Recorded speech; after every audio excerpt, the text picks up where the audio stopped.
老板，来2个肉夹馍，多放点肉。肉夹馍摊位前，秦寒手中拿着汽水，满脸期待地说道：“这你放心，我老张做了20年肉夹馍，可从来没有缺斤少两，分量只多不少。”50多岁的摊位老板满脸的笑容。不过现在只有1个现成的，剩下1个你要等几分钟？好的，不过尽量快一点，我不确定能不能吃上。秦寒拿出手机看了一下时间，一把拿过那现成的肉夹馍，就在那摊位前迫不及待地吃着。吃几口就喝一下手中的橘子味汽水，那舒服的感觉让他眼睛都不禁眯了一下。待吃完，他不禁叹道：多少年没吃过家乡的美味了，真是舒服啊！若是有可能，我还真希望能一辈子留在家乡。只可惜时间不等人，再回来也不知道何年何月了。那老板一边做事，闻言好奇地看了他一眼：这位同学，你小小年纪怎么会有这样的感叹？难道你是一直在外的留学生吗？秦寒闻言一怔，旋即笑道：若是去了国外那还好说，想回来就能回来，可有些地方一旦去了，怕是一辈子都难以回来。那老板听得惊奇：那是什么地方？这么神奇？去了想回来都难。秦寒见状，指了指头顶碧蓝的天空。摊位老板一听，似乎是意识到了什么，脸色瞬间变得难过起来。他在看秦寒的目光变得小心翼翼，生怕一个不注意打击到这个孩子。他将剩下的1个肉夹馍塞了满满当当的肉，郑重地递给秦寒。当秦寒要付账时，那老板直接将付款码收了起来，苍老的脸上带着慈祥的笑容：孩子，有些事大叔不能帮你，但是你要坚强，相信一切都会有转机的。这顿饭就当大叔请你的，如果以后你还能回来再来我这，我还请你吃肉夹馍。秦寒知道大叔会意错了，但他并未解释，而是展颜一笑：大叔，你说的话我记下了，您放心，我一定会再来的。摊位老板闻言，满脸的笑容止都止不住：好孩子，大叔等你。冲着大叔礼貌的点头致谢，秦寒走到附近不远的躺椅前坐下，拿着最后1个肉夹馍打开，一口一口的品尝。也恰在此时，刚刚还碧蓝的天空风云激荡，一张金榜猛然在天空上展开，上面书写着一行苍劲有力、散发着无上光辉的字体：奉无上存在法旨，开启永生游戏。那金榜在空中仅仅停留了数秒钟，便炸成了无穷无尽的金色粒子。那些粒子似乎像是有生命一般，四散而下，其中有1粒赫然落在了秦寒的眉心。陡然间，金栗色粒子投射出一张屏幕，在秦寒的眼前呈现，上面写着一行刚劲有力的字，甚至还传出了一道震耳欲聋的声音：你已被选中，将代表你的族群而战。与此同时，大街上乃至整个世界，除了那些老人、残疾人、孩子、孕妇之类的弱势群体外，几乎都有1粒金尘附在了额头上。此刻，天穹之上也出现了一个大大的倒计时，从50开始，不断缩小。面对此景，人们或是惊慌失措，胡乱奔跑，或是呆若木鸡，愣在原地一动也不动。只有秦寒细细地吃着肉夹馍，神色并无慌乱。作为曾经踏上过最终战场的强者，他知道眼前这意味着什么。宇宙级永生游戏囊括了茫茫星空、诸天万界、无穷无尽的种族，参与游戏的人数以兆兆计，怕是倾尽恒河之沙也难以数尽。此游戏以天地为其场，以众生为其子，无论是无上神国、巅峰势力，还是普通文明、贩夫走卒，都将被席卷到这场游戏之中。胜者得永生，败者坠无间。只是那些巅峰种族生而强大，游戏开始的时候，他们中的一些强者已经划分到了最终战场，如神帝般高高在上，俯视苍生，而人类在其中渺如尘埃，只能从最底层的新手区开始，逐渐对抗、淘汰、蓝缕毕露。他当年以最大限度的努力，再加上不凡的运气，一步一步走到了最终战场。可面对那些巅峰势力，那些在宇宙中存在了漫长岁月的老牌强者时，依旧步履维艰，更是在最终至高神位争夺中惜败，带着无尽的不甘、含恨而终。这是一场完全就是不对等的比赛，人类不过是游戏赛场的陪衬而已。不过，如今的他重生了，带着曾经走到最终战场的丰富经验重生了。凭借着上一世的经验，他必然能先知先觉，步步抢占先机。到时，他有绝对的信心成为宇宙永生游戏最终的赢家，凌驾于诸神之上，甚至还能走得更远。想到此处，秦寒下意识看向了天穹，目光似乎延伸到了遥远的宇宙星空。只可惜，回来的时间太过仓促了，不然他也能多吃一点家乡的美味。多看一看家乡的人间春色。躺椅上，秦寒细细将肉夹馍吃完，甚至还有空将垃圾扔进旁边的垃圾箱中。此刻的倒计时已经进入了末尾，10、9、8、7。秦寒站在大街上，看着不知所措的肉夹馍摊位大叔，看着那一切熟悉的街道，看着承载着他少年回忆的家乡，目光中露出了一丝留恋。我一定会回来的。随着倒计时结束，大街上无数的白光一闪而过，原本喧闹的大街瞬间就变得稀稀疏疏，而天穹之上再次出现了一行冰冷的字眼：被选中之人将会为了你们的族群而战，当最后一人死亡之时，族群将会被抹杀。不多时，字眼消失，天空重新变成了一碧如洗，仿佛刚才的事情从来都没有发生过。但看着空荡荡的街道，似乎整个世界仿佛一下子到了暮年。肉夹馍摊位上，那位大叔呆呆地看着蔚蓝的天空，苍老的脸上充满了凝重。第2章，游戏开始。688号新手村，宇宙永生游戏。688号新手村，画着太极图案青石堆砌的中心广场上，一阵白光忽然出现，5000名穿着新手布衣的人先后被传送过来。还未等众人反应过来，一道小型光幕便出现到眼前。世界通告：欢迎来到永生游戏，你们将和宇宙万方无穷种族争雄，也要和无尽的妖兽搏斗。这里有永生的机会，也有无限的杀机、风险和机遇并存。记住，生命只有一次，死亡就是终点。祝你们游戏愉快。稍微静谧，广场上瞬间熙攘起来。开什么玩笑，这下完大了呀！我还以为遇到传说中虚拟网游那种游戏呢，没想到这游戏体量这么大，席卷诸天，恐怖如斯。谁说不是呢？单说我们可观测的宇宙的直径就有930亿光年，用脚趾头想都知道里面的文明必然如恒沙般数之不尽，而我们人类在其中恐怕是垫底的存在。听你这么一说，我觉得我们似乎争不过别人啊。怕什么？我在生活中也不过是个打螺丝的，本来就活在最底层，这游戏对我来说反而是一个机会，一个改变我命运的机会。兄弟，有道理，我们本来也没可以失去的东西，既然有向上的机会，那就拼一把。事不宜迟，探索游戏吧。不少人摩拳擦掌，四散而去，可也有很多人不知所措。非常优渥的生活让他们早就失去了生存的本能，一些脆弱的人甚至已经蹲在了地上哭了起来。我想回家，我想找妈妈。宝宝，你在哪里？我不想玩游戏。而此时，秦寒早就跑向村南。记得上一世，游戏刚开始1天内就有几件唯一性至宝被人获取。游戏中每一件至宝都有着夺天地造化之功。上一世，任何获得至宝的人几乎都成长为诸天赫赫有名的人物。但是，想要获得至宝，没有顶尖实力和运气根本不可能。不过，有一件至宝的位置比较隐秘，并且就算以秦寒如今0级的脆弱实力，也有获取的可能。若是能得到，他以后的路就顺畅很多了。现在赶过去，兴许来得及。村外，小河流淌，绿树成荫，再往前就是一片开阔的草原。草原上，零零散散、浑身漆黑的野牛正在悠闲地吃着青草。有2个眼疾手快的玩家几乎和秦寒一起往草原上跑。不过，当看到一直落单的野牛时，这俩人瞬间围了上去，抡起拳头就干了上去。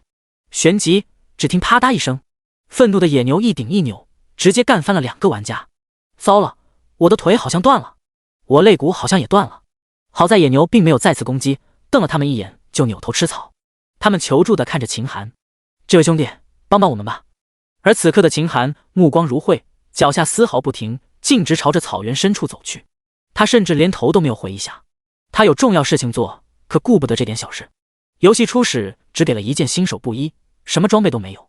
这些野牛都是1级野怪，性格还算温顺，新手福利怪之一。可是，野牛就算等级再低，性格再温顺，也不是2个赤手空拳的普通人可以招惹的。永生游戏本就是在真实的基础上加入了游戏元素，没有趁手的兵器，他们恐怕连野牛的皮都打不破。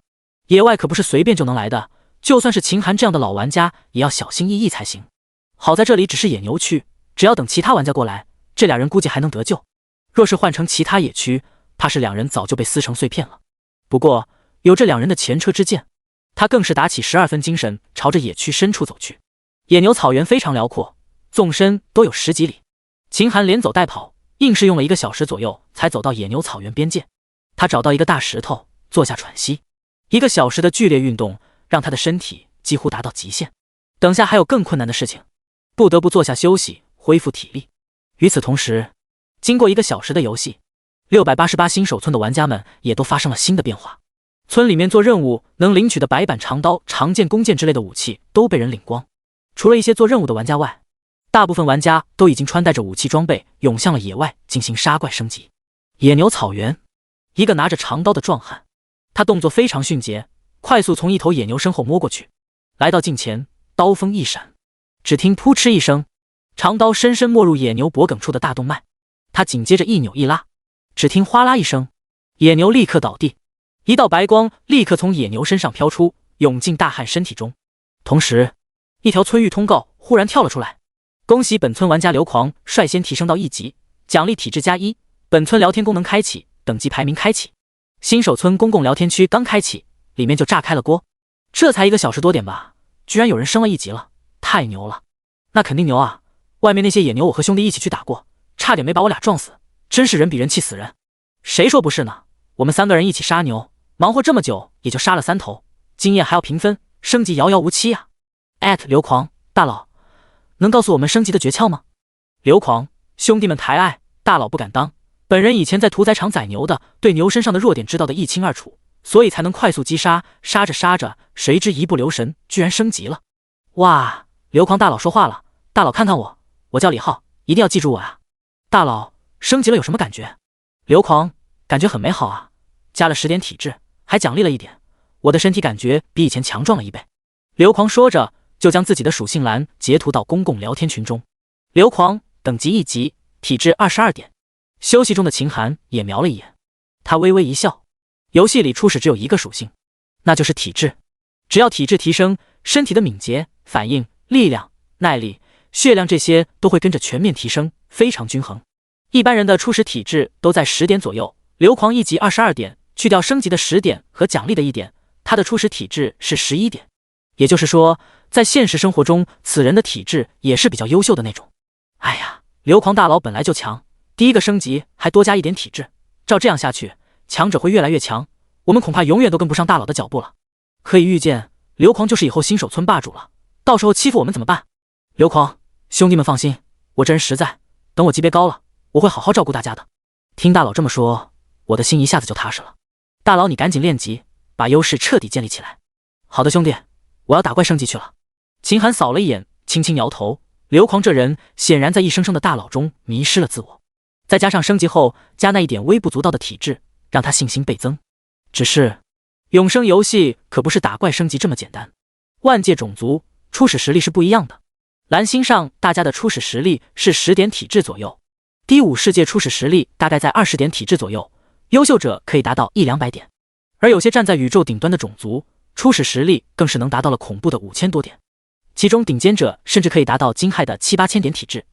什么概念呢？20点的体质就相当于普通蓝星人的1倍，也就是说，哪怕是第5世界的最垃圾的普通人，其实力强度放在蓝星，甚至能和世界级的搏击冠军硬刚。若是换成那些顶尖种族，则更了不得，哪怕是一个最垃圾、最普通、体质只有5000点的普通巅峰种族玩家，其一人之力就能将蓝星玩家乃至第5世界的玩家尽数屠灭，其上的差距更是不能以道理计。这个游戏就是这么的不公平，强者开始就强大的离谱，弱者开始就弱的和蝼蚁一样。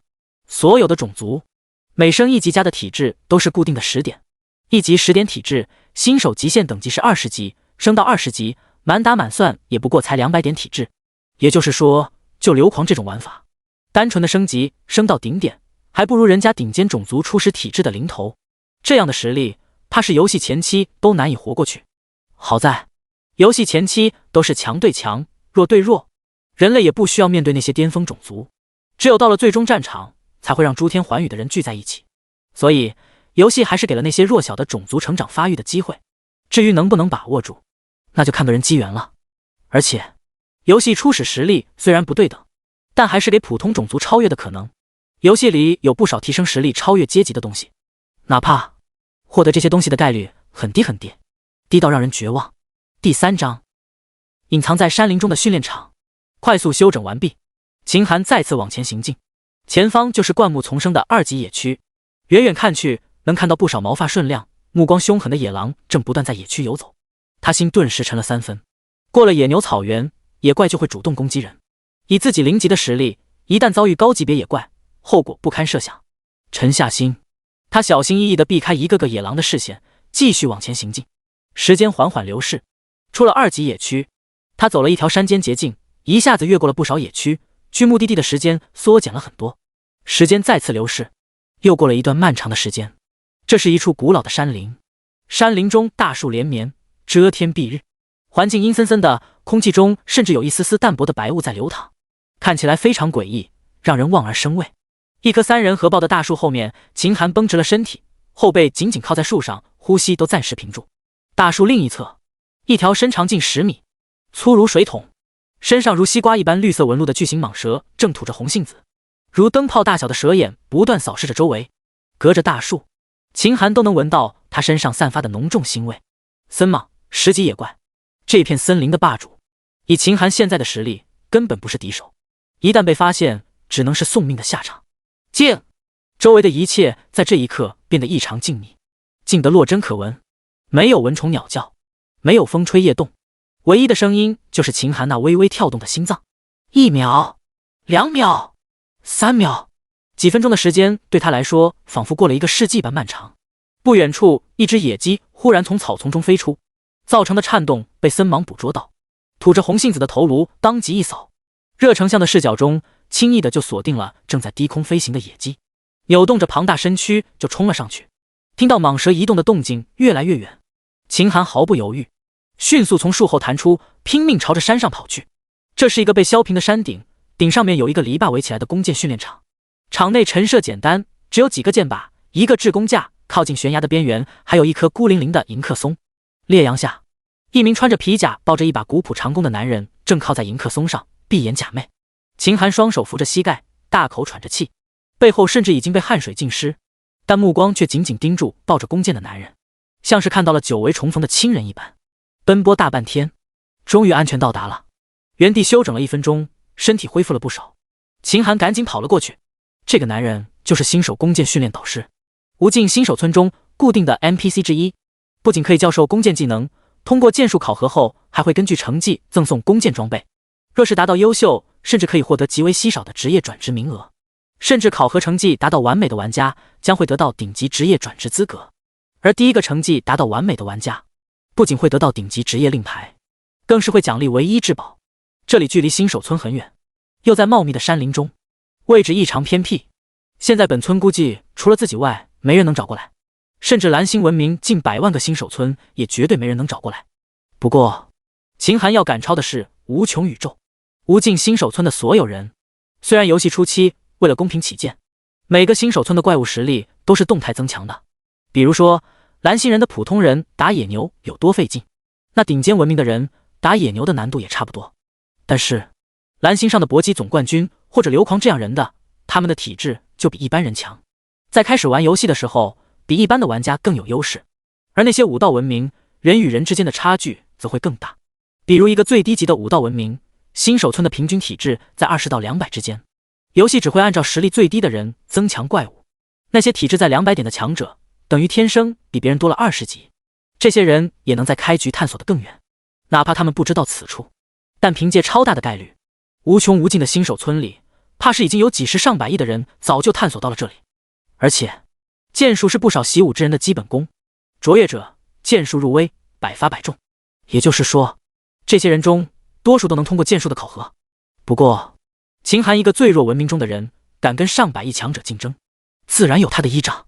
按耐住心情，秦寒冲到 NPC 旁边，单刀直入道：导师，我要进行弓箭考核。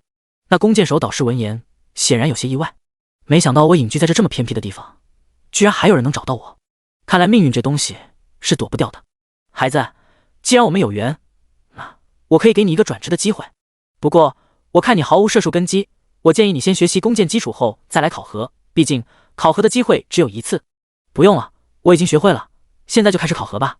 秦寒直接打断导师的话，新手弓箭训练教程是一个漫长的过程，最少也需要耽误半个小时，他可耽误不起。既然你这么要求，那我也只能答应。弓箭导师耸了耸肩，指着旁边的弓箭架，拿上弓和箭，我们立刻开始第1项考核。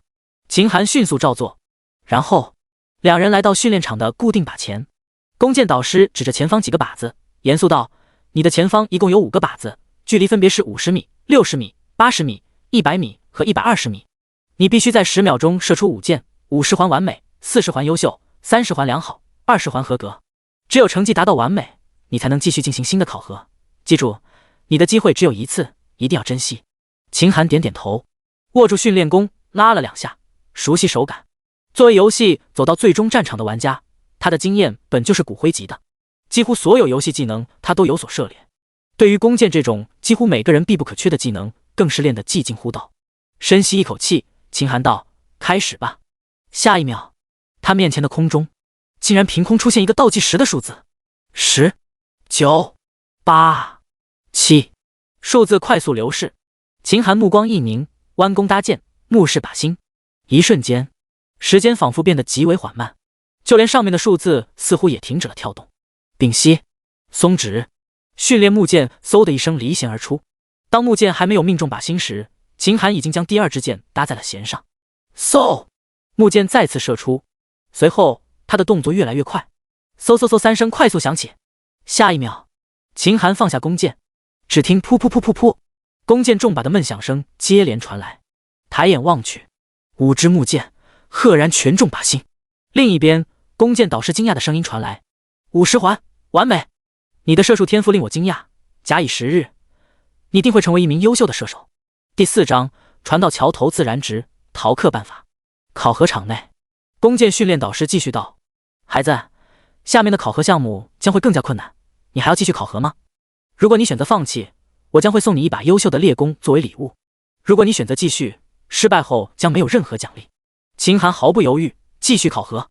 第1个考核项目成功，会送一把完美的蓝色猎弓，属性虽然不错，但用不了多久，这玩意就会成为烂大街的东西，他自然不会选择。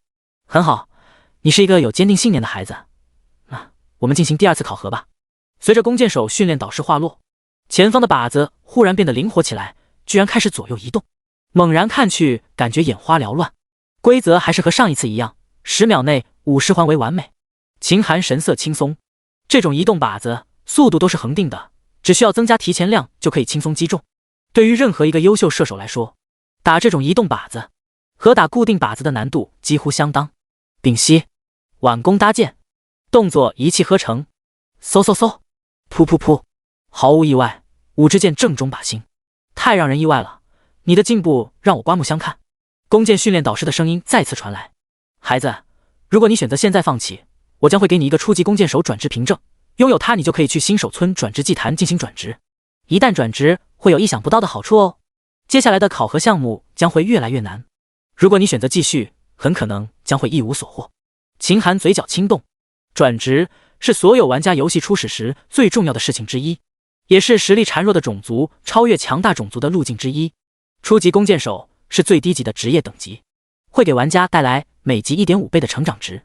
普通玩家无论初始能力有多强，在新手阶段每升1级只能获得10点体质，而初级弓箭手 1.5 倍成长值，每升1级将会获得15点体质。算下来，初级弓箭手升2级就等于普通玩家升3级，升10级相当于普通玩家15级。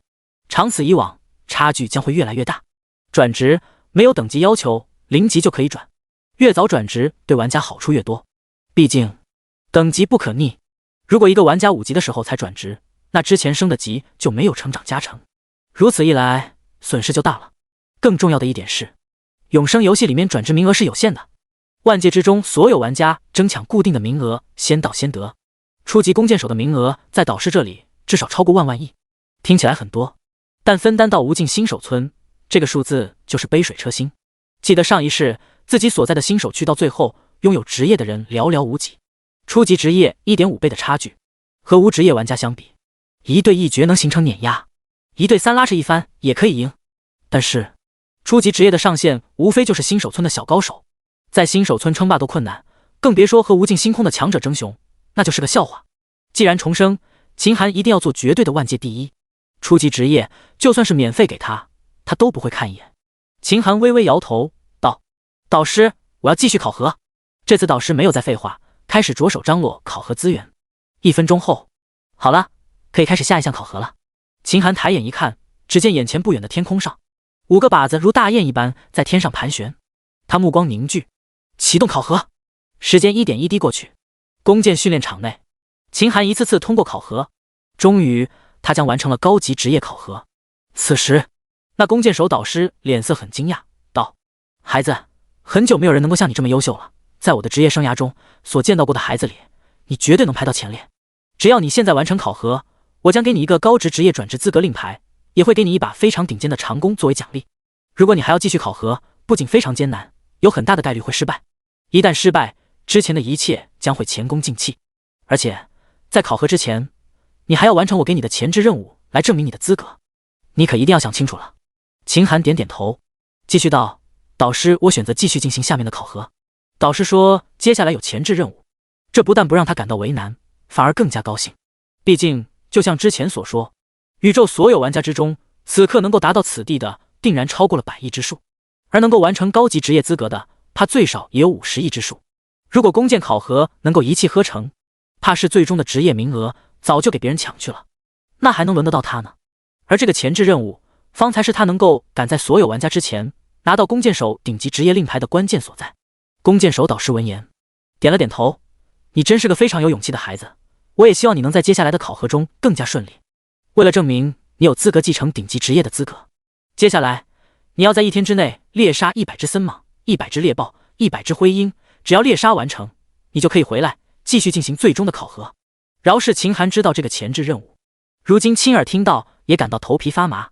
森蟒10级怪物，喜欢独行，森林里虽然有很多，可哪怕实力足够，想要将这些恐怖的家伙一一找出来击杀，也要浪费很久的功夫不可。更别说还有11级的猎豹、12级的灰鹰，真要将这些东西全部击杀完毕，哪怕是那些最巅峰的种族，也要大半天的功夫不可。不过，也正是因为有这个前置任务的阻隔，这弓箭手顶级职业令牌才会迟迟没有人能够获取。而秦寒之所以敢跑过来，就是因为他知道一个逃课的办法。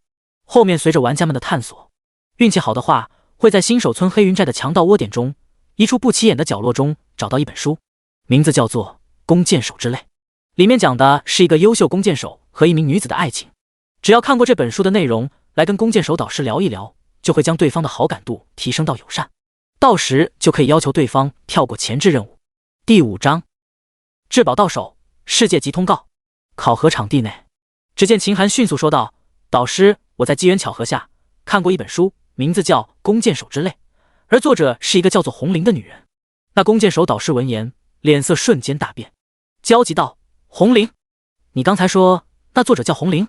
导师呼吸变得非常局促，一改之前的从容。他在书里都写了什么？秦寒，他说他在年轻时遇到了一个叫闷葫芦的男人，两人一起四处探险。导师闻言，嘴唇都在颤抖。闷葫芦这个称呼只有我们2个知道，这是我们的私密称呼。还有呢？他在里面还写了什么？他有没有写当年为什么离开我？秦寒点点头。后来红绫遇到了衰老诅咒，命不久矣，他怕闷葫芦看到他最难看的样子，就悄悄离开了。在弥留之际，他将2人之间的点点滴滴写成了这本书。这句话虽然简短，常人甚至都不能共情，但听在弓箭手导师耳朵里，却见他身体一颤，锐利的眼睛中瞬间涌出了泪花。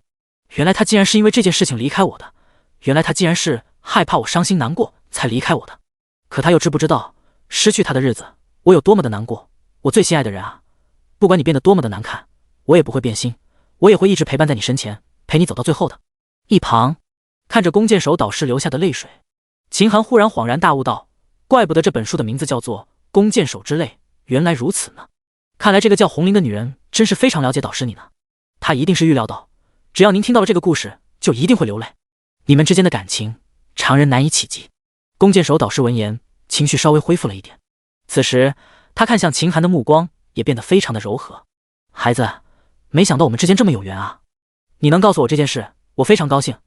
你有什么要求可以向我提出来，只要我能办到的，一定帮你完成。系统，弓箭手导师好感度+60。秦寒见状，心中大定，立刻道：导师，我想跳过前置任务，直接开始最后的考核。导师闻言有些愣神：孩子，你可知道我的真实实力吗？我的这个承诺可是非常难得的，为了一个区前置任务就放弃，实在不值得。秦寒摇摇头：不了，我现在急需跳过这个任务。这弓箭手导师的底细他也清楚，随着游戏发展，等弓箭手转职任务结束之后，这弓箭手导师就会成为一个相对自由的 NPC， 后面玩家还会遇到的。此人虽然不是神，但是他的实力就连那些至高神都感到棘手。如果后期或者关键时候用这个承诺，性价比自然很高。但是在顶级职业令牌和唯一性至宝的对比下，显然现在用最划算。弓箭手导师闻言，不再勉强，道：“既然如此，那我答应你的要求。孩子，我们开始进行最后的考核吧。”1分钟后，导师布置完毕。此时秦寒的正前方的空中，20个靶子呈不规则路线不断飞驰，他必须在10秒内全部击中，并且都要击中靶心，其难度达到了令人发指的地步。哪怕是秦寒这样达到最终战场的高手，也感到了3分棘手。而且他犹记得上一世第一个获得弓箭手顶级职业令牌的人是在中午1点左右，也就是说，对方游戏开局就误打误撞来到了此处，然后以极快的速度完成了前置任务，而他身体弱小，仅仅赶过来就差点耗尽时间，双方差距犹如云泥。若没有前置任务，这个至宝他甚至连想的想法都没有。而现在时间已然到了中午12点50左右，时间上非常紧迫，稍有不注意，他就会和宝物失之交臂。深吸一口气，秦寒目光前所未有的凝重，启动考核。与此同时，万界之中 Y120-131号新手村，同样的弓箭考核场内，一名一身白衣神色平静的女人挽着长弓，她说道：“导师，前置任务我已经完成了，我要开启最后一关考核。”弓箭考核场内，秦寒高度集中精神，只见他深吸一口气，目力运到极致，那些不断游走的靶子，每一个的运动轨迹都被他尽收眼底，没有规则的移动，在他眼里却如排兵布阵般规规矩矩。就是此刻，张弓搭箭，他将身体潜力用到了极限，拉箭的手甚至都看到了残影。嗖嗖嗖嗖，破空之声不断响起，弓箭如雨连般向靶子扑去。噗噗噗噗噗，一阵疾风骤雨般的声音落下。下一秒，导师的嘴张得老大，不敢置信道：“孩子，你做到了，你通过了最终的弓箭考核，你完成了一个史无前例的壮举。鉴于你无懈可击的表现，我将送给你顶级弓箭手的转职凭证，还有一把世间绝无仅有的好弓，希望能给你接下来的路有所帮助。”弓箭手导师的手上白光一闪，一把泛着红光，通体红铜色，上面雕刻着复杂纹路，古色古韵的烈弓出现在手中。弓箭手导师将烈弓递给秦寒，又拿出一个阳面刻着剑字，阴面刻着繁复花纹的金色令牌递出。我实在没想到，我们之间不仅缘分很深，我这里最厉害的东西都被你得到了，我真的为你感到高兴。拥有转职令牌，你可以去村子祭坛处进行职业转职。孩子，越早转职，对你的好处是越大的。希望你得到令牌后，神妖事情都不要做，第一时间就去新手村祭坛转职。此时的秦寒脸色苍白，汗如雨下，身体都有些站不稳了。很显然，他已经到了身体的极限，但他的脸上却充满了激动。终于过关了，终于抢在了万界所有高手的前面，第一个通关。不枉他用了半天的时间，艰难地跋涉过来。他用略微颤抖的双手接过导师手中的物品。与此同时，世界通告栏目上出现一则信息：恭喜玩家秦寒获得唯一至宝，奖励天道值1点。鉴于秦寒是本游戏第一个获得唯一物品的玩家，额外奖励天道值10点。随着通告落下，秦寒之名第一次横亘在无穷宇宙所有玩家眼前。与此同时， Y120-131号新手村，导师满脸微笑道：“孩子，恭喜你完成了顶级职业的考核，你将获得一个顶级职业令牌和一把顶尖的好弓。”白衣女子接过顶级职业令牌和暗金级的长弓，望着世界通告，眼里若有所思。我费尽心思获得了顶级职业令牌和暗金级的长弓，但也没有世界通告。这唯一至宝看来是个了不得的东西。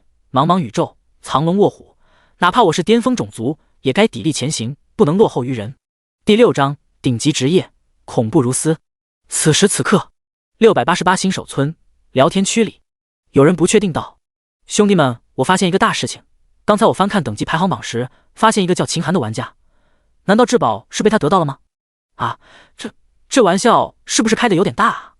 宇宙万方，新手村不得无穷无尽，玩家数都数不清，能够上世界级通告，这唯一性至宝估计是天一般的东西，就这样落到我们新手村的玩家身上，我感觉我在做梦呢。兄弟，你们在想屁吃？名字一样就一定是他吗？你想想宇宙多大，叫秦寒的人恐怕围起来能转蓝星1亿圈。你觉得我们村有这个运气？有理啊，这辈子咱们连彩票都没中过，更别说这事的概率，怕是比中彩票头奖都要困难上千倍。我看这事悬得很，是与不是，私信问问不就是了？有理啊，兄弟，一起来吧。下一刻，无数私信像雪花一样涌向了秦寒。不过，毫无意外，这些人的私信全都石沉大海。兄弟们，怎么办？没人回复啊！我觉得不回复肯定是心里有鬼，不想让我们知道。一定是他？那不见得，我觉得他肯定不是。同意，他要真是大佬，怎么可能现在才0级？这不合常理啊！对啊，一个0级的玩家能有这本事？至此，绝大多数本村玩家认为这种好事轮不到自己村子。同时，一道新的通告吸引了大家的注意力。恭喜本村玩家刘狂率先升到2级，奖励体质+1。聊天栏里，讨论热点顿时转移。卧槽，我1级都还没升呢，刘狂大佬居然已经2级了。就是啊，这升级速度也太快了点吧。哎，第一个升级体质+1，算下来，刘狂升10级就会多出我们1级的属性，强者越强，探索的就更远。未来我们和他的差距越来越大。是啊，中午我遇见刘狂以后，必然是新手村一霸，看来这个预言就要成真了。而且这一天很快就会到来，万般皆是命，半点不由人。我刚升到1级，本来我还想追赶刘狂呢，看他升到2级，拿了奖励后我就泄气了。罢了，这人不追也罢。当年刘邦沛县流氓成为一代帝君，后来刘秀南阳农民成为中兴之主，之后刘备知席范吕，3分天下有其一。如今刘狂屠猪宰牛，前途不可限量。没想到自汉朝至今，刘氏龙脉不绝，再次当兴啊！刘狂窥屏，看得心头火热，他不禁自问：我有这么厉害吗？可看大家说的有板有眼，似乎这件事是真的呀。难道说以前对自己的实力低估了？或许下一步目标应该定在至宝上。刘狂心头热切，继续往野牛草原深处前进。2级到3级的经验呈几何倍增，他已经能感到升级的艰难感。不过越往深处，野牛的数量就越多，加把劲，或许今天能升到3级，还能再奖励一点属性。他满身干劲，总觉得美好的生活在向他招手。杀了一辈子牛，苦日子终于熬到头了。以前有人说，站在风口上，猪都能飞起来。刘狂原本不信，但现在他信了。为什么杀猪宰牛的张飞能够成为大将军，要饭的朱元璋能够成就帝王伟业？这不都是因为时运吗？如今时运在他刘狂啊！弓箭训练场内，秦寒望着世界通报，第一时间就将头顶上的姓名给隐藏了。他脸上尽是无语。永生游戏鼓励斗争，对获得重要宝物的玩家都会进行通报，目的就是为了激起玩家之间的竞争。他现在还很弱小，虽然游戏有新手保护机制，暂时也接触不到太强的对手，但作为一个老玩家，其实很讨厌这种将一切暴露在别人视线下的事情。毕竟多一份神秘，多一份底牌才更安全。幸好游戏通报上只显示名字，也没有具体的新手村，更没有暴露至宝的属性。况且诸天万界叫秦寒的人，恐怕如过江之鲫，多不胜数。只要自己不承认，一时半会没人会将目光盯向自己。趁没人关注的时候，一定要快速崛起，最起码拥有自保的能力。而且隐藏了姓名后，多数人就很难从表面上知道他的身份了。这样一来，暂时省去了很多麻烦。沉下心，秦寒将目光放在11点天道值上，谨慎的脸上不自觉露出了笑容。作为老玩家，他比谁都清楚，天道值几乎是这个游戏中最珍贵的东西之一，甚至是最终战场成败的关键。这天道值好处无尽，只说一个用处，如果天道值足够多，甚至可以直接兑换至高神神格，一跃成为整个宇宙最强大的人之一。上一世他费尽千辛万苦，最终也只得到1点天道值，而今刚刚重生就获得了11点，这巨大的幸福感让他非常振奋。怀着激动的心情，他把目光看向顶级弓箭手转职令牌。弓箭手顶级职业令牌，成长值5倍，职业光环，弓箭系列伤害增加 70%， 速度提高 70%， 射速提高 70%， 弓箭锐利值提高 70%， 4条被动一项成长值。在永生游戏里，能够百分比增加属性的东西可是少之又少。这玩意不仅能大大的增加属性，也不占装备格子，不管是前中后期作用非常大。游戏中，初级职业令牌 1.5 倍成长值，中级2倍，高级3倍，顶级5倍。也就是说，拥有顶级职业令牌，升1级等于普通玩家升5级。游戏越往后，升级越难，职业令牌的价值也能无限的拉大。啥概念呢？普通玩家升到新手村顶点， 20级的时候会增加200点的体质，而拥有顶级职业的玩家，20级的时候将会增加1000点体质，5倍的差距加上职业光环的被动，就如同特种兵和幼儿园孩子对战，1对1碾压，1对10碾压，1对50照样碾压。像那些低5世界的普通玩家，初始实力也不过才1-20点而已，这点差距对普通的蓝星人来说难以抗衡，但对顶级职业玩家来说简直就是毛毛雨，只需要1级就能轻松超越，哪怕是那些巅峰种族的普通玩家，顶级职业者只要升级到100多级就能追平，加上职业被动碾压他们也是轻轻松松。最重要的是，在游戏内很多的副本和秘境里面也会奖励体质等属性，而且个人项的副本其实力都是动态增强的，体质越强则副本越难，这就将大家拉到了同一起跑线。职业者有职业光环，一样的难度，有职业光环的人相当于多穿了一套强力装备，走的路自然比没有职业的人走得更远，获得的奖励也会更丰富，一来二去还能进一步的缩减与巅峰种族的体质差距。说句不客气的话，别看巅峰种族初始有5000点体质，看着吓人而已，后期任何一个顶级职业者面对那些无职业的巅峰种族都能轻松碾压。不过将眼界放在诸天万界，顶级职业令牌就不算什么了，全游戏所有顶级职业令牌的名额加起来怕是有1亿枚。随着游戏后期弱者的淘汰，甚至会来到全是顶级职业的战场上，那时候顶级也就成了普通，现在转职最多走上一辈子的老路而已。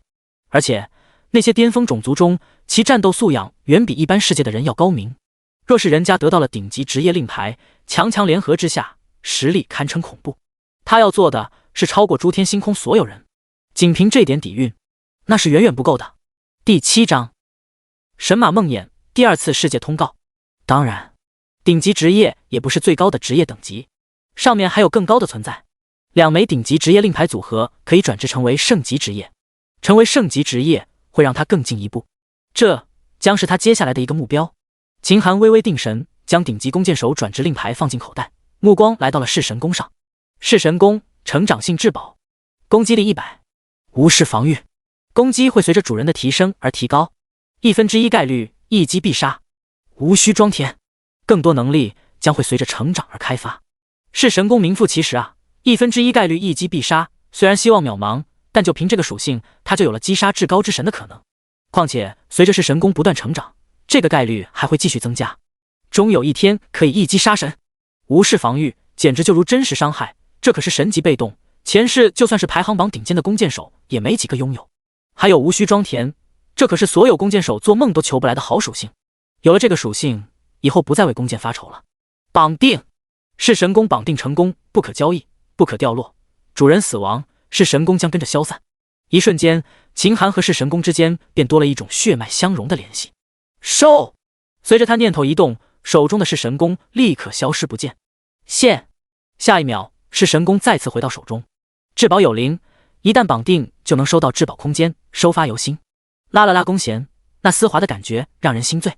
导师，我要走了。拿着弑神弓，秦寒作势欲走，但他的脚步却停在原地一动不动，因为在这个弓箭训练场里，还有一个令他一定要得到的好东西。孩子，你等等！弓箭手训练导师喊住秦寒，没想到这么快就能让弑神弓认主，你一定是得到了剑神的赐福。剑神在上，我还有一个考核要给你，如果你能成功，你将会获得一个意想不到的奖励。秦寒一笑，隐藏任务果然来了。他笑道：导师，请开启新的考核吧，我已经做好了所有准备。孩子，你真是个急性子，和我一样。弓箭手导师笑了笑，然后食指弓起放在嘴边，猛然一吹，随着一声尖锐的哨声，一头浑身散发着黑雾，眼睛亮着红光的骏马凭空出现。孩子，这是一匹来自异界的神马，名叫梦魇，拥有不可思议的能力，他从未认主。弓箭手导师手一扬，天上居然再次出现50个正在不规则运动的靶子。他接着道：只要你能在2分钟内收服梦魇，并且骑着梦魇全部射中靶心，那我会将梦魇送给你当做奖赏。告诉你一个秘密，梦魇的智慧不下于人，一般的收服策略恐怕行不通。考核失败虽然没有惩罚，不过你也只有这一次获得梦魇的机会。秦寒点头，脸上有些凝重。他看过攻略，获得梦魇马任务的前提就是拥有弑神弓。上一世到了游戏后期会有万界论坛，玩家分享经历后，只要游戏判定正确，浏览人数越多，好处就越多。其中能获得的好处令无数强者无法拒绝。是以，万界论坛开启后，无数的玩家分享了自己在游戏中的神秘经历。梦魇马这个任务就是曾经是神功的获得者分享的。此人做过这个任务，但失败了。那个人曾分享过他对驯服梦魇马的猜测：此马不凡，绝对不会忍受别人像驯服一般的野马那样从背后接近他，驯服他，更不会臣服一个弱者。秦寒仔细咀嚼他的话，也和训练导师的话相互印证，逐渐有了自己的想法。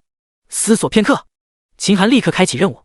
他挺直了身躯，大步走到梦魇身前，目光直视他散发着红光的眼睛，真诚道：我想走到这个世界的顶端去看一看。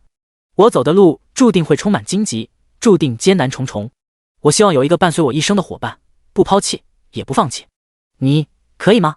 梦魇马似乎听懂了他的话，眼里红光浮动，四只蹄子轻微挪动，轻轻打着响鼻，似乎他也在思索。秦寒见状，并未继续说话，转过身，拿着弓箭的手放在身后，静静矗立。时间点滴的过去，天空中的数字不断的缩小，而秦寒依旧不骄不躁，情绪犹如一汪清水。16、15，倒计时已经接近了最后10秒。若是再等几秒，怕是那梦魇就算想认主，秦寒也完不成任务了。忽然，当倒计时迈入最后10秒大关时，一声嘹亮的嘶鸣声伴随着马蹄声响起。秦寒迅速回头，刚好看见梦魇马正在主动靠近他的身体，低下马头，在他的胸前轻轻摩擦。好，自此以后就让我们并肩作战吧。说着，秦寒纵身上马，驱驰梦魇马在训练场快速奔跑。虽然训练导师没规定骑上梦魇后奔跑的速度，偷鸡的话骑着梦魇慢悠悠散步也能过关，但既然是骑射，那就来最难的。以游戏的尿性，最难往往代表着收获就越高。只见他唤出是神功，张弓拉弦，一个白色透明的能量箭凭空出现，随着他的击发破空而出。随后，秦寒一气呵成，50个靶子全部命中。好，太好了，孩子，你居然以最高的标准完成了任务。鉴于你优异的表现，我另外送你一套暗金级马鞍。随着导师话落，梦魇马的身上居然出现了一套崭新的黑色马鞍，细腻的皮质上泛着微光，给本就是黑色的梦魇马多添了一份神秘。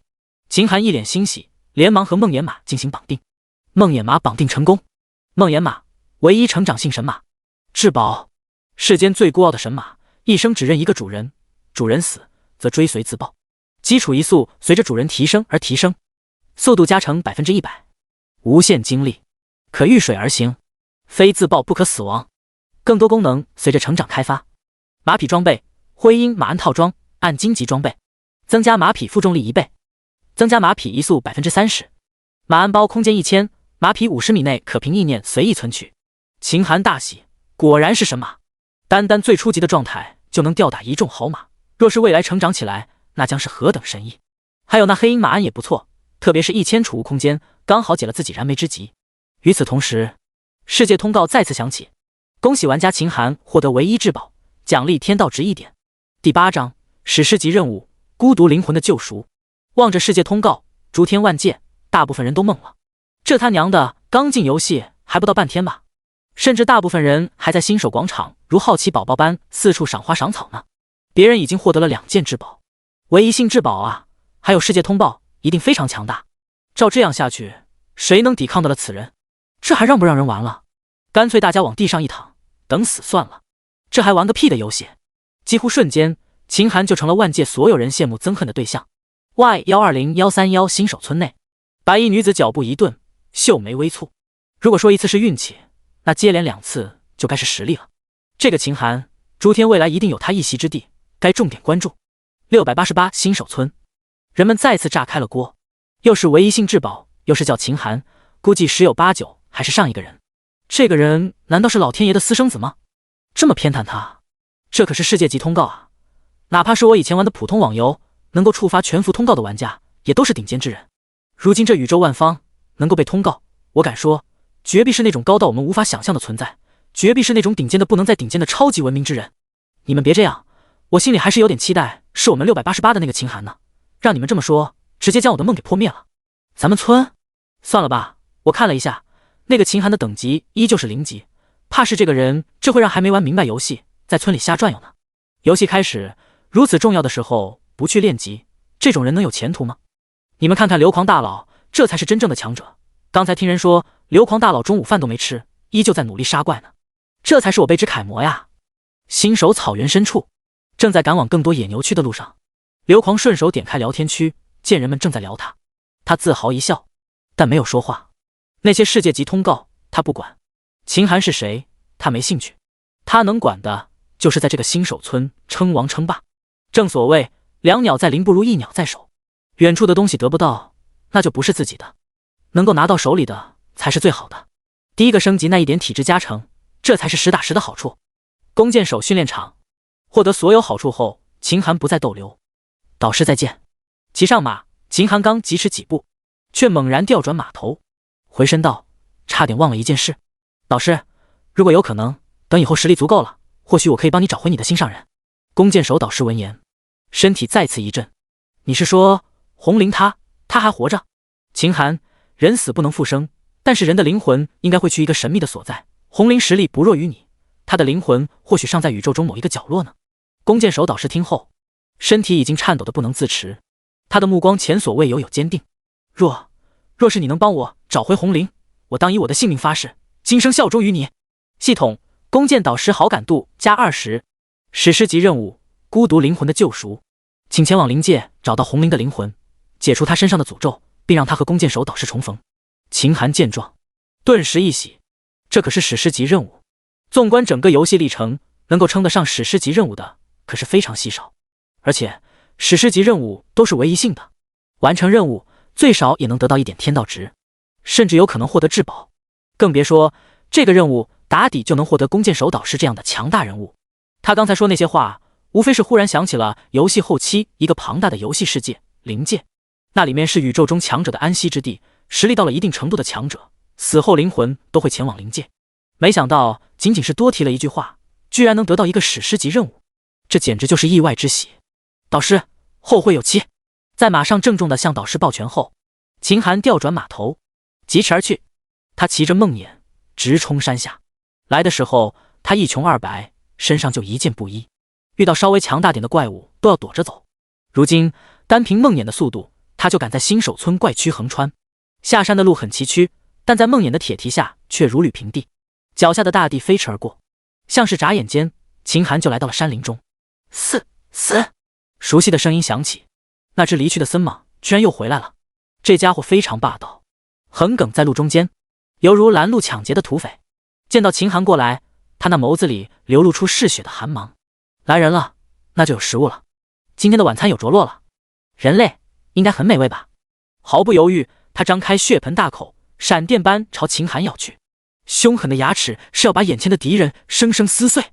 不过时过境迁，本来对森蟒畏之如虎的他，此刻却丝毫不怵。梦魇迂回。秦寒面色轻松，立刻下令。梦魇不愧是神马，灵性至极。一听秦寒的指挥，梦魇铁蹄猛然踩地一蹬，带着秦寒轻松躲过森蟒一击，并拉开了足够的距离。在森蟒转头的空档，秦寒唤出是神功，一箭射出，无视防御的能量箭直接穿进森蟒的身体。同时森蟒的名字也显露出来，红色名字后缀上还有一个红色骷髅标志。怪物比玩家大5级，名字就显示红色。红色骷髅代表这只森蟒只是个普通怪物。紧接着负101的伤害高高飘起。秦寒微微一笑，体质和所有属性挂钩，10点体质1点攻击30点血量。他的初始属性是10点，就是1点攻击。是神功有100点攻击，加起来就是101点，再加上是神功的无视防御，他打出的伤害就相当于真伤。而森蟒的血量在3000点左右，一箭101点伤害，大概30件箭就能解决森蟒，这效率很高了。不过还能更高。只见秦寒张弓瞄准，预判了森蟒的轨迹，嗖的一箭应声插进森蟒7寸，一个黄色的伤害赫然飘出。负1001时，要害攻击10倍伤害。第9章迷踪灵绝世巨凶，这么高的伤害，只需再来2箭就能干掉森蟒。此刻的森蟒吃痛之下瞬间扭身，拖着庞大的身躯扭身就绕到森林里，在一个个大树的后面穿行，准备依托有利地形逃走。可惜他遇到的是一个骨灰级老玩家，预判这种小技巧对他来说就是家常便饭，任凭他在躲闪。只见秦寒惶惶一箭，在森蟒的身体路过2棵树中间的空档时，不偏不倚的再次穿进森蟒7寸，负1010黄色伤害再次飘出，恐怖的伤害直接将森蟒打成重伤，不断的在地上翻滚。秦寒紧跟着又是一剑，负1010伤害再次飘出，下一秒，森蟒那巨大的身体轰然倒塌，然后从尸体上飘出一小团白光，进入秦寒的身体。击杀森蟒，获得经验值500点。您的经验已经足够，是否升级？暂时不升级。秦寒选择拒绝。玩家选择不升级，则获取的经验将会清零，是否确认？确认。秦寒毫不犹豫选择了不升级。对他这样的骨灰级玩家来说，经验这东西是最不值钱的，想要随时都能有，他可不在乎。何况现在升级就如竭泽而渔，没打好基础之前，他不会升级的。念头一动，他就将森蟒的尸体收进了空间背囊。像这种10级森蟒，虽然只是普通怪物，肉也不好吃，但那一身蟒皮可是做皮甲的好材料，新手村的裁缝铺会进行回收。虽然价值并不高，但作为老玩家早习惯了，哪怕只是一点好处也顺手拿了。更何况一格空间背包可以叠加放置同类物品99个，也不占背包。再说了，马鞍包1000个空间也不在乎这点。梦魇，我们走吧。秦寒轻拍马脖子，准备去下一个位置。这时梦魇马的眼睛却红光大盛，马眼不断地朝着左侧森林望去。顺着马眼的方向看去，秦寒一笑，只见不远处的一簇绿草上正长着一颗红橙橙的圆润果实，红蛇果，下品灵果，服用可以临时增加1000点血量，每秒恢复10点血量，持续1分钟。我倒是忘了，这片森林盛产红蛇果，如果能够多采摘一点，等去下一个地方也能轻松不少。说干就干，秦寒下马，迅速钻进森林，不断搜寻灵果。这种灵果一般开荒的时候很多，但采摘一次后，刷新时间就会非常漫长。一段时间后，秦寒获得了不少红蛇果，这才心满意足。看了看天色，太阳正盛，于是他骑上梦魇，向下一个目的地赶去。这一次，由于骑着梦魇这等神马，他穿行的速度简直快到模糊，一个个野区被他快速通过，妄图追上来的怪物连蚂蚁巴都够不到。重生以来，他终于体会到了纵马平原的畅快，奔波半天的劳累，他可是受够了。新手村北边黄石平原上边上，繁茂的原始丛林矗立在眼前，那森林庞大，一眼望不到边界。秦寒骑马直接冲入丛林，一路上躲避着各种怪物，不断的往前进。不知过了多久，他来到了一处奇妙所在。这里的树木一个挨着一个，形成了一个四方形，就跟一排排铅笔整齐摆放在一起一样，非常有规律。只有中间区域有一个3人并行的通道。秦寒骑着梦魇来到入口处，顿时拉紧缰绳，而这看起来没有丝毫危险的入口，在他的眼中却犹如绝世险地，鲜血如海，恶灵咆哮，令人望而生畏。迷踪林，10级野区，新手村最为神秘的所在之一。上一世，整个新手期，所有进入迷踪林的玩家只有2种结果，99.9999%的人都是走了一圈迷路退了出来，而剩下的人一旦进去就再也出不来了。出不来的玩家无一例外全从游戏里除名了，这也意味着这些人全都死了。没有人知道那些玩家死前究竟经历了什么事情，更没人知道迷踪林深处究竟是个什么样的存在。直到最终战场，迷踪林的神秘面纱方才揭开，里面住着的是一个特殊 BOSS 上古巫后。巫后初始实力并不强，但他却拥有一个极为恐怖的能力——无限杀戮提升。无尽世界中，只要任何一个巫后分身杀死玩家，就能同步提高所有分身的能力。新手玩家绝大多数都不强，误入迷踪林那就是送菜。别看这迷踪林的构造复杂，乃是世上最困难的迷宫之一，但是玩家们基数实在太多了，无穷无尽的新手村，误入其中的玩家加起来简直是个天文数字。以这些玩家的生命为养料，生生造就了一个恐怖到极点的绝世巨凶。在最终战场，那巫后更是独占至高之神而不落下风。最后巫后妄想吞噬宇宙，才引的数位至高神合力出手将他击杀。巫后死后，他随身写的自传透露了这段恐怖的密室。最重要的是，巫后还有一个唯一至宝，那个令诸天无数人垂涎3尺的宝贝——巫毒珠。若非巫毒珠是秦寒重生以后必须要得到的宝贝，不然这地方他是不会来的。望了望入口，秦寒提起12分精神，策马而入。这里虽然只是10级野区，但因为入口处藏在密不透风的森林深处，单单能够找到入口的人就不多，更别说加上那堪称地狱难度的迷宫。而且游戏刚刚半天，找到这里的玩家不多，能够顺利进去的玩家还要再降低几个数量级。但愿巫后现在的实力不要提升得太恐怖。如今这个节点正是他唯一能够对抗巫后的时间，一旦错过，哪怕他以后成为至高神都难以对抗。紧了紧手中的是神弓，秦寒稍稍安心。巫后虽强，但我有梦魇，还有是神弓，不见得就没有一战之力。时间一点一滴过去，迷踪林之内非常的繁复，哪怕是那些顶尖的解谜高手也不可能轻易解开。但是作为重生之人，甚至对巫后的事迹了解颇深的秦寒，他知道这个迷宫的正确解法。不过就算如此，他依旧用了近半个小时才到达迷宫的中心区域。这里是一片偌大的空地，空地中心一个炊烟袅袅的小木屋赫然出现在眼前。还没等他靠近，就见门口出现一个年约40多岁的布衣女人。女人面容柔和，腰间还系着围裙，双手沾满了面粉。任谁看到这一幕都会以为这是一个人畜无害的良家妇女。但秦寒的心却没由来一紧。不好，巫后的实力比他想象中提升得更快。记得巫后自传中有写，最初的巫后是个70、80岁的老妪，颤颤巍巍，仿佛一阵风就能刮倒。随着实力的提升，她的面容就会不断变得年轻。看她现在的模样，显然已经杀戮了不少玩家，无穷无尽的玩家。现在成功进来的人比他想象中的要多得多。第10章艰难击杀上古巫后，最后的诅咒。门口，巫后并未踏出门槛，而是倚着门，面容和善地看向秦寒。终于来人了，我还以为这辈子都见不到活人了，太好了，孩子，赶紧过来，我有事情想找你帮忙。若是普通玩家在此，恐怕真会认为遇到了 NPC 的任务。秦寒御马轻动，并未上当。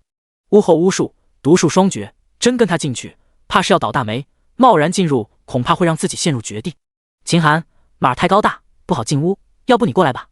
巫后神色一正，没想到这个年轻人并不上当。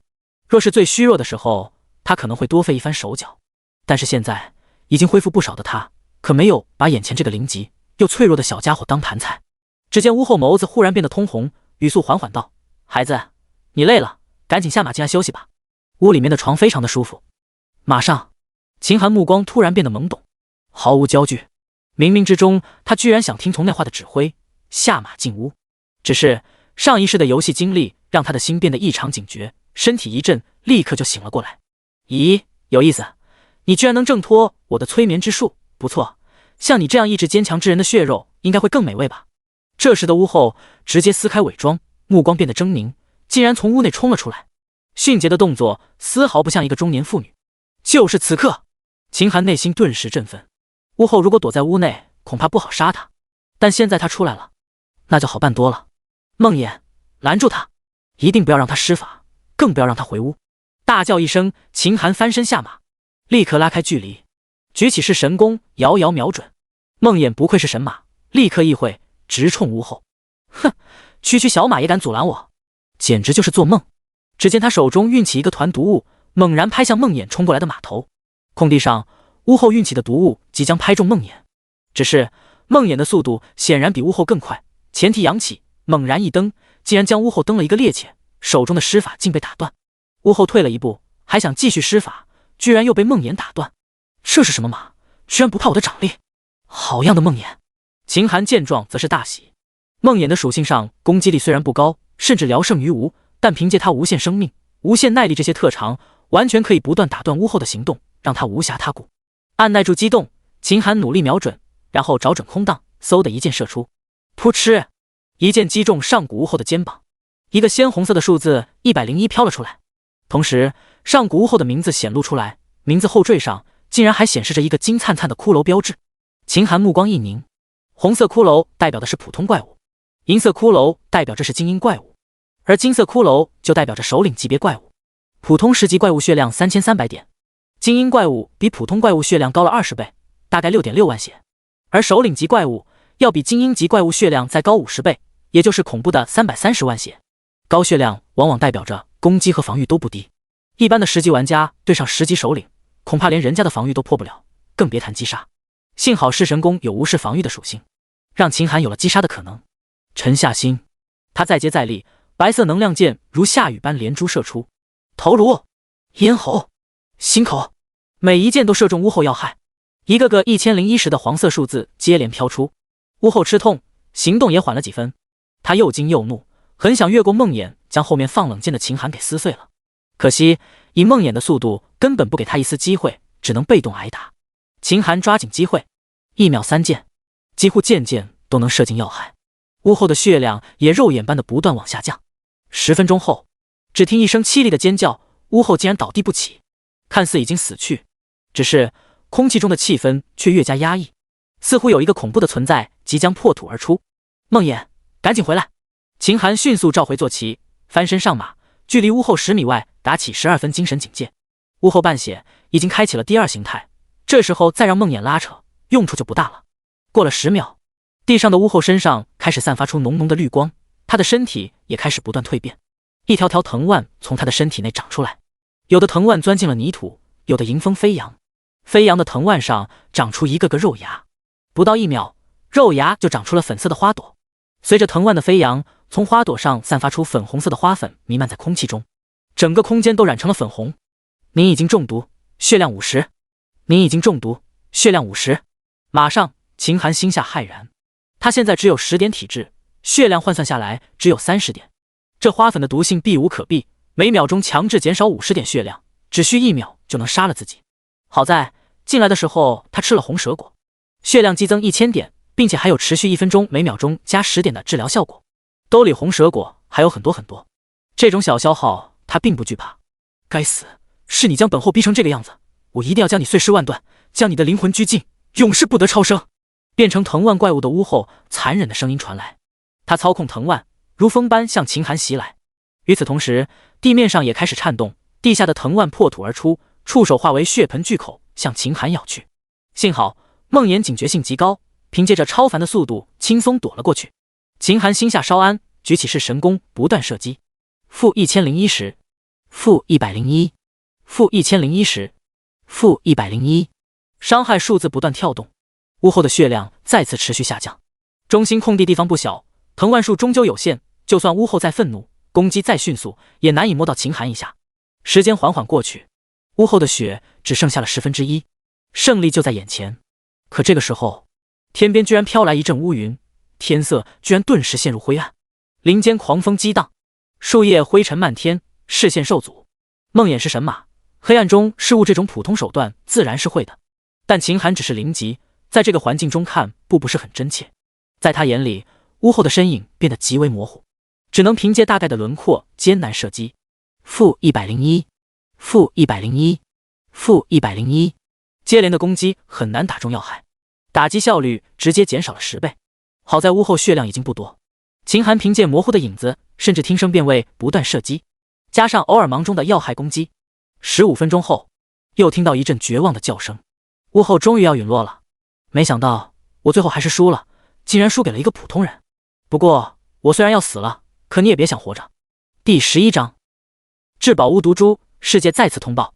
场内，屋后的话说完，他的身体轰然自爆，一股以他为中心的绿光将整个中心场地映如白昼。绿光上空，一个个凄厉的冤魂化身骷髅，似要向秦寒索命。秦寒眉头一紧，这些绿光是剧毒，以屋后以生命为代价所激发的毒，沾上一点恐怕就难以驱除。这些厉鬼应该就是屋后所杀的那些玩家们，此时也化成了屋后最后的攻击手段。梦魇，冲进屋子，快！他驾驭梦魇，以最快速度冲进不远处的小屋，后面的厉鬼和绿光在后面紧紧跟随。屋内正中心的祭坛上放着一颗散发着红绿光芒的珠子，秦寒不管不顾，一把将珠子抄进手中。与此同时，厉鬼和绿色的剧毒瞬间将他包围。你已中毒，血量200。你受到厉鬼攻击，血量50。更恐怖的是，剧毒可是持续攻击，那些厉鬼数量众多，攻击频率很高，血量下降的也不比剧毒慢。望着急速下降的血线，秦寒立刻道：绑定巫毒株。巫毒株绑定成功。巫毒株唯一至宝，以巫毒为食，世间一切巫毒克星。与此同时，巫毒株散发出一道光晕，将秦寒护住，下降的血量立刻止住。检测到剧毒，巫毒株自动汲取中；检测到巫术，巫毒株自动汲取中。只见满屋的剧毒之气就像乳燕归巢般向巫毒株涌入，那些厉鬼也凄厉地惨叫着被巫毒株吸取。短短10秒后，一切归于平静。巫毒株的属性居然再次变化。巫毒株唯一至宝，以巫毒为食，世间一切巫毒克星。攻击附带剧毒200点每秒，持续10秒。技能续魂术、巫术，汲取击杀的生灵怨念，可在攻击的时候主动放出。与此同时，世界栏目再次发起通告：恭喜玩家秦寒首杀特殊 BOSS 上古屋后，奖励天道值2点。恭喜玩家秦寒获得唯一性至宝，奖励天道值2点。与此同时，万界之中所有新手村的人又抑郁了，甚至有的努力打怪升级的人都直接泄气。这还让人玩吗？我辛辛苦苦打怪升级，连个装备都没有爆一个，可人家呢，居然接连爆出至宝。不玩了，回村子睡觉去。这个秦寒究竟是什么人物？凭什么什么好处都轮到他？他难道是创世神的亲儿子吗 ？Y120131新手村，白衣女子嘴唇微张，惊讶自语：这个秦寒比我想象中的要更厉害，若是有机会，真想结交一番。木屋中，秦寒大喜，果然是至宝，这次的拼命没白费啊！而且单单这件巫毒珠就能奖励2点天道值，可见此物的非凡。要知道，游戏越往后期，那些巫咒、奇毒等令人防不胜防的手段就越多，稍不注意就中了人家的手段。就像刚才，哪怕之前就有了防备，可还是差被巫后那催眠手段迷住了。这还只是10级的首领怪，若是再强大点，恐怕故事就是另外一个结局了。有了巫毒珠，不仅能让他多了份攻击手段，世间一切巫毒派系的事物都将对自己构不成威胁。而且有了巫毒珠在手，一旦吸取了足够的巫毒力量，他的攻击手段也能随之增加。到了后期，怕是单单巫毒珠的附带伤害就够那些至高神喝一壶的。外面剧毒被巫毒珠全部吸光，院内再次变成一片寂静。秦寒从屋内走了出去，上古屋后陨落的地方一片焦黑，他的身体已经化为了烟尘。不过焦黑的地上却留下了爆出来的装备，先是一堆金币映入眼帘，看数量足有1万枚。秦寒大笑，首杀特殊首领怪就是牛，这爆率简直了，这可是金币啊！1金币等于100银币，1银币等于1000铜币。要知道，游戏里的野怪爆率低到发指，杀上1000头野牛也爆不了1银币。所以最主流的货币获取方式就是通过售卖怪物尸体、采集野外矿石之类的资源售卖。新手期大家都没有空间背包，就算商店里售卖的空间背包也很稀少，所以一般人在野外杀掉的野怪、寻到的宝物，只能用最笨的人力运输运回新手村。像村口那些野牛，完整的运回去，卖给村里的屠夫，1头野牛也就给100铜币，算上运输时间，拼了命倒卖1天也挣不了多少钱。上一世整个新手后期，哪怕是诸天之中头部玩家身上能有个1000金币都算顶尖了，一般玩家身上更是只有零星几个金币，更别说游戏刚开始第1天1万金币，那简直做梦都不敢想。收取金币，只听哗啦一声，美妙的金币入账音效响起，听的人耳朵都想怀孕，太舒服了。秦寒眼睛不禁眯了一下，好想将这些金币扔到地上再捡取一次啊！不过最终他还是忍住了，1点金币而已，不算啥，真不算啥。强忍着冲动，他将目光放在剩下的物品上。焦黑的地面上放着3件装备，1件漆黑的皮甲，1件漆黑的皮裤，1件漆黑的皮靴。若不是这些装备身上泛着微光，他差点都略过去了。将装备一一捡起来查看，他的脸上再次一喜。上古皮甲按荆棘装备，防御100，抗毒100，抗诅咒100，抗雷100，隐匿+1，黑夜视野+1，体质需求10。上古皮裤按荆棘装备，防御100，抗毒100，抗诅咒100，抗雷100，隐匿+1，黑夜视野+1，体质需求10。上古皮靴按荆棘装备，防御100，抗毒100，抗诅咒100，抗雷100，隐匿+1，黑夜视野+1，体质需求10。注：此装备为上古刺客套装，刺杀上古屋后失败的刺客所留，击击之后可以激发套装效果。秦寒点点头，永生游戏除了特殊装备外，基本要求都是体质点。比起重甲，这些皮甲的体质要求就很低了，哪怕是他这个0级的玩家也能轻松佩戴。将装备穿在身上，他整个人立刻就变得不一样了。3件装备加起来的3点黑夜视野效果，让他目力在黑夜中看得更远，更加清晰。3点隐匿效果，更是让他身体都轻了几分。而且在地上还发着微光的衣服穿到身上，居然半点光都映不出，非常适合夜行。至于防御属性，也很令人欣喜，1点防御可以抵挡1点攻击力，除非有破甲装备，不然在不破防的情况下，几乎造不成伤害。除非对方攻击没有穿防御性装备的头部要害，毒抗、雷抗、诅咒抗性也很厉害。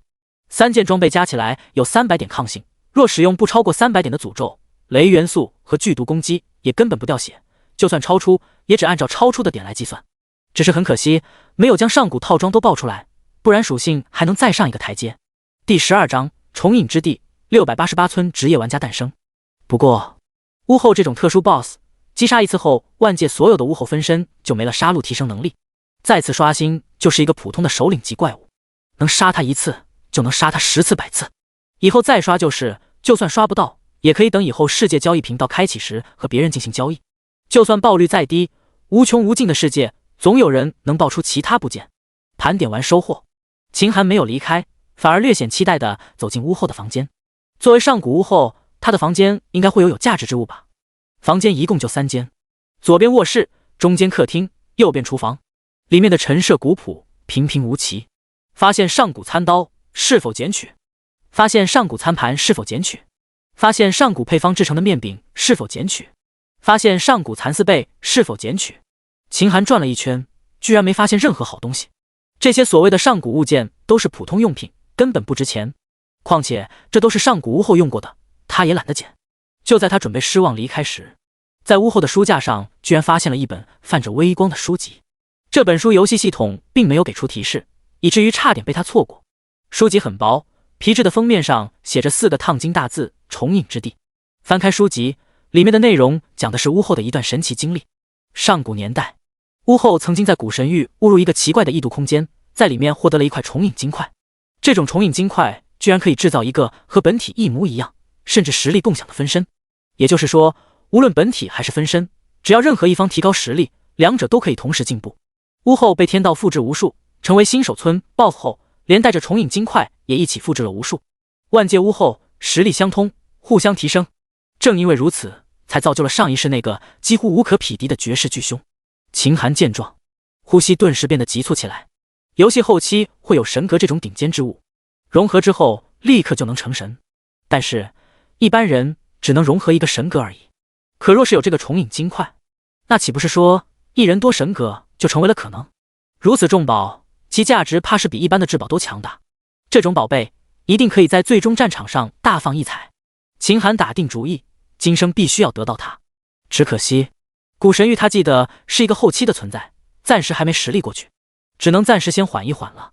合上书，将书放进马鞍包，秦寒骑上梦魇疾驰而出。他还有很多事情要做。688新手村内，野牛草原深处，刘狂不断的刷牛升级。他幸运的遇到一个庞大的野牛群，数量繁多的野牛让他升级起来非常迅速。待这群野牛杀完，刘狂顺利升到了3级。恭喜本村玩家刘狂率先升到3级，奖励体质点+1。刘狂见状停了下来，打开了等级榜，排名第1的赫然是他刘狂的名字。除了他之外，还有10个人到达了2级，其余的多是1级，甚至还有少部分0级玩家。而且早聊天区又是一堆人不要命夸赞他，似乎已经习惯的刘狂如今也不害羞了，自得一笑，自语道：哎呀，真是高手寂寞啊。不过别人追的也挺紧的，趁天色还早，还是赶紧继续升级吧。3级到4级的经验涨了一大截，而且再杀野牛给的经验会越来越少，是时候去新的野区了。此刻他已经处于草原深处，旁边不远处就能看到野狼的栖息地。这些野狼看起来不好惹，也不知道好不好杀。不过我有杀牛的经验，杀这种野狼稍微摸索一下应该就行了。带着期待，刘狂关闭聊天区，提着刀前往野狼区。而恰在此时，688新手村忽然一道村域信息猝不及防地跳了出来：恭喜本村玩家刘露率先转职，奖励体质+1。这突如其来的消息让所有玩家都愣住了，然后一连串的追问出现在聊天栏里。转职？那是什么？居然还能系统通告？应该是很重要的东西吧。刘露，刘露，兄弟能现身说法吗？那刘露还不知道职业稀缺性，非常痛快的在聊天栏里回复道：兄弟，转职就是转职成职业者，职业者拥有职业光环，还有成长值加成呢。我是初级职业，按照说明上的解释，我只要升级就可以得到成长值 1.5 倍的加成。卧槽，这就是说你升1级要比我们多出5点体质，这也太牛了吧。兄弟，能说说转职有什么条件吗？需要几级才能转？刘露也没啥，村北2公里外有一个刀馆，我刷怪的时候误打误撞就过去了，去了之后进行训练，然后就进行了考核，至于条件好像没有，我现在还是0级呢。这么好，那我也赶紧去吧。刘露兄弟，我现在1级了，如果我转职，那已经升的级有没有体质加成？刘露，看说明的意思，恐怕没有。什么？那可是5点体质啊，居然没有了！我操，兄弟们，这岂不是说游戏的正确打开方式是先转职再升级吗？等于说今天我们升的级反而是一种损失。你们看排行榜上第1名刘狂，他已经3级了，职业转职3级下来有15点体质的加成，而他率先升级的奖励也不过才3点，亏大发了。刘露，应该不止啊，兄弟们，我了解到初级职业只是最低级的职业，上面还有中级、高级甚至更高的级别，越往上成长倍率就越高。我操，这样太夸张了吧？那我还升个屁级，及时止损，赶紧转职去吧。天哪，这样太魔幻了吧！一瞬间等级第1的刘狂就变成了吊车尾，我都有点不忍心了。这有什么不忍心的？游戏嘛，处处都是惊喜。本来我还以为以后刘狂就是新手村霸主了，现在看来他恐怕要成为新手村的笑话了。可笑还有人在上午的时候捧他的臭脚，不过只是一个杀牛的屠夫，靠着一身蛮力临时冲到了等级最前而已，算什么本事？人家宇宙级游戏席卷诸天，岂能是升级打怪这么简单？靠着蛮力根本走不了多远。兄弟们，赶紧去转职去，我们要用智慧让某些人看看什么才叫做真正的游戏玩家。第13章刀之试炼36关。野狼区域，刘狂逐渐找到了击杀野狼的办法，刷怪速度逐渐在提高。又杀掉一只野狼后，他找了一块大石头坐下，然后面带微笑地打开聊天区，准备和大家说说自己已经能在野狼区熟练练级的事情，相信应该能获得大家的一片赞誉吧。虽然仅仅过了1天，但他已经习惯了大家对他的恭维，甚至此刻不见大家夸奖，他就有些难受。不过当看到那些信息后，刘狂的身体呆愣当场，笑容直接僵持在脸上，额头上、后背上汗水如不要命般冒出来，一股无地自容乃至到绝望的念头从心头升起。原本他还打算等天黑回村的时候怎么接受大家的顶礼膜拜，甚至他还想到了那些女玩家如妃子一般围着他的场景，也想了给那些迷弟迷妹们签字的时候是用左手好还是右手好，他在内心都反复练习了千百遍和大家打招呼的模样。可如今就这么一瞬间，自从那个刘露在聊天区露面后，自从那转职的事情曝光后，他立刻就从炙手可热的明日之星、新手村的未来霸主，瞬间打回原形，成为了人人喊打的反面典型。为什么会这样？刘狂欲哭无泪，扔掉手上的刀，双手插进了头发中，痛苦地坐了下来。Y120-131新手村，白衣女子神色平静，拿着顶级弓箭手转职令牌，准备回村转职试试。路上却巧遇到了剑道馆。剑道馆前，黑压压的玩家都在争先恐后往里面挤。咦，出什么事情了？白衣女子好奇地走了过去。她走路的仪态极为优美，莲步轻移，顾盼生姿，一举一动都充满了美感。随着她的现身，黑压压的玩家中不知谁喊了一句：“女帝陛下来了！”顿时场内变得鸦雀无声，所有的玩家不约而同地低着头，甚至抬头看一眼的勇气都没有。所有人尽皆躬身高呼：“草民！臣拜见女帝陛下，愿陛下安康，大夏永存！”白衣女子轻轻抬手，疑问道：“你们这是在做什么？”一位梳着宫廷发髻的女玩家连忙出列，躬身道：“启禀女帝，这里是剑道馆，可以获得转职凭证。”哦，白衣女子闻言细细琢磨，进游戏她幸运地遇到了弓箭手转职地点，获得了顶级弓箭手转职令牌。这剑道馆应该也是一样的，一个顶级职业转职凭证可以转职成顶级职业者，那2个呢？会不会不一样？无论有什么不同，多拿一个总是好的。进游戏时他选择了4处观察，今天甚至都没有升级，毕竟对他来说想升级实在太过简单，随时都可以。反而有些东西一旦错过就难以挽回了。没有多想，白衣女子微微一笑：“那我也参加考核。”众人心头一紧，人群里立刻就有一起传过来的官员出列：“女帝陛下考核！”所有人暂且退下。但也有人上前悄悄道：“启禀女帝陛下，这剑道馆闯关比较困难，我们的人已经摸清了到20多关的经验，您是否先看看再做准备？”白衣女子轻轻点头：“那就先看看吧。”688新手村，经过刘露的现身说法，此刻几乎没有人在野区刷怪，大部队全都在寻找转职地点。而刘露所说的刀馆位置，如今在688新手村简直炙手可热，多数人都汇聚了过来。夕阳下，村西不远的山脚正坐落着一座规模宏大的刀道馆，道馆主体像古代皇宫主殿一般高大辉煌，里面烛台连绵，红毯铺地，外面一排排橘黄色的灯笼悬挂，华灯初上。此时刀馆外人头攒动，扫眼一看，少说也有上千名玩家。而秦寒也在此时来到了此处附近。人群外，秦寒收掉梦魇，是神功，慢慢悠悠往前走去。这里有他下一步要获得的东西。刀馆是新手刀客的训练试炼之地，只要通过刀之试炼第一关，能获得一把白板长刀；通过第二关能获得一把蓝色长刀；通过第三关能获得初级刀客转职；通过最终36关就能获得顶级刀客职业转职凭证。虽说这里距离新手村很近，能寻到这里的玩家非常多，但是刀之试炼36关，一关比一关困难，越往后面越危险复杂，稍不注意就会死亡。没有足够的实力和运气，根本闯不到最后关卡。而且刀之试炼，所有关卡都是根据闯关人的实力来动态增强的。也就是说，在这里，哪怕是巅峰种族中那些最强者，除了战斗经验以外，并没有任何优势。此时刀馆门口立着一个如放大了无数倍的圆形梳妆镜模样的显示镜，镜子上正显示着本新手村正在试炼的人闯关的场景。镜子前面不少玩家席地而坐，眼睛紧紧盯住镜子，生怕错漏一丝信息。很显然，这些人都在汲取别人的闯关经验，从而让自己可以走得更远。秦寒摇头，这些人还不知道，刀之试炼从第一关开始所获得物品都会限量，拖延下去，最后恐怕什么都捞不着。上一世他也是这些人中的一员，直到知道初级刀客名额已经没有之后才慌了神。最后也是他运气爆发，在第三关找到了一条通往36关的隐藏秘境，从而获得了顶级刀客转职名额。若非如此，上一世他也根本走不到最终战场。沉下心，秦寒迈步走进刀馆。刀馆内，中心一传送门伫立，同时只能容下一个玩家进行考核。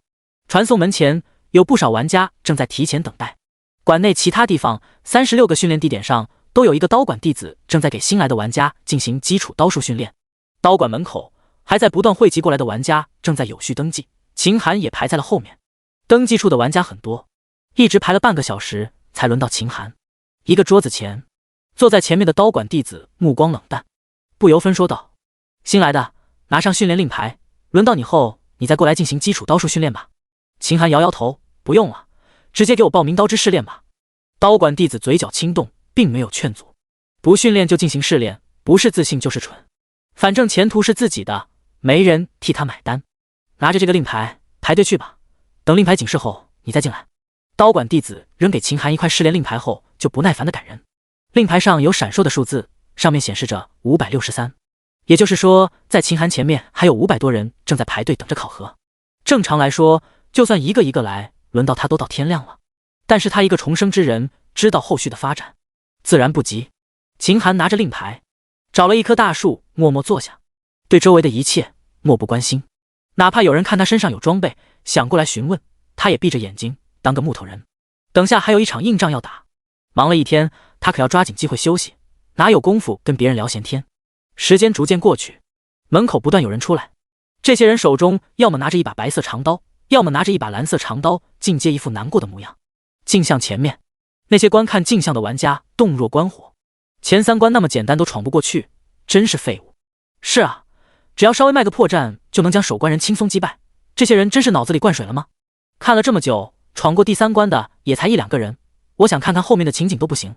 要不李兄你出马，以你的实力闯过第3关轻轻松松，也好让兄弟们几个观摩一下后面的情况。你以为我傻吗？第3关就能获得初级职业令牌了，那要是第36关呢？那会获得何等职业等级？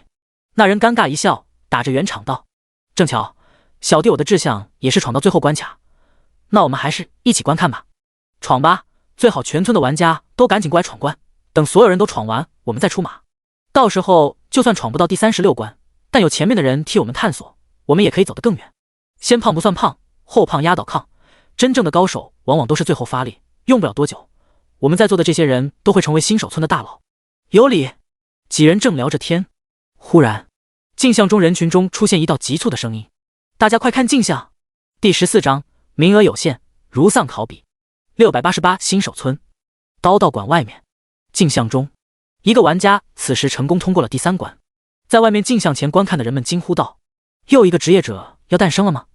这应该是我们村第3个转职的吧？”“对，是第3个，如果算上第1个转职的刘露，那这算得上第4个了。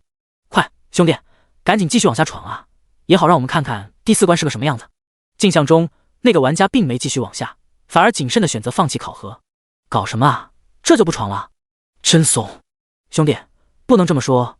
我看他闯第3关时已经非常吃力了，再下去肯定不行。要我也会选择放弃的。算了算了，继续看吧。但愿接下来有人能闯到后面的关卡。我就想不通了，这帮废物为什么这么垃圾，才第3关就过不去，真是丢死个人。若不是我想要学习经验，真想亲自上去让他们看看什么叫做厉害。正当他们聊天时，忽然一个惊天噩耗传了过来。刚刚闯过第3关的玩家没有领到职业令牌，甚至连个蓝色长刀的奖励都没有。镜像前的众人坐不住了，兄弟们，初级职业没名额了，怎么办？能怎么办？我辛辛苦苦在这里观战，最后居然名额都没了。之前没听说这些职业令牌还限量啊？慌什么？不就是初级职业令牌没了吗？刀之试炼36关，只要闯到后面，一定还会有更高级的令牌。兄弟，不是我说，第3关都这么难了，后面一定会更难。你觉得我们能闯到后面吗？那怕什么？任何关卡只要找到方法，肯定能过关。我们继续琢磨琢磨，一定可以做到的。就是不能因为一点困难就放弃。要知道，这可是和诸天玩家对抗的游戏，我们这些聪明人要扛起人类的重任。同意，谁想放弃就走吧，反正我要留下研究过关的办法。正好，少一个人就少一个竞争力。场内大家有了分歧，部分人离开，还有一部分人选择留下。另一边，剩下那些在训练刀术还在等待的玩家们可没这个心思，他们全都聚集在刀馆门口，义愤填膺。怎么会没了呢？这才刚赚了几个人吧？难道一个村的职业名额分配只有几个吗？那让剩下的人怎么玩？这不公平！我抗议！这还怎么玩？我不玩了！一时间群情激愤，不少人都想冲进刀馆问个明白，是要为大家讨回公道。随后，一声冷漠的声音将众人的气焰压下：“都给我闭嘴！”只见方才给秦寒登记的那个刀馆弟子面若冰寒走了出来。初级刀客职业名额超过万亿，诸天新手村公平竞争，抢不过别人就是你们的无能。告诉你们，现在不仅初级名额没了，就连中级名额也没几个了。就你们这些现在才闯到第3关的废物，也配抗议？也不撒泡尿照照自己到底几斤几两？还有，宇宙永生游戏岂是你们说不玩就不玩的一群蝼蚁而已？谁会在意你们的想法？你们以为这是过家家吗？不想玩就等死吧！刀馆弟子说完，冷冷回头，留下愣在原地的一众玩家。众玩家第一次感受到了游戏的残酷。本来大家都还以为每个新手村的转职资源都是一样的，无非就是内部人竞争，可没想到真相竟然这么残忍。永生游戏，众生为蝼蚁，只能拼命在人家的规则下求存。那帮一直在镜像前的玩家闻言，顿时如丧考妣，悔恨难当。失策了！看了半天，镜像居然弄出这么大个乌龙。后胖压倒炕，那也得能胖起来啊！万界争雄，人家中级名额都快抢完了，我们还只是在初级名额关卡徘徊。这才开局不到1天，我估计最迟明天，就算后面的名额也会被别人抢走。唉，努力看了半天研究攻略，居然无用武之地。谁能想到名额居然是诸天一起争的？我一直以为每个村子会分配一些固定名额呢。兄弟们，算了吧，去别地方再找找机会吧。机会稍纵即逝，以后有好处立刻就拿，不要想太多了。我记得附近1里外还有一座剑道馆，要不去那边看看还有没有名额。不管怎么说，努力寻找转职机会吧。初级职业 1.5 倍成长值，一旦转职就能和普通玩家拉开差距，后面的路也能走得顺畅。众人落寞起身，快速离开。剩下的玩家见没了好处，大部分人都扔下考核令牌离开。留下的人中，大多也只是为了第1关那个白板长刀奖励罢了。不多时，刚才还熙熙攘攘的刀道馆立刻变得人烟稀少，而且随着白板长刀的奖励也没有了之后，这刀馆门前最后一批人也散得干干净净。而且因为聊天区的传播，刀馆这个原本热闹非凡的地方，瞬间变成了一片荒芜。不过，众人放弃考核，也让秦寒的考核时间却提前了。很快，秦寒手中的令牌就亮了起来，上面的数字也变成了0。他睁开眼睛，站了起来，迈步走进了刀馆。作为重生者，自然知道这一切的发生，所以之前他才会那么的淡定。不然真让他等到明天早上，怕是他早就坐不住了。刀馆内，还是那名刚刚登记他的弟子迎了上来。那弟子看着秦寒，神色有些奇怪，人都几乎走光了，没想到你居然没走。不过就算你留下也没用，我很遗憾的告诉你，现在中级名额也彻底没了。你想获得高级转职名额的话，最少要闯到30关。以你的实力是不可能闯过去的，我建议你还是放弃吧。秦寒嘴角轻动，将令牌递出去，不用多说，现在就开始考核吧。见秦寒无动于衷，固执的要考核，接待弟子也不再废话，直接带着秦寒来到传送门前。像你这样固执的人真是少见，进去吧。记住，如果想出来就捏碎令牌，或许能让你捡回一条小命。秦寒并没有回应，一步踏了进去。第15章，秦寒闯关，速战速决，刀之试炼。第一关，这是一个湖心岛，岛上植被稀少，树木寥寥，方圆不到1里，一眼就能望穿。一身黑衣的抱剑者轻轻靠在岛上唯一一棵歪脖子柳树上，闭目养神。秦寒进来后，距离他50米，身前插着一把长刀。前方的天幕上100秒的倒计时不断跳动数字，只要倒计时结束没有击杀守关人，则试炼失败。正常人遇到这种情况，一定是拔出身前的长刀，迅速朝抱剑者冲去。但秦寒没有，只见他不进反退，扭身跳进身后不远的湖水中。刀馆外面，接待秦寒那名弟子正巧走到外面巡视，镜像前恰好空无一人，只有那弟子在前。他余光看了一眼镜像，里面秦寒的异动瞬间吸引了他的注意力。镜像内，此时此刻，秦寒刚刚跳进水里，这是要干啥？好好的跳水里干什么？刀馆弟子有些错愕。时间一点点过去，倒计时甚至到了最后10秒，而秦寒居然还没有上来。完了，还剩10秒，就算他现在跑上来，也不可能再通关了。这叫什么事啊？好好闯关不好吗？他估计是知道自己闯不过去，反其道而行而行吧。刀馆弟子不屑一笑，哼，花里胡哨有个屁用！不看了，他应该快出来了。说着，他就要转身回去。忽然，只听水声哗啦，刀馆弟子看到了他今生今世都难以忘怀的一幕。只见秦寒从水里出来后，如离弦之箭般向抱剑者冲去。路过地上的长刀时，脚步丝毫不停，右手轻松一拔，长刀破土而出。手握长刀的他，速度竟然更胜一筹。近了，又近了，他距离抱剑者越来越近。天幕上的倒计时此时已经接近尾声。5、4、3，他能成功吗？刀馆弟子下意识不禁为此人捏了一把汗。2秒钟，转瞬即逝，岛上的秦寒与抱剑者擦肩而过。下一秒，一道传送门忽然出现，秦寒几乎踩着最后1秒的钟声踏了进去。在镜头调转的时候，外面的刀馆弟子刚好看到了抱剑者咽喉上的血线。这一幕看得他头皮炸裂，浑身鸡皮疙瘩都冒了起来。恐怖，太恐怖了！此人的身手虽然不算什么，但是他这种压着时间过关的自信却是万中无一。太自信了，哪怕是剑道馆的馆长，那个强大的男人也不可能做到如此的地步。旋即，刀馆弟子心下开始火热起来。这么厉害的人，或许能闯得更远吧？看看他究竟能闯多少关。镜像中，镜头一转，来到了一个野外的土路上，前方这次居然出现了2名抱剑者。天幕上倒计时依旧在跳动着，而这次秦寒居然又没第一时间去杀人，反而冲进了旁边的草丛里。他不知从那里找了一个铁锹，在某个位置挖了起来。不一会儿，一个箱子出现，他将箱子打开。这次刀馆弟子看得很清楚，里面竟然是一双泛着黑铁光泽的靴子。他不禁疑惑，这个玩家怎么知道这里面有箱子？不过刀之试炼说明规定中不是说了吗？除了奖励物品，里面获得一切都不可能拿出来。既然如此，此人费这么大劲寻东西有什么目的？皱着眉头，刀馆弟子看到镜像中玩家再次压着尾声踏进了第3关。第3关的所在是一座决斗场，这里有3个抱剑者。倒计时时间长了一些，一共有150秒。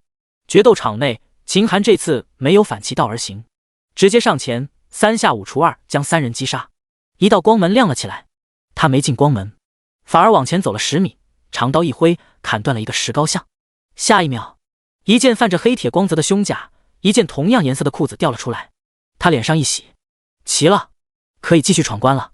这次时间很富裕，只见他不慌不忙走到决斗场另一端一处铁门前，找到铁门其中一道缝隙处，身体猛然一撞，然后整个人竟然撞了进去。刀馆外，镜像前，刀馆弟子情不自禁捂住了嘴巴，浑身颤速道：他这是要……这是一处奇怪的空间，世界仿佛都成了马赛克。秦寒不断的往前走，脚下居然闪过一幕幕的景色，而他的头顶却一片黑暗。黑暗与景色链接处，一个个巨大的锯齿不断拉长拉小，仿佛这个世界都是崩坏的。没错，秦寒居然在永生游戏里面走进了一个类似于现实游戏中卡墙的 bug， 这是天道留给弱小文明的一种增加实力的方法。上一世不少低等文明的玩家都靠这个办法实现了阶级跃迁，前世他就是这么过来的，今生他还想再来一次。毕竟36关后面越来越难，就算他有足够的信心闯过去，也不过是平白浪费时间。随着时间逐渐推进，秦寒忽然停下脚步，向下望去。末日般的废土世界里，几十个拿剑的红发怪物拥挤在一处废弃城市的街道上，嗜血的眼神不断寻找着被他们感知到的猎物，可任凭他们怎么找，却发现不了猎物的存在。秦寒微微一笑，又往前走了几步路，一个安全的房间映入眼帘。这个房间按照规则，只有击杀了这群红发怪物才能开启，但卡了 bug， 根本不用交战，他直接跳了进去。房间空荡荡的，只有木桌上摆着的一枚刻着刀字的令牌，顶级刀客转职令牌。镜像外面，刀馆弟子瞪大了眼睛，浑身情不自禁的抖动，颤抖的都不能呼吸。那是房间内，将令牌拿到手中，秦寒脸上浮现出浓浓的喜色。按照前世的攻略，2枚顶级职业令牌就可以去新手村祭坛合成圣级职业令牌。圣级职业令牌在游戏里可不多，名额只有36个。上一世几乎每一个圣级职业的获得者几乎都发展成了顶尖的存在。不过他并没有急着离开，因为这里还有一件至宝要拿。将令牌收起来后，只见秦寒不慌不忙地将1、2、3关获得的一套装备全部穿上，下一秒就见他浑身都包裹在如黑铁光芒的铠甲之中，包括眼睛部位都有一片玻璃光泽的镜面保护。穿好装备，秦寒直接推开木桌子，露出地面上一个铁扣，拉开铁扣，地面瞬间出现了一个朝下的通道，一个石阶映入眼帘。通道内一股股热浪翻涌上来，一道青色的火蛇犹如巨龙般钻了出来，所过之处，屋内的一切瞬间被烧为灰烬，而秦寒居然毫发无伤。好宝贝，这是一套顶级防火服，可以阻挡高温火焰。防火服部件位置是他前世看万界攻略时知道的，他费心费力从前3关获得这套装备，目的就是为了36关之后的隐藏关。沉下心，秦寒顺着阶梯一步步踏了进去。通道内烈焰焚天，五颜六色的火焰充斥整个空间，阻隔视线。恐怖的高温，就算穿着防火服，身体也热得难受。咬咬牙，秦寒猛然朝前冲去。脚底下、头顶上、左侧、右侧，来自4面8方的火焰不断喷射在盔甲上，原本黑铁的颜色居然逐渐的在变红。犹豫就会败北，就算是防火服也不可能在这里坚持太久。他将速度拉到了极致，就在他身体被炙热的温度烤得受不了时，眼前豁然开朗。第16章刀种，明刀月影。过了通道，一个鸟语花香的世界赫然映入眼帘。地面上，一柄柄利刃插在繁花锦绣的地面上，刀木号称搜集天下好刀，到达此处的玩家可以随意拔出一把刀带走，一经选取不可反悔。宝物属性全凭运气，望着密密麻麻，少说也有上万把的刀。秦寒摇头一叹，这个环节还真是坑人，和弓箭手考核第1名就能获得至宝不一样。4刀馆、剑道馆等考核地点，就算第1个通关也不会有至宝奖励，除非到达眼前这样的隐藏关卡。就像刚才前3关里面的防火服，哪怕是运气爆炸到极点，能够遇到1件就不错了。说句不客气的话，能来到这个隐藏关卡的人，万界之中怕是能有10个，那就是天一般的运气。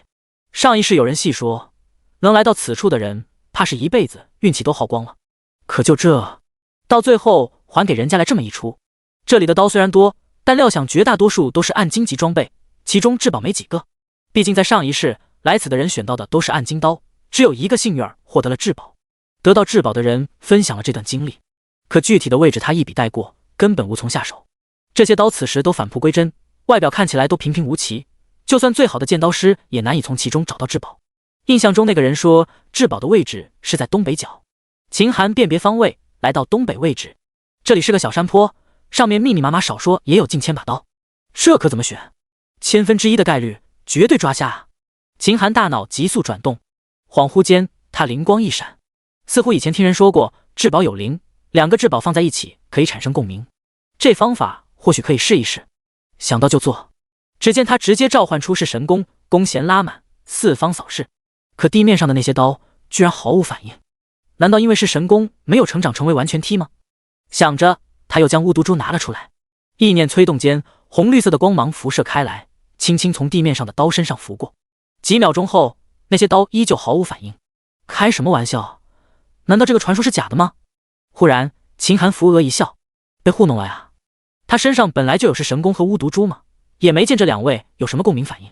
那所谓的宝物共鸣，就是那些好事者的玩笑话而已。他堂堂2个至宝的获得者，居然能信这样的拙劣借口，简直让人无地自容。沉静下来，秦寒彻底抓了瞎。难道真的要靠运气了？站在万刀林中迷茫了一会儿，最终秦寒最后本着死马当活马医的态度，竟然把梦魇给召唤出来。山坡上，梦魇露出身影后，散发着红光的眸子好奇地打量着周围。秦寒试探道：好兄弟，快帮我看看这附近的刀里面有没有至宝。梦魇通灵，竟然能听懂。只见他眸子里红光大盛，马头扭转间就锁定了一把刀，然后一个疾步跑了上去，马嘴直接咬着刀柄拔了出来。破土而出后，刀身白光一震，竟将上面的泥土全部震掉。梦魇的马嘴似乎也被震了一下，下意识将刀吐掉。这是一把类似苗刀，通体如月光般银白的刀。秦寒一个箭步将刀拿到手中，明刀月影，暗荆棘，未解锁，至宝，攻击100，全系抗性削弱100，全甲破防加10，然后没了。望着惨淡的属性，秦寒惊疑不定。不是那个刀，记得上一世别人获得的是一把烈火刃，一刀可将一方天地拉入炼狱，而这个明刀月影上一世却从未听闻过。看属性很一般，普通的暗金装备攻击也都在100点左右，这点平平无奇。全甲破防加10倒还可以，不过比起弑神功的无视防御，差的简直不可以道理计。全系抗性削弱100点，一般的装备都是固定针对某种元素进行削弱或者增强，全系削弱算是万金油，但是万金油也代表着样样都会，但样样稀松。100点削弱在前期还算有点用，到后期完全就是杯水车薪，还不如固定某系削弱500-600呢。堂堂至宝，就算没解锁，属性也不能这么拉胯吧。想了想，秦寒不再纠结，既然是至宝，那就一定有它的独特之处，等以后解锁了就知道了。这时，梦魇一脸邀功的表情凑了过来，亲昵的在秦寒身上乱蹭，似乎在说：看我厉害吧，一把就挑到最好的。秦寒微见状哭笑不得，他伸手摸了摸梦魇，并顺手在背包里找了一个胡萝卜塞给他。梦魇一口咬着胡萝卜，吞在嘴里慢慢咀嚼，满脸的享受。秦寒苦笑着摇了摇头，既然梦魇选择了月影，说不定在他看来月影的能力更强呢。与此同时，世界聊天栏再次发布通告，恭喜玩家秦寒获得唯一性至宝，奖励天道值1点。刀馆外面，镜像前，刀馆弟子目睹了全过程，看到世界通告后，身体不由自主地瘫倒在地上。此人不仅通关了，甚至找到了隐藏关卡。他前3关找的装备就是为了最后的隐藏关。秦寒，至宝！刀馆弟子喃喃自语，一定是他，一定是他得到的至宝。还有前面那3个至宝获得者，10有8九也是他。他虽然是游戏中的 NPC， 但是他依旧是活生生的人。游戏通告他也能看得到，更知道接连获得至宝意味着什么。可以这么说，此人若是不死，以后必定能青云直上，一飞冲天。如此风华绝代的人物，居然出现在几乎是诸天最弱的文明688星手村，简直不可思议。星手村的排名数字越小，就代表对方的实力越弱。比起至宝，顶级职业令牌也算不上什么。若是能够结交到他，等以后游戏结束，回到自己的家乡世界时，或许可以获得此人的帮助。刀馆弟子声若蚊蝇，低语道：刚才态度有点不好，可能已经得罪了他，要不要等下给他道个歉？不行，如果道歉，平白的拉低自己的身份，会被他看清，还是要想个办法才行。刀馆内，秦寒捏破令牌传送了回来，刚刚踏出光门，那名之前接待他的刀馆弟子就在镜前站着，神态依然倨傲。看到秦寒，此人道：不错，能够接连通过36关，你也算是个小高手了，你有资格跟我做朋友。秦寒闻言一愣，啥？做朋友？还有资格？别人或许不知道，但他对这些低级 NPC 的来路知道的一清二楚。顶级职业以后的成就，远不是这刀馆弟子可以企及的。是什么让他可以说出这种狂妄的话呢？毕竟朋友互相帮助才能叫朋友。此人对自己没有一丝帮助，以后甚至也帮不上一点忙，就这还一脸倨傲，一副跟他做朋友自己就赚了样子。微微摇头，秦寒默然道：如果没有事情的话，我就离开了。什么？刀馆弟子猛然一愣，这个玩家怎么这么一副反应？以他对玩家们的了解，最起码99%的玩家对 NPC 都抱着尊敬的态度，自己这么说话，绝大多数玩家估计都会好奇地认为自己身上一定有任务。可这人的反应完全出乎意料。正当他一筹莫展，不知道怎么应对时，刀馆内部忽然走来一名弟子。这名弟子神态也是一脸倨傲，他瞥了眼秦寒，居高临下道：“你闯过36关的事情已经被我们家馆主知晓，他老人家对你有些兴趣，跟我来，准备接受馆主大人的接见吧。”见我？秦寒一愣，旋即又想起了一些事情。只要获得顶级刀客令牌，就能受到刀馆馆主的接见，可以领取一个去剑道馆考核的任务。任务内容也简单，在不转职的情况下，潜伏到距离此地不远的剑道馆，获得顶级剑客职业令牌。只要获得顶级剑客的职业令牌，刀馆馆主会赠送一身暗金装备。剑客试炼也有36关，里面的守关人都是配刀之人，难度也和刀之试炼相当，但剑客试炼可没有捷径走，而且秦寒也没有看过剑客试炼的攻略。千金之子坐不垂堂，为了一个多余的职业令牌去冒险，并不值得。想了想，秦寒回道：“不用了，我还有事。”那名新来的刀馆弟子愣了一下，忽然冷笑道：“你敢拒绝我们馆主大人的接见，我敢肯定，你接下来会有大麻烦。”麻烦？秦寒不屑一笑，他至灵天岂会害怕一点麻烦？你们馆主如果想找我麻烦，那就让他来吧，我接着就是。说着，他长身而出，压根不想理这帮自我感觉良好的人。第17章合成圣级职业令牌。刀馆。秦寒刚走出大门，就见一条提示跳了出来：“你拒绝了刀馆馆主的接见，刀馆势力对你的好感度下降为敌视。”秦寒摸了摸鼻子，无奈一笑，这刀馆馆主还真是个小心眼啊。记得上一世获得顶级刀客职业令牌后，他做了剑道馆任务，不过由于水平有限，只闯到剑职试炼第3关就失败了。当时任务刚失败，刀馆馆主对自己的好感度就下降到轻视，现在可好，直接就敌视了。不过拿了职业令牌和至宝后，刀馆这里也没什么好处可拿，敌视就敌视吧，爱谁谁，反正以后也不来往了。怀着不在意的心情，秦寒骑着梦魇，神色轻松地回新手村。回去的路上，一则世界通告又跳了出来：恭喜玩家江宁雪率先转职圣级职业，奖励天道值1点。紧接着又有一则世界通告响了起来：恭喜玩家江宁雪获得唯一至宝，奖励天道值1点。Y120131新手村转职祭坛，白衣女子江宁雪手中拿着一把雪白的长弓，周身绽放着金色的圣级职业光环，绝美的脸上浮现出一丝笑容。没想到2个职业令牌居然能转职成圣级职业，更没想到第一个转职圣级职业的人还能获得一个至宝。看来谨慎一点果然没错。看着至宝和圣级职业的属性，他的脸上充满了震惊。雪神弓，成长性至宝，来自无尽雪域的超级神物，攻击力100，冰冻，攻击附带100点冰冻伤害，持续10秒，精英级别以下怪物冰冻几率100%，冰元素削弱50%。连珠，轻盈的弓弦让拉弓速度发挥到极致，一击可以发出12道冰箭。更多属性随着升级开发。剑圣，圣级职业，诸天唯一，成长值10倍。被动，剑圣光环，弓箭系列伤害增加100%，速度提高100%，射速提高100%，弓箭锐利值提高100%，防御力提高100%。未完全体的至宝就这么厉害，若是到了至宝的完全体，那该是一个什么样的境况呢？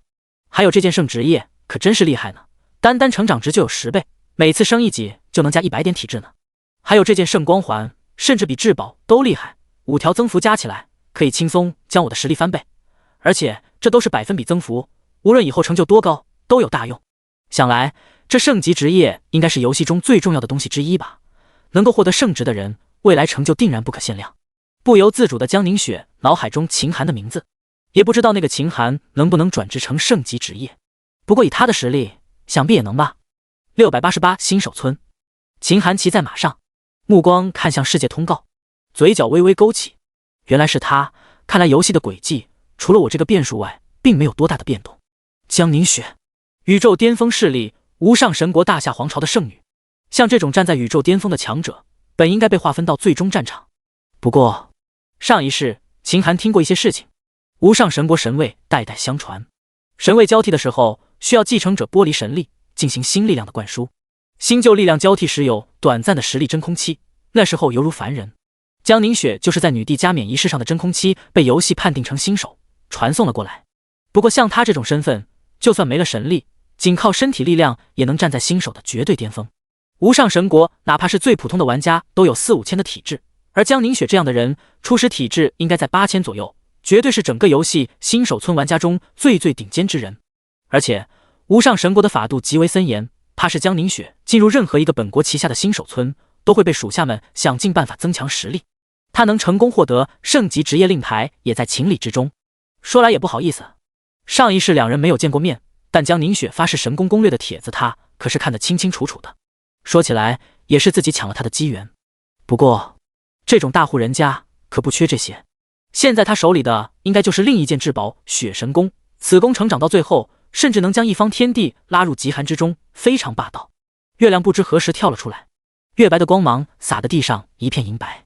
秦寒也来到了新手村祭坛，此时这里一个玩家都没有，就连负责转职的村长也不在，周围一片寂静，只有不知名昆虫的鸣叫声。不过他这次来祭坛可不是转职的，而是来合成的。转职需要村长，但合成随时都可以。只见他直接来到祭坛的中央，将2块职业令牌从兜里拿出来，放在了祭坛中央的石桌中间，检测到2枚顶级职业令牌，是否合成圣级职业刀圣令牌。秦寒是。随着他选择了确定，2块令牌忽然间从石桌上凌空漂浮3尺，犹如漩涡般交织在一起。他们大概转了10秒钟，就见祭坛上猛然一道金光闪过，很快一个散发着金灿灿光辉，上面写着刀圣的圣级职业令牌彻底完成。见此，秦寒舒了一口气。诸天万界顶级职业令牌有上亿枚之多，不同的顶级职业令牌能合成不同的圣级职业令牌，但是因为圣级职业只有36枚，所以一旦前面的人率先合成，那后面的人就没用了。好在只要合成之后，哪怕不转职，别人也抢不走。虽然没转职前看不到职业属性，但刀圣职业的属性他是知道的。刀圣圣级职业，诸天唯一，成长值10倍，刀系兵器攻击增加100%，攻击速度增加100%，移动速度增加100%，刀系兵器锐利值增加100%，防御力增加100%，10倍的成长值，升到新手20级就能得到2000点体质，升到100级的时候就有10000点体质。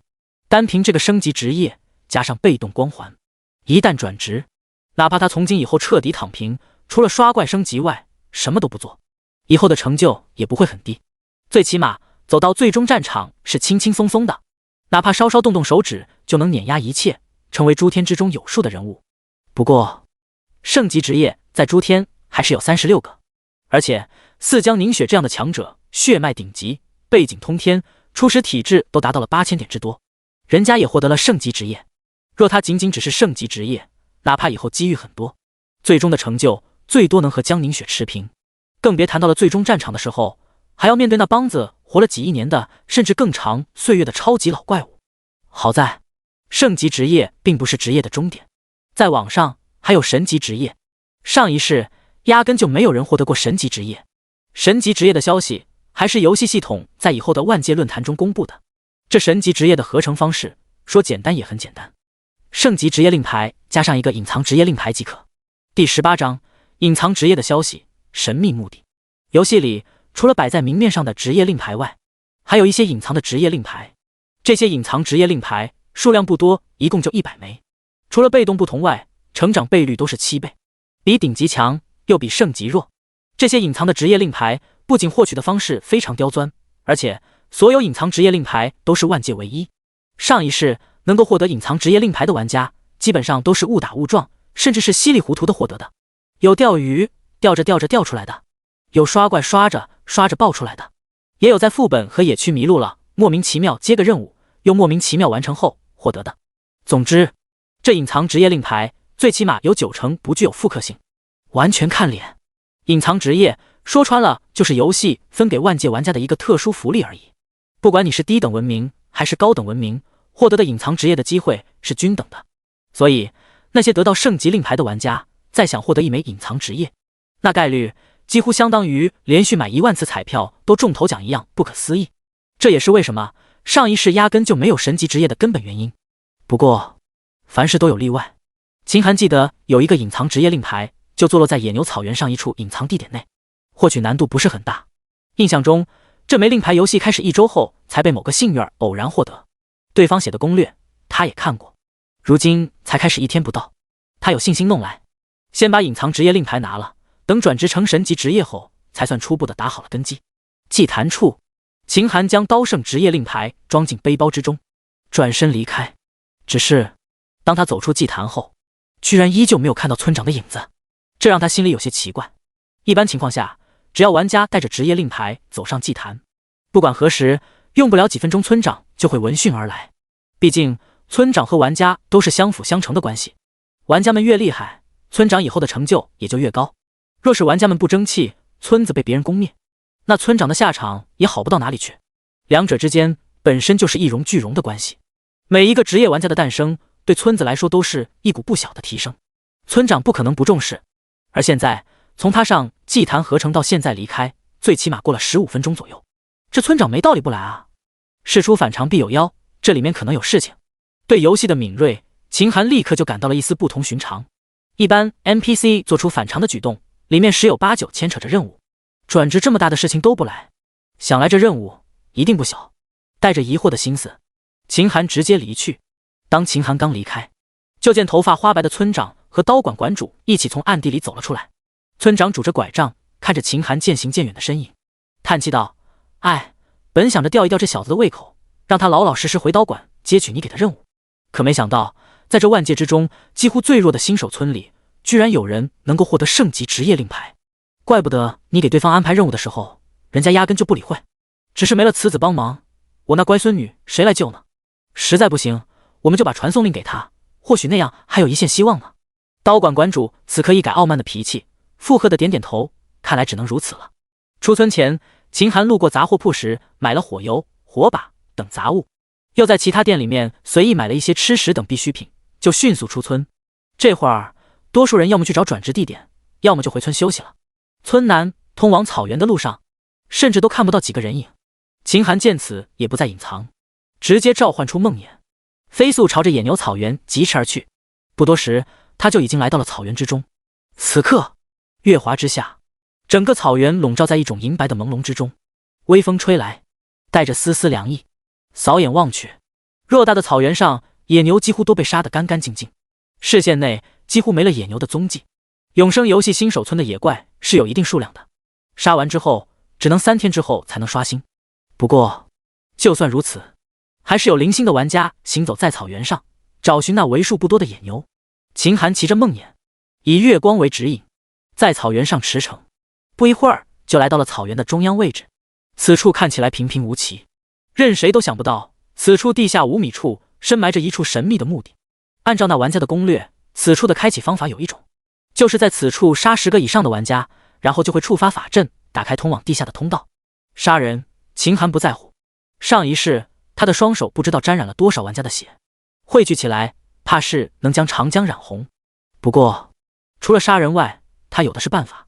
作为一个骨灰级玩家，破解此地的法阵本来也不是多困难的事情，只要用火油将此地的青草烧光，找到法阵脉络，稍微修改即可，最多1个小时他就能轻松破解。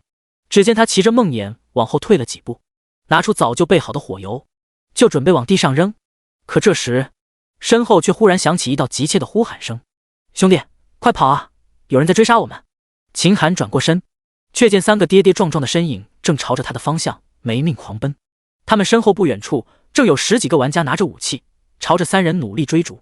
在上古套装黑夜视野的加持下，他能清晰地看清楚3人的模样。3人中其中2个赫然就是游戏开局遇到的那2个被野牛顶翻的兄弟俩。村里面有新手免费的治疗地点，看样子这2人是得救了。不过这大半夜的，他们被10几个玩家追着砍，这个情景却让他有些疑惑。只是事不关己，他也不准备多管闲事，收起火油，骑着梦魇朝着旁边走了几步，就这么静静地等着，准备等2拨人过去。比起这些人的恩怨，隐藏地点则更加重要。可等3人跑路过他近前时，还不忘继续提醒：“快走啊，别愣着了，那帮人要杀人，你再不走可就来不及了。”秦寒神色平静，依旧骑着梦魇等在原地，似乎不将一切放在心上。3人见状，准备继续奔逃。可巧在此时，身后5、6道利剑急速飞来，其中一支剑恰好穿透了其中一名玩家的膝盖，扑通一声，3人中倒了一个。第19章，一群畜生，一血开阵。剩下2人见到有人受伤，本想逃走，可看到对方抱着腿躺在地上的悲惨模样，也不知从哪里生出了一股狠劲。两人对视一眼，一咬牙，竟然拿出长刀就顶在了对方身前。此刻，身后追杀的10几个玩家也迅速围了上来。这些人显然有过训练，如围猎一般，将3人围成了一个圈子，堵住了他们所有的退路。而秦寒原本骑着梦魇往后又退了几步，却见对方似乎也不打算放过他，分出了5个玩家有意无意地朝他走来。秦寒神色平静，你们的恩怨我懒得管，去别处解决，不要烦我。可那些人却当没听到，依旧朝他围去。梦魇上，秦寒当即唤出了噬神功，嗖嗖2箭射出，精准地洞穿了2名玩家的大腿。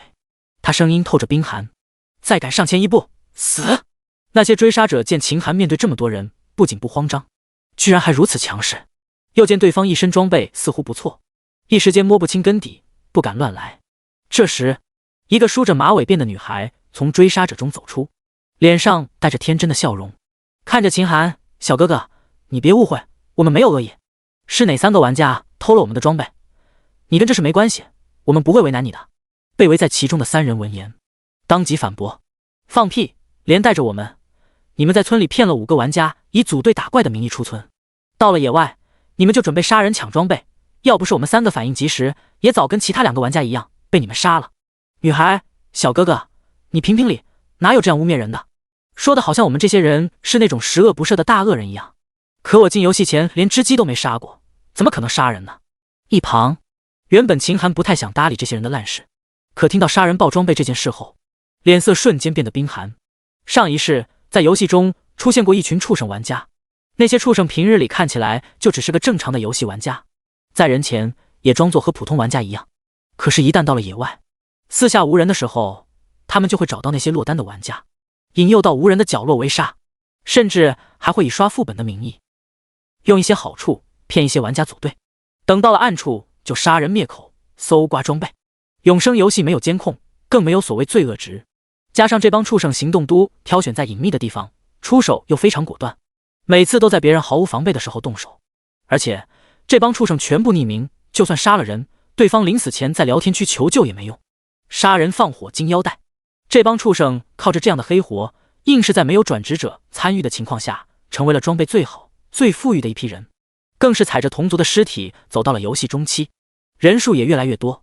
巅峰时期，这帮畜生的人数聚集了数百人，若不是后来出手不利，踢到了铁板上，被几个职业者联手围剿，怕是这些人依旧能继续逍遥。上一世这件事发生的时候，秦寒在做任务，未曾参与，但对这种践踏人族底线的事情，他不可能容忍。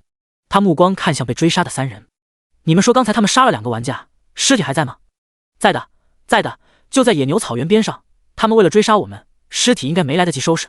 3人见秦寒连续废了2人，似乎很有本事，顿时将希望寄托在秦寒身上。此话一出，这群追杀者脸色大变，不少人当即就想动手，可那马尾辫的女孩却依旧满脸笑容，看起来非常真诚。小哥哥，别听他们胡说，这事我们没做过，你要调查真相也可以，我们愿意跟你一起去看看，有你作证也能还我们清白。这话听起来似乎非常真诚，却是典型的诱骗技巧。靠着这一招，女孩今天可是骗了好几个玩家放下戒备，她已经在期待对方被她骗下马，主动走进他们的包围圈，成为猎物。可惜他们面对的是秦寒，这种弱智的诱骗之计怎么可能骗得住他？也正是这句话让秦寒彻底确定这些人的身份，他当即抬弓，果断出手，迅疾的箭矢急速的朝着人群飞去，嗖嗖嗖嗖嗖，高达1000多的黄色致命伤害不断在月色下冒出，那些人甚至都没反应过来，就伤亡了5、6人。面对疾风骤雨般的杀戮，追杀者犹如割麦子般倒下，让残存者一个个神色巨变。这小子不上当，妈的，下手比我们还狠！好高的攻击，好精准的箭，遇到硬茬子了，打不过，快跑！秦寒的目光透着冰寒，手下丝毫不停。那女孩趴在地上，脸上再不复方才的模样，哀求道：“小哥哥，求求你别杀我，只要你不杀我，让我做什么都行。”可回应他的却是一发贯穿喉咙的利箭，带着难以置信的表情，女孩的意识彻底陷入黑暗。嗖嗖嗖，仅仅数秒时间，在场所有追击者全部阵亡，只剩下那3个被追杀者满脸懵逼，10几个在他们看来压根打不过的玩家。居然眨眼间就死了。若不是亲眼得见，他们压根就不相信新手村有这种牛人。大佬，谢谢您的救命之恩。我叫李然，旁边这个是我的弟弟李浩。地上膝盖中了一箭的叫刘狂。很显然，经过一天的时间，加上黑夜，这两人显然没认出秦寒。倒是地上那个家伙，居然是刘狂。记得上一世，这刘狂只是在新手第一天冒过头，之后就销声匿迹了。当时不少人猜测刘狂是去高级野区后被野怪给吃了，现在看来，怕是这货上一世第一天就被当作肥羊给宰了。此刻的刘狂神情有些羞愧。自从知道转职的事情后，他马上隐藏姓名，迅速的回村，准备找一找转职的机会。不过最后职业没转成，但却遇到了一个天使般的少女，还准备和对方一起，并带着一群自由组队的玩家们抱团连夜出村升级刷怪。可到了野外，天使般的少女变成了恶魔，差点把他给生吞活剥了。他好歹当了新手村一天的名人，又接连遇到倒霉事，这让他有些不敢看秦寒的眼神，嘟嘟囔囔说了一句谢谢。梦魇上，秦寒收起是神功，轻轻点头，而目光却一直紧紧盯着地面。此刻，在死亡玩家血液的侵蚀下，地面上竟然开始散发出妖异的暗红色光芒。法阵被激活了。第20章19层古墓。随着法阵激活，地面上开始轰隆作响。中央区域的三人连站都站不稳。发生什么事情了？难道游戏里还有地震吗？李然和李浩赶紧搀扶着刘狂往一旁走。等他们刚走到安全的地方，就见原地上轰隆隆有东西正在破土而出，上面的尸体全都被推到了一边。不多时，一个犹如木门般的东西出现在众人眼前。从门口处有一道向下的楼梯，延伸不知去处。来了！秦寒骑着梦魇，二话不说，直接疾驰而下。外面，刘狂三人面面相觑。刘狂，真是奇怪，这里怎么突然出现了一个秘密地点？李然，这不奇怪，这位大佬这么晚了，刚好出现在此处，怕是就是等这个秘密地点打开。我们三个也算是蹭了人家的运气，捡回了一条小命。李浩，这下面会不会有什么大好处？我们要不要下去看看？李然摇头，这地方是那位大佬发现的，人家进去肯定是有事情要办，我们暂时还是不要打扰人家了。更何况刘狂兄弟膝盖受伤，还要回村救治呢。刘狂闻言忽然有些感慨，刚才我还以为你们两个要扔下我跑了呢，没想到关键时候你们居然留下了。李然，我们怎么说也是患难兄弟，真把你留下，我们心里也故意不去。再说当时脑子一热，也没想那么多。现在想想，其实也挺害怕的。若没有那位大佬在场，今晚死在这里的就是我们三个人了。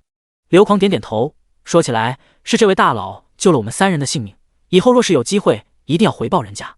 李然，就人家刚才展露的实力，一看就是了不得的人物，就我们眼下的实力，别说帮忙了，不拖后腿都不错了。李浩，哎哥，你有没有发现这位大佬看着有点眼熟，好像之前在哪里见到过？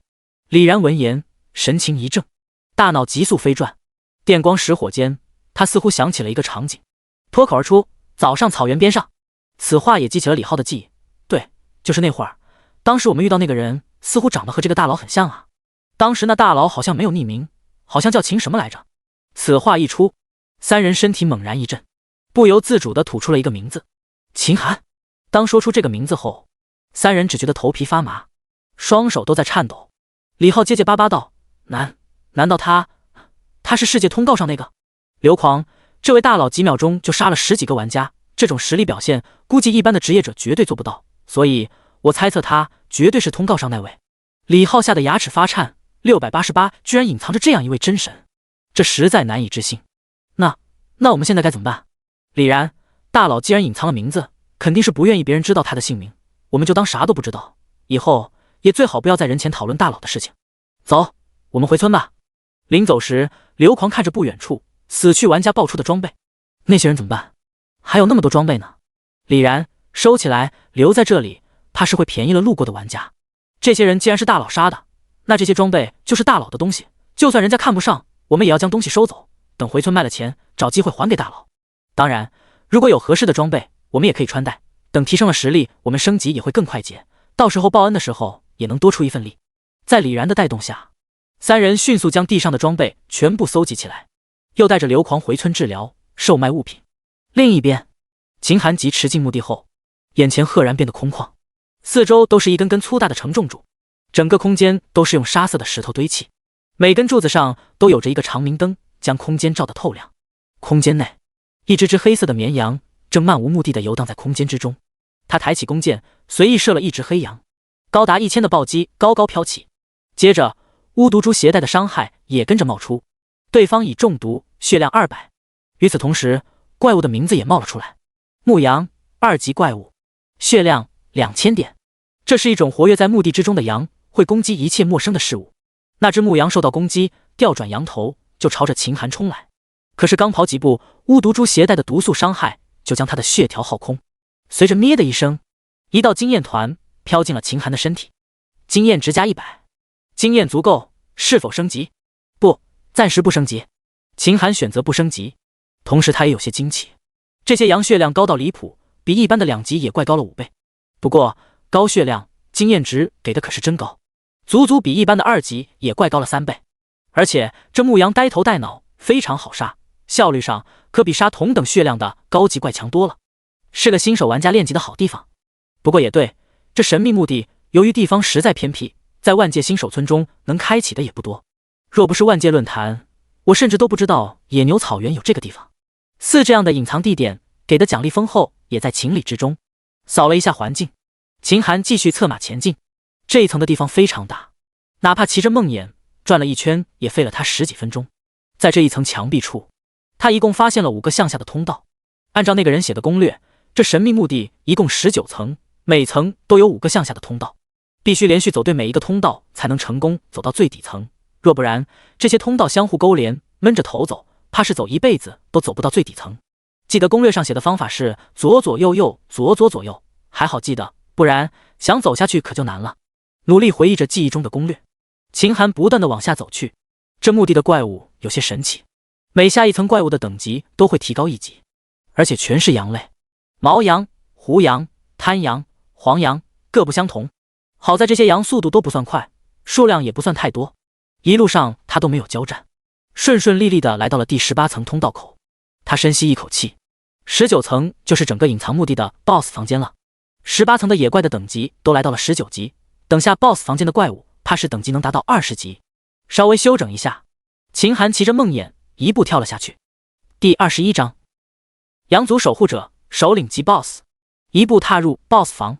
秦寒差点都认为自己来错房间了，和楼上18层都是石头的残破模样不同，这 BOSS 房间偌大的空间顶上吊着水晶吊灯，天花板上都是复杂的纹路壁画，哪怕一根根的石柱上都镌刻着浮雕，中间红毯铺路，1000只强壮的长毛白羊整齐的像一张4方毯子，朝着前方虔诚的俯跪。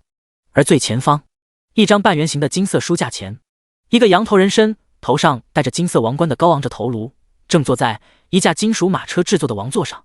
马车前端居然有4头长着金角的大白牛拉车，这怪异的模样让秦寒有些瞠目结舌。一只半人半羊的怪物让牛拉车，这简直闻所未闻。似乎是察觉到秦寒的到来，马车王座上半羊人瞬间激动起来，在王座上站了起来，手里举着权杖，朝着秦寒的方向一指，咩咩叫了2声，顿时就像捅了马蜂窝一般，满堂近1000只的长毛羊登时从地上站起来，整齐地调转身体，朝着秦寒咩咩狂叫，一边叫一边发动了集体进攻。他见状，立刻弯弓射了一箭。白羊卫士20级怪物，血量3万。白羊卫士极为忠诚，一生效忠于他们的王，敢于冒犯王之权威的敌人都将湮灭在他们的羊角之下。望着那恐怖的3万血量，秦寒顿时斯巴达了。好家伙，这羊怪的血量可比一般的20级怪物都多出1截。就他现在的攻击力，杀死几个虽然不难，但是没有群攻技能，1000只羊让他一箭一箭射过去，怕是射到明天早上都搞不定。眼见的那羊群越来越近，他计上心来，拿出本来烧草原的火油，猛然往前方的地上狂扔，10几罐油扔下去，铺开了很大一块地方。等到那群羊即将冲过来时，只见他点了一个火把，猛然将其投掷在油中，瞬间漫天的火势冲天起。那些长毛羊似乎不知道厉害，居然义无反顾地往火堆里冲。羊毛本就易燃，刚接触烈火，顿时就燃了起来。几乎刹那间，恐怖的火势就在羊毛的燃烧下迅速席卷羊群。不一会儿，整个千羊方阵都燃起了熊熊大火，无数500的伤害不断的跳出，眼前无数的血条肉眼般的往下减弱。不过很可惜，这些血条当降低到2/3的时候，赫然停了下来，因为火源没了。此刻的火油已经烧干净，长毛羊现在也变成了一个个带着肉香味道的脆皮羊。而且马车上的半人半羊的家伙拿着权杖，居然发动了一个群体治疗。一道白光笼罩在羊群上方，然后那些羊群的头顶居然开始不断的冒出绿色的治愈标志，加50的治愈效果不断跳了出来。肉眼可见的，他们身上的伤势开始愈合，甚至又重新长出了毛发。好家伙，这还带治疗的，不过不治疗也没办法，这些长毛羊血量太高了，身上带的火油又不多，耗下去肯定也杀不死。目光一转，秦寒一边骑着梦魇拉扯，找准空档，抬手一箭就射向了坐在王座上的家伙。弑神弓无视防御，能量箭速度极快，扑哧一声，精准地射进了怪物的眼睛里。一道1010的黄色致命伤害高高飘起，深绿色的剧毒伤害200不断迸出。这怪物的名字的显露出来，羊族守护者20级首领级怪物，血量更是高达恐怖的2000万点。这爆炸的血量让秦寒的眼皮子都不断的跳动。更变态的是，受伤之后，那半羊半人的家伙头顶就开始冒绿光，加200的治疗量不断冒出，眨眼间消失的血量就恢复了。这还打个屁，就我这伤害，摆明了给这位大爷挠痒痒啊！好在获得隐藏职业令牌，不用杀这玩意，不然光抹血就能把人累死。看攻略说，这19层王座后面的书架后面有一个通道，直达一个奇妙的所在。听那人的意思是，只要走到后面的世界，找到一个篱笆院子，那令牌轻松就能拿到，不需要再战斗。此刻王座上，那羊族守护者吃了秦寒一击伤害，气得站起来咩咩直叫，可似乎是仇恨度不够，这厮并没有离开位置，只是在王位上无能狂怒。你不来是吧？那我就多来几箭。嗖嗖嗖嗖，只见秦寒在梦魇背上张弓速射，连珠一般的箭雨不断的射向半人半羊的怪物。-1010，-200，-101的伤害不断冒出，哪怕他恢复速度不错，也耐不住伤害的不断叠加，血条缓慢的开始下降。终于，这家伙忍不住了，一甩缰绳，前方的4只白牛便牛蹄猛蹬，不要命般的往前冲。那巨大的王座牛车也终于离开了书架。秦寒见状，等马车靠近后，迅速将梦魇速度拉到最大，一个转弯来到了书架旁。他站在书架前，迅速在其中一块区域的书籍上不断翻找抽动。忽然，当他抽中其中一本书籍时，整个书架便轰隆隆的开始旋转，一个阴森的通道逐渐出现他的眼前。那羊族守护者见状，缰绳都快把那些白牛抽死了，拼了命也要赶过来。可惜等他到达书架位置的时候，秦寒早就收起了梦魇，钻进了通道之中。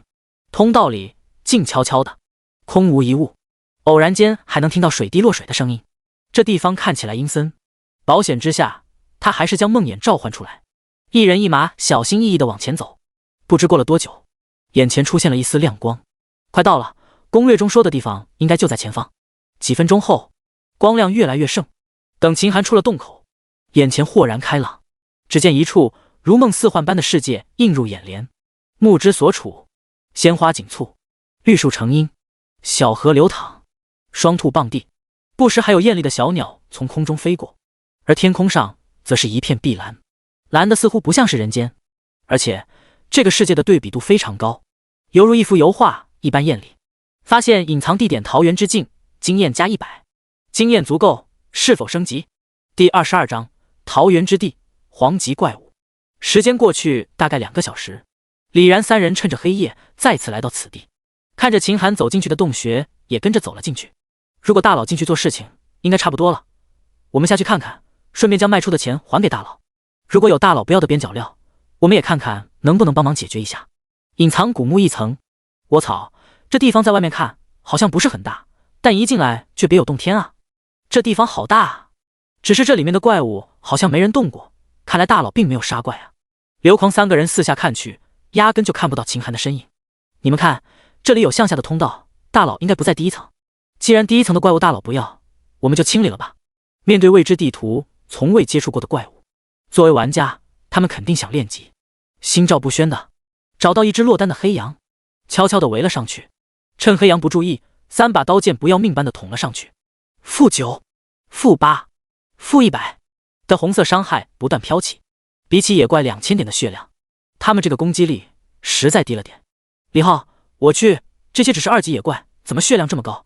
我这伤害打上去，简直就是给这些杨大爷挠痒痒啊！不过刘狂哥，你这伤害怎么这么高？刘狂避开黑羊的顶撞，迅速道：“打要害会有10倍伤害。这些羊看起来不是很聪明，除了血厚的离谱外，其实比野狼好多了。”两人按照刘狂的说法，再次出手，专门对准羊的脖子、腹部出刀，伤害果然暴增。不到一会儿，这只黑羊就在3人的乱刀之下一命呜呼。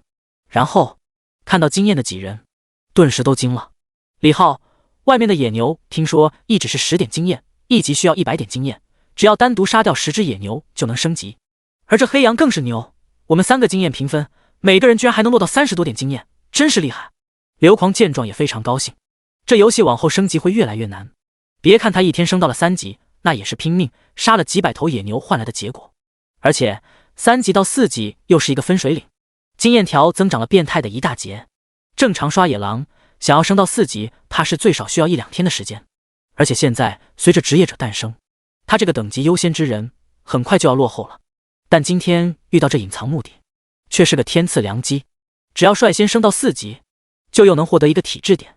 可想到此处，刘狂忽然意识到一个问题，看向两人：“你们说，就我们的大佬，他的伤害那么高，按理说升级对他来说就是吃饭喝水，可直到现在等级排行榜第1名还是我，而且我看排行，他似乎还是0级呢。李然，人家大佬肯定有自己的游戏理解，我们不要胡乱猜测。今天的事情我们也经历了，当知道这个世界比我们想象的要残酷很多，危险不仅仅来自外面，还有可能来自于我们身边，想活下去最好谨言慎行。”李然的话说完，刘狂和李浩都怔了一下，想到今天差点死了的经过，顿时默不作声，拿起长刀长剑，各自找怪刷去了。另一边，秦寒骑着梦魇疾驰在林间，鲜艳的光影让人心情愉悦，鲜嫩的空气中带着一丝香甜。按照攻略，顺着溪流不断往上走，水里鱼儿不断往前跃起，似乎是在和梦魇比试速度。在欢快的氛围中，不多时，他就看到一个篱笆院子，院子内一座石头堆砌的小屋赫然映入眼帘。就是这里了。当时那个人误入此处后，进了屋子拿了令牌就走，全程没有遇到一丝危险。如此优美又安全的地方，若是能当做一个隐居地，那就再好不过了。纵马来到小屋前，屋内没人。秦寒径直走进屋内，赫然看到一块碧绿的令牌坐落在屋内的桌子上。他一把拿过令牌，果然就是隐藏职业药师职业令牌，和攻略中说的一模一样。虽然没转职，单拿着令牌是看不到属性的，但这块令牌的属性攻略里有写，他也是知道的。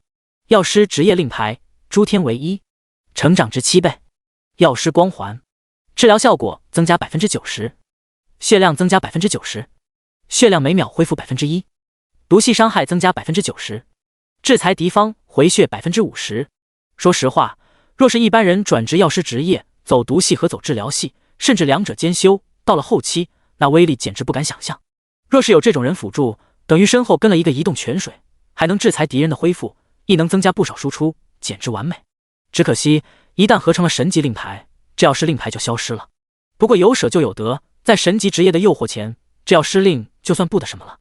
该去祭坛合成了，这次可就轮到我转职了，还真期待这从未露出过真容的神级职业究竟有多厉害。将药师令收进背包，秦寒带着期待的表情往外走，可刚出厅堂的大门，就见到一个穿着黑皮衣、直长的头发黄里透红、戴着狰狞面具、肩膀上挎着一个药囊的人走了进来。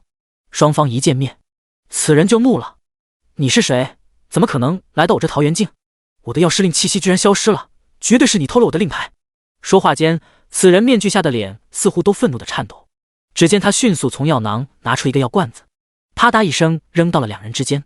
顿时一股毒雾在院内弥漫开来，立刻系统就传来了红色的提示：你受到恶衣华雀的攻击。但下一刻，秦寒的至宝巫毒珠瞬间就跳了出来，呼隆一声将院子内的毒气一扫而空，他甚至一点伤害都没受到。不仅如此，巫毒珠吸取了这些毒气后，属性顿时有了变化。巫毒珠唯一至宝，以巫毒为食，世间一切巫毒克星，攻击附带剧毒200点每秒，持续10秒。技能续魂术、巫术，汲取击杀的生灵怨念，可在攻击的时候主动放出。技能绝命恶毒，群体伤害，每秒减少敌人500点生命，附带 35% 生命回血克制，持续10秒。秦寒一看，心头顿时惊了，1秒钟500点伤害，好家伙，幸亏自己有巫毒珠这种顶尖至宝，若不然就这一个技能，不出3秒，自己就要死掉，而且这技能居然有克制回血的效果。秦寒震惊的同时，那恶衣华雀则是更加的震惊。不可能，你一个区区的0级人类，还是最弱的那种，身上居然携带巫毒珠这样的顶尖至宝。第23章，你居然有圣级职业令，怎么不早说？小院内，秦寒在恶衣华雀说话的时候，就立刻翻身上马，没命的往外逃去。等跑了10几米，见对方没追上，立刻回身弯弓射箭，扑哧一声，能量箭直接射中对方的心口，冒出负1010点的黄色伤害。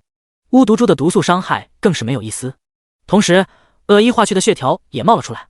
恶衣化雀，20级特殊怪物，名字后缀上居然有一个橙色的骷髅头，银色骷髅精英怪，金色骷髅首领怪，而橙色骷髅头就是黄棘怪。黄棘怪在整个永生游戏中都不多见，每一个都拥有毁天灭地的实力。明明攻略中说这里就是个桃源之境，里面安全的很，这能叫安全？要不是自己身上有绝世至宝巫毒珠护身，换个人来，怕是一个照面就要飞灰烟灭。按照游戏动态增幅的怪物实力算，688的华雀伤害1秒钟在500点，那换做其他更高级的新手村，怕是1秒钟的伤害能有5000甚至5万。仅仅这一招，怕是整个新手村全都升级到20级，满身暗金装备也没戏。而且这华雀的血量更是到了惊人的7000万之多，厚度简直耸人听闻。更夸张的是，这货受了伤，脚底下居然自动出现了一个绿油油的光环，瞬间华雀的头顶就冒出了一个恐怖绿色数字+1010。秦寒不信邪的又快速射击了一堆箭矢，直接将华雀的血量清掉了1万多。紧接着对方头顶又是一个夸张的绿色数字冒出+12000。这恐怖的恢复数字差点让秦寒破防了。好家伙，自己费劲打掉的血量还没有人家恢复的快，这还打个啥？小院前被秦寒接连射了一堆箭，华雀愤怒值直接提到顶点。小子，别以为你有巫毒珠护身，你就能为所欲为。爷爷我没学药道之前可是玩刀的。说着，就见华雀身上的药囊立刻消失不见，取而代之的是则是一把泛着猩红色泽的弯刀。拿上刀的华雀气质大变，仿佛瞬间化身成为了一名武士，擎着刀像一阵风般朝着秦寒杀去。梦魇，快跑！秦寒话音刚落，梦魇就通人性的迅速奔跑起来。可这次哪怕是梦魇这等神物的速度，也差点被那华雀追上。好在关键时候，秦寒拿出弓箭，再次朝着对方的腿部射击，接连几箭下去，对方的速度慢了3分。可还没等秦寒喘口气，在恐怖的恢复力面前，短短几秒钟，对方的速度再次提高，吓得秦寒赶紧补箭。旋即，一场追逐大戏就在这鸟语花香的桃源之处彻底展开。两人从半夜一直追逐到了天明，梦魇的速度丝毫不减，华雀也在超强的恢复力加持下越跑越勇。但仅仅坐在梦魇身上不需要奔跑，只需要射箭的秦寒却吃不消了。他身体还只是个普通人，一夜没睡，本就劳累，还滴水未进。此刻他的身体状态真是又困又饿，甚至头晕眼花，好几次射箭都射偏了，好几次差点就被华雀劈住。而且他这大半夜射出去的箭，怕是草船借箭的诸葛亮见了都要自愧不如。但华雀愣是一滴血没掉。虽然巫毒珠克制对方，但在等级压制和超级恢复力面前，压根就不起作用。华老哥，你看我这个马呢，乃是一时空的超级神马，就算跑上1亿年也不可能累的。反正你也追不上我，要不我们暂且休息休息。似乎是秦寒的话起了作用，华雀竟然真的猛然止步，将刀插在面前，盘膝坐了下来。秦寒见状，小心翼翼地骑着梦魇来到距离对方10米开外的地方停下，眼睛里满是谨慎。可看了一阵，见对方没动静，他赶紧从袋子里拿出一块顺手买的牛肉，大块朵颐起来。等吃完牛肉，体力恢复了一些，他才试探地问道：华老哥，你说我要怎么做你才肯放过我？华雀闭着眼冷漠道：把东西还给我，我可以当做你没来过。秦寒顿时纠结了，这恐怕不行吧，这令牌对我来说很重要，没了它，我可能再也找不到另一个替代品了。要不这样，咱们做个交易，令牌给我，你放我走，等以后我成长起来了，也会帮你做一件事，或者我可以帮你找到一个异道类的至宝。华雀瞥了秦寒一眼，就你这样的实力最弱的种族，哪怕我要施令给你又如何？你最终的成长不见得能比我高。你这一身的至宝虽然不错，但是距离能帮我做事的底蕴还差很多。东西拿来吧。秦寒闻言心里顿时一喜，听这苗头，似乎是有戏。只见他顺手拿出了圣级职业令牌，在华雀眼前晃了晃，顿时华雀那眼神就跟见了鬼似的。圣级职业令，你什么既然有圣级职业令，为什么不早拿出来？我要等的就是携带圣级令牌来找我的人。秦寒愣了啊，这作为骨灰级玩家，一瞬间他就明白了事情的真相，一瞬间也明白了所有的环节逻辑。游戏不可能安排一个人们绝对无法战胜的 NPC 在新手村。想要获得这枚隐藏职业令牌的方式应该有2个，第一个就是趁着华雀不在家，拿完就跑。若是运气不好，刚好碰到华雀在家，那只能是送死。第二个就是携带圣级职业令牌上门拜访，华雀自然会将这枚药师令亲手奉上。写攻略的人不见得是第一个进来的，而是进来的人中运气最好，全程没遇到华雀的一个。想通此节，秦寒顿时有股劫后余生的感觉。若不是自己有巫毒珠和神马梦魇，他绝对饮恨在此。若不是自己有圣级职业令牌，怕是这隐藏职业令牌也拿不走。也正是这一刻，让他萌生了以后要更加疯狂囤宝贝的冲动。只要底蕴厚到一定程度，那世上再危险的地方，对他来说也能如入无人之境。迅速调整心态，秦寒语气亲切地问道：华老哥，你说你在等一个拿着圣级职业令的人，这究竟是怎么回事？此刻的华雀一改之前的冷漠，只见他猛然揭开面具，秦寒赫然见到一张被火烧的面目全非的脸。第24章史诗级任务，拯救恶一。当年我被我同门师兄一把推进了万毒池中，我虽然侥幸捡回了一条命，但是身体也变得面目全非。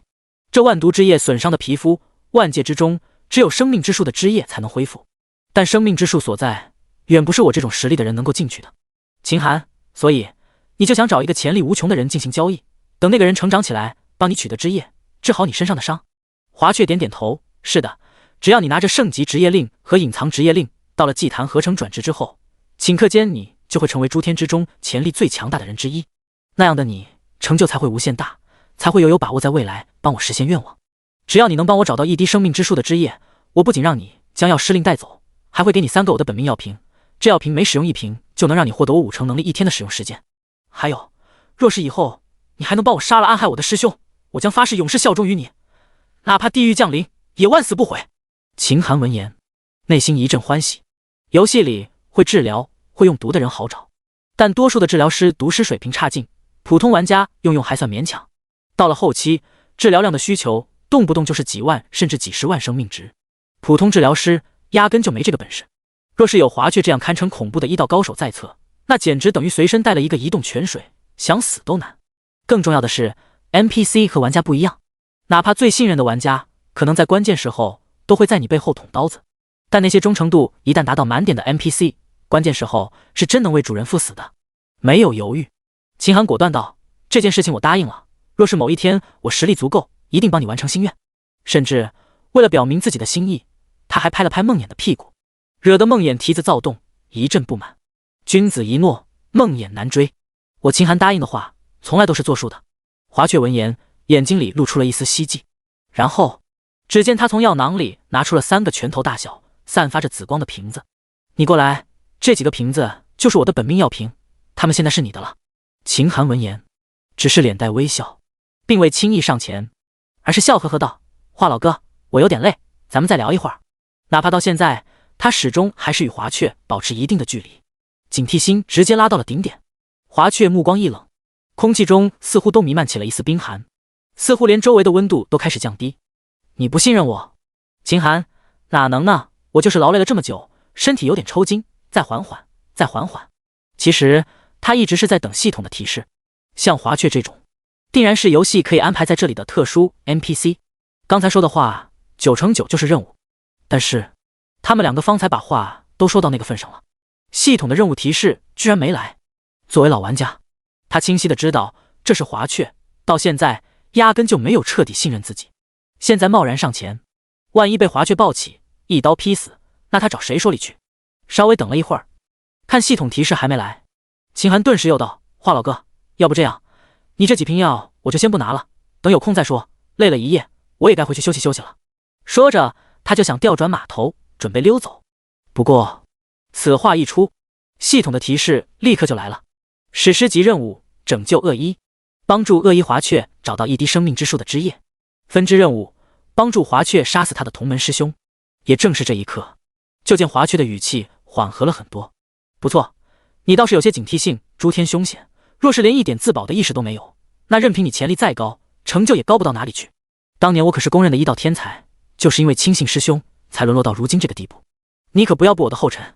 秦寒此刻也终于松了一口气，只要有系统提示，就证明这件事板上钉钉了。他终于从梦魇身上下来，大大方方地走到华雀身前，一把将3瓶本命药水装进了兜里。这可是3个好东西，在前期用得好，怕是能顶得上3条命。然后他大方地拿了一大块熟牛肉递给了华雀。老哥，来尝尝这个，很好吃。华雀见状，神情怔了一下，似乎他很久没有跟人打过交道了。不过他还是将牛肉拿到了手中，慢条斯理地吃着。秦寒看他再吃，又拿出一大块牛肉坐在地上啃了起来。一边吃，他一边道：老哥，等做完任务，我去那里找你。还是这里吗？华雀咽下一口肉，点了点头。药师令被人拿走后，我就成了自由人。等你离开后，这方世界也会被封禁，除了我之外，没人能进得来。不过，只要你帮我完成了任务，我自然会去找你的。秦寒点点头，然后又问道：对了，外面的19层古墓你清楚吗？那最底下还有一个大家伙，这回怕是在堵着门呢。等下我怎么出去？说实话，刚在和华雀追逐的时候，他不是没想过从通道逃走，但是又怕那半阳的怪物堵门。华雀闻言，轻轻点头。那古墓就是我一手建造的。你说那个大家伙就是阳族守护者吧？他也是我改造出来的。药师令上有我的气息，只要你拿着药师令走过去，他不敢为难你的。走吧，我也不送你了。前路漫漫，望自珍重。华雀吃完手中的牛肉，重新戴上了面具，拍了拍手，站了起来，转身就朝着屋子的方向走去。不过刚走几步，就传来了华雀的声音：对了，谢谢你给的牛肉，挺好吃的。秦寒站了起来：好吃，那以后过来我再给你带点。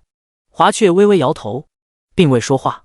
他刚才说的已经很清楚了，只要秦寒离开这地方，诸天之中怕是只有他能进出，这小子绝对是进不来的。他只当这话是个玩笑。第25章，流狂4级遭遇群嘲，拜别了华雀。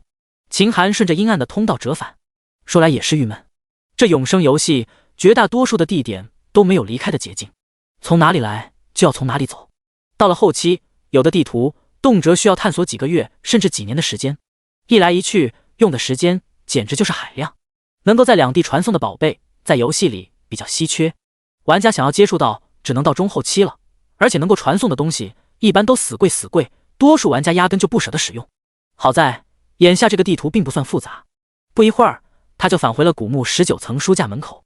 此刻的门口依旧敞开着，而那只半人半羊的 BOSS 竟然瞪着一双羊眼，就那么直勾勾地看着通道。当秦寒到达时，这货就开始挥舞着权杖咩咩狂叫。好家伙，合着自己走了这么久，这仇恨还没拉脱呢。试探地拿出医师令。当那阳族守护者看到此物时，鼻子居然好奇地闻了闻，然后就见那羊脸上顿时布满了惊恐，一转眼就跑没影了。我去，效果这么好，看来这华雀以前没少这么着怪物，不然也不可能单单闻到气息就能吓得魂不守舍。明显是曾经的悲惨经历，在这货的内心里留下了沉重的心理阴影。这也是个苦命羊啊。带着同情的心思，秦寒大大方方地走进了殿内。此刻那羊族守护者居然舍弃了王座，躲到大殿距离秦寒最远的角落，抱着权杖瑟瑟发抖。见到秦寒出来，那货直接将头埋在了当下，似乎只有这样才能掩饰内心的恐惧。行吧，本来他见医师令这么好用，还想趁着这家伙怕他的时候在这里搜刮一番，看能不能弄点好处出来。特别是羊族守护者手中的权杖，他非常有兴趣。但见到这货楚楚可怜，与之前大相径庭的模样，心思瞬间就去了大半。算了吧，还是赶紧回去转职吧。比起这里可能存在的宝贝，远远没有神级职业有诱惑力。他重生一世，很多东西都有所变动，万一来个意外，别人抢先他一步转职神级职业，那他就完蛋了。骑上梦魇，秦寒循着来路快速往上面疾驰。在秦寒疾驰在路上时，村里的聊天区域再次传来一次通告：恭喜本村玩家刘狂率先升到4级，奖励体质+1。这条消息一出，让大清早准备出去练级的玩家们都震惊了。这刘狂居然又第一个升到4级了，实在是想不到。难道他转职成了职业者吗？兄弟，你别想多了，村里一共就几个职业者而已，我都清楚，里面压根就没刘狂的身影。不是职业者还能第一个升级，这份本事果然厉害。嗨，这算啥？他本来就是第一个升到3级的，若是勤奋点，第一个升到4级级也不什么。毕竟初级职业者刚开始和大家的差距不算大，而且职业者也都是昨天才出现，他们很多都是0级，赶不上也不奇怪。不过随着职业者逐渐成长，刘狂就算再勤奋，也不可能弥补其中的差距，用不了多久，他就会力有不逮，泯然众人了。还是兄弟，你看得通透。要我说，刘狂这人就是没有眼力劲，他一个普通人，就算第一个升级，能有啥用呢？加的那可怜的一点体质，还不如职业者升1级成长加成的零头呢。可若是将这一点体质让出来，让给职业者，这样能让强者越强。有理，游戏世界这么残酷，应当要把好处都让给职业者，这样一来，以后这些强者们才能更好的保护村子，保护我们。所以说，有些人就是自私自利，一点也不顾及其他人的感受。跟这种人一个村子，真是倒了8辈子血霉了。刘露，你们别这样说，人家能率先升到4级，是人家努力的结果。刘露，昨天我转职之后就开始通宵刷怪，熬了一夜才升到3级多点。跟你们说，3级到4级的经验涨了很多，以我现在的实力，就算再不眠不休刷上24小时，也不可能到4级。窝草，居然刘露大佬都这么说了，看来这3级到4级肯定非常难。咦，那为什么刘狂能升级这么快呢？嘿嘿，这是我其实知道。清早我跟几个同伴出去找刷怪升级，无意间在野牛草原的中央看到了一个隐藏地点，那里面很大，都是黑羊，杀死一只就能给100点经验呢。而那个刘狂就在里面升级呢。窝草，这么大的事情，兄弟你现在才说，现在真相大白了。那刘狂就是找到了一个练级圣地。兄弟们，这可是千载难逢的好机会，大家都赶紧过去吧，争取今天都能升级。见到这种利好的消息，哪怕是刘露也忍不住了，在聊天区说道：“同去，同去。”有捧臭脚的人附和道：“刘露大佬赶紧过去，凭你第一个转职的实力，定然能率先到达5级。”是呀是呀，这率先升级奖励的体质点，给刘露大佬这样的职业者才算物尽其用嘛。等刘露大佬成为村里等级第1后，未来一定能保护我们。当年刘邦、沛县流氓成为1代帝君，后来刘秀、南阳农民成为中兴之主，之后刘备知袭范蠡，3分天下有其一。如今刘露率先转职，定能一飞冲天。兄弟，你这词我记得你好像用过了。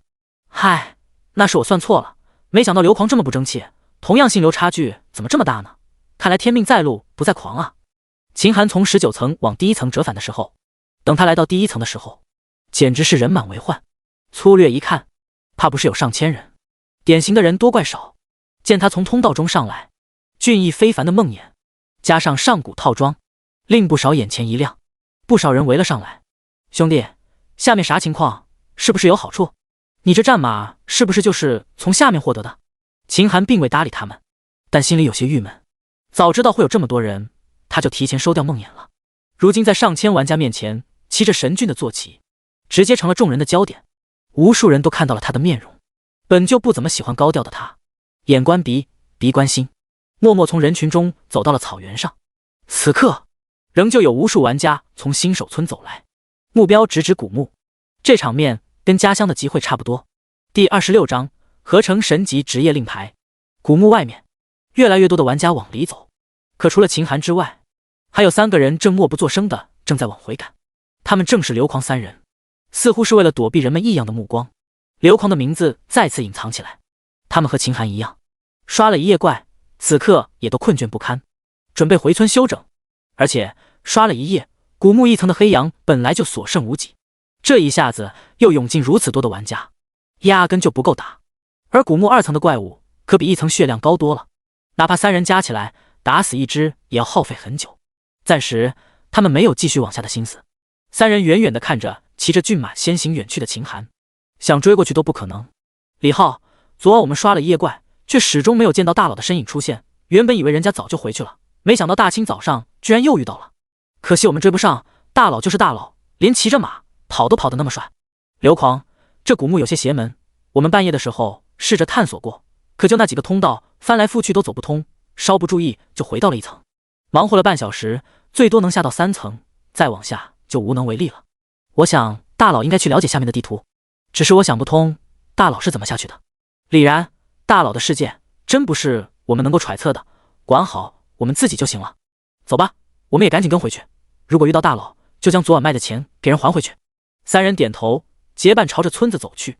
看着路上形形色色的玩家，李然忽然有些感慨，这游戏如今也仅仅只是开了个头，前面的路还不知道怎么走呢。我甚至不知道我们能活多久。刘狂兄弟，咱们也算是一起经历过生死的人了，要不以后你就和我们两个一起结伴，相互之间也有个照应。刘狂闻言满口答应，行，历经生死，你们两个的为人我是信得过的，以后我老刘的后背就交给你们了。另一边，秦寒一路疾驰，片刻不停，等到了村子，玩家就稀疏很多，祭坛那边更是一个人都没有。眼见如此，他终于松了一口气，找个无人的角落，收起梦魇，快步朝着祭坛方向走去。一上祭坛，未免夜长梦多，他直接掏出圣级令牌和隐藏职业钥匙令牌，立刻放到了祭坛上。这一次依旧是和上次合成一样的画面，两块令牌交织在一起，猛然碰撞，合为一体。不过这次合成的令牌通体如白玉，周身竟然还散发着氤氲的紫气。秦寒将其拿在手中，一股冰凉的感觉直透身体，让他熬了一天一夜的大脑瞬间清醒不少。接下来就等村长到来，就能转职了。真是期待，这世间唯一的神级职业，前世今生从来没有人能够获得的职业，究竟能够为我带来多大的提升？祭坛上，秦寒慢悠悠地等待着。虽然上了祭坛到现在，村长也没出现，但是他丝毫不急，毕竟令牌已经拿到手里了，万界之内再也没有人能和他竞争。早一会儿，晚一会儿，没区别。他现在思考的就是，村长故意晾着他，其目的究竟是什么？对方身上可能存在的任务究竟是什么？况且对方已经放了自己一次鸽子了，无论如何，这一次也该来了吧。果然，正当秦寒的思绪落下，就见一道步履蹒跚、头发花白的老人拄着拐棍，一步一拖地往祭坛赶来。看那速度，慢的甚至比老太太过马路有的一拼。秦寒扫了他一眼，就不再理会，任由他往祭坛上拖行。上一世他也跟这个村长打过交道，这老登身体好到离谱，走路都能生风那种，压根就不是现在这个风烛残年半截、身体快入土的模样。记得上一世，这老登甚至对村里服装店的女服务生有意思，玩家们好几次看到村长半夜偷偷站在人家门前。简而言之，他对村长的印象就是一个贪财好色的铁公鸡。现在村长这种做法，明摆着是搞自己心态，在他面前演戏呢。既然你村长不急，那他自然也不急。时间一点点流逝，过了大概5分钟，村长才磨蹭到了祭坛上面。此刻的他弯着腰，双手拄着拐杖，喉咙呼哧的跟风箱一般。哎呀，人老呀，走不动了，就走这几步都受不了。村长装模作样的演了一会儿，然后装作刚发现秦寒的模样，惊喜道：哎呀，又一个过来转职的孩子呀，真是不错呢。快，孩子，让我看看你都获得了什么等级的令牌。秦寒闻言按耐住心情，直接将散发着氤氲紫气的神级令牌拿了出来。当村长接过神级令牌的时候，苍老的手都在颤抖。这可是神级令牌啊，诸天唯一的无上职业令牌，哪怕他早就过来，哪怕秦寒合成的第一时间他就知道了，但他的心依旧不可抑制的颤抖。万界无上之令，此等存在，以后的成就已经不能用前途无量来形容了。怕是等这个小子成长起来，诸天之中能够跟他抗衡的人，怕是也没几个。说实在话，这种人压根就不是他区区一个小村长能够拿捏的。若是换成往常，他必定屁颠颠第一时间过来帮忙转职。可如今，在难言之隐之下，他只能选择按照之前想好的方法来应对对方，强行按耐住颤抖的心。村长勉力露出和蔼可亲的笑容，居然是神级职业令牌呢，没想到我们688村竟然能出现像你这样优秀的人物。只是有的时候令牌的级别太高也是一种烦恼啊。孩子，如果你想要转职，那就只能先给我100金币，我才能凑到足够的转职材料，不然你这职业怕是不好转。此话说完，村长背后手心都浸满了汗水，他打死都不敢想象自己某一天居然在面对一个潜力无限、注定站在诸天顶端的超级人物时，吃拿卡要。秦寒闻言眉头顿时皱了起来，想起村长上一世的风评，这老登会不会只是简单的吃拿卡要，身上压根没有任务？他看自己有本事，就准备趁着转职拿捏一波。奶奶的，张嘴就是100金币的好处费，这简直就是狮子大开口。这才是游戏开始的第2天啊！一般的玩家身上能有几个银币的，怕是已经能算得上狗大户了。100金币，那简直就是将人往绝路上逼。就算他有这个钱，他也绝对不会给的。抱歉，你要是不准备给我转职，那我就走了。只见秦寒一把拿过令牌，往兜里一装，似乎真的准备走了。第27章，果然有任务，地狱级副本。眼见秦寒似乎有些生气，村长反而笑呵呵道：“孩子，你不要急嘛。其实吧，我作为村长，也想让像你这样的优秀的孩子能够尽早转职的。但转职收费这种事情，并不是我区区一个村长能够决定的，我也是没办法。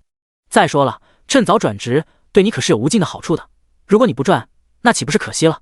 言下之意，除了我这里，你还能去哪里转职？若是一般人遇到这种糟心事，怕是早就软语祈求打感情牌了。到时候村长就能顺理成章地引导对方去帮忙解决自己的事情。不过接下来秦寒的几句话却让村长直接破了防。秦寒，转职这种小事说的跟多难似的，你既然不想转，那我就去别的村子转。村长，孩子，这里是永生世界，转村这种事情可不是开玩笑，哪能是你想转就转的呢？秦寒，是吗？我怎么听人说手杀坠云峰的强盗首领可以获得转村令牌呢？虽然不知道真假，但我可以去试试，反正你这转职费用高，这个村我也是待不下去了。村长闻言，脸色顿时白了，整个人如遭雷击。秦寒的实力他虽然知道的不是很完整，但也多少猜到过一些。坠云峰虽然是20级的地图，哪怕是普通的小贼都不是现在的玩家能够招惹的，但是对秦寒来说怕不是难事。若对方真的被自己气走了，不仅任务没了着落，没了秦寒这样潜力无限的人坐镇，怕是以后他这个村长的命能不能保住都是两说。眼见如此，村长顿时如霜打的茄子，整个人都蔫了。他急忙找不到，哎，没想到你对转职的事情这么执着，这令我很感动。那我就自掏腰包帮你把这个职业给赚了吧。本以为说了这话秦寒会顺从，却没想到秦寒的态度非常的坚决。别，我可不想欠你这个村长的人情，我们还是就此别过，相信别的村子的村长应该很欢迎我去的。村长闻言顿时无语凝噎，他也终于明白过来了，能够获得神级令牌的人物，哪怕对方如今还很弱小，也绝对不是他这个区村长能够轻易拿捏的。脸色变了又变，村长悠悠一叹，终于摊牌了。哎，算了，既然话都说到这个份上了，老朽也不敢再瞒你了。其实转职并不需要用钱，这只是老朽为了一件难言之隐，不得不如此而已。他苦笑一声，实不相瞒，刀馆馆主是我儿子。秦寒听后皱了皱眉，村长此举是在给儿子报仇了。他没想到这个事件的源头居然在刀馆的那个任务，更没想到刀馆馆主居然是村长的儿子。村长连忙摆手，颓然道：“孩子，你误会了，你听我说完你就知道了。这一切都还要从我那小孙女说起。我那孙女自幼顽劣，屡屡闯祸，但有我和她父亲护着她，一直也相安无事。直到上个月的一天，小女戏耍了来村内酒馆喝酒的一个行者，行者一怒之下就将小女掳走，并留下了一个字条，要想救回我的孙女，就去黑石域找她。”秦寒眉头一皱，黑石域，上一世压根没听过这个地方。不过游戏世界何其庞大，未知之地无穷无尽，哪怕他曾经走到最终战场，也不可能知道所有事情。他道：“既然人家说去黑石域找他，以你们的刀馆和村长的实力，上门抢人不就是了？”村长摇头：“哎，你有所不知，那黑石域入口时空壁垒非常厚，寻常手段根本打不破，所以想要打破壁垒，必须需要一件神物才行。恰好那神物就在剑道馆馆主剑痴手中，只可惜那剑痴油盐不进，任凭我和儿子再三祈求，都也不松口。最后他被我们磨得心烦，说了一个几乎不可能完成的任务。秦寒，你别告诉我，那个任务就是刀馆派人通过剑道馆36关的试炼。”村长闻言苦笑：“的确如此，咱们这个村就你一个人通过了刀馆试炼，所以我和儿子一致认为，你也有可能通过剑道馆的试炼。只可惜你拒绝了。昨晚我本想卡你一下，让你老实回去接任务，但看到你竟然已经合成了圣级令牌，就只能打消了念头。”秦寒闻言点点头，这一点他是知道的，一旦合成了圣级职业令，就会被所有的普通试炼场拒绝考核，就算村长想让他帮忙也不可能。村长，不过只要转职成了圣级职业，你的实力将会大大增加，或许可以帮我从另外一种方式拯救我的孙女。而且你今天居然又合成了神级职业令牌，那这个方法我看一定会十拿九稳。秦寒闻言一动：“你说说看，什么办法？”村长摩挲了一下胡子：“那剑痴的妻子1年前曾被雷毒岛上的大祭司抓去，当时他就扬言，不管是谁，只要救回他的妻子，会答应对方任何一个要求。只可惜这雷毒岛可是一处绝地，不仅雷霆满天，岛上更是毒瘴重重，除了岛上的土著，没有人可以在岛上生存。想进入雷毒岛找回剑痴妻子，简直难如登天。而且那地方只有你们玩家才能进去，像我们这些人压根没资格去。秦寒听后，身体顿时一震。雷毒岛的名头他还是听过的，新手地狱难度副本之一，进入的条件非常苛刻，必须要雷毒岛传送令才行。这传送令极为难得，要么是做了关于雷毒岛的唯一性特殊任务，要么是运气大爆发，在新手后期的游戏活动中才有极小的概率获得。整个新手期能够进岛的人诸天万界，怕是不足1万人。而且一个传送令只能去一次，一旦回来再想去千难万难。还有那雷毒岛上遍布着毒瘴和雷霆，没有一定属性的抗毒抗雷装备，进去就是送死。但是越是艰难的地方，能获得好处就越多啊。第28章超级至宝破天梭。风险和收益往往成正比。雷毒岛盛产黄金，哪怕进去随便转一圈就能获得几万金币入账，稍微努力搜寻一下，怕是赚个10万甚至更多的金币都不在话下。单凭这点就足够让令玩家们疯狂。更何况岛内传闻还有不少令人垂涎3尺的好宝贝，听说还有至宝的存在。况且对别人来说是绝地，对自己来说那简直就是福地啊！有巫毒株在身，一切毒性对自己无效。上古套装加起来也有300点雷抗，若是再搜寻点雷抗装备，雷霆威胁对自己也会缩减到极点。如此一来，2大麻烦都解决了。这雷毒岛再险，自己也有了条件进去闯一闯。定了定神，秦寒接着道：村长，你的意思是说让我去雷毒岛找回剑痴的老婆，让他用哪个神器帮你们破开黑石域的时空屏障？村长点点头，没错，就是如此。我身上刚好有一枚雷毒岛的传送令，如果你愿意帮忙，就把这个令牌交给你。秦寒闻言石动燃具，雷毒岛那个地方对他很重要，之后他要获得的某个东西还真缺了不少钱，如果能去雷毒岛就再好不过了。但是既然是任务，而且还是村长这个铁公鸡发布的任务，那他就要提前将一些东西问清楚了。秦寒，这任务我愿意去。村长满脸激动，那就多谢。可他话还没说完，就听秦寒接着问道：我帮你可以，但是你会给我什么东西当做酬劳呢？村长闻言顿时怔住了，报酬？那是啥东西？但对方既然把话说到这个地步，他只能踌躇道：那肯定是很丰厚的，一定是有的，只不过那个……秦寒到现在终于回过味来，他不敢置信道：你一开始是不是想着卡着我转职索取100金币，等我服软之后，你趁机用这100金币抵消这次任务的报酬？似乎是被人戳破了心思，村长老脸都红到耳朵根了。若是换个人，怕是打死不能承认这种社死的事情，但是此人竟然重重的点了点头。秦寒目瞪口呆，他对村长的铁公鸡形象再次有了深入的认知。不愧是你，这种方法都能想得出来。村长，孩子啊，你也知道，为了救我的乖孙女，老朽掏空家底，四处找人打听消息，如今已然是身无分文了，做出这种事情还请勿怪。秦寒，若不是雷毒岛那地方是个宝地，这任务他真想直接撂挑子了。谁爱去谁去。村长厚着老脸继续问道：那孩子，这个忙你究竟要不要帮呢？秦寒闻言一叹，行吧，我就勉为其难的接了吧，就当为救你的孙女做了一件善事了。村长顿时喜笑颜开，你这孩子一看就是善良之人，好人一定会有好报的。说着他就将一个檀木制成的令牌拿了出来递给秦寒。孩子，这事虽然很着急，但是雷毒岛非常凶险，你可要准备充足了之后再去啊。秦寒接过令牌微微点头，从村长来到现在，这老登终于说了一句像人的话。与此同时，系统也给了提示：史诗级任务，拯救剑痴的妻子，请前往雷毒岛大祭司处救出剑痴妻子，带他安全归来。秦寒见到系统的提示，他瞬间不淡定了，这居然是史诗级任务，开什么玩笑。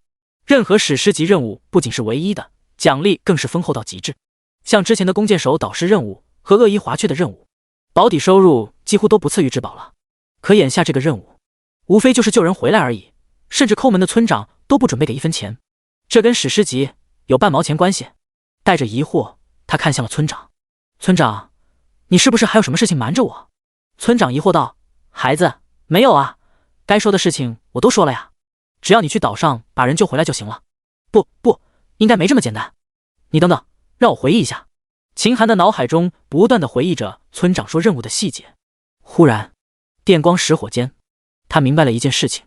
你刚才说那剑痴非常爱他的妻子，如果能够救回他的妻子，他愿意答应别人一个请求。任何请求吗？村长点点头，对啊，是这个样子。那剑痴虽然为人古板，但是说出的话一向是算数的。秦寒闻言顿时领悟过来，村长，那如果我真的完成使命，到时候让剑痴答应成为我的门客，然后再以主家的身份让他帮你忙，岂不是一举两得？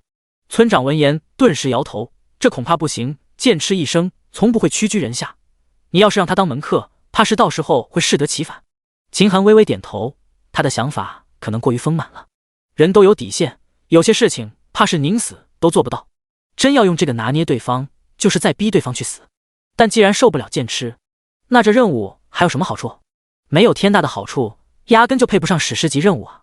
脑子转了一圈，秦寒又问道，你说剑痴的那个神器，那玩意是个啥？如果我问他要，会给吗？听到这句话，村长的眼神居然凝重了几分。说实话，换做旁人，有些话我是不会说的，但既然你是神级职业，还是有资格知道的。剑痴手里的那个神器名字叫做破天石，此物坚不可摧，号称能够破开一切的时空屏障。此物珍贵非凡，如果你硬要问剑痴要，我想以他的性格，或许会给你吧。破天石，此言一出，饶是秦寒的定力惊人，此刻也有些站不住了。他瞳孔猛然睁大，浑身都在颤抖，神情激动道，你说的可是那可以破开一切时空壁垒，无坚不摧的破天石？村长再次惊讶，你居然也听过？秦寒激动难耐，他何止听过，简直如雷贯耳。前世他不止一次听说过世间有一个可以突破时空界限，穿梭在一个个世界中的顶级至宝破天梭。拥有破天梭，不仅可以在游戏世界中穿行，甚至可以穿越回现实世界，更恐怖的是，传闻它甚至可以突破宇宙的界限，去到其他的宇宙。破天梭一共有3个部件，核心、梭身和破天石。只可惜前世直到最终战场，世间也只出现核心和梭身，其中最关键的部件破天石却一直下落不明。他万万没有想到，破天石下落的信息居然在这个雷毒岛任务之中。核心和梭身的获取方式，秦寒都知道，也有信心获取。若是能得到破天石，那他就能组成真正的顶级至宝破天梭。到时候穿越诸天，有很多提升实力的想法都可以实施，一定要得到它。第29章，唯一神级职业转职，万界震动。新手祭坛上，秦寒的心情久久难以平复。谁能想到，一个新手村里还存着如此顶尖宝贝？同时，他也明白过来，为什么上一世压根没有人能够获得破天石了。只有获得刀馆顶级职业令牌，才能接取刀馆馆主的任务。只有拒绝了任务，然后又合成了圣级令牌，才能接取雷毒岛的任务。而只有拥有神级职业令牌，才会从村长口中得知破天石这3个字的消息。这任务一环扣一环，若不是他是重生而来，又在关键时候多问了一句，不然这破天石绝壁一辈子难以见到天日。见秦寒没说话，村长催促道，孩子，事情既然已经清楚了，要不你现在赶紧转职吧，村里还有很多事情需要我呢。秦寒闻言顿时反应过来，将神级职业令牌递了出去。村长拿过令牌，指着祭坛中间复杂的法阵道，孩子，你站在中间，不要乱动。秦寒照做，然后就见村长拿着令牌走到了石桌前放下，在祭坛四处按了几下，嘴里念念有词，似乎在念一种寄语。大概过了1分钟，就见石桌上的令牌猛然爆裂，化作了一团紫色能量散落进法阵之中。旋即就见那法阵发出了强烈的紫光，甚至将秦寒整个人都包裹在内。紫光持续了整整5分钟才消散，然后就看到秦寒整个人似乎像是变了一副模样，脚底下一道泛着紫色的职业光环氤氲不绝，就连他的周身似乎也笼罩在了一股朦胧的紫色光晕之中。与此同时，世界通告如约而至，恭喜玩家秦寒转职唯一神级职业武神，奖励造化令1枚，天道值10点。由于秦寒是唯一一个转职的神级职业玩家，额外奖励天道值10点。和之前的通告不一样，就算诸天万界的人震惊，但也没有太多的想法。至宝是什么？多数人心里其实都没个概念。毕竟以至宝的稀缺性，整个游戏里如今出现的也不多。但职业基本上每个人或多或少都接触过，所有人深知职业玩家的恐怖。此时此刻，诸天万界所有的新手村全都震动了。又是这个叫秦寒的，本以为他终于消停了，没想到在憋着大招呢。好家伙，神级职业，这名头看起来就吓人啊！奶奶爹，我只是获得了一个高级职业，就感觉人生到了巅峰，前途无量了，可跟人家一比，我感觉我就像一只土鸡。当那秦寒不多获得通告后，我心里就起了追赶的心思。现在也获得了圣级职业，本以为定然超过对方了，可没想到这到头来别人居然转职了神级职业，这职业等级一级一个境界，怕是从今往后再也难以超过此人了吧？这秦寒上辈子是拯救了宇宙吗？为何好处都是他的，我他娘的连个初级职业得到的都辛苦的一笔？谁能告诉我为什么 ？Y120-131号新手村内，正在刷怪的江凝雪见到通告，美目里充满了惊诧。神级职业居然还是唯一的，他果然没让我失望，远远超出了我的预期。我的圣级职业才奖励了1点天道值，而这神级职业居然奖励了10点天道值。不用想，这神级职业的厉害，定然要远远超出我的想象。可惜这通告上没有写属性，不然还真想见识一下呢。同时，我也很期待某一天能够见到这个秦寒，若是能将他拉过来当成盟友，大夏以后在诸天的势力也将更加的牢不可破。ZZ549527号新手村，一位白发黑瞳拎着一把暗金色大剑，一身金灿灿铠甲的奇男子正在黄石草原练级。他的周围，一群长相各色各异的人形怪物护持在左右，小心翼翼的像是在看护一个婴儿。见到通告，奇男子狠狠将大剑扔到地上，脸色无比的气闷，甚至此人一扫周围的那些怪物，没有来从心底生出一股怨气。你们这帮狗东西，养你们还不如养条狗。进游戏后，老子升到5级了，你们才告诉我有职业令牌这种事。等老子刚转职顶级职业，才发现还有圣级职业这回事。现在居然又冒出来一个神级职业。老子身为魔皇最小的儿子，身体里流淌的是这世间最尊贵的血脉，居然有这么多人比我强。江凝雪也就罢了，听说她已经成了大夏的女帝，身份上在我之上。可这秦寒是个什么东西？诸天6大巅峰势力中压根就没有性情的，哪怕那些一流的实力中也没有情性，这完全就是个寂寂无名的小角色。可是从游戏一开始，他就开始收获至宝，到处都是关于他的通告，现在竟然又弄个唯一神级职业出来。再看看我，玩游戏到现在，甚至连个通告都没上去过，啥好处没捞着。这要是传出去，让我这个魔皇嫡子的脸面往哪里搁？反正我不管，给你们3天时间，本皇子最起码要听到关于至宝的线索，若不然，你们这些狗东西也没必要活着了。此话一出，周围的魔族吓得立刻跪倒一片，身体抖如筛糠。魔族上下等级森严，这位皇子若是真要杀他们，他们只能引颈就戮，不能有一丝的反抗。但这时候，忽然有个长得像狐狸一般的人来报道：伟大的风千珏殿下，您的仆人楚行向您问候。风千珏闻言，眉头一皱：有话快说，有屁快放。楚行，您的奴仆们在不远处的森林深处发现了一个绝密的地方，里面是一处迷宫，迷宫非常难走，但是已经有擅长破解迷宫的奴仆正在奋力往里面推进，相信不用多久就会有好消息传来。相信若是殿下第一个进入迷宫深处，定然能遇到天大的好处。迷宫？好处？风千珏闻言顿时来了兴致，一把拿起大剑，催促道：走走走，带本皇子过去看看。第30章至高秘密，秦寒的震动。688新手村内则是安静不少，虽然大家都震惊有人能够获得神级职业，但是这玩意距离他们这些普通玩家实在太遥远了，而且大家大多数都在古墓探索找怪，基本上没人搭理这件事。但有3个人则不在其中，他们赫然就是刘狂、李浩、李然3人。他们找了一圈却没见到秦寒的身影，不死心的他们偶然间路过了祭坛处，赫然见到了秦寒转职的情景，又看着世界通告，3人吓得浑身颤抖。刘狂结结巴巴道：这大佬一直是0级的原因终于找到了，合着人家这是冲着神级职业去的。李浩深有同感的点了点头，比起这位大佬，咱们村里那些所谓的职业者好像就是个笑话。李然则是目光忽然坚定道：你们知不知道这对我们来说意味着什么吗？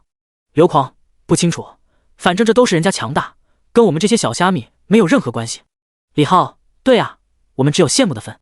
李然则是摇头：错了，这永生游戏一定是越来越凶险，如果我们能坚定不移地追随这位大佬的脚步，我们也能更加安全，以后的路也将走得更远。刘狂：话是这个话，可就我们3个无职业者，人家大佬这等身份的人估计压根看不上我们3个草包吧。李然再次摇头：怕是现在整个村子都只有我们3个知道这位大佬的秘密，这是我们的优势。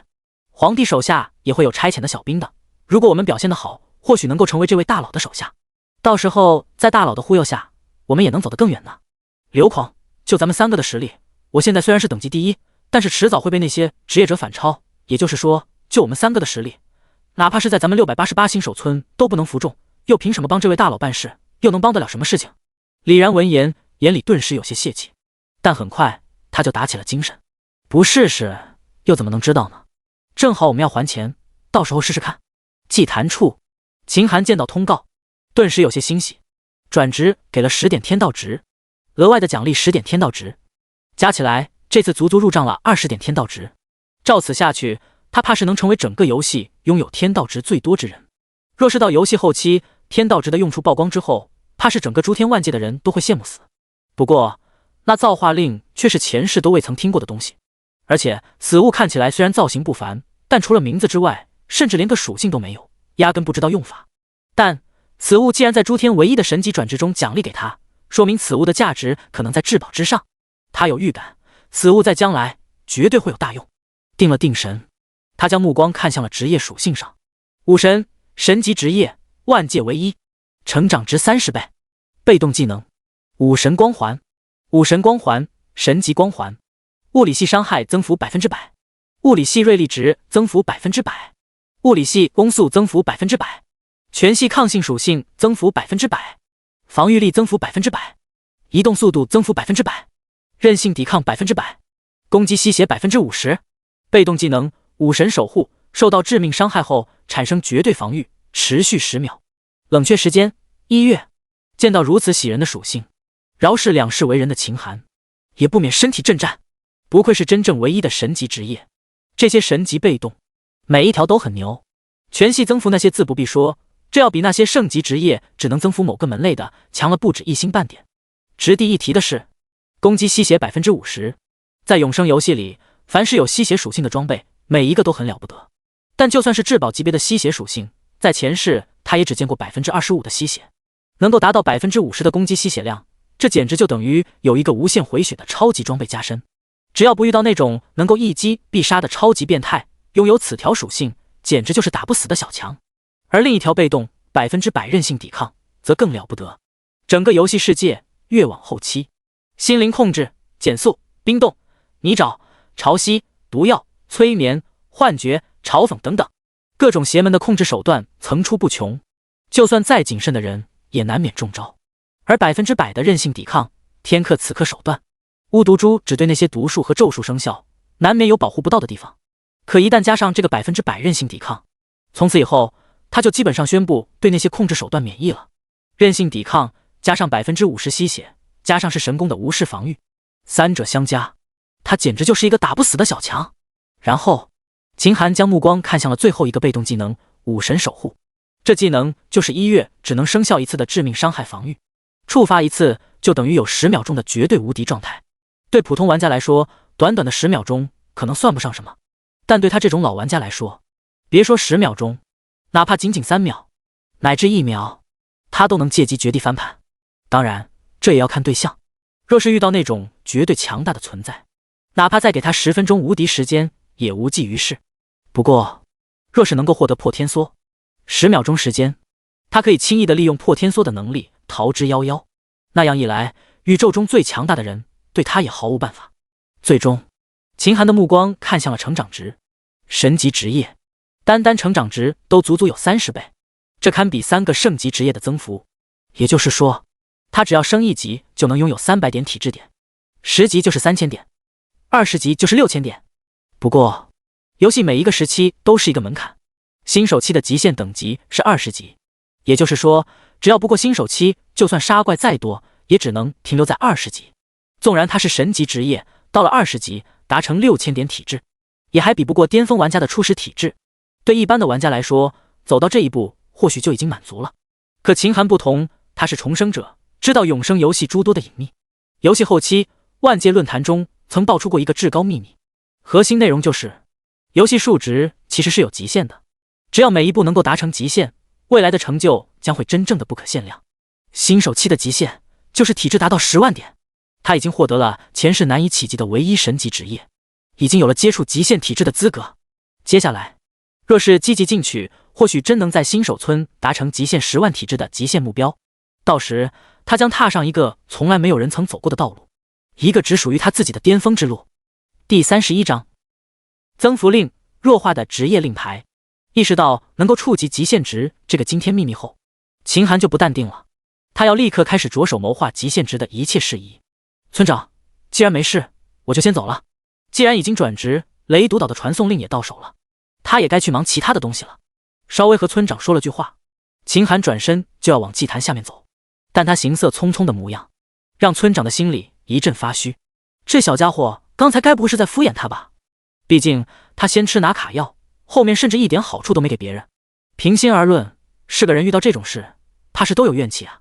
虽然任务是顺利给了，但是万一人家不尽心，导致任务失败了，可怎么办？一旦任务失败，别人倒是啥事没有，可他就回乖孙女的事情可没希望了。一念至此，村长就不淡定了，连忙开口道：“秦小哥，先等等呀！”已经走到祭坛下的秦寒闻言，只是稍微回头，甚至没有转过身子。他有要事，可不想在这里浪费时间，语气中下意识地带了一点敷衍道：“还有事吗？”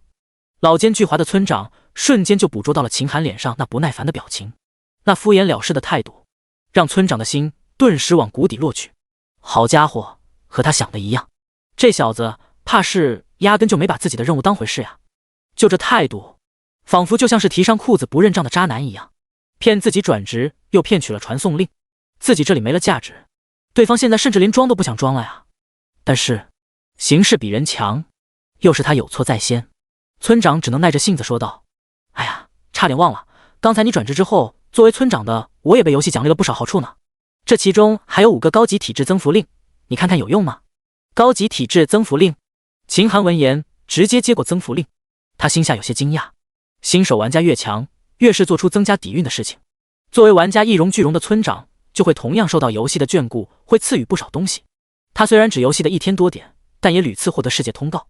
村长能获得一些游戏赐予的小好处，他是知道的，但是没想到村长居然获得增幅令这种东西，这还真在人意料之外啊！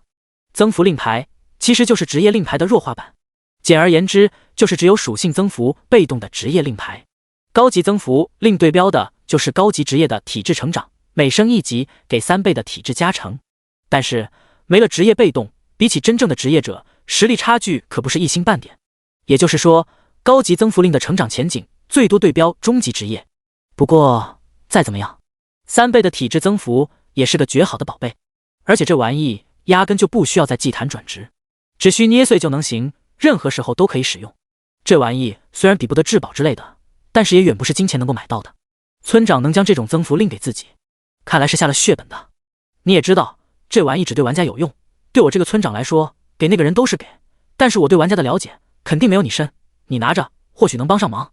村长连续说道：“老夫身上也确实身无长物，只求用这点小恩小惠，让你在救我孙女的事情上多上一点心思。以你的实力，想做到这件事，应该是手拿把捏的。”秦寒闻言，心下觉得好笑，史诗级任务保底都有一点天道值，更别说还有破天石这种超级至宝的组件，他怎么可能会错过呢？不过也对，单独一个破天石用得好，就是无坚不摧的利器，更别说组合之后的超级至宝破天梭。村长这老登怕是压根不知道此物对他的重要性，不然像他这样的铁公鸡，怎么可能再拔出一根毛来？放心吧，村长，我说过的话都是作数的，你说的那件事，我会尽快帮你完成的。给村长吃了一个定心丸，留下一个坚定的眼神后，秦寒带着新获得的5枚增幅令，开心的走了。走出祭坛，秦寒就将那神级光环给隐藏了。这玩意太扎眼了，远远一看就跟人前显圣、神仙下凡一样烧包。真开着这玩意，那他以后可就别想有好日子过了。好在这光环就算在隐藏状态下也是能够起效的，这点不用担心。出了祭坛，他直接走到了商业街，这里是整个村子的核心所在，村里的所有物品基本上都在这里。除了刚开始游戏的时候，这里还有免费认领不值钱的白板装备外，这里也能给一些玩家发布任务，但任务稀少，而且奖励也都一般，所以多数玩家转了一圈后也就很少来了。此刻商业街上除了一点点买卖交易的玩家和非常稀少的做任务的玩家外，几乎都是 NPC。 毕竟游戏刚开始，玩家也没钱，很少有人能在此处消费得起。走上几步，远远的他就看到街道上一角落摆着一个黄金大屏幕，穿着一身华服的光头老板笑眯眯地盯住来往的玩家。瞧一瞧看一看，暗金装备大派送，1金币就能让你抽一次，1金币就能圆你高手的梦想。但1金币抽一次的价格，直接让所有路过的玩家望而却步。不过，就算没生意上门，那光头老板依旧是带着弥勒佛般的微笑，慢悠悠地吆喝着。秦寒见状，准备走过去，那里有他接下来需要的一件重要物品。只是，当他刚走2步，就听到身后一道颤抖的声音响起：“大佬，能给我们一点时间吗？”声音有些熟悉。秦寒转身一看，赫然看到李浩、刘狂、李然3人正眼巴巴地看着他，但是那颤抖的声音和摇摆不定的双腿，则暴露了3人惧怕的内心。秦寒心下觉得疑惑，这3人找他干什么？难道要为昨晚的事情道谢？可区区小事，他也不在意。心思微动，秦寒道：“给你们1分钟时间，说说什么事情吧。”第32章抽卡商，恐怖的至宝。3人闻言，将本来准备好的一席话直接抛到了九霄云外，支支吾吾，也不知道该怎么表达。眼看时间快速流逝，李然赶紧道：“昨晚感谢你的救命之恩，这是昨晚从那些玩家手中搜集到的装备卖的钱，我们私下里拿了几件穿戴，也折算成钱算了进去。”说着，他递出了32枚银币。秦寒看了一眼对方手中的钱，心下觉得这3个人有点意思。32枚银币在现在的新手村可不少，用得好了，足以拉开和其他玩家的差距。这3人居然没有贪墨，将钱还了回来。这点钱他看不上，但对方既然要给，他直接将钱收下。行了，钱我已经收下了，你们可以走了。说着，转身便走。3人见状，顿时急了。李然深吸一口气，赶忙道：“还有，我们想跟你混。”此话一出，气氛顿时变得静谧。3人眼巴巴地看着秦寒，不敢再说一句话。秦寒也有些意外，他前世一直独行，可从未有过属下，但今生则不同。既然要做诸天最顶端，那就要顾及到游戏中的方方面面，势力的发展，琐碎任务的处理，都需要人手。若是亲力亲为，势必要浪费诸多的时间。那些顶尖的强者，手底下哪一个不是千军万马，治下生民无数？正因为属下多，别人知道的信息也更多，很多东西哪怕做到家中，就会有人双手奉上。这3人能忍住诱惑，将卖装备钱给他，虽然有借此投诚的嫌疑，但能有这种心思，加之对他的态度非常恭敬，从用人角度看倒是不错。昨晚在刘狂遭遇危险的时候，另外2个能豁出去性命顶上去，人品上也是够格的，或许可以当做班底来培养。最主要的是，村长给了5个增幅令，这玩意他用不上，时间越往后，这玩意的收益越小，早点用，还能培养5个得力的属下。由于独来独往，前世跟他有交情的人华夏人可是少得可怜，就算有，也都是职业者，用不上增幅令。这3人现在找上门，也算是瞌睡时候送枕头。但增幅令这种东西，还有他属下的位置，可不是那么轻易能够得到的，跟我可没有那么容易。秦寒的脸色稍微一缓，李然赶紧道：“那还需要什么条件吗？”秦寒点点头，反手拿出5枚金币递给李然：“用这5枚金币，2个小时内给我搜集1000对野牛角，做到了再说。”李然闻言立刻大喜过望，能够给考验，就等于有希望。只要做好了这件事，估计大概率能过关。大佬，您放心，我们立刻就去办。说着，拉着另外2人扭头就跑。秦寒见状，脸上也露出一丝笑容。这任务他也不是随便出的，新手期是有搜集任务的，万界之中第一个提交的人会有丰厚的体质点奖励。他既然要做到10万极限体质的目标，自然不会放过任何一个机会。这搜集的事情琐碎麻烦，没什么技术含量，交给属下去做，也能让他减轻不少任务量。看了一眼3人逐渐消失的身影，秦寒扭过头，朝着黄金大屏幕处走去。此刻路过的玩家不多，光头老板一眼就盯上了秦寒。初看对方身上的装备平平无奇，仔细一看却非常有讲究，细节之处尽是不凡。皮甲上玄奥的花纹隐隐还有能量流转，这一身最少是暗金装备，看款式还是个套装，绝对的肥鱼。小哥，来玩一玩抽卡游戏啊！光头一脸微笑，满心欢喜地打着招呼。秦寒微微一笑，好啊，此人叫铁牛，前世最有名的抽卡商人，在这里可以用金币抽奖，奖品种类繁多，杂物、装备、灵药等应有尽有。此刻黄金屏幕上摆放着10件暗金级装备和宝物，玩家花1金币就有可能抽取到10个宝贝之一，但是抽中的概率就难说了。上一世有人盘点过，想要将上面10个暗金级宝贝都抽空，需要花整整10万金币。10万金币什么概念？新手后期通常一件暗金级武器的成交价在500金币左右，身上的防具便宜一点，只需要300金币左右，一整套暗金装备7件套，加起来也就2300金币左右。也就是说，10万金币在外面可以轻松买来30-40套暗金套装。一个普通玩家若是穿上一身暗金套装，完全可以和同级别装备一般的初级职业者对战而不落下风。30-40套几乎等于多了几十个初级职业者。只要玩家脑子没坑，就不会把钱砸在抽卡这种赔本买卖上。但世间总有那种有钱脑子还有坑的人。上一世已经过了新手时期，诸天万界某个实力极为强大的终极区域里，那个世界的玩家所有挣的钱都存在一个工会仓库中。保管仓库的贵族是个烂酒好赌又爱玩的人，一次喝醉酒，这货竟然将工会仓库中所有钱拿了出来，全部砸到了抽卡商处。这10万金币砸进去，清空了屏幕，10件暗金级的宝物也确实全部都给了。正常来说，为了10件暗金级宝物，花光了工会的家底，就算此人是贵族，怕也要倒大霉。但是，清空大屏幕后，出现了一个足以让诸天震动的超级事件。屏幕上的暗金级装备刷光之后，就会上架新的宝物和装备。而这次，在10件宝物中，居然出现了一个至宝。那是一个可以在所有诸天至宝中稳稳进入前3，甚至第1的超级宝贝。那是一个纵然是站在巅峰的至高神也感到震颤的强大宝物，真正顶级的唯一性至宝，天道的恩赐10倍增幅卡片。10倍增幅卡片每天只能用10次，它可以增幅10倍攻击，可以增幅10倍爆率，可以增幅10倍幸运。最重要的是，它可以增幅玩家升级时候的属性倍率。什么概念呢？就算秦寒这样的神级职业，1级也就300点体质加成，可若是加上10倍增幅卡，那他的体质加成就要再翻10倍，达到恐怖的3000点。新手20级就能达到令人胆战心惊的6万点。如实得到此物，他就是神，没有人可以挑战他的地位。也只有得到此物，他才能冲击新手极限10万点体质这个前世今生被人称为不可能的任务。10倍增幅卡片，就算用秦寒现在身上所有的一切至宝去换，他都毫不犹豫。望着金色大屏幕，秦寒的内心其实已经扑通扑通在乱跳。10万金币他现在没有，但是只要在卡商处消费100金币，就能获得一个抽卡机器。到时候无论何时何地都能抽奖，抽到的奖品也会实时到账。而且只要有单独的抽奖机器，他的奖品轮换就是单独的。这样一来，就没人能够抢得了他的东西了。这也是他这次来的目的。第33章，摇奖器和雷电戒指。抽奖屏幕前，秦寒深吸一口气，装作毫不在意道：“老板，先给我抽100金币的。”老板铁牛见状，眼珠子都快跳出来了。100金币，他甚至怀疑自己的耳朵听出了。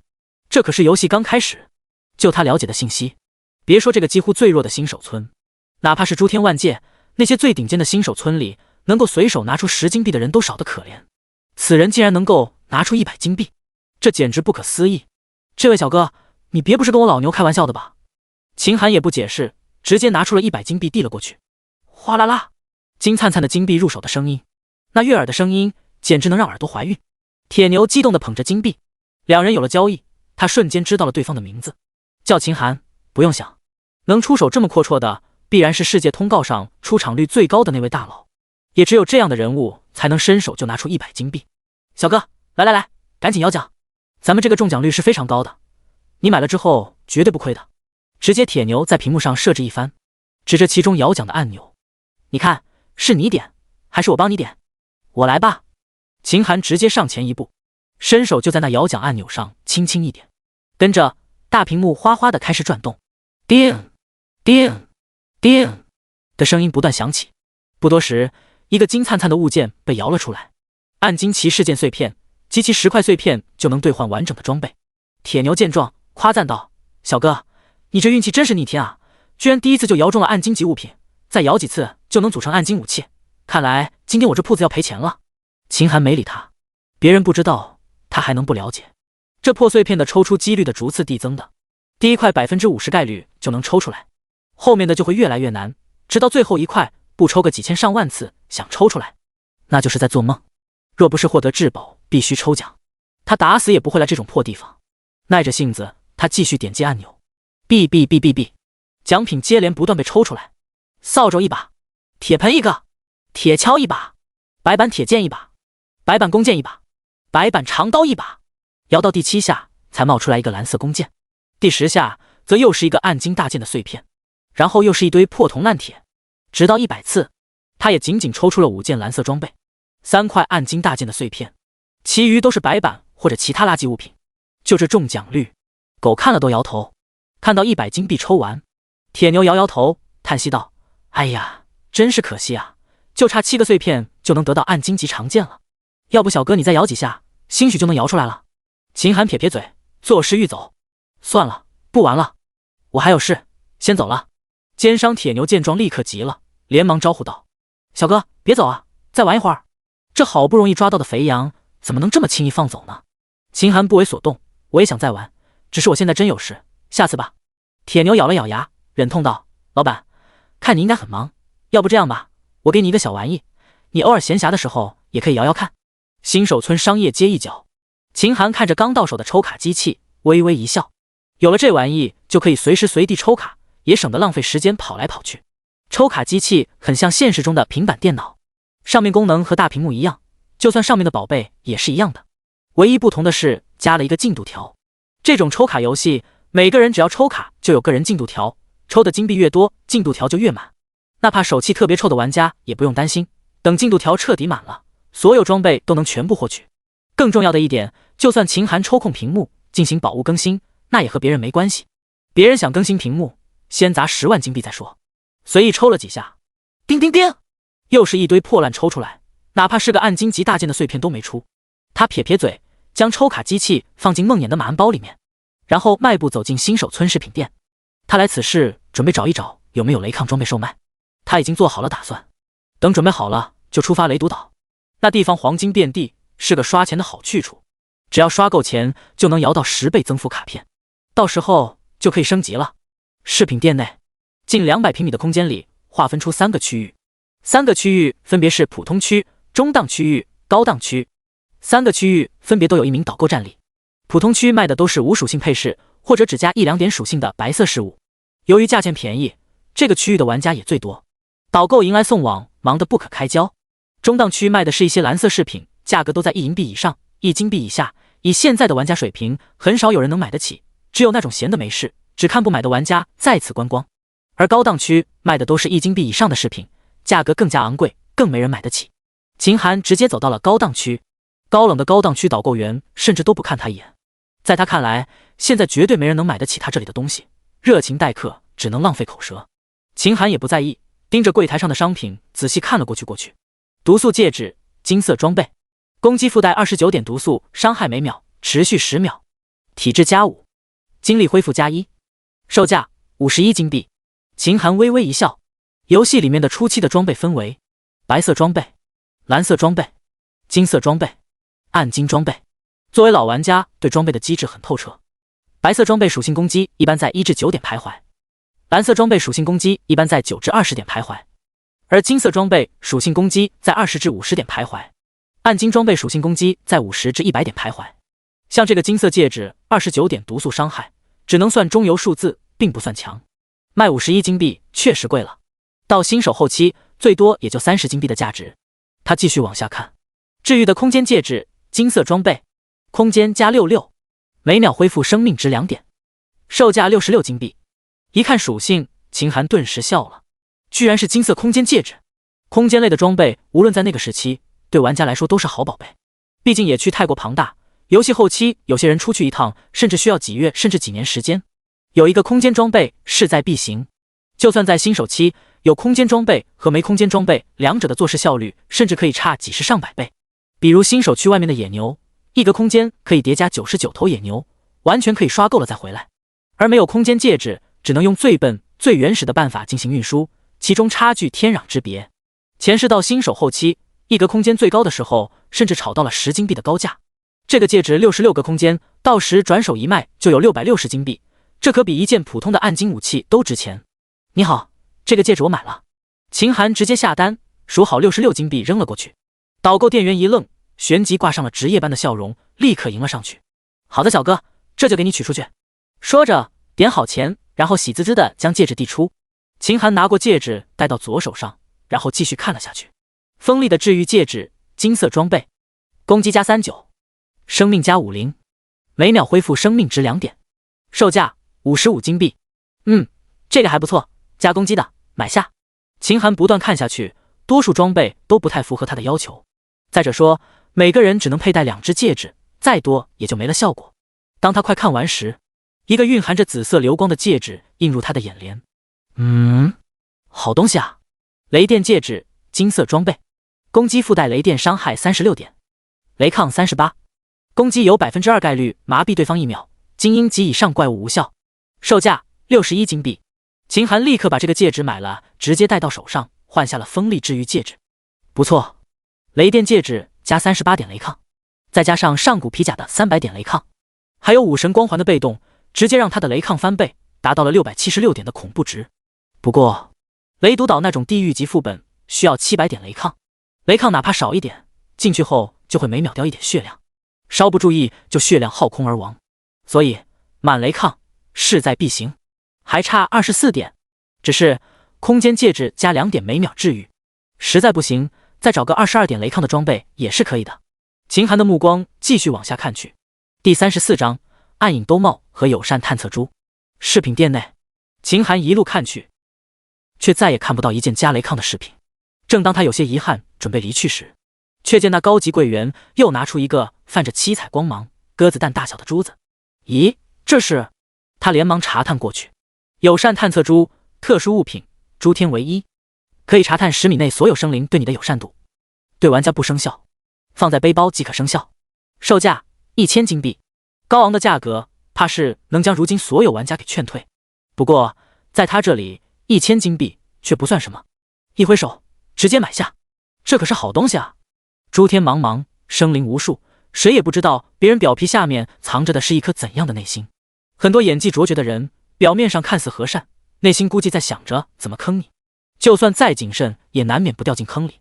有此物在手，就可以规避很多风险。这玩意的作用越到后期，价格就越无法估量。以他对这件物品的估价，到了后期怕是1亿金币都有价无市。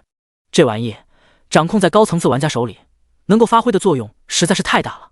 怀着期待的心情，秦寒看向对面正朝着自己微笑的高级柜员，心念一动，查探珠宝店高级柜员楚岚，友善度厌恶。好吧，同样给柜员回以一个绚烂的微笑。秦寒带着抑郁的心情走出了饰品店，柜员满脸职业微笑，在他后面招手：“先生慢走，欢迎下次光临。”听到这话，秦寒的心再次抑郁了几分。算了算了，一个店员没必要跟他一般见识。不过有时候知道对方的真实想法也不见得是一件好事，这东西除非必要还是少用吧。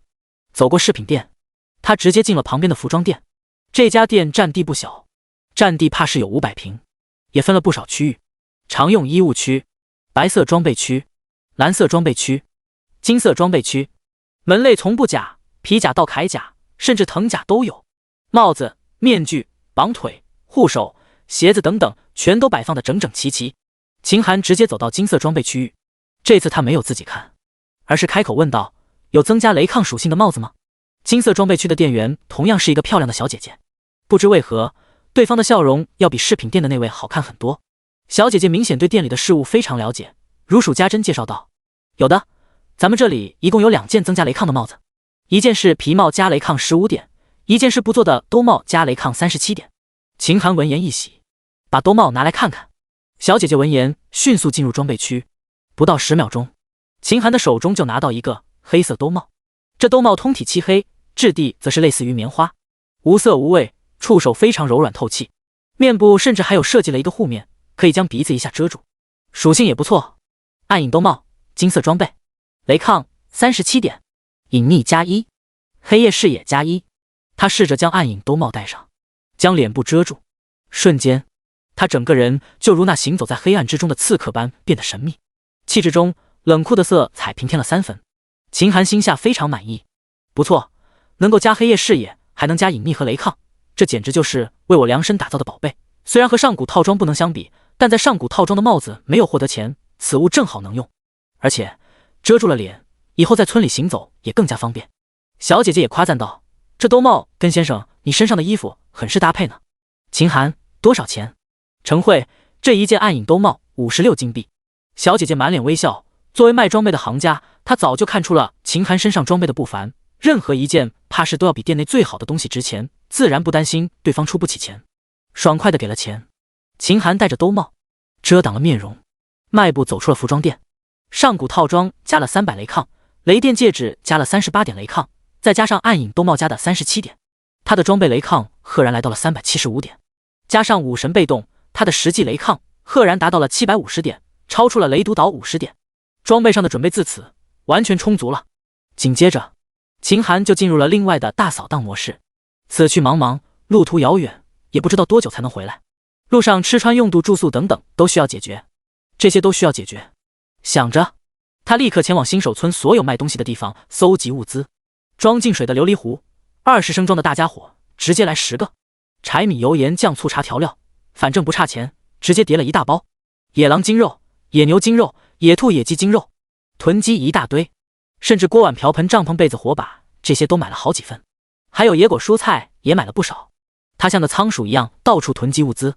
2个小时的时间一晃而过，不知不觉间快11点了。而秦寒也恰好走到了南门村口那块，居然支棱起来几个摊位。牛肉，新鲜的烤牛肉，外焦里嫩，独家秘方，焦香可口，2铜币1斤。原始的篝火上面架着一只野牛腿，边上还煮着一锅色白汤浓的牛肉汤。摊贩老板一边翻动牛腿，一边叫卖着。路过的玩家有不少被吸引过去。烤肉摊边上还有野果摊位、杂物摊等。秦寒微微一笑，人类不管到哪里，总能快速的将生活变成大家熟悉的模样。这才过了1天，就有人开始做生意了。这些摊位的存在，让他一瞬间有了一种回到现实世界的错觉。闻着芳香的肉味，让又累又饿的秦寒顿时来了食欲。老板，给我来2斤牛肉，然后再来10斤打包。他直接坐在摊位老板临时用木墩做成的小凳子前，静等烤牛肉上桌。来了，来了，足足2斤，只多不少，兄弟你慢用。烧烤摊老板一听12斤的大生意，立刻喜笑颜开，连忙削了一盘牛肉端了上来。秦寒也不客气，立刻夹了一大块娇嫩的牛肉块塞进嘴里，轻轻一咬，肉汁瞬间在口腔炸裂，浓郁的香气让他忍不住的点头。好吃。接下来他风卷残云般将盘内的牛肉吃完，又点了一份牛肉汤。正等着牛肉汤上桌时，却见3个人满头大汗的正往这里拖行。大佬，大佬！只见李然脸色累得通红，勉力喊着。秦寒看了3人一眼，疑惑道：你们3个怎么回事？怎么累成这个样子？李然走到他身边，狠狠喘了一口气，然后他不着痕迹地看了一眼旁边的摊位老板，仿佛在说：这地方能说话吗？秦寒轻轻点头，他只是怕麻烦，可不怕人。说吧，没事的。李然，您给了我们5个金币后，我就立刻去装具店买了3个4个格子的空间背包，分头去买牛角。终于不辱使命，赶在2个小时前将1000对牛角买齐了。只是这玩意太沉了，紧赶慢赶，还是错了一点时间。秦寒闻言露出一点笑容，这不怪你们，我并没有跟你们说见面的地点，你们找我费了点时间，也在情理之中。将东西放下吧。3人闻言赶紧将背包中的东西卸了下来。1000对粗大的牛角瞬间就将摊位前的地方堆成了一座小山头。秦寒见状一挥手，这些牛角全部都被他收进了梦魇的背包中。1000对牛角一共占了11个格子，一共1053对，要比他说的还要多出53对。3人见秦寒收了牛角，还泰然自若，仿佛一点事情没有，顿时一脸惊讶，似乎大佬现在还只是1级吧？怎么他收了3人粮的牛角，居然一点也不累？不过他们可不敢在秦寒身边乱说话。倒是烤肉摊位的老板惊诧道：小兄弟，你多少级了？怎么装这么多牛角，居然一点也不累？秦寒下意识说道：空间物品又没有重量，哪怕放一座山进去不也一样吗？可说完他立刻失笑，顿时明白过来这3人为何会累得上气不接下气。永生游戏中的空间装备也是分等级的，和空间戒指1格1金币，装进去再多也无重力不同。白色的空间背包在商店卖500铜币1个格子，虽然效果上1格子也能叠加99对牛角，但却有一个非常大弊端，这玩意是有重量的，最多只能削弱 90% 的物品重量。1对牛角少说20斤，就算削减了90%也有2斤。这3人一个人就要背着330多对牛角，换算下来就是660多斤。也幸亏3人都升了好几级，体质比寻常人类高了数倍，就这些牛角绝对能将他们给累垮了。不过在网上削减的重量就会越来越多。蓝色空间背包在商店卖10银币1格，能削减 99% 重量，金色以上就无重力了。而他不管是前世今生，几乎都没怎么接触过这种低劣的空间装备，差点将这事给忽略了。他大概将空间属性装备解释了一下，末了还提了一嘴，无重力的空间装备越往后必然是越吃香的，到倒手卖个10倍应该没问题。如果你们有钱了，可以试着囤积一些。听到这话，李然、刘狂三人顿时重重点头，将此事记在了心里。倒是一边的摊位老板苦着脸，1金币一个格子啊，我这卖牛肉加上刷怪，一天能赚个1银币都顶了天了，1金币可是足足100银币呢。老板一边嘟囔，一边将秦寒的牛肉汤上桌。秦寒摆了摆手，你们3个也坐吧，这顿饭我来请。老板，再来6斤烤牛肉，3碗牛肉汤。第35章，收下3个小弟。别墅区吃饭的时候，气氛有些凝重。秦寒一直没说话，3人也不敢说话。他们3个就像是3个鹌鹑一般，闷着头坐在那里，直到吃完饭。秦寒带着3人走向了住宅区。村子里有专门让玩家休息的地方，在里面睡觉可以快速恢复精力体力，只不过要花钱才行。那地方分了3个等级，第1个等级小木屋，在里面休息1个小时的效果，顶得上露天睡觉2个小时。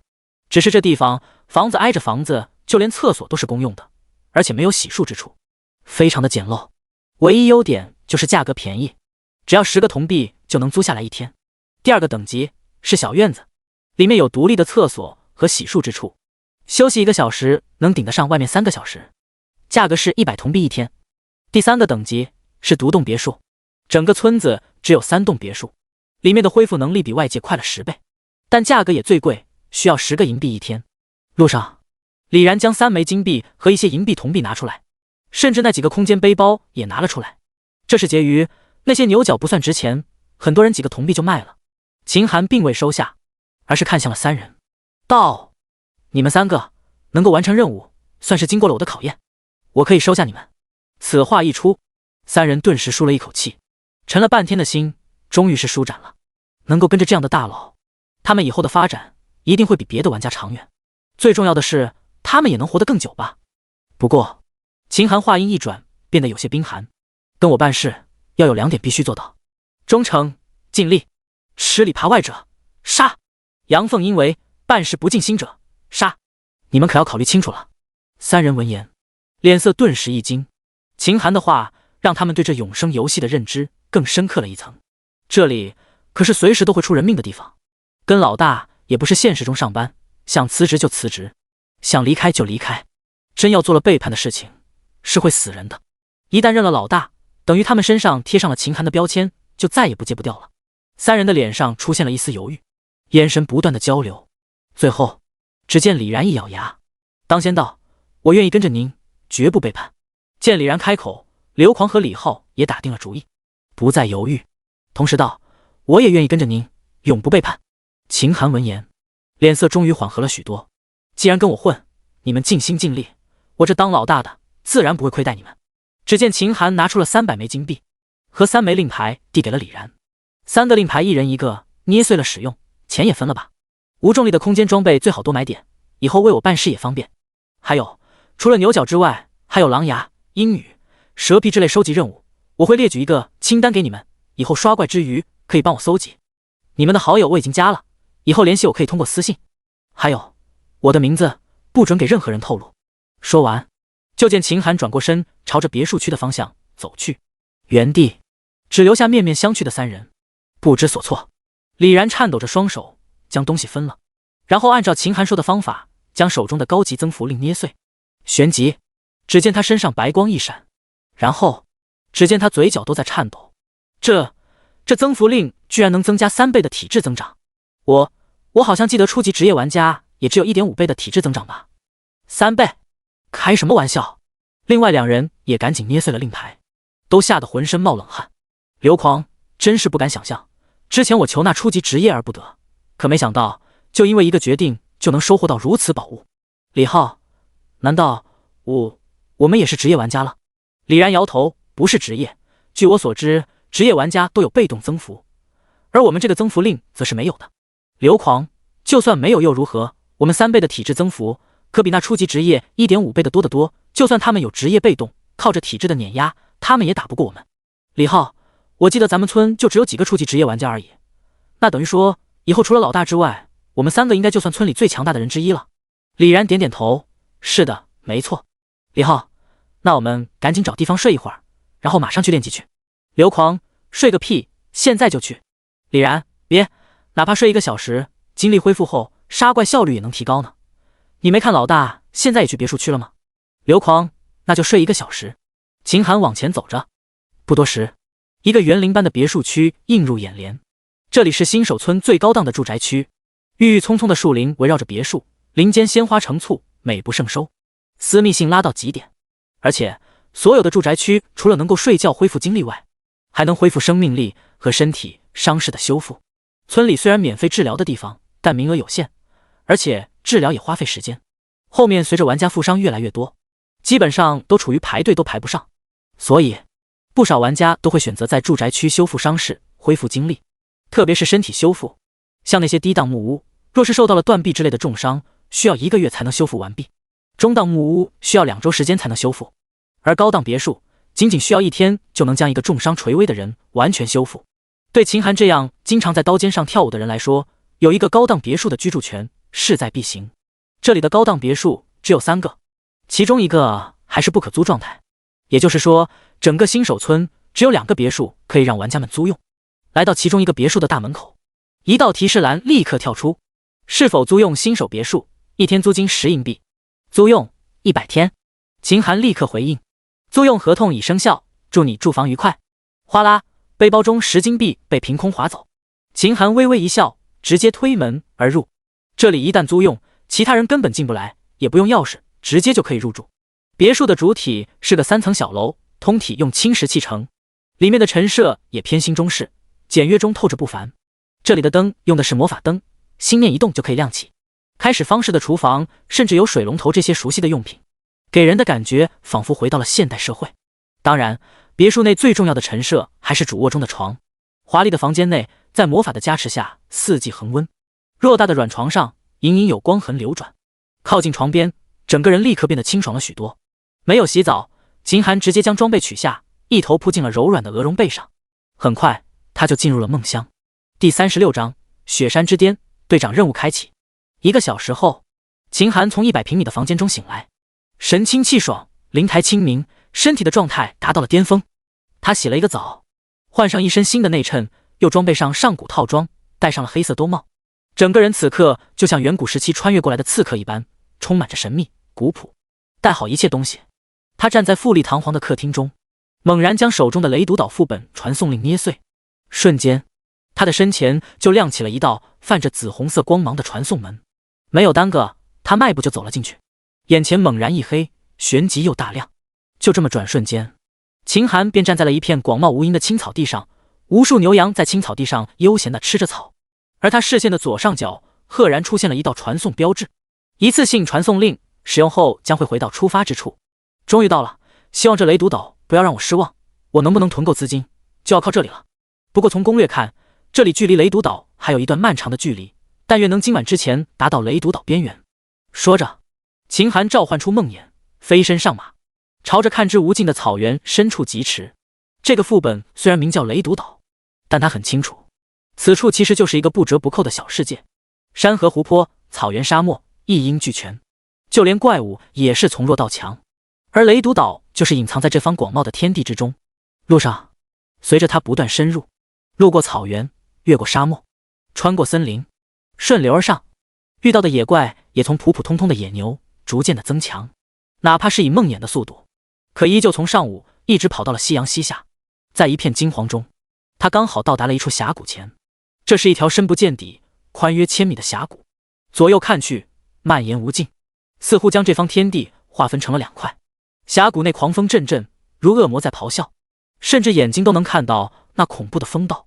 跑了1天，终于到了勇者大峡谷。翻过此处，距离雷毒岛就很近了。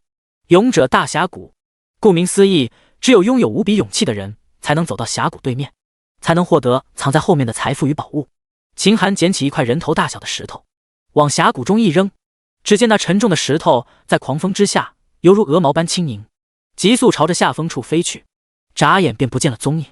好恐怖的风势，在这种狂风之下，就算是能飞的种族也不可能越过去。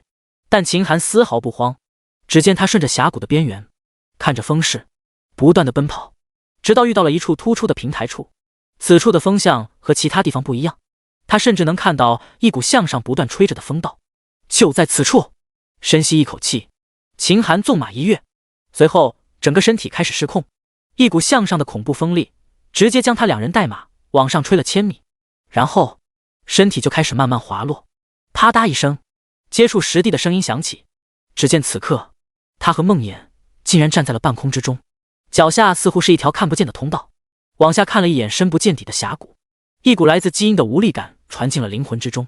若是发展下去，就是浑身失重、颤抖、打摆子。但武神职业的高韧性直接将这种负面效果给清除，让他瞬间夺回了身体的掌控权。小心翼翼道：“梦魇，往峡谷对面走，直着走，不要左右摇摆。”此刻的梦魇闻言，红色的眼睛里居然露出一丝妖异的色泽，那似乎是兴奋。这个连秦寒都有些小心翼翼的通道，在梦魇的脚底下竟然如履平地，丝毫不见一丝阻滞。似乎在梦魇的眼睛里是能看到这条通道的。不多时，一人一马就到了桥对岸，而相隔一个峡谷，时空仿佛都变了一番模样。这是一处100尺见方的平台，上面堆满了积雪。趁着最后一丝夕阳余晖，秦寒见到了附近的景象。附近都是壁立千仞的险峰，上面同样白雪皑皑，而他所在的平台也是在一处山顶之巅。平台拐角处，一条小道蜿蜒向山脚，道路上还能看到一个个长得像雪人一般的雪怪正百无聊赖的四处打滚。这些雪怪级别都不低，全是20级副本怪，现在下去怕是走到一半就会天黑，到时候视线受阻那就危险了。劳累了一天，今晚还是先在此处休整一番再说，等明天天亮再去探索。打定主意，秦寒直接拿出了扫把铁锹，清扫出了一片积雪，搭起了帐篷。天逐渐的变得漆黑，伴随着隔壁峡谷如恶魔般的咆哮声，秦寒整个身体缩在帐篷之中。外面升起了篝火，上面正煮着一锅牛肉汤。他时不时的夹起一块牛肉，时不时用勺子舀起一勺汤，吃得不亦乐乎，脸上充满了惬意。这种风餐露宿的日子好久没体会过了，真是怀念啊。梦魇窝在一旁，嘴里没滋啦味的嚼着一根胡萝卜，而红眼睛则一直盯着那锅色白浓郁的牛肉汤，嘴角不断流着哈喇子，时不时发出一声不满的哼声，似乎在控诉这个主人的偏心。秦寒见状顿时失笑：“你这头贪吃马，别的马都是吃素的，而你居然还馋肉，给，那去吃。”说着便夹了一块大块头的熟牛肉扔了过去。梦魇迅速用嘴咬住，一脸享受的咀嚼着。秦寒见他吃得舒服，也赶紧拿起筷子准备多吃一点。封顶，不知何时下起了小雪，稀稀疏疏的雪花落在昏黄的火光范围，一人一马你来我往，吃得非常愉快。忽然一道通告跳了出来：恭喜110755号新手村玩家李飞率先达到5级，奖励体质点+1，外交聊天栏开启，等级榜合并，队长任务开启。队长任务：1107555号新手村和688新手村之间，任何一个玩家率先达到10级就能获得队长令牌，具体奖励可询问各自村长。面对这个通告，雪山之巅的秦寒一时之间愣了一下，我去，差点把这个事给忘了。第37章队长令爵位的消息。面对这突如其来的通告，整个688新手村都沸腾了。这110755号新手村是个什么情况？为什么他们的播报会传到我们村子？刘露，这应该代表着一个信号。永生游戏的基调其实进游戏的时候就说了，万族争雄，与妖兽搏斗，也就是说我们来到这里不仅要杀怪升级，还要面对诸天万界那些未知的敌人。而这110755号新手村怕就是我们第一个要面对的敌人。敌人？难道我们村子要像古代战争那样和对方战斗吗？刘露，估计是的。那太可怕了，进入游戏前我甚至连只鸡都没杀过，而且这才进入游戏2天而已，就要面对未知的敌人，到时候真打起来，我们能胜利吗？刘露，我也不知道，4级和5级之间差距很大，别人能率先达到5级，自然要比我们强大很多。刘露大佬说的没错，我刚看了一下排行榜，对方除了那个叫李飞的排在第1外，前10中他们还占了7个，后面更不用说，都是碾压，对方的等级要比我们明显高一截。此话一出，一股悲观的情绪在688玩家之间蔓延。有人弱弱问道：如果我们失败了会怎么样？他们会杀了我们吗？如果战争不可避免，一旦我们失败了，怕是整个村子的玩家都别想活了，就算能活下来，怕是日子也不好过。想象阶下囚过的是什么日子吧？古墓3层，这里玩家稀少，虽然怪物更难杀了点，但胜在经验高。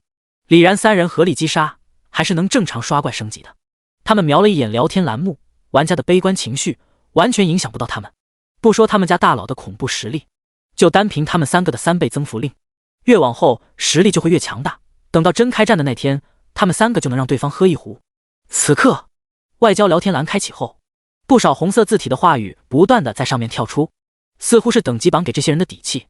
这些红色字体的语气非常傲慢：你们的等级差的有点多啊，看来实力也不怎么样嘛。看你们新手村的号码688，数字还挺小的，本来还吓了我一跳，但一看等级榜，哈哈，真是一帮子废物啊！难道说村子数字越小，实力就越弱吗？你们村子都是一群没有习武的贱民组成的吗？你们快看，这个村子里居然还有等级为0的玩家，这简直不可思议啊！哪怕是一个废物，蹭也能蹭到1级啊！真是期待能和你们见面的一天啊！到时候我是不是一个人就能弄死你们一群呢？本来688的人自知实力不济，没人敢在里面说话，但对方居然敢公然羞辱秦寒，李然3人顿时就忍不住了。骂他们能忍，但骂秦寒那比打他们脸都疼。顿时3人义愤填膺，直接在外交聊天区骂道：你他妈嘴巴放干净点，没有教养的东西！就这素质，真是丢人！我要是他妈，就该早早把他扔进尿罐里淹死算了，省得长大了丢人。不就多了1级而已，算个屁的本事，就这点小优势，看把你们给兴奋的！告诉你们，迟早老子的实力会超过你们，不信等着瞧！此话一出，红方顿时忍不住了，那被骂的玩家气得直跳脚。好，很好，你居然敢当众羞辱老子，有本事报上名字来，等哪天见面，看老子怎么收拾你们！先告诉你们，老子乃紫阳府林家少主林动，等级榜第2就是我。你们要是不敢报名字，等那一天我们真的打起来，老子会将你们村子的人杀得干干净净。这带着无尽含义的话语，直接传递给了所有688的玩家，让不少人心下一寒。这个人又是少主，又是等级第2的，听起来就不是好惹的人。人家既然敢当众说出这种话，怕是真的说得出做得到。李然3人见状，毫不犹豫的在外交聊天区说道：记好了，老子叫曹阿蛮，看好你们的媳妇。记好了，老子叫吕凤仙，看好你们的爹。记好了，老子叫袁本初，我见也未尝不烈。他们没敢用本名，毕竟哪怕是暴露个名字，也会将自己置身于众人的目光之下，万一老大问责，他们也吃不了兜着走。看到3人的话，688新手村的玩家下意识笑了起来，原本那紧张的气氛缓解了不少。倒是对面不断的在看着排行榜，可翻来覆去压根没看到这3个名字的字眼。灵动气急败坏，奶奶滴，你是不是骗我？那么大的名字都找不到，你这眼睛也该治一治了。哎，也不知道他多大岁数了，竟然这么早就老花了。山顶看着几人互喷，秦寒只是看了几眼就关掉了聊天区。上一世由于他是顶级职业，转职后就奋力刷怪，第一个等级第5的是他，之后更是勇猛精进。这一世因为要打基础，所以错过了2天时间，差点将队长任务给忘了。队长这个东西别人或许不清楚，但作为老玩家，他深知其中的好处。当了村子队长，不仅能分配到村内一幢别墅的居住权，刷怪经验还有10%的加成，还可以和村长一起定制玩家的规矩，甚至可以对犯错的玩家进行驱逐，权利和好处非常多。而且2个村子当上队长的人到新手后期能够管控2个村子交界处的要塞大门，也就是说谁当队长谁就能掌握战场的主动权。当然这些对秦寒的吸引并不大，无论是守还是攻，那些人都没有被他放在眼里。不过队长令还有一个更大的好处，那就是只有获得了队长称号以后才能进行游戏爵位的竞争。爵位永生游戏中最珍贵的事物之一，某种意义上说它甚至比至宝都令人眼红。因为哪怕最低级男爵不仅有俸禄，还有诸天豁免权。诸天豁免权，任何永生游戏范围的 NPC 势力必须尊敬男爵，有义务保护男爵，甚至男爵犯下一定罪行也可以豁免。凡永生游戏内所有疆域势力，爵位达到一定高度，可以畅通无阻，百无禁忌。最重要的是，哪怕是最低等的爵位，也会赐予封地。这封地都是独立的空间，无人能够进入。拥有独立封地，才能在游戏中拥有一个属于自己永久性的家。也只有拥有封地，才能打造大本营，才配发展势力。获得爵位的机会只有一次，秦寒势在必得。第38章运雷狐雷兽。游戏越往后升级越慢，记得上一世那个叫李飞的应该是游戏开始7天后才升到10级，算起来还有5天时间。不过不谋万事者，不足谋一时，这一世和上一世毕竟不一样，有我这个蝴蝶翅膀煽动，对方或许会提前一点时间升到10级也说不定。所以我最多只能预留3天时间，必须要在3天内挣到足够的金币，开出增幅卡。秦寒扭头看了一眼山下那黑漆漆的世界，眸子里露出一丝坚韧。旋即他缩进帐篷，伴随着篝火的噼啪声，闭眼入睡。一夜无话。次日天蒙蒙亮，雪停了，空气里的寒意似乎更加逼人。秦寒将帐篷、锅碗瓢盆收进空间背包之中，用雪水洗了一把脸，吃了一颗红蛇果后，他骑上了梦魇，朝着下山的崎岖小路一跃而下，打着12分精神在悬崖峭壁上跳跃，在雪怪的包夹中小心穿梭。砰！一个拳头大小的雪球狠狠砸中秦寒的后背，巨大的冲击力让他身体一顿，差点就翻下马来。你受到雪怪攻击，血量100，冰冷伤害减10。秦寒此时冻得龇牙咧嘴，直打哆嗦。这些雪怪真是恶心，都是远程攻击不说，还有冰冷伤害。就算他躲得再精妙，也难免被击中。幸亏下来的时候吃了一枚红蛇果，临时加了1000血量，不然就这一下，他绝对要被砸死。而且高韧性让他没有了僵直，不然就这一下子，他可能就要被冻僵。强忍着不适，他艰难地指挥着梦魇继续往下冲。砰砰砰！狭小的环境中，秦寒接连被击中，好在有梦魇在，一路上有惊无险。10分钟后，他终于下了山峰，下面是一片冰原，植被稀疏，一望无际。梦魇加速！在这种地形上，那简直就是梦魇的主场。海阔任鱼跃，天高任鸟飞，在这里他可以横行无忌，不再小心翼翼受这种鸟气。策马扬鞭，梦魇的速度拉到了极致，直冲雷毒岛方向而去。这次仅仅过了1个小时，1个小时左右，秦寒来到一个烟波浩渺、宽阔无边的大湖前。湖水虽然清澈，但仔细观察却能看到一股浅紫色的电弧在水中不断涌现。运雷湖，雷毒岛外围屏障。湖水之中不仅蕴含着雷霆之力，还有无数雷怪藏在湖里，伺机吞噬那些妄图越过雷湖的生灵。相传在雷湖深处还沉睡着一只无比恐怖的巨龙。再往远看去，视线尽头隐隐约约可以看到一座偌大中心岛屿，那里就是雷毒岛了。前世今生，我还是第一次去那里，但愿他不要让我失望。沉下心，秦寒骑着梦魇踏进湖面。梦魇不愧是神马，天生可以遇水而行。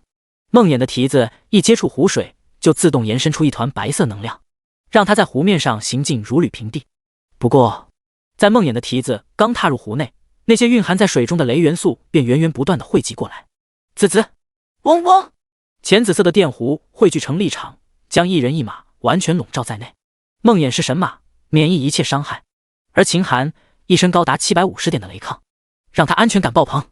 噼啪，无数道惊人的高压电弧不断地冲击着他的身体，可恐怖的雷元素抵抗在他的身体外围形成了一道绝对防御，任凭电流如何肆虐，也伤不了他分毫。好，不错，这有备而来就是好，换个人过来，怕是连这湖面都过不去。电弧没了威胁，秦寒脸上一喜，纵马冲向远方的岛屿。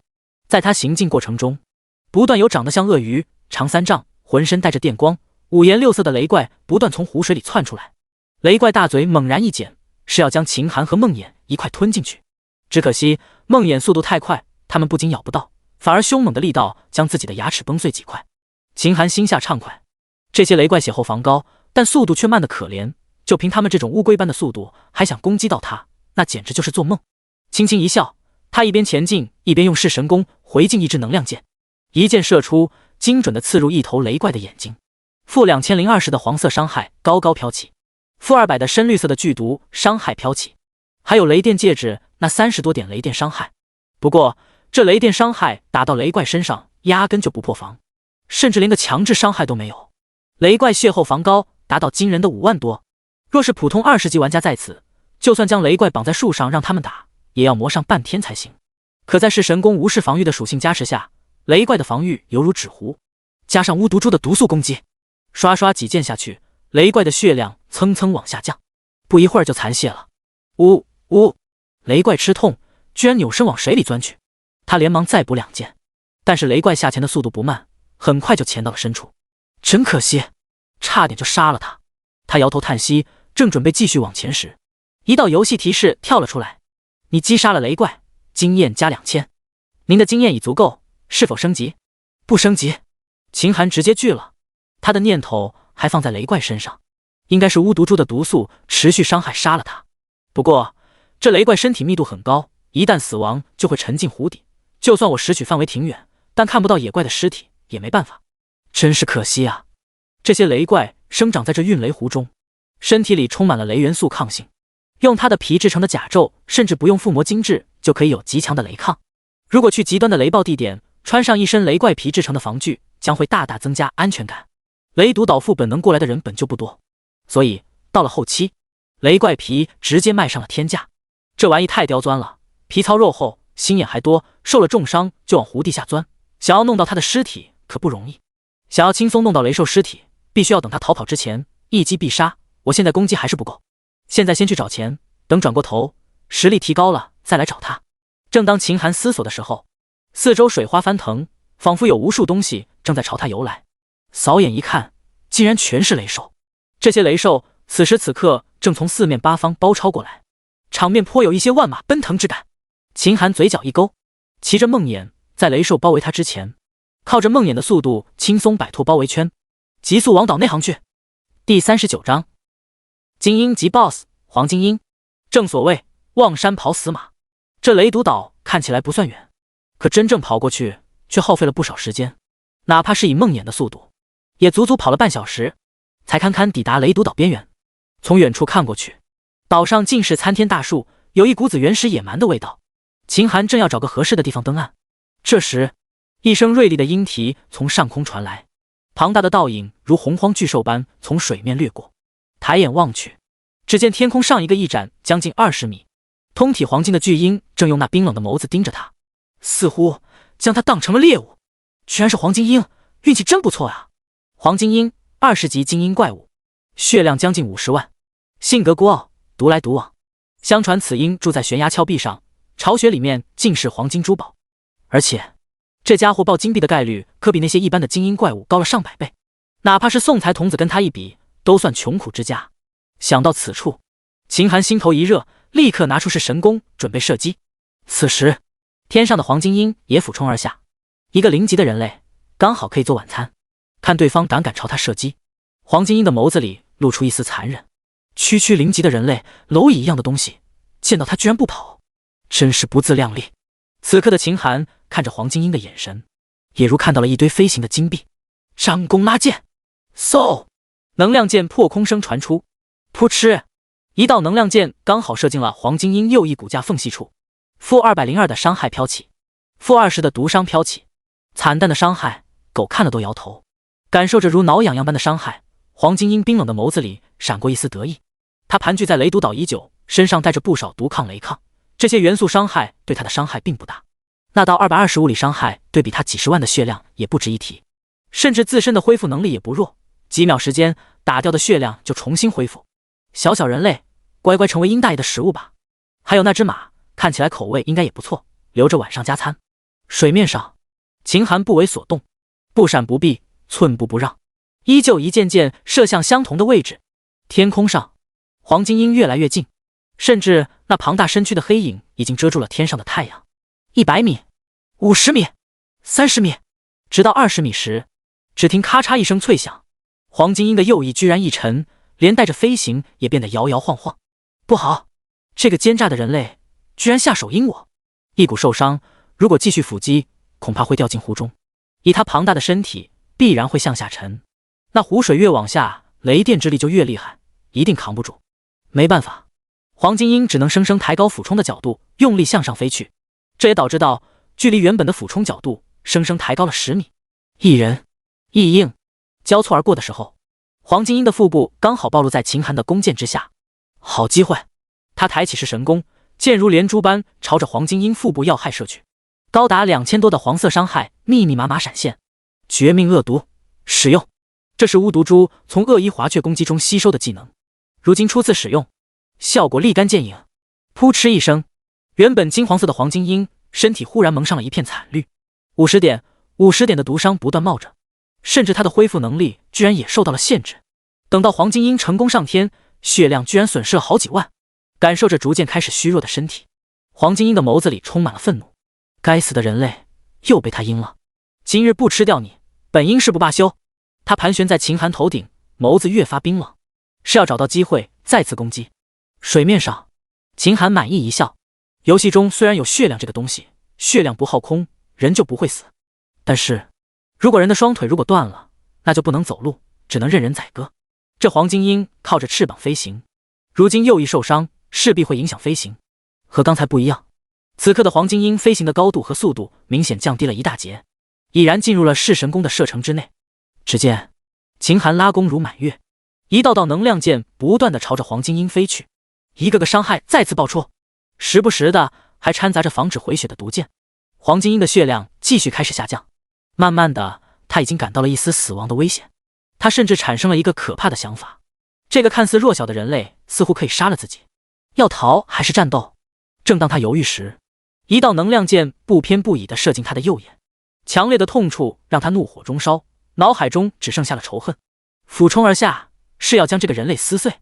看着不顾一切冲过来的黄金鹰，秦寒却是稳坐钓鱼台。冲动是魔鬼啊！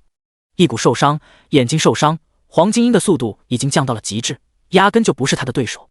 冲过来只能是找死，而且双方距离越近，他攻击的准确度就越高，这简直就是天大的喜事。半空，一道道高额的黄色伤害不断的爆出，黄金鹰的血量开始直线下降。不过这时候，这黄金鹰硬是扛着爆炸的伤害撞了过来，两人的距离剩下不到10米。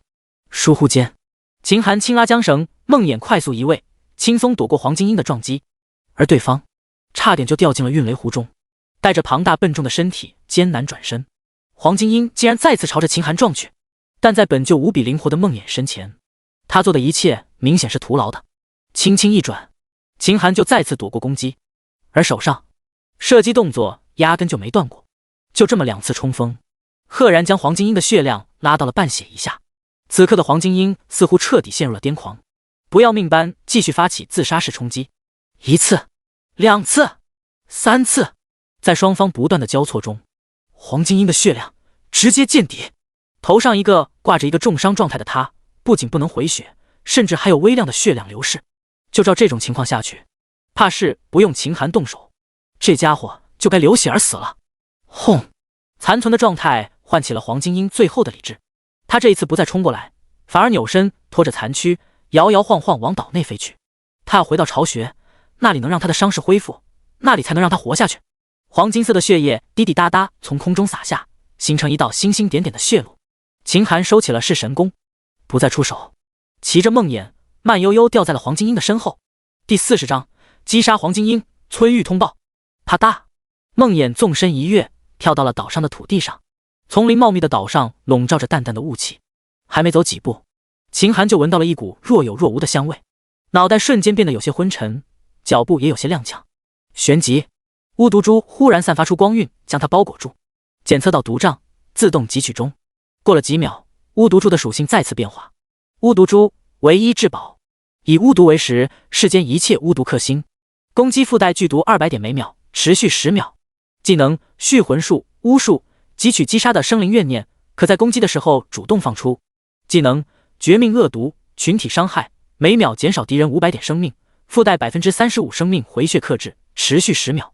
被动技能毒障光环，开启后直径100米内的敌人将会受到持续性毒素伤害，每秒100点，毒障内敌人移速降低 50%。 秦寒见状欣慰一笑，不愧是至宝，永远可以依靠，太让人省心了。而且这新诞生的毒障光环更是厉害，虽然毒素伤害少了点，但这个减速 50% 可真是神技。以后他开启毒障光环，在100米内战斗将占尽优势。思索间，前面的黄金鹰此时已经掠过几处小树林，往远处群山飞去。他回过神，迅速追了过去。时间逐渐过去，黄金鹰来到一处陡峭悬崖峭壁上，这里有他的巢穴。他警惕地望了望四周，见敌人没有追过来，这才钻进了巢穴，卧了下来，感受着巢穴内一股神秘的力量正在修复他的伤势。黄金鹰终于放松了不少。该死的人类，等本大爷恢复过来，一定会卷土重来，就算寻遍天涯海角，也要将你撕碎。我要将你晒成肉干，一点点撕着吃。一想到以后报仇的画面，黄金鹰身体就一阵激动。情绪变得亢奋很多，连带着伤口恢复也快了几分。忽然，巢穴洞口上一人一马跳了进来，真是服了，这洞穴角度还真是刁钻，差点就掉下悬崖了。哎，等下上去还是个难事。秦寒深深叹气，在洞口自语。旋即，他目光来到了洞穴内，只见眼前一片金光，晃得人眼睛都睁不开。金杯子、金勺子、金锅、金碗，目之所及，所有东西居然都是黄金制成。好家伙，这传说果然没有空穴来风，这次怕是要大赚一笔了。倏忽间，一声凄厉的鹰啼响起，显然这是黄金鹰发现了他。洞内环境虽然不小，但是对黄金鹰庞大的身躯来说，则是小得可怜，闪转腾挪的地方都没有，唯一的出路就是门口。眼见着秦寒又抬起来长弓，黄金鹰眸子一红，用尽最后一丝力量冲了过去。如今只有冲出去才有活路。秦寒全神贯注，运指如飞，一件件朝着黄金鹰要害攻去。眼睛、咽喉，黄金鹰本来血量就见底了，还未等他冲到门口，庞大的身躯便轰然倒地。哗！爆出金币的声音响彻在秦寒的耳边。你击杀了精英怪物黄金鹰，经验值加19562点，经验已经足够，是否升级？与此同时，688新手区还有110755号新手村的聊天栏同时跳出了一则通告：恭喜玩家秦寒首杀精英怪物黄金鹰，奖励体质加1。由于秦寒是第一个击杀精英怪物的玩家，额外奖励体质加1。听到通报，两个村子的聊天区顿时热闹起来。688新手村，窝草，精英级怪物，咱们村秦寒杀的，这玩笑开得有点大吧？我记得有个喜欢冒险的玩家昨天到了野区深处，发现了一种高等级怪物，是一种灰色的鹰，他估计这灰鹰的等级最少11级往上。黄金鹰一听名头怕是就不小，还是精英怪物，能上村域的通告估计更强大。这个节点能够杀死如此牛逼的精英怪物，难道说我们村的秦寒真是世界通道上那个？不可能，人家世界通道上那个秦寒早就转职了神级职业，估计级别早就升到很高了。我看了一下等级排行，咱们村这个秦寒现在还是0级呢。以我的估计，咱们村这个秦寒之所以一直不升级，肯定是在天时地利人和之下，遇到个千载难逢的机会，在一个绝好的位置磨了几天，磨死了一只高等级精英怪物。这也能解释为什么游戏开始这几天，这个秦寒一直没有在玩家之中露面，为什么一直0级？不对吧，0级到1级的经验不多，哪怕再笨的人随便刷一刷就能升级，精英级的怪物给的经验肯定不低，估计能直接让他升好几级呢。可你们看，这通告都出现一会儿，他居然还是0级，难道他想压级吗？一旦拒绝升级，经验可是会清零的，这简直得不偿失。这事实在是令人费解。哈哈，我知道了，这个人应该是没有转职，所以刻意压制等级。依我看，此人到现在肯定对转职还抱有幻想，不转职就不会升级。但就现在这个节点，估计所有的职业令牌都没了，到头来他肯定是竹篮打水一场空。这个人简直就是流狂的反义词，当初的流狂可是蒙着头升级，这个秦寒倒好，苟在0级做着不切实际的幻想。不用看了兄弟们，这个人绝对是废了。古墓3层，趁着周围没别的玩家的空档，李浩、狂哥，看吧，又点你呢。不过这些人也把老大说成了你的反义词。刘狂早就不是刚进游戏那会儿有些迷失的大汉，此刻他踏实了不少。他停下手中杀怪的刀，说了一句意味深长的话：勇猛精进和谨小慎微都可能会成功，而那些手鼠两端犹豫不决的人只能随波逐流。我虽然开始就成了游戏的弃子，但是跟了老大，以后的发展肯定比这些人都要强。李浩点点头，说得对，我们肯定比他们都要强的。一旁传来了李然不满的声音：你们两个混蛋，你们聊天的时候能不能顾及一下我的感受？他娘的，我现在可是一个人在扛着怪在打呢。刘狂尴尬的挠了挠头发，歉意道：抱歉，职业习惯，我说话的时候从来不做事。第41章，搜刮黄金鹰巢穴，大赚一笔。另一边，110755新手村，针对秦寒这则通告也沸腾了起来。秦寒这个名字我似曾相识啊，好像在哪里听过呢。嗨，世界通道里面不是还出现过好几次吗？我记得大家之前还讨论过他呢。不对，这次可是村域通报，我记得开通2个村排行的时候，我好像见过这个名字。灵动，我早就看到了，这个叫秦寒的人是688新手村的玩家，等级现在还是0级。还是林少爷记性好，就是他。林少爷，你说这个人会不会就是世界通告上那个人？灵动，估计不是，毕竟叫秦寒的人可不算少，单单我们紫阳府我听过的就有3个人叫秦寒的，这次他们应该也进游戏了，只是可能分到了其他村子。李飞，确实如此，我也从一些村里的原住民口中得知了不少永生游戏的情况。宇宙之无穷，种族之无尽，远超我们的想象。这么说吧，我们紫阳府所在的世界，在无穷宇宙之中，渺小跟一粒沙子一般。像我这种小角色，都能短短时间升到5级。那些真正的强者的等级，怕是早就达到了不可想象的地步，远不是隔壁村区一个0级的玩家能够比拟的。灵动，四公子也来了。四公子，你在村里实力最强，还是中级职业者，探索的比大家都远。你可知道这精英怪物是什么？是否厉害？李飞，我没见过，不过我现在的实力已经能在11、2级的野区杀怪，见过一些灰鹰，那些鹰实力并不算强大，我杀来也是容易的。李飞，想来就算来个精英级的灰鹰，我应该也能击杀。灵动，四公子的话让我有些如梦方醒。我忽然想明白一件事，若是对方举全村之力去击杀黄金鹰，最后让这个秦寒来最后一击，那通告上自然会写上秦寒的名字。对方村子难道是想用这个叫秦寒的人虚张声势来震慑我们，好让我们有所顾忌？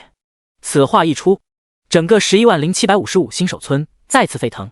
林少爷的话让我醍醐灌顶，长了不少智慧。林少爷果然是大家族出身，竟然轻易识破对方的奸计。哼，实力不够，阴谋来凑，想以此来吓唬我们，可真是找错了对象。李飞，诸位，诸天无穷，我们不知道能够走到哪一步，但眼下不管对方以后还会使用什么样的计谋，我们都要无视，努力练级，提升实力，才能让我们走得更远。灵动，四公子说得好，我们都听四公子的。听四公子准没错。黄金鹰巢穴中，秦寒将黄金鹰的尸体收进马鞍包内，望着满地的黄金，他眼睛都直了。不愧是黄金鹰，一个精英怪物居然能爆这么多金币，大略一看，恐怕也有1万金币。这可是和上古屋后爆的金币相仿啊！上古屋后何等存在，黄金鹰在全盛时期的他面前，恐怕连个边角料都算不上。哪怕虚弱的上古屋后，也不是区黄金鹰能够比拟的。这样的小怪爆出堪比上古屋后的金币，可想而知奖励是有多丰厚。收取！哗！金币入账的声音响起，悦耳动听的声音，仿佛天籁之音，太美妙了。秦寒下意识眯着眼，看了看入账的1万金币，他的脸上止不住的笑容。好一会儿，他才从美妙的感觉中脱离，眼睛看向巢穴内其他的金银珠宝，就像那些海贼们遇到宝藏般的表情。他的眼睛再次直了，金色，满眼都是金色。看黄金的色泽，绝对都是上好的千足金。看这些器物的形制，都是人类所用。想来是这黄金鹰从岛上的居民手里偷来的，日久天长存了这么多。拿起一个金杯，收进空间戒指，看了看属性，金杯器物，来自富贵人家的用具，价值不菲，可以分解成为金币，重量200。秦寒见状笑了，一般的金币重量是10，像这样一个金杯可以直接分解成20个金币。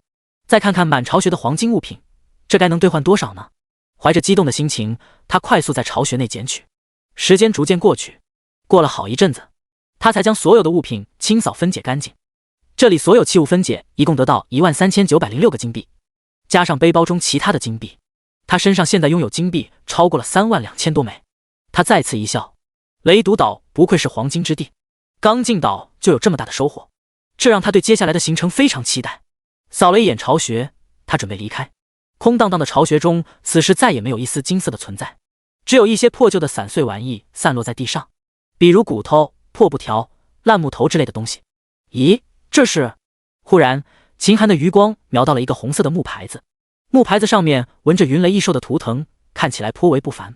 刚刚只顾着找金色，居然将这么个东西给忽略了。拿起来一看，他登时大喜，祖先的庇佑，特殊符文牌，血量加1000，治愈加10每秒，毒抗加1000，受到祝福的符文放在背包生效，全是符文，这可是好东西啊！身上有了巫毒珠，毒抗对他没用，但是这血量加1000可就真解了他燃眉之急。毕竟他还是0级，就算加上刚刚2点体质，真实血量也不过才36点而已，稍微磕碰一下就会没命。红蛇果虽然也加血量，但那是临时的而已，时间一到就会消失，而且背包中的红蛇果也没几个了，用一个少一个。但现在有了血量加1000就不一样了，这等于永久1000血量，容错率大大增加。还有这10点回血也不错，加上空间戒指的2点回血，那他1秒钟就能恢复12点血量。如此一来，只要不遇到大型战斗，药品都可以剩了，真是好东西。将符文牌放进背包，血量立刻暴增，感受到身体内磅礴的生命力，秦寒感到安全感爆棚。对接下来的路更是信心倍增。再次仔细看了看巢穴，见彻底没了可以获取的宝贝后，他准备离开巢穴。10分钟后，他顺着一条藤蔓爬上了悬崖顶端。正当他即将安全登陆时，异变陡生，只听破空之声传来，一根毒刺以肉眼难辨的速度向他袭来。秦寒下意识往前一滚，但后背还是被毒针刺中，负30的红色伤害顿时飘起。幸好上古套装防御不低，毒针伤害并不大，1000多的血量再加上每秒12点的回血，简直没有任何威胁。检测到神经毒素，巫毒珠自动汲取中。巫毒珠唯一至宝，以巫毒为食，世间一切巫毒克星。攻击附带剧毒200点每秒，持续10秒。技能续魂术、巫术，汲取击杀的生灵怨念，可在攻击的时候主动放出。技能绝命恶毒，群体伤害，每秒减少敌人500点生命，附带35%生命回血克制，持续10秒。技能麻痹毒素，攻击附带神经毒素，可瘫痪对方行动，伤害320每秒，持续10秒。被动技能毒障光环，开启后直径100米内的敌人将会受到持续性毒素伤害，每秒100点，毒障内敌人移速降低50%。神经毒素，秦寒眼神一凝，神经毒素一般来自于剧毒王蛇，提取困难不说，用了就没了，算是游戏中比较稀有的毒素伤害。这种毒可以瘫痪对手，非常霸道。对手一上来就敢用这种珍贵的剧毒，怕是要直接置他于死地。旋即，只见他装成中毒的模样，直接躺在地上一动不动，眼睛却露出了一条缝隙，紧紧盯住袭击的方向。与此同时，一个扎着辫子、皮肤泛红、穿着麻衣的男人正拿着一把匕首走了出来。男人见到一动不动的秦寒，脸色大喜，哈哈，存了这么多年的毒针终于派上用场了。小子，活该你命不好，拿命来吧。第42章原住民马星黄金矿洞。悬崖之上，红皮肤麻衣男人满脸快意，他可是亲眼见到眼前这个人尾随残血的黄金鹰进入巢穴，并且安然回来。这意味着黄金鹰的宝藏一定被这个人得到了。想到这里，他的心顿时热切起来。他一步步走到秦寒身前，见对方躺在地上一动不动，生死未卜，顿时冷笑：小子，怪只怪你命不好，挡了爷的财路，受死吧！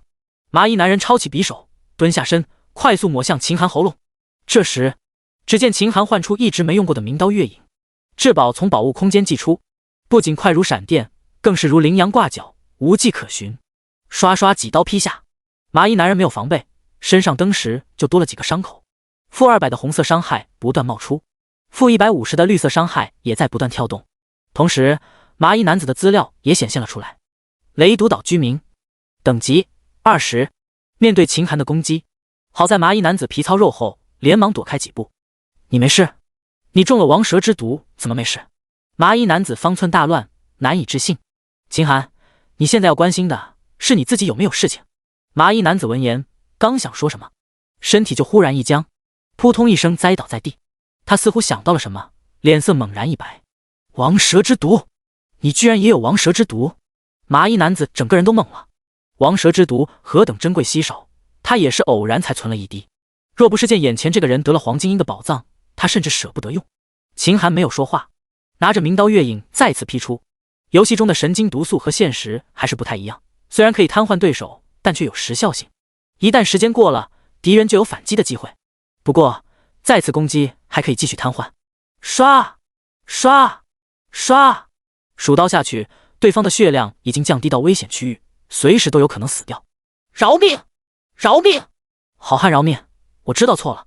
在生命的威胁下，麻衣男人终于怂了，嘴里说着连连求饶的话。杀人者人恒杀之，刚才你要杀我，也没见你给我机会，所以你去死吧。秦寒似乎是不为所动，看起来准备将此人一刀斩杀。麻衣男人一脸急躁，等等，听我说，看看你的样子，应该是外来人。雷毒岛内危机重重，没有本地人带路你，恐怕寸步难行。在下愿意将功赎罪，对你言听计从，帮助你获得想要的一切。秦寒眼睛一眯，雷毒岛他第一次来，虽然看了攻略，但是很多地方也不熟悉，若是像个没头苍蝇一样乱撞，恐怕会耽误时间。有个向导或许会好点。这个人实力不高，就算满血对他来说也没有威胁，此时重伤状态就更不值一提。沉吟了一下，秦寒继续道：我问你，我想获取黄金，越多越好，你有办法吗？麻衣男子闻言大喜，有需求就是好事，这也意味着此人暂时没有杀自己的心思。他连忙说道：有的，附近10里有一座黄金矿洞，那里可是我们雷毒岛最富的黄金矿，每年产出的黄金量非常惊人。你如果去，一定有大收获。秦寒微微点头，雷毒岛黄金遍地，金矿自然很丰富。对方说附近的黄金矿洞是岛上最富的金矿，那么去此处收获定然不会少。把位置告诉我吧。麻衣男人眼珠一转，那个地方很隐蔽，就算告诉你，你也很难找到，倒不如让我亲自带你去，也能省下你不少功夫呢。秦寒深深看了他一眼，若有所思道：好，你带路吧。此时的神经毒素时效已过，麻衣男人摇摇晃晃从地上站起来，指着山下：那我们走吧。于是两人一前一后缓缓往矿洞走去。10公里的路程，由于麻衣男人重伤的状态，硬生生走了2个小时。速度虽然慢，但路上秦寒也颇有收获，开了不少旷野中的宝箱罐子，居然得到了将近3000金币。雷毒岛黄金之多，再次令他咂舌。终于，黄金矿洞到了。这是一个山脚，一个容纳5人并排的洞口映入眼帘，洞口绵延到山腹，不知其中。洞口外，足足30名穿着藤甲、拿着刀剑长弓的人分散布防。秦寒两人躲在不远处的灌木丛中观望。麻衣男人说道：你看，这里就是黄金矿洞，外面那些人都是大祭司的护卫，他们负责保护黄金矿的安全。洞外面以前只有10个护卫，不过最近大祭司正筹办婚礼，准备给未来的妻子做一个金屋，所以黄金的需求量大大增加，增派了大量挖矿之人，护卫随之也增加不少。秦寒眼睛一眯，大祭司，此人就是抓走剑痴老婆的人，他居然要大婚了，而且看起来还想弄个金屋藏娇，只是不知道他的新妻子会是谁。若是剑痴的老婆，那就有意思了。念头一转，秦寒道：现在怎么办？他们人数不少，打起来势必会引起连锁反应，到时候敌人越聚越多，可就被动了。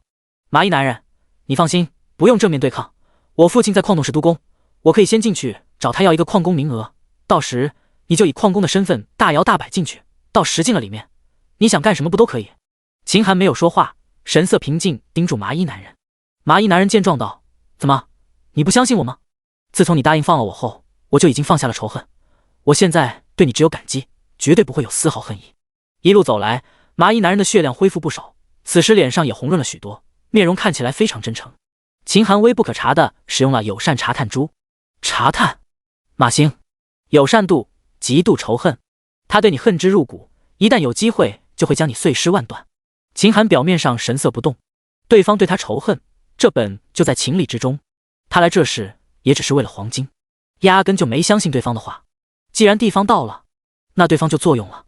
按下心，秦寒装作若无其事道：行，你去吧，我在这里等着你。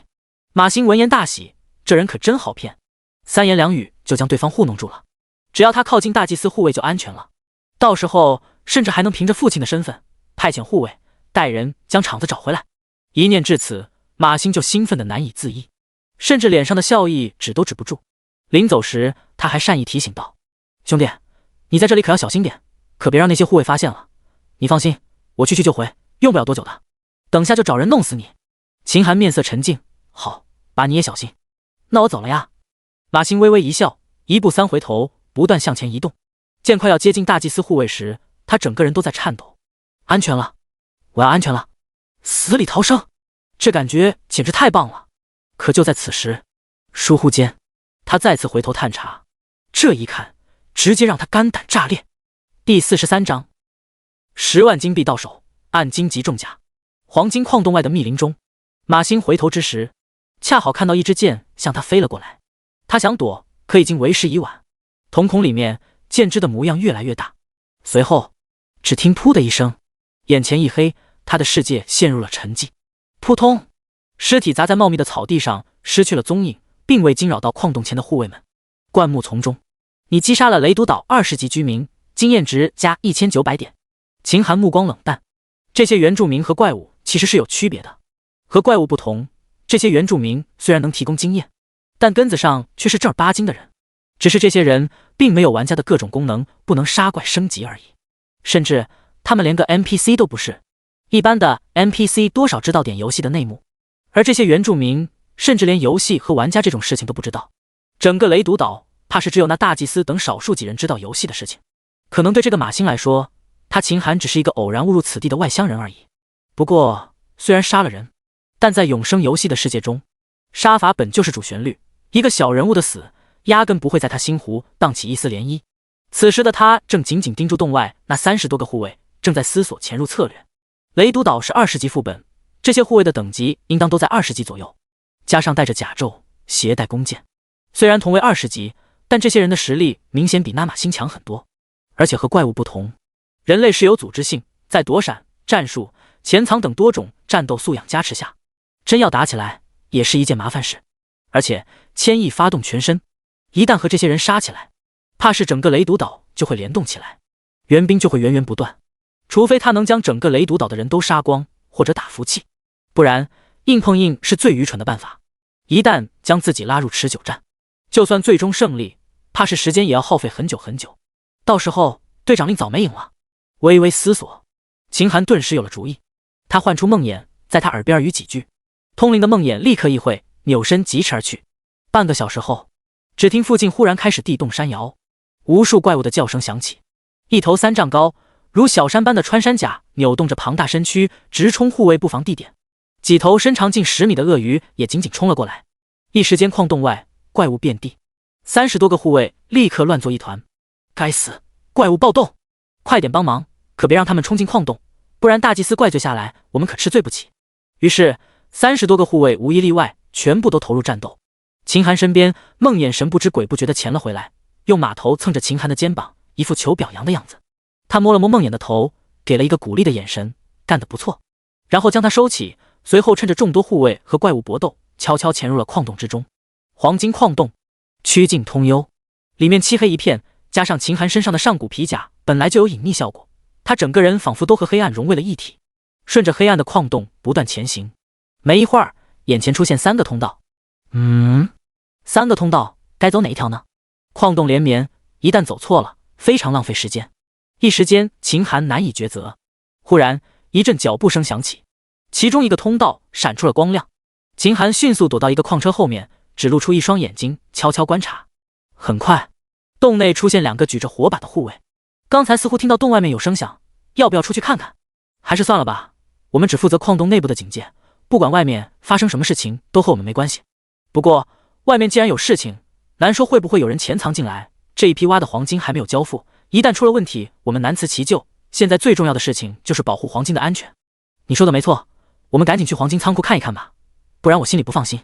2人商讨完毕，一起走进最左边的通道。秦寒见状，迅速从后面跟上，一路尾随2人。不多时，来到一个安装着大铁门的房间，其中一名护卫从兜里拿出钥匙，将门打开。一瞬间，满屋堆积如山的金块在火把的映照下闪闪发光。黄金没事，是我们多心了，走吧。2人观察一圈，见黄金没事就准备离去。就在这时，潜藏在外面的秦寒果断出击，掏出是神弓，快速进行射击。当先2箭分别射进2人的咽喉中，让他们咯咯发不出话来，再加上神经毒素，2人瞬间瘫痪倒地。紧接着他又是几箭射出，2人甚至都没有反抗的机会就被击杀。你击杀了黄金矿洞守卫，经验值加2100点。你击杀了黄金矿洞护卫，经验值加2100点。秦寒见状，顿时松了一口气。这矿洞内幽深难测，里面还不知有多少人护卫。若是打斗的声音太大，引来其他人，那就麻烦了。幸好原住民的血量大部分都不高，再加上是神弓的无视防御和巫毒株的神经毒素，让他有了无声无息快速击杀的能力。将2个护卫扔到一边，将门关上。秦寒看向眼前一堆堆金块堆成的小山，眼睛里尽是喜色。捡取金块粗胚，重量600，可分解为金币。这些金块虽然都是金矿粗粗熔炼的半成品，纯度不算太高，但盖不住数量多呀。粗粗算去，最少能炼出几万枚金币呢，简直发了。按耐住心情，秦寒快速捡取金块，批量分解。时间逐渐过去，屋内的黄金块被他一扫而空，全部分解完毕，让他身上的金币数量直接增加了73000枚，加上以前的33000枚，赫然来到了106000枚左右。好家伙，这才刚进来雷毒岛就有这么大的收获，简直离谱。怕是整个新手时期也没有比这里金币更多的地方了吧。看来3天时间将10倍增幅卡片抽到是有希望的。而且现在已经过了10万枚，是时候清空这第一个屏幕了吧。空荡荡的储藏室内，秦寒躲在无人的角落中，拿出抽奖卡，深吸一口气，盯着屏幕不断点取。他这次直接10次最大限度的抽，批量抽奖中，请耐心等待。批量抽奖中，请耐心等待。恭喜你抽中铁扫把一个，帐篷一顶，蓝色长剑一把，白板弓箭一把。时间逐渐过去，不断有奖品被抽出来，绝大多数都是杂物和白板装备，偶尔也有蓝色和金色装备。一个金币保守就是一个物件，哪怕有重复的，但架不住抽奖次数多。他身上3000左右的空间格子，对一般的玩家来说，3000个格子都算很多很多的了，但是对现在的他来说，显然是杯水车薪，完全不够用。不一会儿，空间格子就被琳琅满目的装备、杂物，甚至食物给占满了。看来是该找个机会弄一个超大型的储物戒指了。这些杂物、垃圾装备虽然一般，但能留下，以后或许有用呢。叹了一口气，他只能将大部分抽中的杂物和白板装备全部扔下。可就算如此，储物格子依旧是处于不够用的状态。好在此时此刻，抽奖的进度也赫然到了顶点。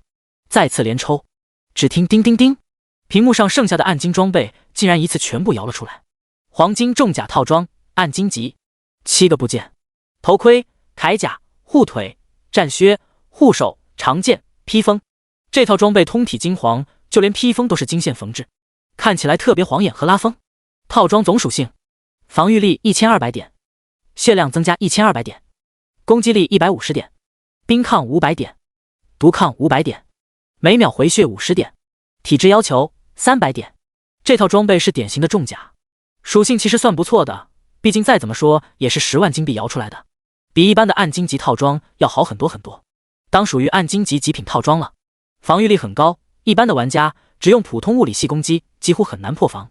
若是在敌人密集的战场上穿上这一套重甲，完全可以靠着高防御顶在最前。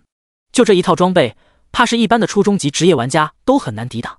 只是这玩意穿戴的条件有点高了，300点体质，基本上相当于一名初级职业玩家升到20级的总体质。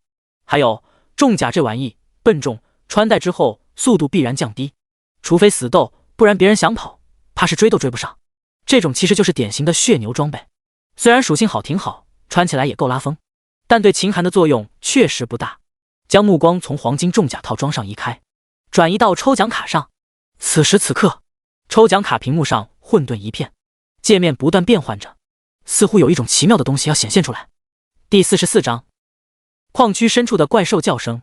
黄金矿洞储藏室内，秦寒握紧双拳，呼吸都似乎停住，目光紧紧盯住抽奖卡屏幕。重生而来，这几天的发展虽然一切都按照他预想的路线在走，但世事难料，至宝只有真正被自己获得的时候，才能让他安心。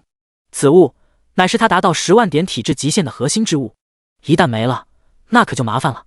屏幕上变换还在进行，倏忽间，混沌的屏幕忽然拨开乌云见月明，整个界面焕然一新，祥云饰边，墨色染晕，固定奖品也重新刷新，依旧是一套暗金装备打底，附带还有几个暗金饰品。秦寒的目光在界面上不断搜寻着，忽然他眼神一凝，只见屏幕一角赫然出现了一个卡片，墨色的卡片看起来质朴无华，和屏幕主色调融为一体，若是不注意看还真难以发现。卡片上赫然写着一行大字：天道的恩赐10倍增幅卡片，至宝。此宝乃一缕至高法则所化，拥有不可思议之神通，得之可得天道庇佑，凡天道所及之处皆可使用。望着卡片的介绍，秦寒的心都快跳出来了。真出来了！抽奖！抽奖！将我所有的金币全部抽取！兜里只剩下6000金币，虽然不多，但这10倍卡片看摆放位置，获得概率应该不算高。6000金币或许能抽到呢。他咬了咬牙，狠狠盯着开始抽奖的屏幕。抽奖中，请耐心等待。抽奖中，请耐心等待。叮叮叮叮叮！恭喜你获得暗金铠甲碎片1块，获得蓝色长剑1柄，白色布衣1件，蓝色长靴1双。奖品不断抽取中，这次的奖品比第一个界面要好一些，但也相差不远。白色装备、蓝色装备不断被摇出来。秦寒再次不断清理着背包，将一些没用的东西全部扔掉。时间逐渐流失，剩余的金币也即将用完。最后一次抽奖，一定要抽中，一定要抽中！对不起，您的余额不足，暂不足以抽奖，请努力获得金币后再来。砰！秦寒狠狠一拳头砸在身边的杂物上。这该死的概率，从来都只会让人失望。世界上最难熬的事情就是绝世宝物在眼前，可他却无法触及。算了，就算条件再苛刻，再弄10万金币也绝对能抽到，这里是黄金矿洞，黄金还有很多，再找找就是。强忍住激动的心情，秦寒从储藏室离开，悄悄往黄金矿洞深处走去。临走前，他将2名护卫的衣物全都扒了下来，以备不时之需。说起来，这些不在 NPC 序列的原住民虽然不会爆装备，但他们身上的衣物，包括所有的物品都是战利品，而且这些人还提供经验，这要比一般的怪物可强得多。黄金矿洞内，秦寒离开储藏室，随便挑了一个通道，悄悄往里面走去。矿道蜿蜒，越往里面走，遇到的护卫就越多，但上古一套加上黑色兜帽提供的隐秘效果，让他成为黑夜中的幽灵。矿洞视线本就黑暗，好几次他缩在墙角，和那些护卫几乎擦肩而过，但对方却毫无察觉。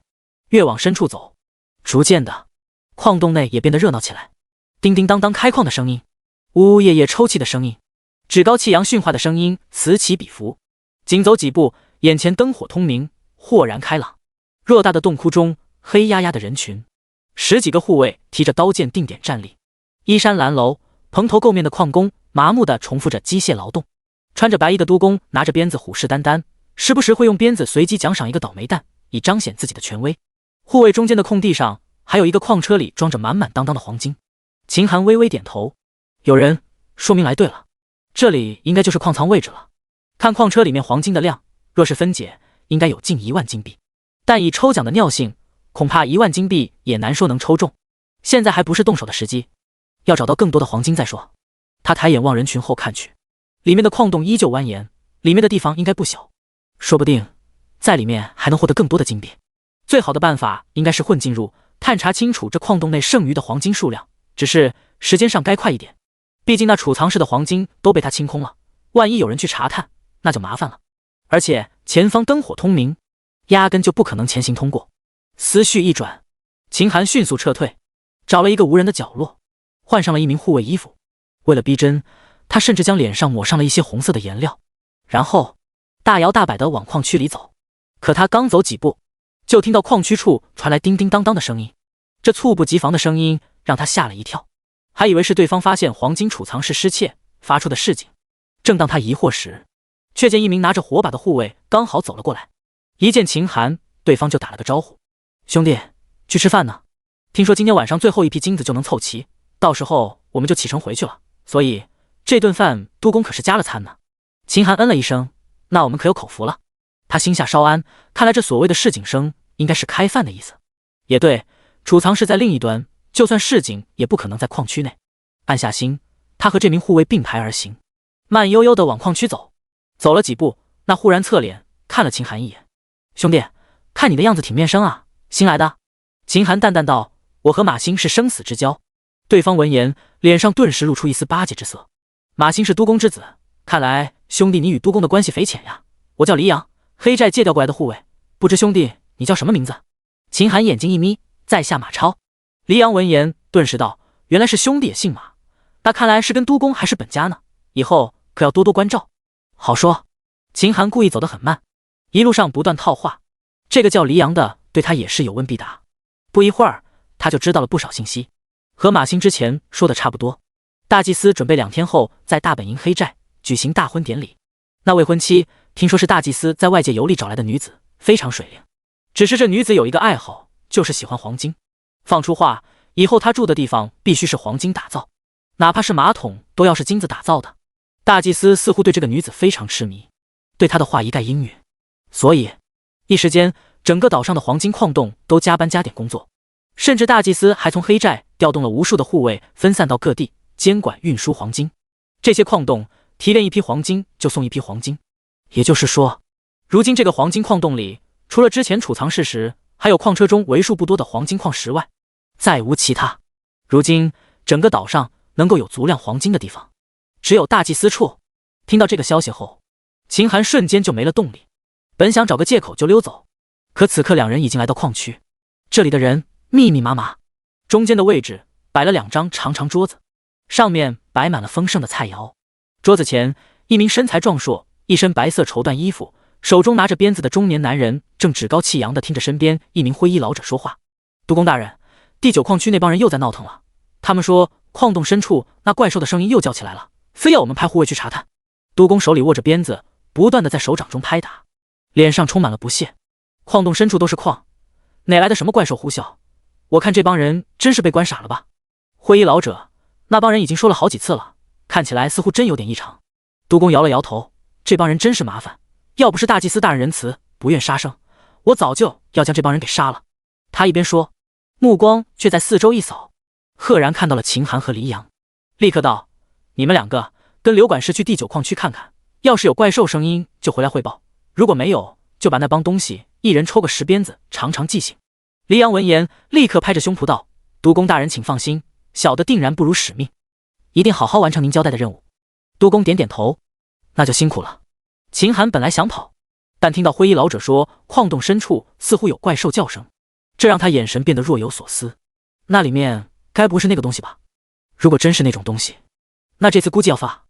第45章，传说中的妖兽紫金兽。矿区，灰衣老者带着秦寒和黎阳二人不断深入。路上路过了一个又一个的矿区，秦寒心下微惊，没想到这个黄金矿洞的纵深如此之大，比想象中的大得多。里面的工人加起来怕是有数千人，遇到的护卫加起来怕是也有将近200个。这是可惜的是，和黎阳说的一样，矿区内现有的金矿少得可怜，除了督工那块1万多金币外，其余的加起来怕是最多9000金币左右。又走了一阵子，矿洞内的温度似乎都升高了近10几度。三人终于来到了目的地，9号矿区。此矿区位于黄金矿洞最深处，入口的地方居然有一道金铁浇筑的大门，似乎这里不是像一个矿区，却像是一间牢房。秦寒心下虽然疑惑里面关押之人的身份，但为了不引起怀疑，他一个字都没问。倒是身边的黎阳却好奇问道：听别的兄弟说，这矿区深处有一个被铁门封住的矿区，我本来还不信，没想到真有此处。刘管事，这地方为什么用铁门封住？是怕里面的人跑了吗？灰衣老者神情难测，若有所指道。9号矿区关押的都是一些重犯，这些人本该处死，但上天有好生之德，祭司大人不忍牵连，给了他们生存的机会。不过等下你们见到的听到的所有事情都不要说出去，一定要当做什么都不知道，懂吗？两人立刻点头。灰衣老者见两人上道，微微点头，也没多说什么，直接从怀里拿出钥匙，将铁门上的锁打开，然后苍老的手用力一拉，铁门吱呀缓缓开启。与此同时，矿区里面的人听到响动，顿时停下了手中的活，无数眼睛看了过来，这些眼神中有愤怒，有恐惧，有不甘，有压抑。人群中，一名发须皆白的强壮老者眼神戒备，当先迎了上来。见到灰衣老者还有秦寒两人，白发老者终于露出一丝笑容。刘管事来了呀。那灰衣老者闻言只是冷漠的点点头，然后指着秦寒两人道：你们进去吧，我在外面等着。说罢，等秦寒两人走进大门，这灰衣老者竟然直接将大门关上，咔嚓一声，居然上了锁，一脸冷漠的走到一边。第9矿区内，随着大门落锁，矿区内的一众矿工似说好的一般全部都围了上来，用他们愤怒的眼神紧紧盯住秦寒两人，看起来似乎跟他们有深仇大怨一般。吓得黎阳往后一退，你们想干什么？想造反不成？我可是大祭司的护卫，你们如果敢乱来，那就死定了。嘴上虽然这么说，但黎阳的脸上惧怕之色却怎么也遮不住。倒是秦寒并不在意，眼前这帮人看起来人多势众，但一个个面色蜡黄，弱不禁风，一看就是长期营养不良造成的。就这帮乌合之众，压根就不被他放在眼里。他看向白发老者，开门见山道：我们是奉命进来处理怪兽叫声的，带我去叫声处看看。那老者见状也觉得众人有些不礼貌，回头呵斥的一句：你们要干什么？都赶紧回去，好好干自己的活去。那些人见状这才往矿区深处散去，但一个个手里拿着鹤嘴锄之类的东西，目光都死死盯着秦寒他们，似乎要责人遇事。吓得黎阳身体再次一缩，冷汗都冒了出来。白发老者歉意道：实在不好意思，这帮人就是这样，少见外人，所以好奇了一些，回头我收拾他们。两位护卫大人，叫声就在第9矿区最深处，你们跟我来。老者说着率先往里面走去。黎阳见状神色有些害怕，他对矿区深处那些人明显非常抵触。他小声道：马兄弟，这帮重犯看起来像是要图谋不轨，我们跟过去估计很危险，要不我们出去吧。秦寒拍了拍黎阳肩膀：督工交代的任务，这样出去我们肯定要倒霉。要不这样吧，你就留在门口警戒，一旦我在里面出了事，你就迅速通报刘管事。你放心，等完成了这任务，成果是我们2个人的，我绝对不会往外乱说。黎阳感动，马兄你真好。秦寒闻言露出一丝意味深长的笑容，迈步就跟了过去。第9矿区没了黎阳掣肘，秦寒反而舒服了很多。他快步走到白发老者身前，攀谈道：“老爷子，你说的那怪兽叫声究竟是怎么叫的？是嗷嗷直叫，还是嗷呜嗷呜直叫？”老者闻言稍稍思索，便道：“都不是，我记得是哞哞直叫。”秦寒闻言，脸上顿时露出了强烈的惊喜。现在他有80%的把握，矿区深处的怪物叫声绝对是那个东西，而且还是完全体。这次绝对要大赚特赚一笔。白发老者，这怪物每次叫的时候，第9矿区的墙壁都会有轻微的震动，有时候还会造成一些小型塌方。所以为了怕孩子们受伤，我只能去请求你们来查探。孩子？秦寒目光一凝，注意力被老者的话吸引过去。矿区内还有孩子吗？似乎为了印证他这句话，随着2人往里面走，一路上除了那些瘦弱的青年人外，还有很多老弱妇孺，年长的看起来都有70、80岁了，而年幼的甚至尚在襁褓。这些人一个个都面黄肌瘦，此刻正值饭点，但这些人手里却没有一点食物，甚至有个孩子拿着一块光滑的石子放在嘴里舔着，似乎认为这样就能喂饱肚子。秦寒暗忖，这里的人看起来不像是犯人，而像是一个家族的人。这些人被大祭司关在这里，估计身上也藏着不少秘密，挖出来说不定对以后对付大祭司有帮助。不过眼下的最重要的是找怪兽，等回来再说这茬。暗下心思，秦寒跟着老者不断往第9矿区深处走去。忽然一道若有若无的哞哞声似乎在矿区深处响起，那声音非常沉闷。与此同时，周围的矿壁似乎都在轻微颤抖，不过距离似乎有点远，那声音虽然熟悉，但听得还不是很真切。秦寒脚下的速度又快了几分。5分钟后，一堵矿壁前，2人停下了身影。白发老者摸着矿区尽头的矿壁，1月前我们挖矿到这里时就听到了怪叫声，我觉得不稳妥，就停止向这个方向推进。可是就算我们不挖，那怪叫声随着时间转移却越来越近。刚才你也听到了，恐怕要不了多久，那怪物就要破壁而出。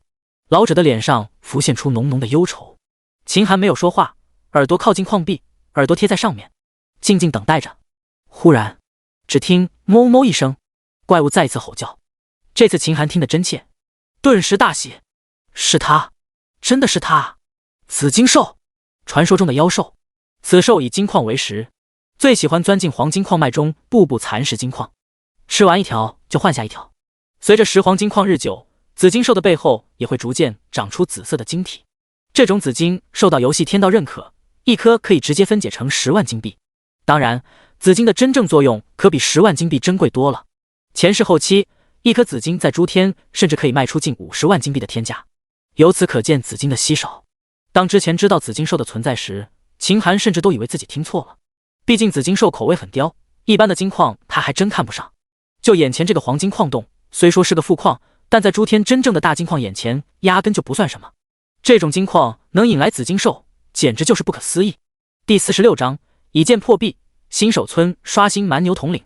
黄金矿洞里，秦寒微微一笑，应该是诸天之中我第一个来到雷毒岛副本，所以才能遇到这种好事。听那紫金兽的叫声，声如老牛，应该是完全踢，身上最少有3颗紫金，若是能得到那10倍卡片，可就有着落了。想着，秦寒也不浪费时间，在白发老者无比的惊讶的目光中，穿上上古套装，唤出食神功，后退5步，张弓拉弦，瞄准矿壁。白发老者惊骇道：“护卫大人，你这是要做什么？难道你想破开矿壁，找出那怪物吗？这矿壁可是金石堆砌，就算来上10几个青壮年，没有1、2天的功夫也难以破开。你用弓箭恐怕不行吧？”老者话落，就见眼前惊鸿一箭射出，那如金铁般结实的矿壁，如同豆腐一般被轻易贯穿。这是……老者吓得浑身颤抖，这世间怎会有如此锋利的弓箭？此等宝物，压根就不应该出现在一个区区护卫身上。一瞬间，他对秦寒的身份开始怀疑，而秦寒却不搭理他，仍旧一箭箭射向矿壁。噬神功无视防御，几乎所有的东西都能一击贯穿。他要利用这个能力，生生将矿壁凿开。1箭，2箭，3箭，矿壁逐渐被贯穿出一个个空洞。与此同时，688新手村野牛草原上，太阳高挂，烈日如火。经过2、3天的杀戮，野牛草原上的野牛已经彻底绝种，不少低等级的玩家已经处于无怪可刷的地步。这游戏的怪物不会是杀了之后就不再刷新了吧？这谁知道呢？这游戏一点攻略的都没有，啥都要自己猜测。本来我还想等野牛刷新，靠着杀牛升到3级呢，这下可好，一头牛都见不到了。几名玩家的牢骚音在草原上回荡。忽然，快看，这些红色的光是什么？此时此刻，在几个玩家视线中，只见整个野牛草原上忽然冒出了一束束红色光晕。如果有记忆力特别好的玩家在此，定然会发现，这些红光的位置分明就是被玩家们杀死野牛的地方。这些红光犹如受到了牵引一般，不由自主地朝着野牛草原中心区域飞去。这是什么情况？难道有什么宝贝出现吗？管他什么，赶紧追过去看看啊！草原上不断有玩家追逐着红光，一起朝着中心区域奔跑。时间逐渐过去，野牛草原中心区域就在古墓附近，不断汇集过来的红光凝结成一个巨大的红色能量团。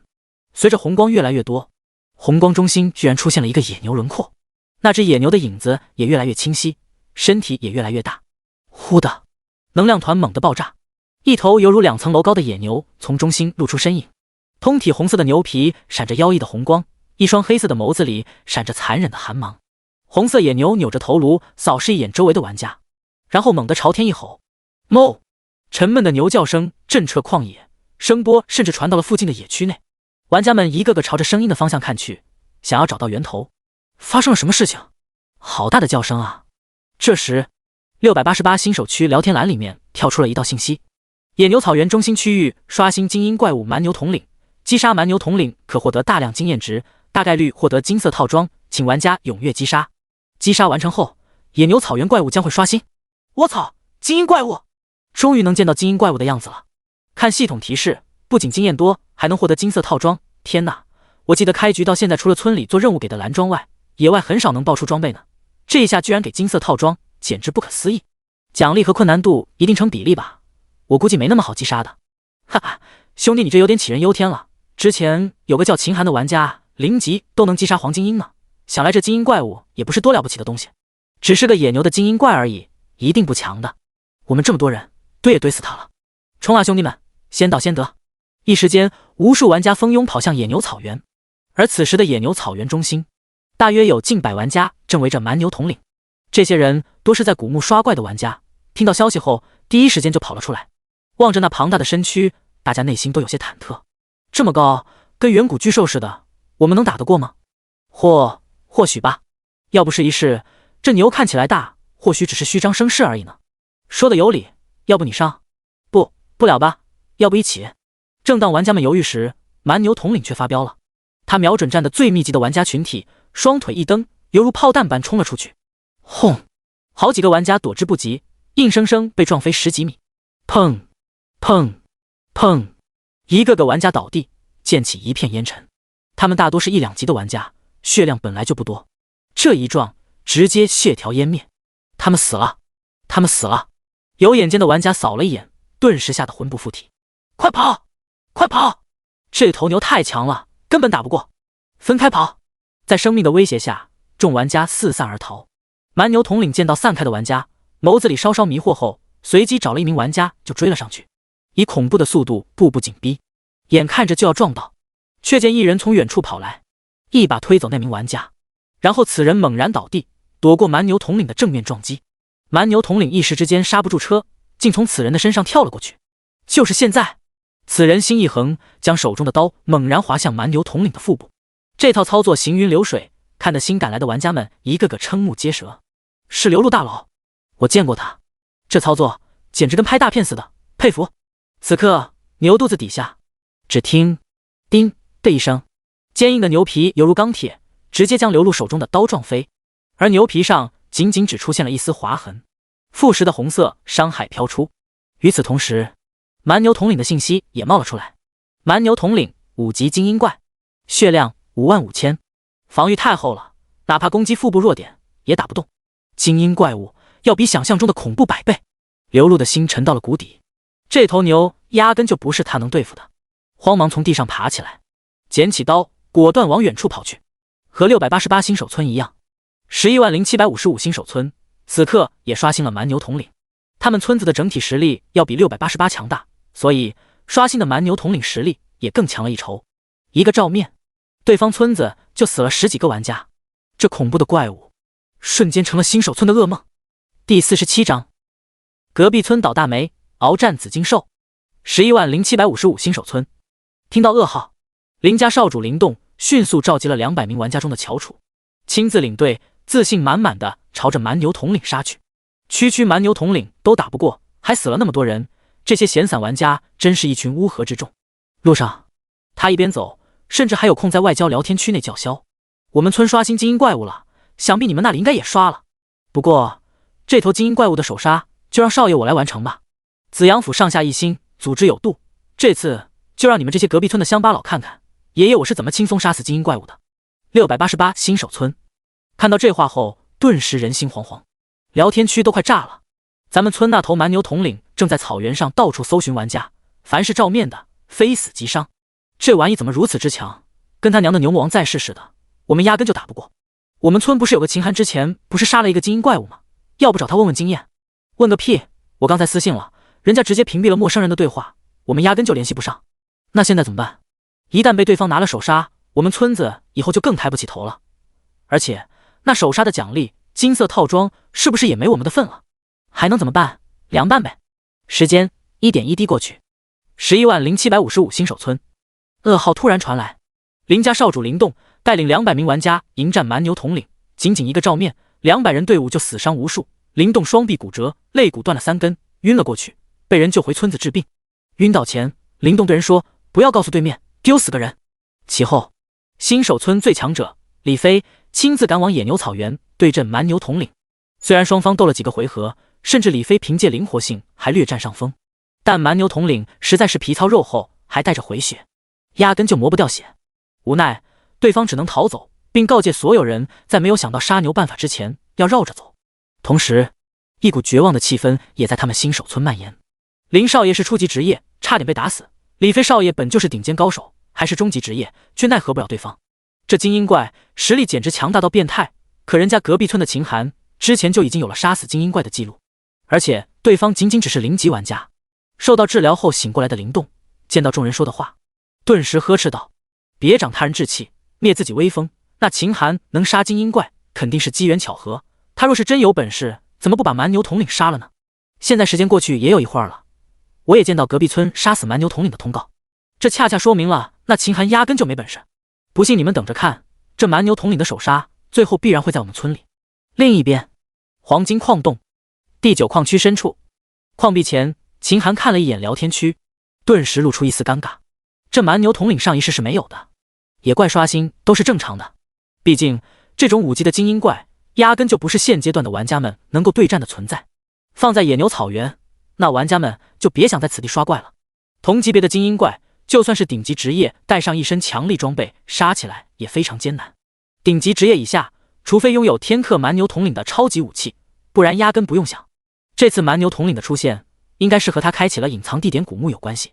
而敌村的蛮牛统领应该是托了688的福。本着公平竞争的原则，688刷新的精英怪，对方也会刷新。就敌村的实力，最高不过一个中级职业，他们打起来也绝对没戏。还是等我回去再收拾这蛮牛吧。揉了揉鼻子，秦寒目光重新回到矿壁上。经过一段时间的射击，矿壁上已经千疮百孔，密密麻麻的箭孔跟筛子似的。又是一道利箭射出，只听轰的一声，矿壁轰然倒塌，竟然露出了一处幽深的洞窟。他扫眼看去，这洞窟就像现实生活的熔岩洞窟一般，四通八达。此时怪物的身影早已经不见了，也不知跑到哪里去了。召唤出梦魇，秦寒摸了摸他的脖子，鼓励道：“梦魇，好兄弟，找一找，看看那头紫金兽跑哪里去了。”梦魇发红的眸子红光氤氲，四处一扫，瞬间锁定了一条路。好样的，我们走。洞穴内非常宽敞，可以轻松容纳1人1马骑行。秦寒当即骑上梦魇，迅速追去。待秦寒离去，白发老者还有身后赶过来的其他人，顿时面面相觑。一名中年人问道：“雷叔，你说这个人真的只是一名护卫吗？”雷老摇了摇头，此人来历成谜，身上不可思议之处太多了。那把弓箭穿石如指，老夫平生闻所未闻，还有那匹马竟然也能凭空召唤出来，更是令人惊叹。这样的存在，恐怕他的身份不仅仅是一个小小矿洞护卫那么简单。中年人道：“雷叔，你说这个人会不会和前几天我们脑海中忽然出现那些信息有关？”雷老眼睛一亮：“小伙，你是说他他是降临者。中年人点点头，十有八九，不然他身上那些玄奥的东西根本解释不通。只是降临者也有好有坏，有也不知道，谁也不知道对方知道我们的身份后会做出什么样的举动来。雷老眉头紧锁，我们的首领被大祭司杀死，而我们整个家族也都被大祭司关押在此处。要不是大祭司想要逼问出我们身上的秘密，怕是我们这些人早就已经被杀了。但以我们现在的状况，每天都有族人饿死、累死，就算大祭司暂时不杀我们，我们也坚持不了多久了。我们已经到了这步田地，没有比这更坏的结果了。亲近他，帮助他，不管他是好是坏，我们生存希望只能压在他的身上。小虎，带上50个孩子，顺便将我们偷偷锻造的武器都拿上，跟过去帮忙。是。洞穴幽深，深不见底。秦寒追了大概10分钟，梦魇忽然止步，他向前望去，只见一处3个篮球场大小的空间映入眼帘。空间中央，一个浑身散发着紫色光芒的怪物正闭目养神。怪物的长相有点像穿山甲，鳞片泛着紫光，脊背上甚至还长着如水晶般的晶体。1、2、3、4、5，竟然有5个紫晶！这次真的赚大发了。秦寒猛然一笑，这只紫晶兽身上的紫晶比他预测中的要好不少。按耐住激动，他唤出是神功，又装备上了在饰品店买的那个加攻击的戒指，锋利的治愈戒指，金色装备，攻击加39，生命加50，每秒恢复生命值2点，是神功100点伤害，戒指加39点，再加上1点体质攻击，一共140点攻击。武神光环物理伤害增幅1倍，也就是280点攻击。微微点头，秦寒拉弓如满月，同时发动技能麻痹毒素，黄黄一箭射出，直接穿进紫晶兽的脑袋中。负2800的黄色伤害飘出，负1的神经毒素伤害飘出。同时，紫晶兽头顶浮现出血条，血条后面缀着一个银色骷髅，银色骷髅代表着它是一个精英怪物。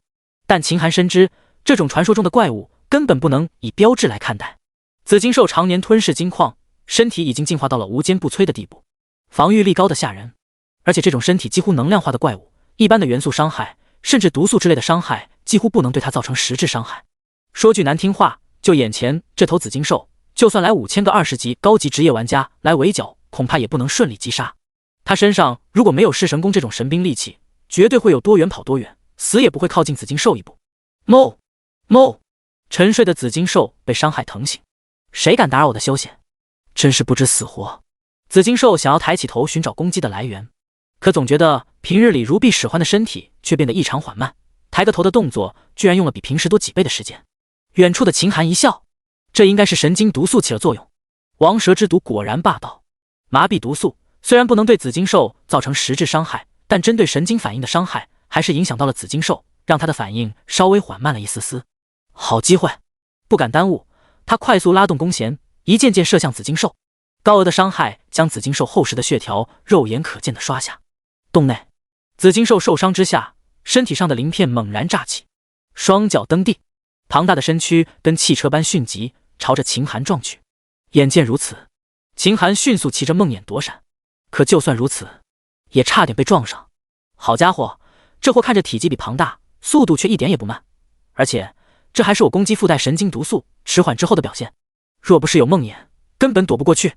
于是秦寒直接开启了巫毒蛛新获得的被动技能毒障光环。开启后，直径100米内的敌人将会受到持续性毒素伤害，每秒100点，毒障内敌人移速降低 50%。 但愿这玩意还能再减缓这紫晶兽一点速度，不然迟早要被撞上。第48章击杀紫晶兽，村域通报。洞窟之中，毒障一开，方圆100米瞬间被笼罩在泛着淡粉色的薄雾之中。紫晶兽嗅了一下，似乎一点事情都没有，扭过头，再次如大卡车一般朝着秦寒撞去。整个过程压根就不给他一点喘息的机会。梦魇，迂回，迂回！敏捷的梦魇再次堪堪躲过对方的攻击，但敏锐的他清晰地感觉到，这紫晶兽的动作要比之前再次慢了一丝。可是，哪怕仅仅只剩效了一丝，对他来说也是好消息。他也没指望这毒障的减速效果能够对这种传说中的怪物完全生效，能有一丝减速，最起码被击中的概率下降了一截。沉下心，秦寒一边驾驭梦魇不断迂回，一边用式神功不断的精准射击。嗖嗖嗖嗖，噗噗噗噗，无数血量减少数字从紫晶兽头上冒出。逐渐的，紫晶兽的血量减少到了一半。轰！这一刻，紫金兽庞大的身躯轰然倒地，空气中开始弥漫一种压抑的氛围。对方庞大的身躯中开始散发出一股股妖异的紫光。一般的精英怪可又没变化，这家伙看样子似乎要进入2阶段了。秦寒见状，骑着梦魇，赶紧与紫金兽远远拉开了距离，同时赶紧吃了一颗红蛇果，血量又激增了1000，加上符文增加的1000，他的血量赫然来到了2000，这让他稍稍安心。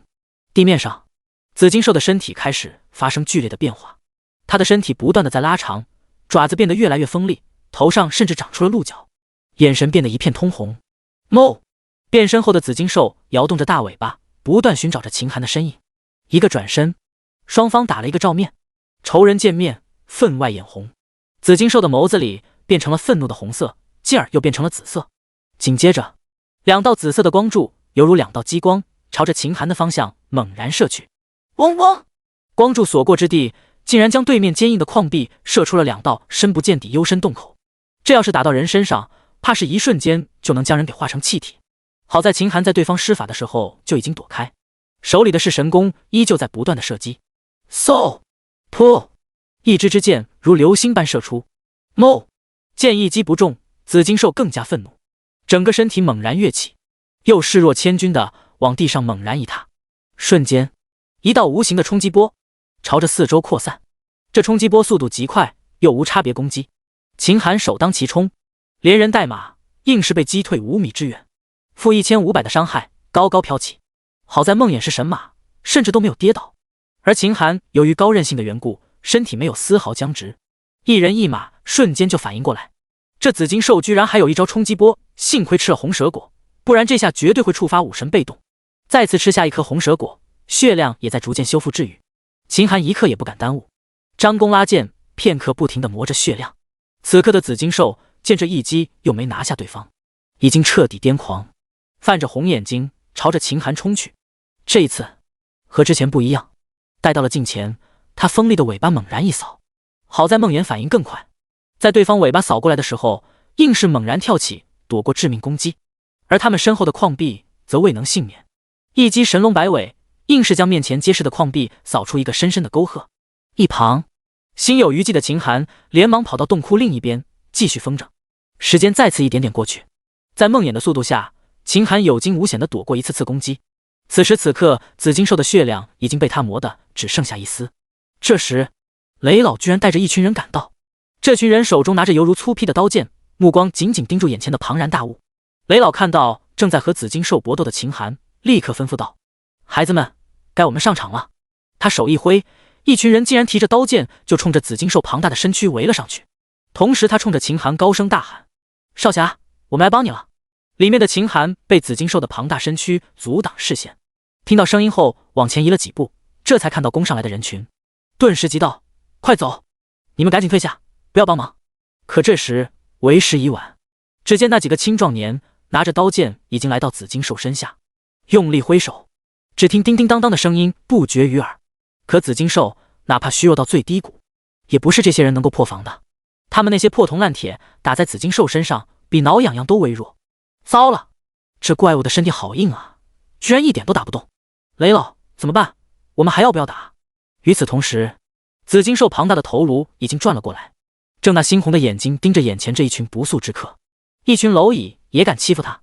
无比愤怒的他尾巴猛然一扫，轰的一声，犹如秋风扫落叶一般，瞬间有10几个青壮年被扫了出去，他们的身体狠狠撞在墙壁上，又重重滑落到地面上。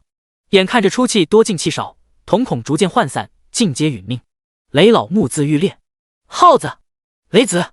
秦寒骑着梦魇，手里的攻击丝毫不停，嘴上不断呵斥：快走，你们不是他的对手，不想死就滚远一点。话虽然这么说，可秦寒攻击的速度简直提到了极点，手中的弓拉的都出现了残影，利箭像雨水般射出。终于在一阵绝望的哀嚎声中，紫金兽轰然倒地，一团白光钻进秦寒的身体里。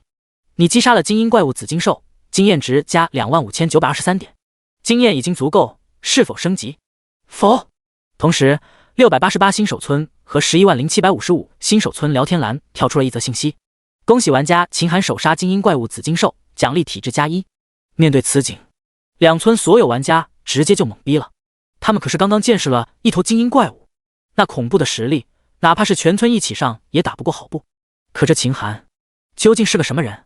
上午刚杀了一个黄金鹰，这下午居然又弄死了一个紫金兽，听名字都比那蛮牛统领有排面啊！688新手村，开你姥姥的国际玩笑！0级玩家连杀2头精英级怪物，老子不相信688有这妖牛逼的人。这币游戏是不是出 bug 了，或者是串屏了？就是啊，咱们几千个人四散野区，也没听到谁见过这黄金鹰和紫金兽，我都怀疑这玩意存不存在。而且你们看，这又杀了一头精英怪，此人居然还没有升级，实在是匪夷所思。110755新手村聊天区，林动胸前绑着绷带，看着通告，整个人激动的差点从床上跳下来。又是精英怪物，这个秦寒究竟是个什么玩意？李公子那样的终极职业玩家都对精英怪物无能为力，这秦寒凭什么能连续击杀精英怪？旁边的马仔赶紧安慰林少宽心，这个人应该是知道了某种杀精英怪物的方法，而且我怀疑此人能够击杀精英怪物的能力，应该是以不能升级为代价换来的，不然也解释不通他为什么一直不升级。但一个0级玩家，就算是一身好装备又如何？等我们等级越来越高，跟他的差距就会越来越大，此人对我们绝对构不成威胁。林动闻言，下意识就觉得不可能，但他不想承认隔壁村有比他们强大的人存在。张了张嘴，他竟然没有反驳，似乎是默认了马仔的说法。第49章10倍卡片到手，无上之机铸成。洞窟内，随着紫金兽死亡，他身上的紫金全部脱落。秦寒快速将紫金捡起，然后收掉尸体。尸体旁边还放着一尊长得像模拟版本的紫金兽雕塑，雕塑散发着浓烈紫色光晕，甚至将整个空间都给染上了一抹紫色。没有参详，秦寒迅速将雕像收到空间戒指之中，随后他迅速拿出一枚紫金，点开分解选项，是否分解紫金？分解后你将得到10万枚金币。是。旋即，就听一阵美妙的哗啦声响起，再一看，背包之中赫然出现了整整10万枚金币。那恐怖的数量，饶是秦寒两世为人，也难免有些心惊。如巨额的金币，哪怕到了中后期，能够拥有的玩家也不多。按耐住激动的心情，他立刻拿出抽卡机，一次最大限度10抽，一口气摇了下去。叮叮叮，装备摇出的声音不绝于耳。恭喜你获得蓝色长刀一柄，获得白色长刀一柄，白色铠甲一套，蓝色弓箭一把，金疮药一打，金力药水一打。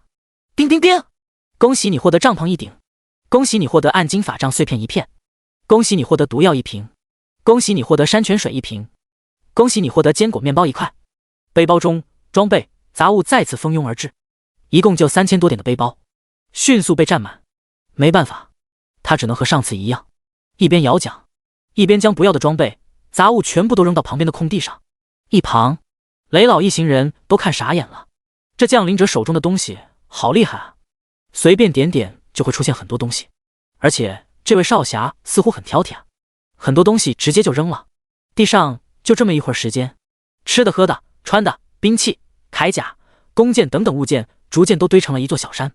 望着地面上那些好装备，雷老小声道：少侠，这东西您如果不要的话，小老儿我可以帮忙处理。秦寒一门心思在摇奖上，闻言下意识回道：好，拿去吧。雷老闻言大喜，立刻带着手下人开始拿装备。说起来，摇奖1个金币一次，每次最少都能摇出一个东西，哪怕是普通的衣服，或者是一堆熟肉，或者是白板装备，这些秦寒都不要，批量扔掉。可看在雷老他们眼中，简直就如获至宝，甚至有的青壮年悄悄拿起一块熟肉，一边大口吃，一边收拾装备。50多个人本就折损了10几个，现在人更少了。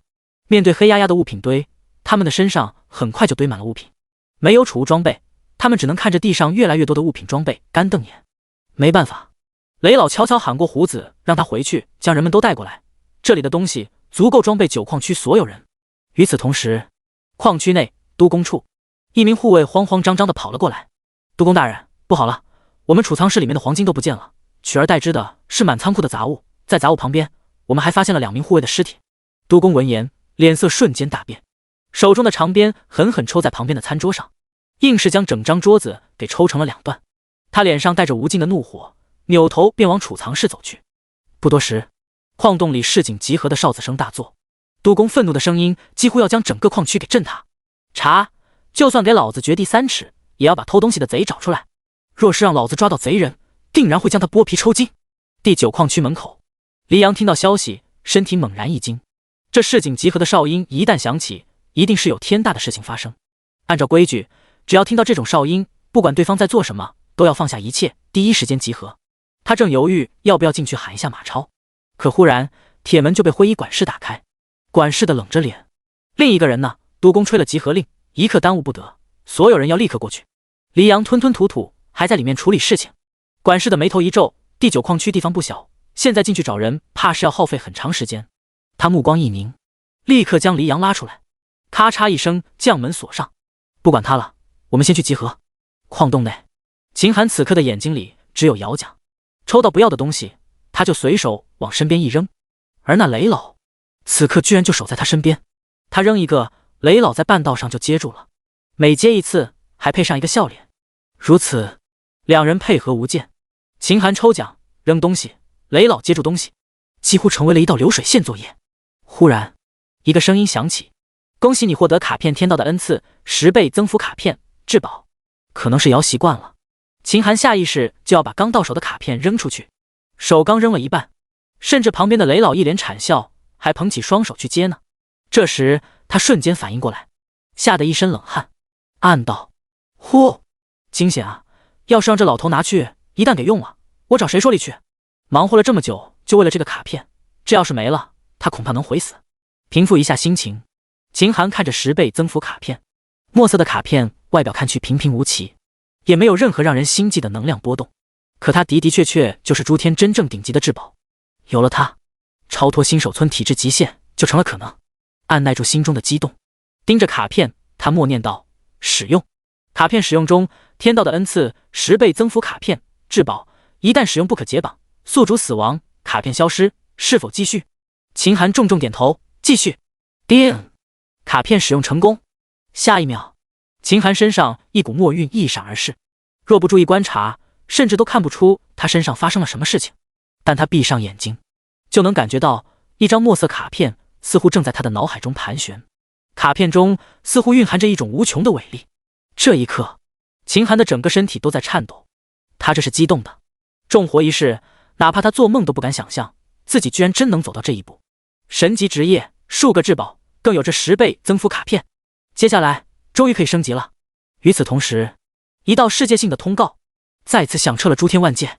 第50章紫金兽符文，至高神败家子。恭喜玩家秦寒获得顶级唯一至宝，奖励天道值10点。游戏已经开始了数天，能够上世界通告的人数不算少。隐藏职业、至宝、圣级职业这些，一旦获得就能上通告。但绝大多数人就算上了世界级通告，所获得的天道值奖励也只有1点。除了秦寒外，最牛的也不过才2点而已。之前秦寒转职成为唯一神级职业的时候，奖励了10点天道值和额外的10点天道值，这足以让诸天震动。可如今消停了2天，对方再次整了一个10点天道值的至宝。对普通人来说可能感知不到，可对那些获得至宝的其他强者来说，此时此刻的心情已经不仅仅能用心酸来形容了。Y120131号新手村内，正拿着宝弓迅速刷怪圣级的江宁雪陡然停下了手中的动作。我的至宝获得时候方才1点天道值，用了这些天，越发觉得至宝值厉害。秦寒此人，此次获得的至宝竟然能达到10点天道值，天道所赐，差一丝怕是都天差地别，如今差了10倍，其中差距怕是不可以道理计。此人接连获得至宝，其崛起之势已经惶惶不可阻挡。永生游戏席卷诸天，乃是诸天亿万年来未有之大变局。这秦寒如今乘势而起，怕是用不了多久，诸天万界的格局就要因他一人被改写。ZZ549527号新手村迷踪林外，风千绝一身蓝履，手里拿着一顶兜帽，骂骂咧咧地走了出来。你们这群饭桶，破解一个阵法居然耗费了这么久时间不说，干死里面那个老妖婆居然才爆出了一顶兜帽，还只是个区区的暗金装备。可那秦寒现在居然又整了一个至宝，再看看手里这破装备，老子不服！风千绝身后跟着同样百10号、同样衣衫褴褛的魔族，楚行就在其中。他们原本有上千人一起进去，可对战上古屋后，人马折损了90%。此刻的楚行低着头，浑身都在颤抖，生怕眼前这位皇子殿下会杀他泄气。似乎是为了自保，他赶紧说道：“殿下，属下记得游戏开始那天，世界通告上就显示上古屋后被秦寒手杀，同时还有至宝通告。属下认为这游戏中的唯一至宝应该是谁先杀死上古巫后就是谁的。谁能想到，游戏刚开始第一天，那秦寒不仅能闯过如此复杂的迷踪林，还能击杀如此可怕的上古巫后呢？风千绝闻言，原本怒气冲冲的模样瞬间冷静了许多，乃至有些震惊。我们上千人，还有本皇子这样的大高手，人马折损90%的情况下才击杀上古巫后，这秦寒竟然在游戏第一天甚至都没有转职的情况下就将上古巫后击杀了。也就是说，我们这么多人还不如一个秦寒。老子堂堂魔皇嫡子，居然输给了一个名不见经传的小子。楚行，殿下宽心，属下记得那秦寒杀死上古巫后前还有2件至宝的通告，也就是说，他面对上古巫后时候手里可是有至宝加身的。也就是说，此人杀死上古巫后必定是仰仗至宝之威。风千绝闻言，心下稍稍有些安慰。可旋即他就不干了，至宝居然这么强大，本皇子身为魔皇嫡子，手里怎么能没有呢？去，给本皇子再去找至宝去，3天不1天之内，本皇子要见到至宝的踪迹，不然你们这些蠢材就没必要活着了。楚行闻言，脸色顿时变得犟子。至宝这玩意，无穷宇宙之中才有那么几件，1天之内找到，倒不如回家上吊来的快点。第9矿区内，秦寒的目光看向了放在背包中的雕像，紫金傀儡，特殊符文物品，全系元素抵抗加1000，被动警戒光环，照亮100米内所有隐藏单位。寻经附近有精气的时候，将会发出指引，精气越多，指示越强。特殊雕像符文散发着奇异的能力，放在背包生效。看到属性，秦寒的脸色顿时一喜，又是符文类物品，这玩意只要放在背包就能生效，完全不占装备空间。全系元素抗性加1000，单单这一个属性就堪比一套暗金装备。拥有此物，以后去特殊地带的时候凑抗性就简单了很多。当然，这雕像最牛的地方就是警戒光环，游戏中能够隐身的单位可不少，如果没有探测手段，指不定那天就被阴了。有这个光环在手，他的防护力又圆满了一层。最后那个寻经的能力也算不错，毕竟没人跟钱过不去。游戏后期花钱的地方多如牛毛。总体来讲，这刚进雷毒岛就有这么大的收获，完全超出了自己的心理预期。之后再把那剑道馆馆主的老婆弄回去，此行就算圆满了。轻轻舒了一口气，秦寒拿出了那摇奖器，扔在地上，一脚踩碎。哪怕还剩下2万金币，就能清空屏幕，收获一套新的暗金套装，他也没丝毫不舍。此物他以后绝对不会再抽一次。少侠，您怎么把这好宝贝给踩碎了？您要是用不上，给我也行啊。雷老望着地上被秦寒揉碎的摇奖器，一脸惋惜。他可是看得清清楚楚，地上这一切东西可都是从这个摇奖器里面得来的。秦寒看了一眼雷老，并没有解释，这玩意只能永生游戏的受邀玩家才能用，像雷老这样的原住民是没资格用的。但没资格用不见得是坏事，除了疑似无上存在放进去的10倍增幅卡片外，这摇奖机器就是个彻头彻尾大骗局。记得上一世游戏中期，在10倍增幅卡片的消息爆出去后，直接在诸天引起了一场抽奖浪潮，只要稍微有点实力的人都想赶在其他人前面多摇几次，谁都想摇出堪比10倍增幅卡片这样的超级至宝。这些人中甚至包含了很多诸天大佬，其中更是有一名后来的至高神。至高神何等身份，那可是游戏中真正的顶级强者，这样的人物何等的财大气粗，10亿、100亿、万万亿，乃至无穷无尽。这位至高神掏空了家底，负债累累，甚至同为至高神的好友都被他借穷了，借怕了。可最终硬是一件至宝都没摇出来。直到秦寒重生时，那位至高神的摇奖之旅仍没有结束，依旧头铁的找钱摇奖。可想而知，这玩意是多坑。有时榜样的力量甚至会害死人。收回思绪，秦寒看向雷老，你们大祭司在1年前是不是从外面抓来一个女人？这件事你们知道吗？雷老闻言脸色顿时一正，整理思量后回道，哎，确有此事。第51章新至宝的下落，升级。洞窟内，雷老将他知道的事情徐徐说了出来。秦寒听后心里瞬间有了底。9矿区这些人曾经都是雷毒岛前岛主的家人，2年前前岛主从外面找来一个法力通天的男人，不仅拜对方为大祭司，更是对对方言听计从，所有守备力量也交给了大祭司统领。不过开始的时候，这大祭司似乎也没有妄动。可1年前大祭司出门一趟，回来的时候带了一个女子，事情就变得邪门起来。大祭司先是大兴土木，为那女子建造了一座豪宅，没过多少日子又悍然发动政变，杀了前岛主，并将前岛主的家人都关押在这第9矿区内。之后就是大祭司准备大婚的事情。雷老、少侠，那大祭司将我们关押在这不见天日的地方，食物减半，挖矿的需求却日益加重，那些孩子每天都有饿死的。求您发发善心，就移救我们这些可怜人吧。秦寒闻言，目光一凝，挖矿这种事情，随意找点青壮年就行，何必找你们这些老弱妇孺呢？留着你们，终究是隐患。斩草不除根，春风吹又生。换作我是大祭司，你们这些前岛主家属，我一定第一时间斩杀。顿了一下，他看向雷老：“你没对我说实话。”雷老闻言，神色有些躲闪，结结巴巴道：“这，我其实也有难言之隐，只是现在不能告诉你。秦寒，不用跟我打哑谜，如果你不说，你们的事情我就不会管。天下没有白吃的午餐，既然想让我帮忙，就要拿出诚意来。”雷老闻言，心下一阵为难，可一想到9矿区受苦受难的族人，他猛然一咬牙，说道：“大祭司将我们这些人困在此处折磨，就是想从我们口中得到一件珍贵宝物的下落。只是……”雷老目光紧紧盯住秦寒，只希望少侠你得到宝物下落的消息后，不要杀我们灭口。秦寒，一件宝物而已，我还不至于杀你们这群老弱妇孺。雷老点点头，此宝物就是我们岛上世代相传之物，听说能引来天上的雷霆，毁灭世间。我先祖靠着此物征战四方，打下了我们雷族之基业。那是一件法杖，下面是紫色木雕，上方则是一颗紫色宝珠。我先祖为怕宝物被偷，就将宝珠和杖身分别存放。数百年前，有一条白色的四脚蛇潜入我族腹地，偷到宝珠。此白蛇与我族先争斗之时，那紫色宝珠掉入了湖中。也是在那一刹那，原本和普通水源并无二致的湖水，居然在一刹那雷电滚滚，自此以后就变成了一座雷湖。秦寒闻言，神色一怔，仅靠一颗珠子就能将整个湖水变成雷湖，就凭这点，此物的水平最少也接近至宝品质。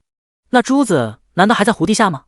雷老闻言摇头，没有，那四脚蛇见到珠子落水后就跟了下去。湖水充满雷霆，我们也不敢下去，此事只能作罢。本以为此事就此结束，没想到10年之后，湖面上风起云涌，那四脚蛇居然变成了千米巨兽。那四脚蛇居然又找到我族先辈，口吐人言，说了一个地方，说我们如果想要夺回宝物，就去那地方找他拿。说罢，腾云而去。大祭司霸占雷都岛后，也将我族的法杖据为己有。他之所以关押我们，就是为了套出宝珠的确切下落。雷老说完，就缄口不言，似乎在等秦寒的答复。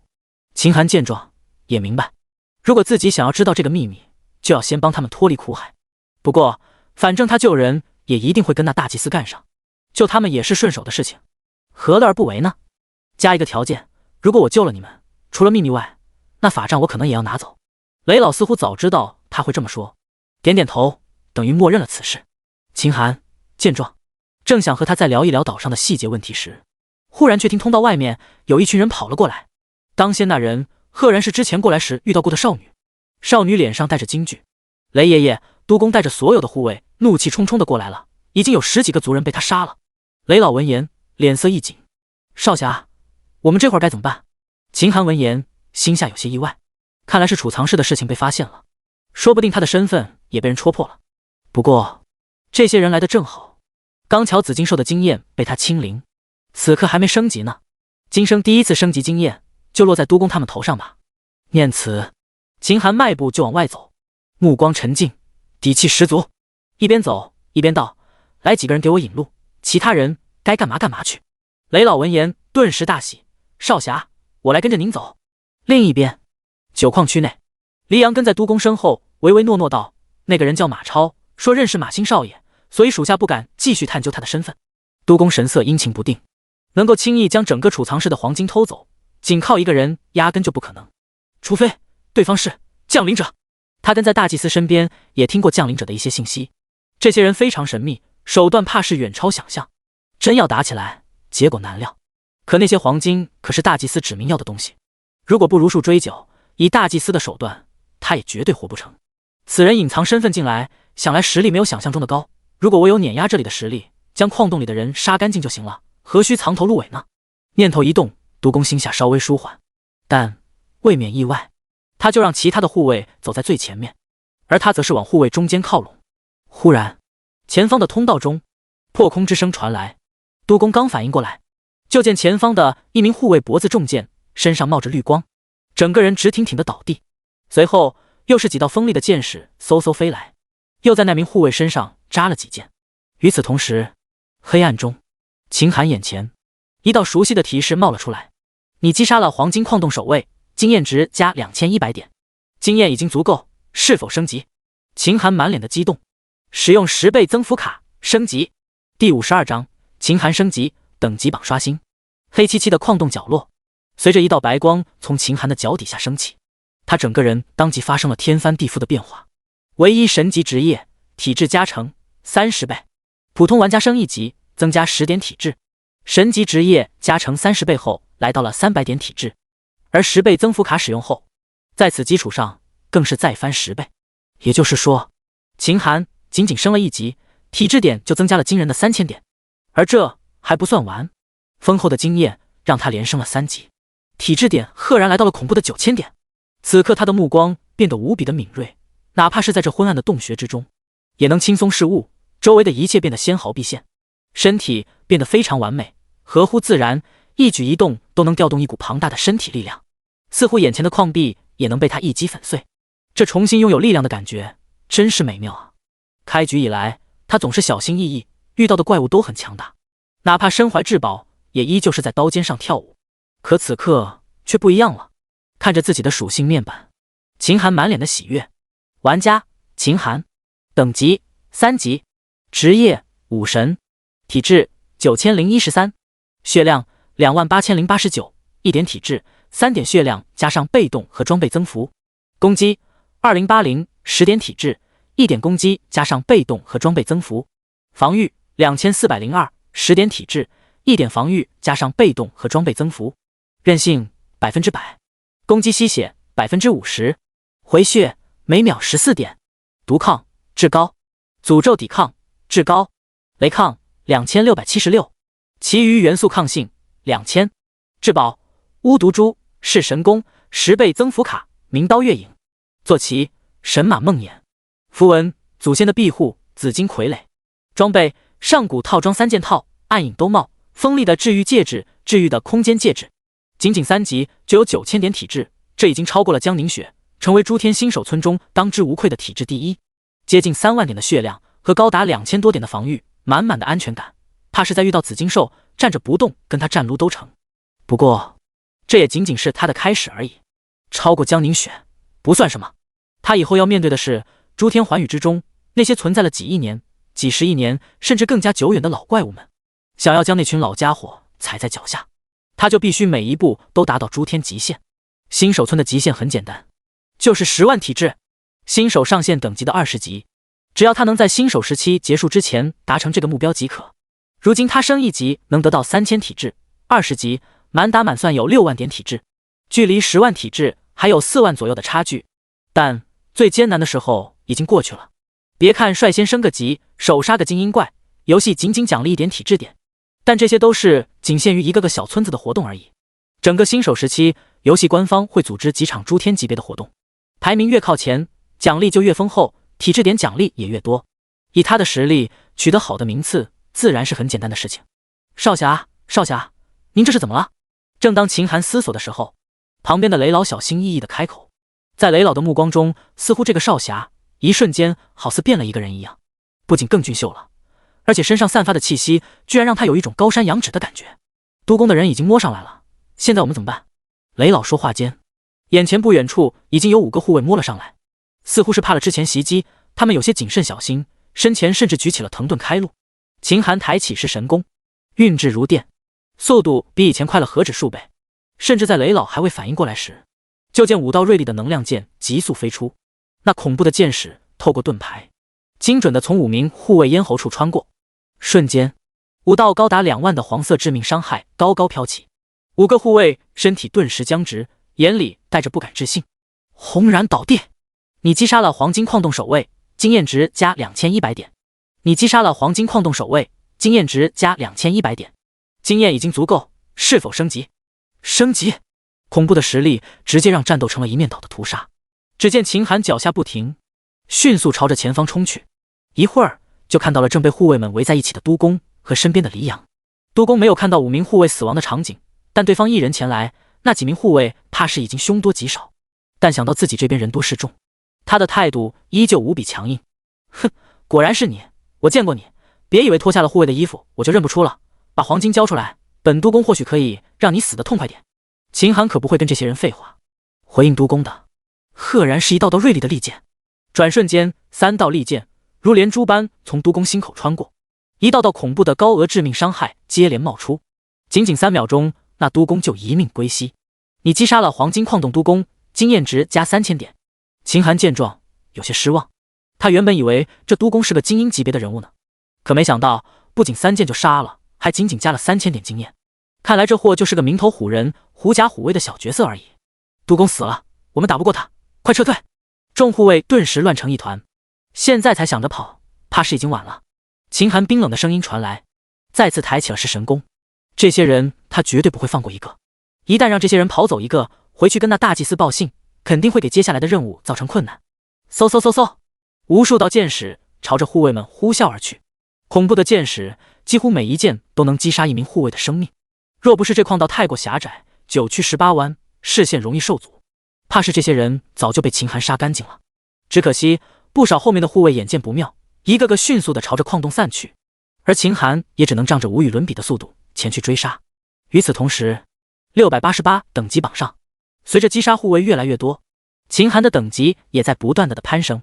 这一幕刚好被2个村的一些玩家看到，顿时就有人在各自的聊天区域内惊呼：出大事了！你们快看等级榜。第53章，等级榜第1，运雷湖的变故。2个村子的聊天区顿时炸开了锅，无数的玩家眼睁睁地看着秦寒的等级排名飞速上升。刚才我刷等级榜的时候，看到那秦寒还只是0级，可眨眼间他的等级就升到了3级。更恐怖的是，刚升到3级一会儿，就又升到了4级。2个村子加起来9000多人，这短短一会儿就超过了90%玩家等级，这升级速度堪比坐火箭。不止，你们看，4级到5级经验多了一大截。此刻那些高端的玩家都在这个等级，可经验积累不同，等级排名也不同。你们看这秦寒，每次刷新他的排名都会继续上升，现在几乎已经到了4级排行第1，再往上5级玩家，可就是2个村子等级最高的一批人了。真要让他等级短时间内登顶第1，那我们这些人这几天的努力可真就是个笑话了。是啊，之前林公子还说那秦寒只能在0级，不能升级呢，可这才过了多久，人家就开始发力了。能杀死精英级怪物的人果然不同凡响。林动见状，脸上感到一阵火辣辣的疼，那感觉似乎是被10几个大汉给轮番打了一遍似的。他咬咬牙，梗着脖子再次发言：林动，哼，不可能，5级到6级的经验陡增数倍，这是一个天大的坎。李公子没日没夜的在高等级区域刷怪，此刻也没升到6级呢。哪怕这秦寒再厉害，也不可能短时间达到6级。依我看，此人能不能到5级都是个未知数。可林动话音刚落，就见聊天区有人就在惊呼：快看，那秦寒等级已经到了5级了。林动闻言，浑身激动的差点将身上的绷带给撕裂了。他感觉自己的一世英名就这么彻底毁了。正当他想找个地缝钻进去，一辈子不敢再见人的时候，却见一则通告跳了出来：恭喜110755新手村玩家李飞率先达到6级，奖励体质点+1。林动一看，立刻将之前的一切无视，在聊天区大肆说着：4公子不愧是我们新手村第1高手，5级到6级如此巨大的坎，居然被公子轻易跨过去了，真是了不起。野区深处正在沙森蟒升级的李飞看到等级榜上，他的等级一骑绝尘，顿时舒了一口气。5级到6级经验难度巨大，这2天陆续有人升到5级，跟他同一级别。哪怕他心里清楚两者之间经验差距很多很多，但单在等级榜上看，大家都是一个等级。不明真相的人会以为大家差距不大，这让他有些急躁。加之刚刚那秦寒疯狂升级，更让他有了浓浓的危机感。好在皇天不负有心人，他关键时候终于升级了。5级到6级的经验他很清楚，哪怕他一直找那些高等级怪物，没日没夜的刷怪，才达到现在的级别。那秦寒就算再厉害，想要快速追上来，也不是那么简单的事情吧。哎，只是可惜，我到现在也想不通，这秦寒究竟为什么一直是0级，现在为何却能这么轻易的升级？更想不通他是怎么杀死精英怪物的。不管怎么说，接下来要更加努力了，仅仅相差1级，稍有懈怠，怕是就会被对方追上来。森蟒给的经验还是不够多，看来要去更深处的野区探寻了。李飞捡取森蟒的尸体后，正准备往野区深处赶路，可刚关掉聊天区没多久，里面便再次骚乱。快看，那秦寒又升了一级，现在已经到了6级了，还在升级，他排名超过李公子了。不，他已经7级了。果然，下一秒，双方的新手村聊天区就跳出来一则通告：恭喜688新手村玩家秦寒率先达到7级，奖励体质+1。李飞走在半路，看着跳出来通告，目眦欲裂，整个人都差点崩溃。他身体在颤抖，满脸的不相信。不可能，绝对不可能！这才多大一会儿，甚至连1刻钟都没有吧？他居然能跨越5级到7级，如此巨大的门槛。5级到6级已经千难万难，6级到7级又翻了几倍经验。这一切究竟是为什么？扑通一声，李飞整个人瘫坐在树底下，病床上，灵动也将聊天区一关，蒙着头，浑身战栗。在他的朴素价值观里，实力和等级的挂钩的，实力越强大，能够刷到的野怪就越强，自然升级就越快。秦寒杀死精英怪物，他可以当作对方肯定是走了捷径，可如今对方等级也远远超过了他们，这让他几乎找不到借口了。不，这秦寒一定是找到了一个刷经验的好地方，他投机取巧杀了2个精英级怪物，身上的装备一定很好，所以才有这样的表现。不过我是初级职业者，4公子更是中级职业者，这职业者稀少无比，对方肯定得不到中级职业，装备强只是暂时的，等等级提高后，那些装备就没用了，到时候4公子一定能再次超过对方。就是这样，凭借着强大实力，秦寒迅速就将那些护卫全部解决，这让他的等级轻松达到了5级。然后他让雷老安排族人收缴护卫们的兵器，封锁黄金矿洞，不得放走一个矿工后，手感火热的他便立刻骑着梦魇赶往了距离不是很远的运雷湖中。那些雷兽的尸体，他可是一直心心念念呢。哪怕仅仅离开运雷湖时间不长，但他的实力已经今非昔比，仗着脱胎换骨的实力，在恐怖的攻击力下，那些雷兽完全没有躲避的机会，一剑就能带走一只。短短时间内，他的背包里雷兽的尸体就叠满了3个空间，而等级也赫然来到了7级，甚至还往前升了一截。可正当他想要继续刷雷兽时，却见整个湖面上原本还密密麻麻的雷兽，不知是发生了什么事情，居然全部往水下面钻去。不一会儿，整个湖面变得风平浪静。真是奇怪了，这满湖的雷怪，没有上亿也有几千万只吧？这才杀了几只，他们居然都跑了。是我太强，还是说这湖地下有了我不知道的变故？目光盯着泛着幽深雷霆的湖水，这湖水越往下，雷元素就越浓郁。别看他身上雷系抗性不错，但一旦往湖底潜去，怕是走不到一半就会被电个半残。算了，正事要紧。第54章明刀月影解锁中见到剑痴老婆。黄金矿洞处，雷老的族人穿上了护卫的盔甲，还有秦寒不要的白板装备，实力大增之后直接接管了矿洞。等秦寒回去的时候，雷老正带着几个族人守在门口，而他们面前还跪着一个衣衫褴褛、五花大绑、嘴里塞着一团灰布的人，赫然是黎阳。你居然没死！秦寒眼里有些诧异，这货当时在督工身边，他顺手给了对方一剑，印象中这货也跟着倒下了，可现在看起来状态居然还很不错。雷老解释道，我审问过他，这个人在一看情况不对就顺势倒地，后来居然易容混进了矿工里，要不是那些矿工举报，估计还真让他成功脱身。秦寒闻言心下有些意外，那个状况下居然能活下来，这黎阳还真是个人才啊。雷老，不过后来此人被抓后就开始求饶，说愿意投诚，弃暗投明，从此跟大祭司势不两立。秦寒，一个小护卫能有什么作用？大祭司就在黑寨子，我们直接过去即可。雷老，少侠，您可能不了解雷毒岛的事情，此处距离黑寨甚远，一路上毒瘴连绵，森林密布，想要从此处去黑寨，只有一条路可走。路上关卡重重，民众颇多，稍微不注意就会让大祭司提前得到消息，到时候黑寨必定大乱，你要的保障，还有您说的那个女子，可能都会受到影响。而此人则不同，他出自黑寨，若是有他引路，也能让我们顺利抵达黑寨，到时了解清楚状况后再动手，方能万事大吉。秦寒闻言微微颔首，算是同意了雷老的说法。半小时后，秦寒、雷老、胡子、黎阳4人穿着一身护卫衣裳。听雷老说，所有护卫除了衣服是制式外，兵器很多都是自带，很多时候见到兵器就能认出是谁。未免意外，秦寒也特地将明刀月影拿出来挂在了腰间。他们弄来2辆牛车，装上一些金矿，朝着黑寨方向行驶。刚走5里路，就遇到了第一个关卡，和雷老说的类似，关卡处守卫不少。关卡后，甚至还能看到很多小型村落，路上不少四处行走的平民。好在由黎阳引路，并编造黄金矿洞熔炉损坏，准备带矿石去黑寨熔炼的借口。关卡守卫并未有任何的怀疑，轻松蒙混过关。入夜，月亮高悬，圆得像一个白玉盘，月光洒在地上，犹如白银。而秦寒腰间的明刀月影此刻也笼罩在月华之下。但神奇的是，那月光照射到明刀月影身上后，刀身居然产生了异象，月光犹如活了过来一般，在刀身周围氤氲一片，整个刀的周围仿佛被一股昏黄的光芒给笼罩。嗡！正在专心赶路的秦寒忽然感觉到腰间有些震动，他低头一看，脸上露出一丝惊奇。明刀月影，暗金级，至宝，攻击100，全系抗性削弱100，全甲破防加10，正在解锁中，进度1%。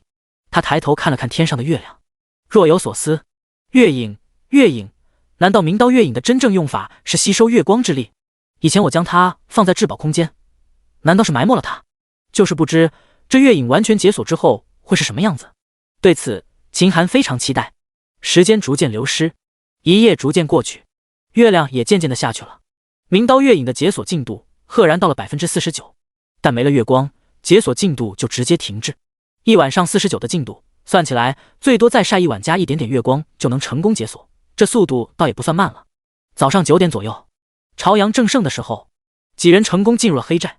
黑寨的位置居然在整个岛的最北边稍微平坦的半山腰上，往下看可以轻松看到一大片宽阔的沙滩，再往前就是运雷湖。整个寨子面积不小，无数六角形的木质房子错落有致，人数甚至达到了10万之众。刚进寨子，一眼就能看到寨子最高处有一座通体金黄色的圆形房子，整个房子在阳光的折射下犹如天上的仙宫般熠熠生辉。顺着秦寒的视线，黎阳解释道：大人，上面那座房子就是大祭司为了未来的妻子打造的府邸，大家都叫这栋房子为金屋。秦寒，这整个房子都是黄金打造的？黎阳，雷毒岛虽然黄金储量不少，但是想要纯金打造那么大的房子也不可能，这房子主体还是实木结构，只是外面贴上了金片，看起来像是纯金的而已。不过听说屋里的物品器件几乎都是用黄金制作的。秦寒，所以那个女人就住在金屋之中？黎阳，对。秦寒，大祭司呢？又住在哪里？黎阳，大祭司往日里都住在前岛主的府邸，就在金屋附近，不过大祭司隐踪不定，听说隔3差5就会出去几天，没人知道他在干什么。秦寒，等下我去金屋看看，你去探查大祭司下落，一有大祭司下落就要立即告诉我。黎阳，大人放心，小的一定完成任务。走过一处无人的地方，秦寒直接将车上的金矿收走，随后几人来到了黎阳在黑寨的住处。黎阳的家人都不在此处，平日里都是他一个人在住。附近树木茂密，周围邻居隔得也挺远，他们暂时当作根据地也算是不错。制定了计划，秦寒便和黎阳分头离开。对黎阳独自出去，他还是比较放心的。见识了他的实力，此人脑子只要没坑，就绝对不会背叛。而且他用友善探测珠查了，黎阳对他的态度是恐惧。雷老两人则留在屋内，穿着护卫的衣服。秦寒在寨子里几乎横行无忌，无人查探他的身份，非常顺利的就来到了金屋。这是一个高约5层的圆形楼，外面用石头堆砌了一圈院墙。此处外围的护卫很多，足有20多个，但院内则人员稀少。秦寒转到院墙后面，翻墙而入。5层的楼在他的脚下犹如平地，稍微接力就窜到了5楼。既然那女人就在楼中，他准备从5楼开始往下搜查。可是当他刚从窗户悄无声息地翻进去后，就见到富丽堂皇的屋内，黄金打造的梳妆台前正坐着一名女子，白色长裙拖地，肤色雪白，脖颈修长，相貌也算上等，正看着镜子照影自怜。秦寒悄悄拿出友善探测珠查探，迷失的剑道馆馆主夫人蓝心，友善度无视，他似乎并不知道你的存在，对你压根就不在乎。第55章，进度99%，大婚典礼开始。果然是他。既然见到了任务对象，秦寒直接起身走了过去。在他想来，这黑寨穷乡僻壤，不是啥好地方，吃不好穿不好，黄金再多不能买东西，就一点用处都没有。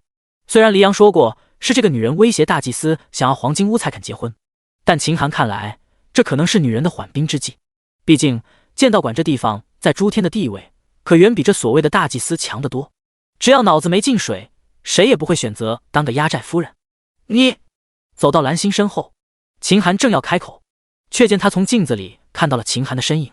只见他迅速起身，身体下意识就朝着门口疾走，一边走一边呵斥：“你一个护卫竟然敢进入我的房间！大祭司若是知道，一定会杀了你。”秦寒，别误会，我是你救你回剑道馆的人。女人闻言，身体顿时怔住，脸色不断的变换。他让你来的？哼，你回去告诉他，跟他的过的那些穷苦日子我已经受够了，余生我要为自己而活。秦寒对这个回答有些意外，下意识反驳道：“剑道馆很穷吗？”蓝星，哼，他是一个剑痴，压根就不会挣钱。跟着他，我每天吃的住的都是粗茶淡饭，每日里除了给他洗衣做饭外，就再无其他。那种日子，我以后绝对不会再过了。在这里，我一人之下，万人之上，饭来张口，衣来伸手，过的可都是锦衣玉食的生活。你走吧，回去告诉他，我们夫妻关系就此断绝。秦寒，他到现在也难以相信，这女的会为了这点小诱惑留下。若是你受胁迫了，就给我眨眨眼，这个岛上所有人加起来也不会是我的对手。你放心，我能带你安全离开。蓝星脸上带着嘲讽，你以为我在跟你开玩笑吗？回去吧，我的事情不用你来管。如果你再逼迫我，我就死给你看，让你带着我的尸体去见那剑痴。说着，就见他一把抓住尖锐的发簪抵在脖颈，满脸的决然。秦寒有些诧异，这酋长夫人的位置就这么重要？要不这样，你不跟剑痴过了，我赞成，我给你1万金币，甚至将这里的东西都打包带走。以后你也可以自己建立府邸，过着逍遥自在的日子，这可比寄人篱下好多了。须知一色诗人，色衰而爱弛，你就敢保证那大祭司能喜欢你一辈子？说到大祭司，蓝星脸上居然露出一丝娇羞。他会爱我一辈子的，我们之间的感情不是你能想象的。你走吧，再不走，我真会死给你看。说话间，蓝星手上居然开始用力，雪白的脖颈上甚至流出了一抹嫣红。你别急，我走。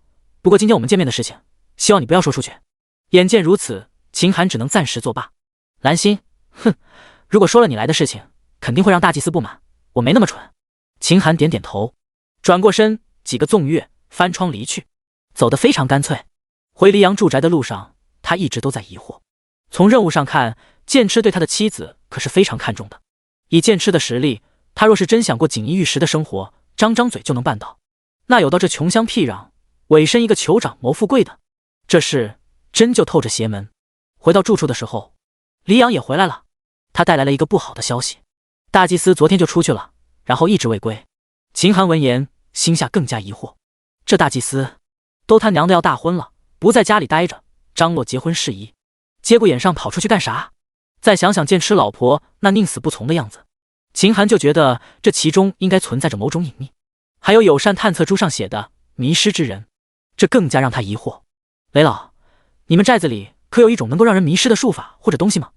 雷老闻言，神色有些古怪，他看了胡子一眼，小心道：回少侠，之前和你说过的能够引雷霆的宝杖，宝珠虽然丢失，控雷的本事大大下降，但杖身所用之木，听说是一种可以控制人心神的神木，只要拿着杖身，就能无形中影响到身边人，日积月累之下，定会让身边人忠心耿耿。这是我族的至高机密，我能知道这些，还是因为我长老的身份。想要破解也很简单，只要将法杖拥有者杀死，对方的影响力就没了。秦寒闻言，顿时恍然大悟，怪不得剑痴老婆的夫人如此反常，合着这是被人使了手段。好，既然如此，那我们就等着大祭司回来，我要亲手杀了他。时间悄然过去，当晚月亮很圆，秦寒将明刀月影直接放在房顶，晒足了月光。一夜过去，解锁进度赫然来到了 97%， 只差一丝就能完全解锁。第二日，大祭司白天没回来，不过打听到消息说，婚礼的举行就在今晚，到时候大祭司会如期抵达。整个黑寨知道消息，不管愿不愿意，家家户户门前都在张灯结彩，黑寨祭坛处也早早地铺上了红毯，摆上了祭品。夜终于到了，月亮高挂，全寨子的人几乎都聚集在祭坛前的广场上，人头攒动，密密麻麻。秦寒这次直接撤去了伪装，一身上古套装，站在暗处融入黑夜。身边黎阳几人依旧是护卫打扮。记住了，等下我动手，你们要站在蓝星身边，若是他有自残的举动，不要犹豫，直接控制他。明白？去吧，我这里你们不用管。某个隐秘的树梢处，秦寒将明刀月影拿出，继续吸收月华。不多时，进度到了 98%。这时人群分开，剑痴老婆一身红装，红裙拖地，在一大群护卫和侍女的陪伴下，朝着祭坛上走去。可等他走到祭坛上，甚至等了一阵子，大祭司依旧没来。时间再次流逝，而明刀月影的进度赫然来到了 99%， 只差一步就能完全解锁。第56章，雷霆中走出的大祭司，30级首领妖兽。眼看时间越来越晚，有些平民甚至窃窃私语说大祭司可能不会回来的时候，却见北边的运雷湖中忽然雷电大作，道道雷霆如雨一般肆虐，将这个夜空都照成白昼。倏忽，一名衣着华贵的中年男人，腰上插着一根紫色的法杖，背着手从雷霆中出现，他的脚在空中踩着雷霆，一步一步朝着祭坛走来。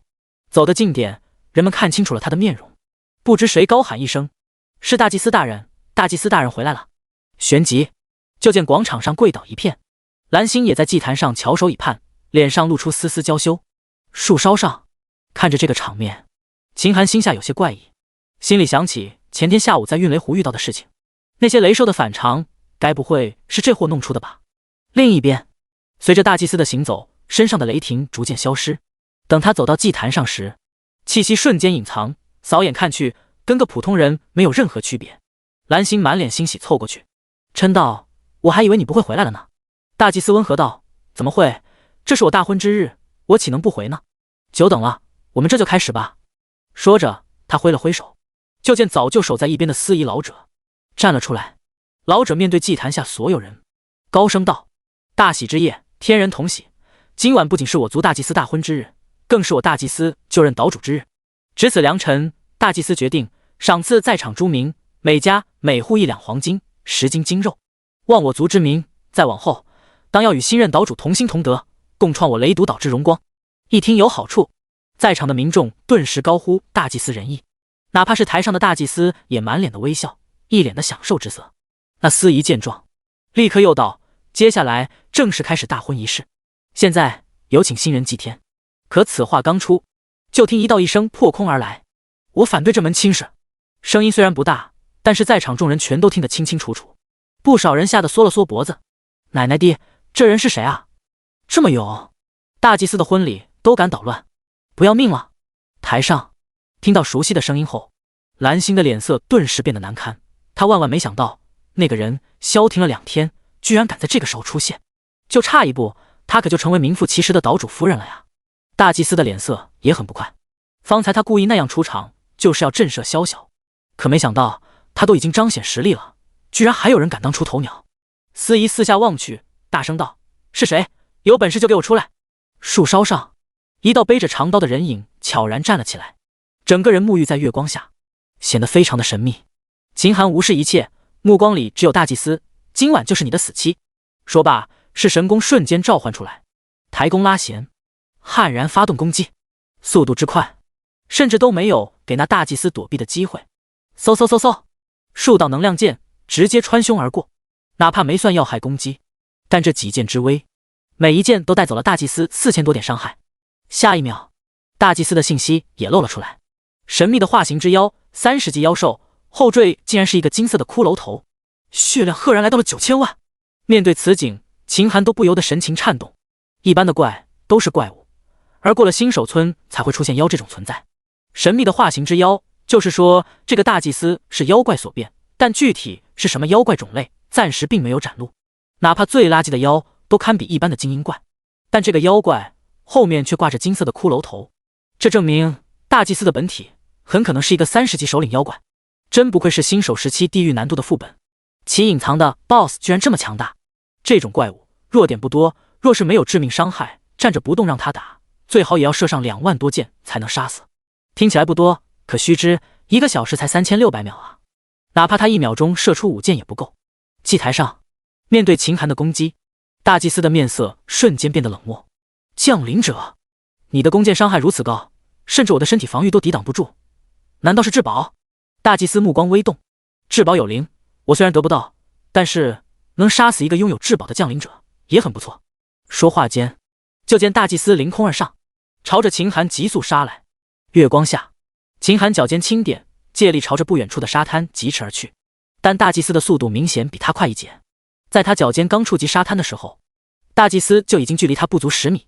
对方抬手就是一记蕴含雷霆的掌力狠狠拍去。关键时候，梦魇唰的一声，一匹似乎是从魔域诞生的马凭空站了出来，砰的一声，那一掌的力道狠狠拍在马臀上。哼，居然还有坐骑，可这又如何？世间坐骑肉体凡胎，又岂能挡我一掌？可紧接着，大祭司眼睛都直了，生生受了一掌的梦魇不满的用马蹄朝后踢了踢，然后朝着秦寒跑去。他居然没事！大祭司愣了一下，旋即惊叹道：“难道这又是一个至宝级别的马？”秦寒没说话，迅速骑上梦魇，回应大祭司的却是一道道破空的利剑，附带的还有巫毒蛛的各种技能：绝命恶毒、减回血、神经毒素、麻痹对手反应、毒杖光环、减速。可是很可惜，这大祭司的原型绝对是那种高抵抗的怪物，一种剧毒加持下，甚至都不能减弱对方10%的实力，反而这些毒剂染得大祭司满身红红绿绿，让他更加愤怒，攻击频率甚至加快了一截。好在此时此刻的梦魇速度可是比他没升级前快了一大截。梦魇马，唯一成长性神马，至宝，世间最孤傲的神马，一生只认一个主人，主人死则追随自爆，基础移速随着主人提升而提升，速度加成100%，无限精力，可遇水而行，非自爆不可死亡。他的基础速度越快，梦魇的速度就越快。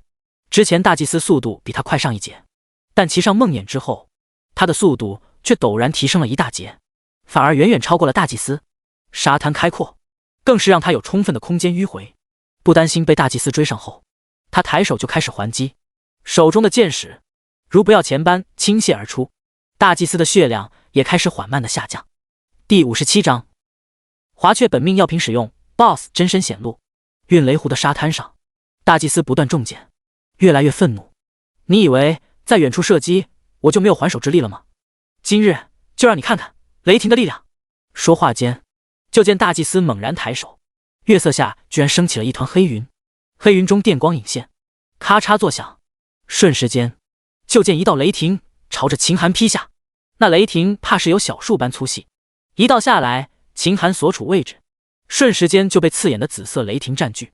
雷霆过后，原地甚至被炸出了一个大坑，祭坛处，无数民众居高临下，都屏住呼吸的观看。大祭司这一招直接让众人惊呼，祭司大人真是太强了，能够召唤雷电，真和神人无异。是啊，那挑衅者真是自不量力，居然还敢跟祭司大人作对，这一记雷霆下来，怕是此人要化成飞灰了吧？雷老虎子两人满脸的担心，他们之前知道大祭司强大，可没想到居然这么强。那个杀护卫如杀鸡的少侠，难道顶不住了吗？黎阳目光不断变换，甚至下意识地看向雷老两人，似乎生出了一些别样的想法。忽然，就见人惊呼道：“他没死，他居然完好无损！”只见沙滩上，距离雷霆落下处10数米开外，秦寒骑着梦魇，表情看不出一丝惊讶。大祭司，你居然能躲过我的雷霆震怒，凡人岂能快过闪电？哪怕是至宝也不行。秦寒没有解释，抬手继续射击，他心里则是失笑。狗屁的雷霆震怒，无非就是终极雷电术而已。他一个骨灰级玩家，要是连这点小法术都躲不过去，那还不如一头撞死算了。哼，既然雷霆震怒你躲得过，我就不信接下来这一招你还能躲过去。受死吧！只见大祭司不管不顾迎来的箭雨，双手高高举起，天上再次乌云密布，这次甚至连月亮都彻底遮盖。那块超级大的乌云甚至都超过了方圆1000米的位置。随后就见乌云中细密的电花闪动，紧接着无数道指尖大小的雷霆犹如下雨般密集的落下。你能躲过一记重击，难道还能躲过无尽雷霆吗？受死吧！噼里啪啦，无数的小型雷电轰击着地面，密集的如雨幕般的闪电从形成开始，就将秦寒的退路封死。果然，一瞬间他的身上就被几道小型闪电劈中，随后高达负10点的紫色雷电伤害从他的头顶冒出。秦寒见状，甚至连药都懒得吃，自身回复的每秒钟14点血量，瞬间就将血量给补满。高达2676点的雷抗，让他对雷电的抵抗能力达到了一种很高的水平。对付他这种高雷抗的人，最好使用高级别雷电法术，不然就这点伤害，还不如给他挠痒痒。他瞄了一眼伤害，继续气定神闲的射击。嗖嗖嗖嗖，大祭司的血量持续下降。不远处，使用这种大面积的法术，让大祭司的脸色都变得苍白。就持续了这么一阵，他就有些吃不消。可眼看对方跟没事的人似的，这让大祭司气得在原地无能狂怒。可最后他似乎是想到了什么，居然转过头，居然开始往运雷湖中跑去。秦寒见状，目光一紧，这大祭司看样子是要往水里面跑，万一让对方潜入水中，那就麻烦了。于是他抬手又是几道利箭朝着对方身后射去，其中一道赫然射中了对方的后脑勺枕骨处，紧接着一道高达4万点的黄色伤害高高飘起，而大祭司的身体居然也出现了一丝短暂的僵直，这让秦寒顿时兴奋不已。找到了，怪不得我射了半天都是普通攻击，合着这家伙的弱点实在后脑勺处。眼见找到要害，攻击力提高了10倍。这次秦寒不再留手，掏出珍稀的华雀本命药水，使用了1瓶，跟着他身上就开始冒绿光。他能感觉到一股前所未有的特殊能量传到身体里。此时此刻，他甚至感觉自己就是一个不死之身，万恶之源。紧跟着他张弓拉箭，同时也使用出了各种绝技：绝命恶毒使用，神经毒素使用，毒障光环使用。紧跟着就见一道横跨1000米的超级毒障以他自身铺开，毒障内毒气翻涌，震慑人心。被笼罩在内的大祭司身体速度直接减速了 50%， 而下一秒，携带着煌煌威势的一箭悍然射中了大祭司的枕骨，一道减4万的超级黄色伤害高高飘起，麻痹毒素彻底生效，大祭司的身体顿时僵硬，开始朝着地上倒去。同时3道合起来每秒减10几万的恐怖毒素伤害不断的冒出。面对此景，秦寒都有些惊讶了，这就是恶一华雀的实力吗？在桃园的时候，华雀实力动态削弱，对方看起来还没有那么强，可如今用了对方本命药瓶，等于拥有了华雀5成的真实实力，而仅仅5成实力却这么强大。趁他病要他命，秦寒纵马上前，朝着大祭司后脑勺拼命射击，隔上几秒就轮番补上毒剂，一秒数箭，渐渐致命伤害，加上毒技能，他每秒钟的综合伤害甚至超过了30万。仅仅2分钟多点，大祭司的血量赫然来到了半血。忽然，以大祭司为中心的天地似乎开始变色，无数雷霆凭空涌出，运雷湖中也有无数的闪电朝着大祭司涌来。地面上，大祭司的身体陡然间开始膨胀，露出了犹如鳄鱼皮一般的东西。咔嚓，他原本的皮囊如纸糊的般被彻底撕成了碎片，一个和水里面那些雷兽一模一样的怪物破体而出。那怪物接触雷电，身体就开始疯狂长大，不一会儿，竟然变成了一尊10米高、人形、头似雷怪的妖兽。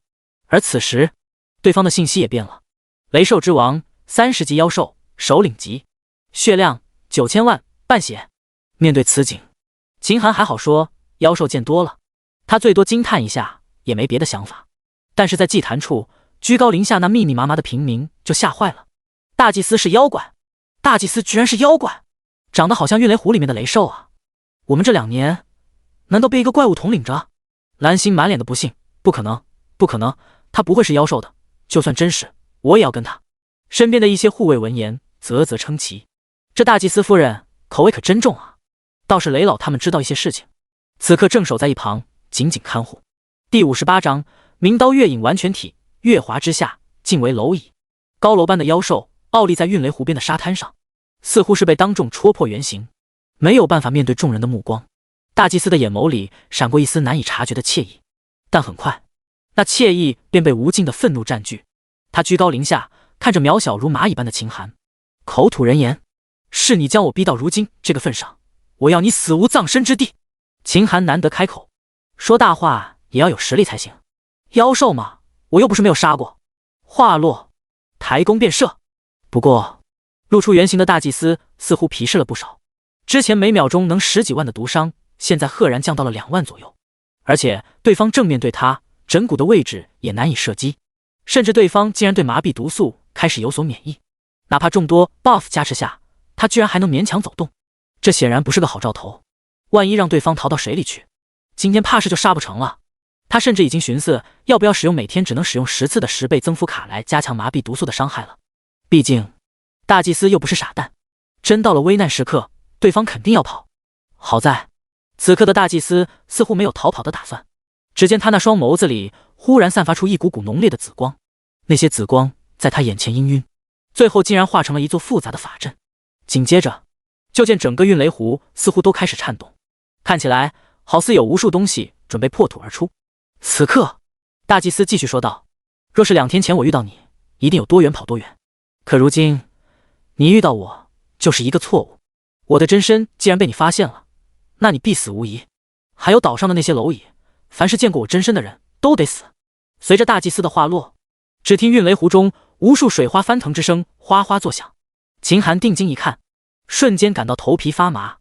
雷兽，无穷无尽的雷兽！那些雷兽一个挨着一个，沿着湖岸数里的范围成群结队的往上爬，不一会儿就占据了整个沙滩，甚至后面还有无数的雷兽在往上爬。地方站不下了，他们就爬上同伴的身体上，一眼看去密密麻麻，怕不是超过几千万。秦寒暗忖，这是把整个运雷湖的雷兽都召唤出来了。不对，非常不对。因为他虽然在观察情况，手里的弓箭却片刻不停，但自从那大祭司的法阵出现后，对方的血量似乎就不再下降。任凭他再努力，对方血量也没有降低一丝一毫。而且他察觉到一处不同，原本的雷兽都是眼睛里都是金光四溢，显然都很精明，拥有不低的智商。可此刻这些雷兽眼神空洞，泛着紫光，身体似乎也有些虚幻，不是很真实。难道……秦寒眼睛猛然一寒，这是傀儡血灵？你把整个运雷湖中所有的雷兽都给炼化了？怪不得20级的地图居然出现了一头30级的首领级妖兽，你这是在用你全族的性命来成就你的野心。大祭司闻言，眼睛里异色一闪，好见识，你居然知道傀儡血灵？见被人戳破，大祭司也不隐瞒了，没错，你们降临者现世，我们这些怪物注定要成为你们的养分。实话告诉你，用你们的话说，我之前只是一个20级的精英妖怪而已，若不是拥有这炼化的本事，我岂能拥有现在这等实力？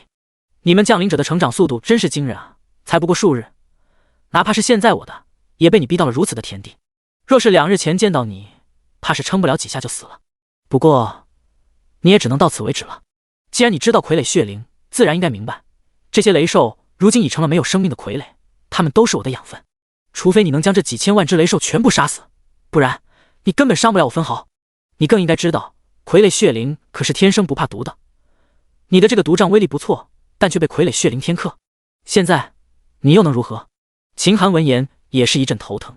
炼制傀儡血灵是非常阴毒的方法，其核心就是将和对方有血脉关系的人或者兽炼化精气神为他所用，最后更是将那些失去精气神的躯壳变化成百毒不侵的傀儡。更恶心的是，这些血灵傀儡血量都会和施法者连为一体，几千万只雷兽血量怕是超过100亿。他唯一的群攻毒杖还被天克，仅靠射箭，人家站着不动，让他射击也刮不动一滴血。早知道来之前就再找别的群攻办法了。可谁能想到雷毒岛居然存在这么恐怖的一个首领妖兽呢？哪怕他未卜先知，也得有看过攻略才行啊。可上一世雷毒岛的大祭司似乎就没有和玩家冲突过，这可怎么办？看来你已经无计可施了，现在轮到我攻击了。大祭司得意一笑，爪子高高抬起，朝着秦寒包括他身后的平民猛然一挥手：“孩儿们，杀！杀光你们眼前能看到的所有人，杀的雷毒岛片甲不留！”随着大祭司一声令下，海岸线上密密麻麻的雷兽开始朝着前方前进。那恐怖的一幕，直下的祭坛上的平民头皮发麻，双腿打颤。秦寒一看也急了，他倒是能跑，甚至还能强行将剑痴老婆带走，可就这么走了，那至宝法杖可就没了。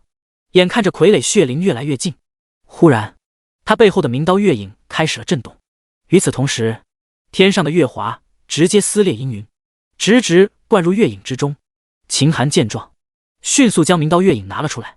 这一看之下，整个人身体都猛然怔住了。明刀月影，至宝完全体，攻击无量，破防无量，攻击范围一剑，至高绝技月华斩，月光之下尽为蝼蚁，心念所至，无有不斩。望着那恐怖的属性，秦寒的身体都在颤抖，双手都在抖动。前世今生，这还是他第一次见到完全体的至宝，如此属性，简直可怖。深吸一口气，他奋力握住明刀月影的刀柄，天上的月华不断洒下，让他整个人都沐浴在了无尽月华之中。忽然，他的眼睛看向了月亮。第59章，一刀斩千万，秦寒10级。祭坛处，那些原本要逃跑的人们目光尽皆看向了秦寒所在，包括那大祭司，目光里闪过一丝对未知的恐惧。这降临者手段层出不穷，真不知道对方还有什么杀招没使用出来。沙滩上，沐浴在月华之下的秦寒，身体竟然缓缓飞了起来。他飞得越来越快，忽的，似乎站在了月亮之上。在所有人的目光中，都能看到天上白玉盘处竟然站着一道拿着长刀的人影。倏的，所有人都听到一道似乎来自天际的声音：月华斩。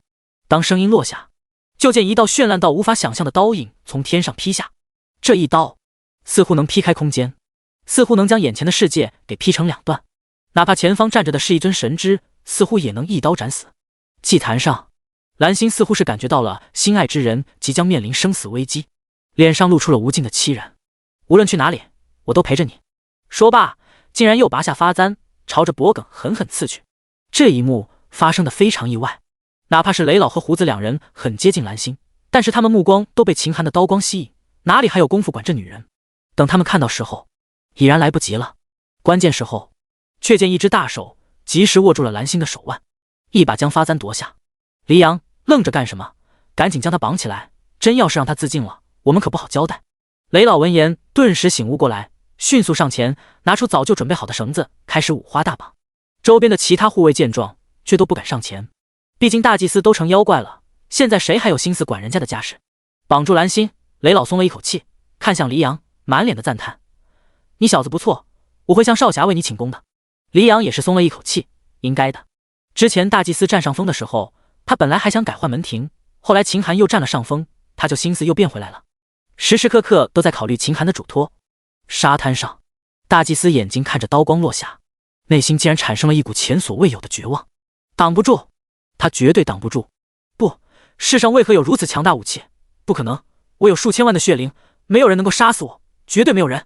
忽然，天上的刀光居然在半道产生了变化，那刀光居然瞬间分裂出无穷无尽的辉光，如月光般扫过大地，扫过大祭司的身体，也扫过沙滩上那无穷雷兽的身体。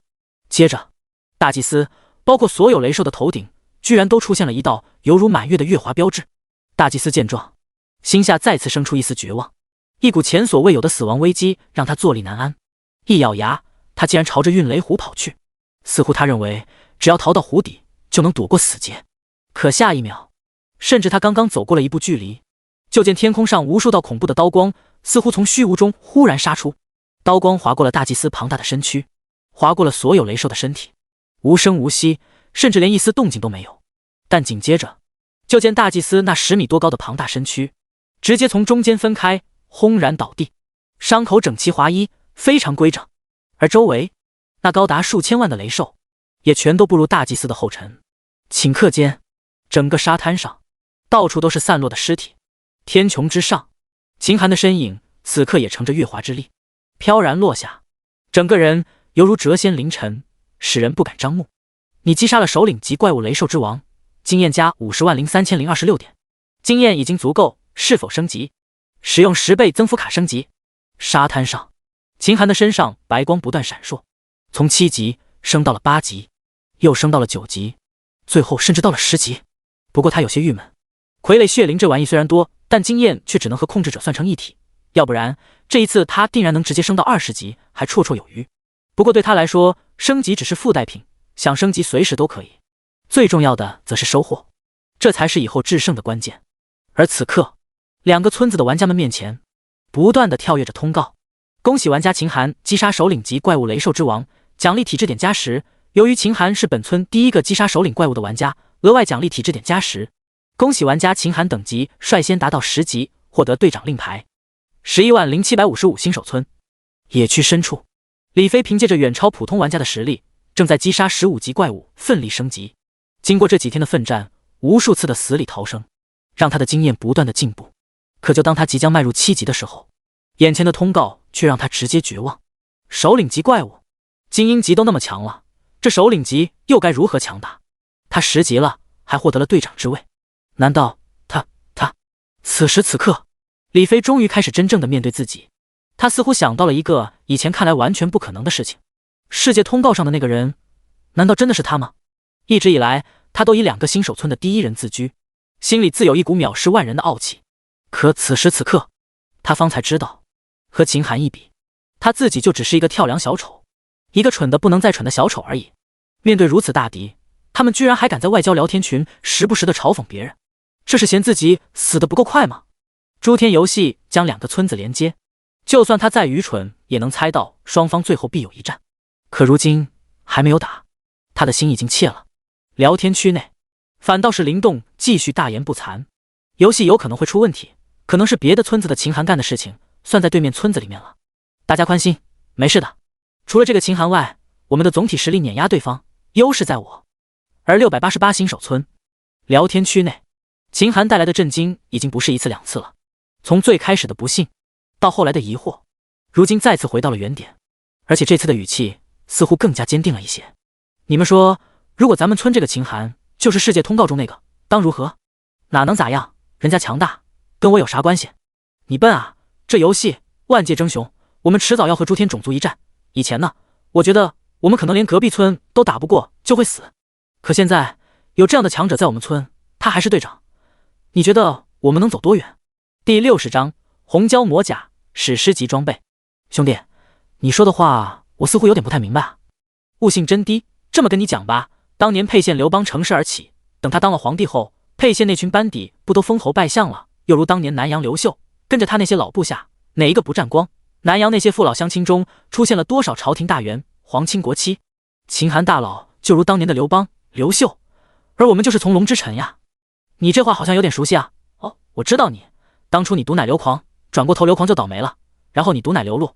我听说刘禄大佬今天下午路过草原时，再次和那蛮牛统领打了一架，浑身骨折，差点没死了。你现在最好给我闭嘴，我们村好不容易出现真正的大佬，可不能让你再毒了。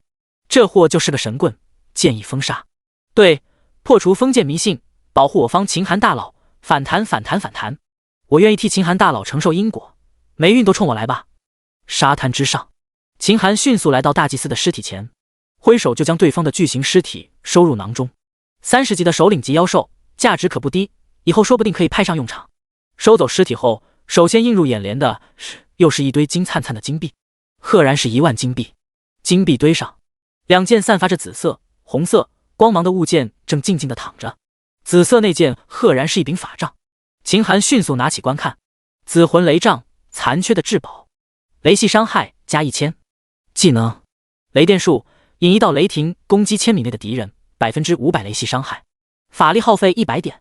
雷雨，对方圆100米范围内敌人造成100%雷击伤害，法力耗费每秒钟300点。被动，心灵响应，你的一言一行似乎都能获得别人的完全信任，可以让你在人际交往中无往不利，只对 NPC 和原住民生效。这件宝物似乎是一件至宝中的物件，如果能找到另外一个物件，就能激发出宝杖完全的力量。果然是至宝配件，看来这次留下是值得的。只要将法杖上的珠子弄到手，以后在雷系伤害方面可就算无敌了。人不是无敌的，若没有明刀月影，这大祭司我是杀不死的。越是到后期，各种免疫的怪物就越多，不多弄点手段傍身，所走的道路就很有限了。目光闪动，秦寒将视线看向了另外一件散发着红光的装备上，这是一件铠甲，通体暗红色，尖锋2根尖刺高高翘起，护心近处一颗狰狞的蛟龙头机遇脱甲而出，甲身布满了各种复杂的符文，上面隐隐能看到紫色的电流在流淌。红蛟魔甲史诗级，防御2300，雷元素抗性5000，血量增加10000，每秒回血110，体质需求500。被动雷池，不断吸收雷霆之力，存放在铠甲之中，充能度49%，注充能50%以后可用。技能雷霆领域，铠甲中储藏的雷霆放出，将方圆10000米拉入雷池，伤害以储藏的雷霆之力而定。这个铠甲似乎是用蕴含着上古魔龙血脉的蛟龙身上的鳞片打造，铠甲中似乎还隐藏着某种恐怖的力量。居然是史诗级铠甲，这可是稀罕玩意。在上一世，除了极少的幸运儿能够拥有至宝这种超级武器傍身外，其余的人史诗级铠甲几乎都是很多人一生之中能够企及的最强装备。像他上一世顶尖职业重生前身上就有2件史诗级装备，凭借着2件史诗级装备，他也能击败多数的同级别职业者。这史诗级装备的属性可以随着主人实力的提高而跟着进步，虽然属性上仅仅比一般的暗金级装备高上一截，但史诗级装备最厉害的地方却是自身携带的技能，关键时候用出来，足以改变战场局势。所以前世有不少人戏称史诗装备为小至宝。雷霆领域这种蓄能类的技能不算多，用起来也比较麻烦，但越是如此，其技能威力就越大。刚好处在运雷湖，就先将它充能，以备不时之需。秦寒将红胶魔甲拿起来，又将地面上的金币尽数收入囊中，随后竟然从背包中找来一根结实的绳子，将铠甲一端绑起来，另一端赫然拴在的梦魇的马腿上。梦魇，交给你一个任务，带着这铠甲去运雷湖里面溜一溜，尽量让它充分的吸收雷霆之力，懂吧？梦魇听后，红色的眼睛里散发出浓浓的不满之意，鼻子里一哼一哼打着响鼻，似乎在说：我堂堂域外之马，溜这种低级装备，岂不是掉价？秦寒，做得好，回头请你吃酱牛肉。哎呀，你可不知道那个香啊！还未等他的话说完，就见梦魇撒腿就跑，看样子生怕跑慢了秦寒反悔。秦寒摸了摸鼻子，干笑一声，旋即换上了一副威严的姿态，转身朝着祭坛处走去。祭坛处，那些平民见他过来，顿时开始慌乱，毕竟这可是能够斩杀大祭司的存在，就他们这些平民还不够人家塞牙缝呢。无数人扭头就想回家，这时却见雷老摘掉头盔，擦掉脸上的伪装，登高一呼：乡亲们，老夫雷傲天乃是本族长老，相信你们很多人以前也见过我。我早知道这大祭司是妖兽，意图毒杀我雷毒岛基业，所以请来了秦少侠帮忙。如今大祭司已经灭除，我雷毒岛自此太平了，现在我们是不是该欢迎我们的大英雄秦少侠呢？旁边黎阳见状，握着拳头用力举起，率先大喊：秦少侠万岁！秦少侠万岁！平民们见状，居然鬼使神差地跟着喊了起来：秦少侠万岁！快走到人前的秦寒见到如此场面，本就有些低调，不喜欢张扬的他只能硬着头皮走了上去。他一摆手，场面顿时安静下来，瞄了一眼拳头还没有放下黎阳，撇了一句：你呀，总是能给我整出一些新花样。黎阳还以为秦寒是在夸他，心里美滋滋的想到，要不要以后再想点别的词讨秦大人欢心。秦寒扫了众人一眼，雷老和蓝星留下，其余人都走吧。第61章魔甲充能完毕，临别赠礼。如今秦寒的话在这些雷毒岛民众心里怕是比圣旨都管用。短短一会儿，整个祭坛处人们走得干干净净，只留下剑道馆馆主夫人和雷老。此刻的蓝星已经被解除了绑缚，大祭司死了，对他的心灵影响也没有了，但一想到这些日子以来的荒唐事，他就羞愧得难以自容。秦少侠，我能不回去吗？做出这种事，我还有何面目面对我的夫君？秦寒，你被心灵控制，身不由己，可怨不得你，你丈夫会明白的。更何况大祭司已经死了，你在这里连个依靠都没有，你肯定要从那黄金屋搬出来的，以前伺候你的那些人也不可能再伺候你。难道你想跟这些人一起去山里打猎，还是嫁个粗手粗脚的猎户跟人家生孩子洗衣？蓝星一听留下的后果，脸色顿时一白，脑海中瞬间浮现了很多可怕的场景。那好，我跟你回去。秦寒，那不就对了。行了，你先回黄金屋住一晚，等走的时候我自然会去找你。蓝星离开了，祭坛上只剩下雷老。秦寒，事情已经结束了，大祭司一死，他的势力自然是树倒猢狲散，今晚我帮你撑了场面，相信没人敢再惹你。你掌控雷毒岛是迟早的事情，现在可以说宝珠的下落了吧？雷老朝着秦寒抱拳，真切地行了一礼。这次多谢秦少侠挽救我一家老小性命，大恩大德，没齿难忘。随后便道：当年那条白色四脚蛇再次找到我先祖，说如果我们想要回宝珠，有胆子就去雷元界洛神渊找他。他还说只要我族人带着宝杖过去，他自会出来见面。雷元界、洛神渊，听到这个两个地名，秦寒目光一凝。雷元界可是万界雷霆的聚集地，里面灭世雷种众多，在万界之中是出了名的龙潭虎穴，洛神渊更是其中一处险恶的绝地。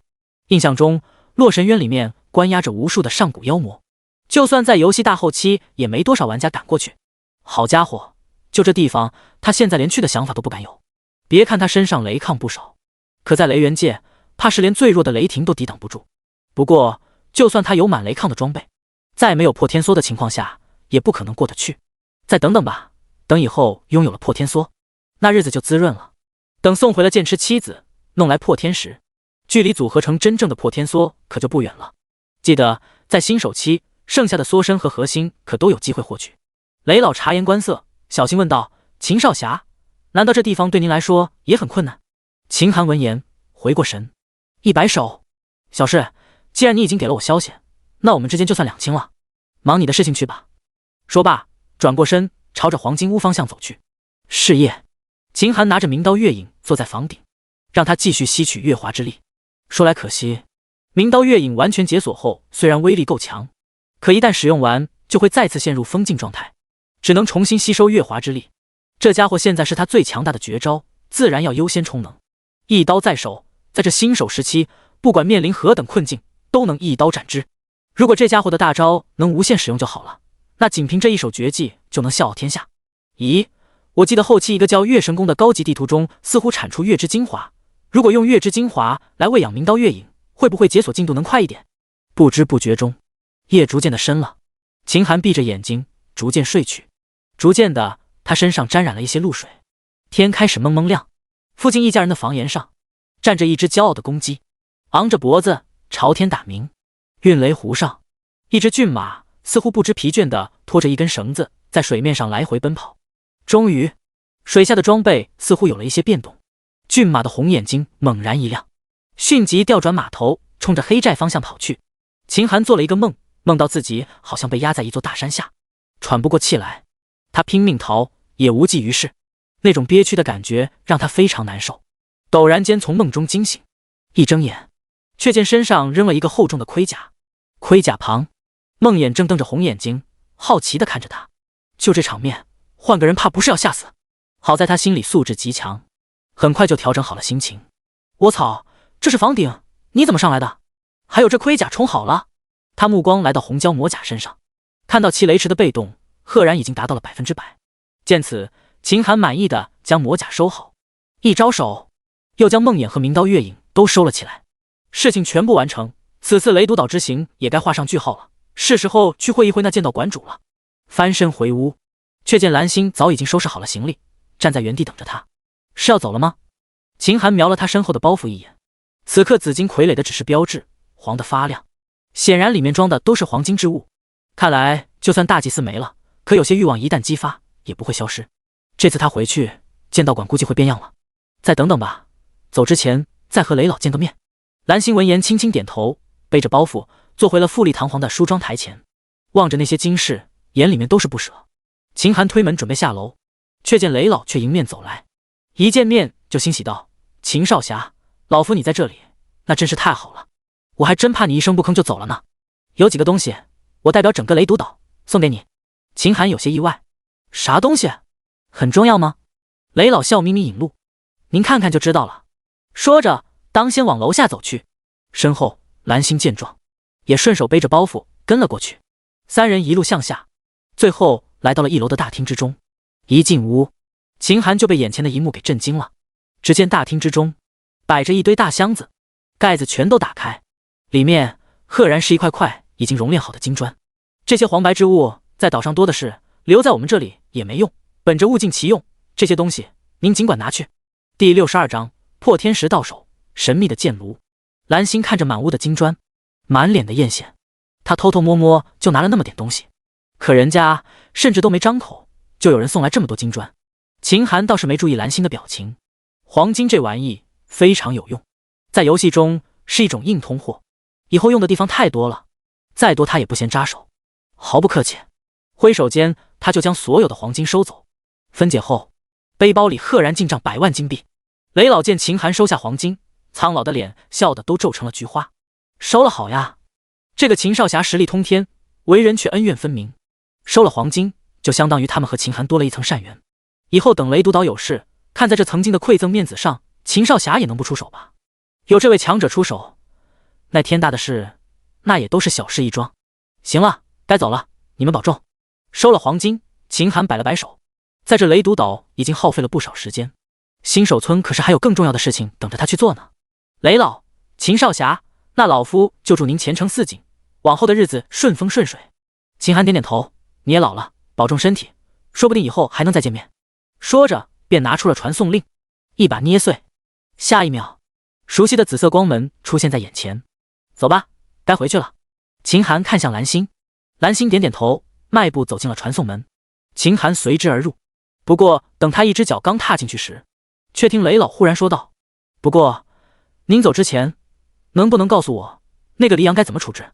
您不开口，我不敢动他。”秦寒头也不回，撂下一句话，穿门而入：“不杀，不用。”望着消失的传送门，雷老顺着秦寒的话复述了一遍，不禁连连点头。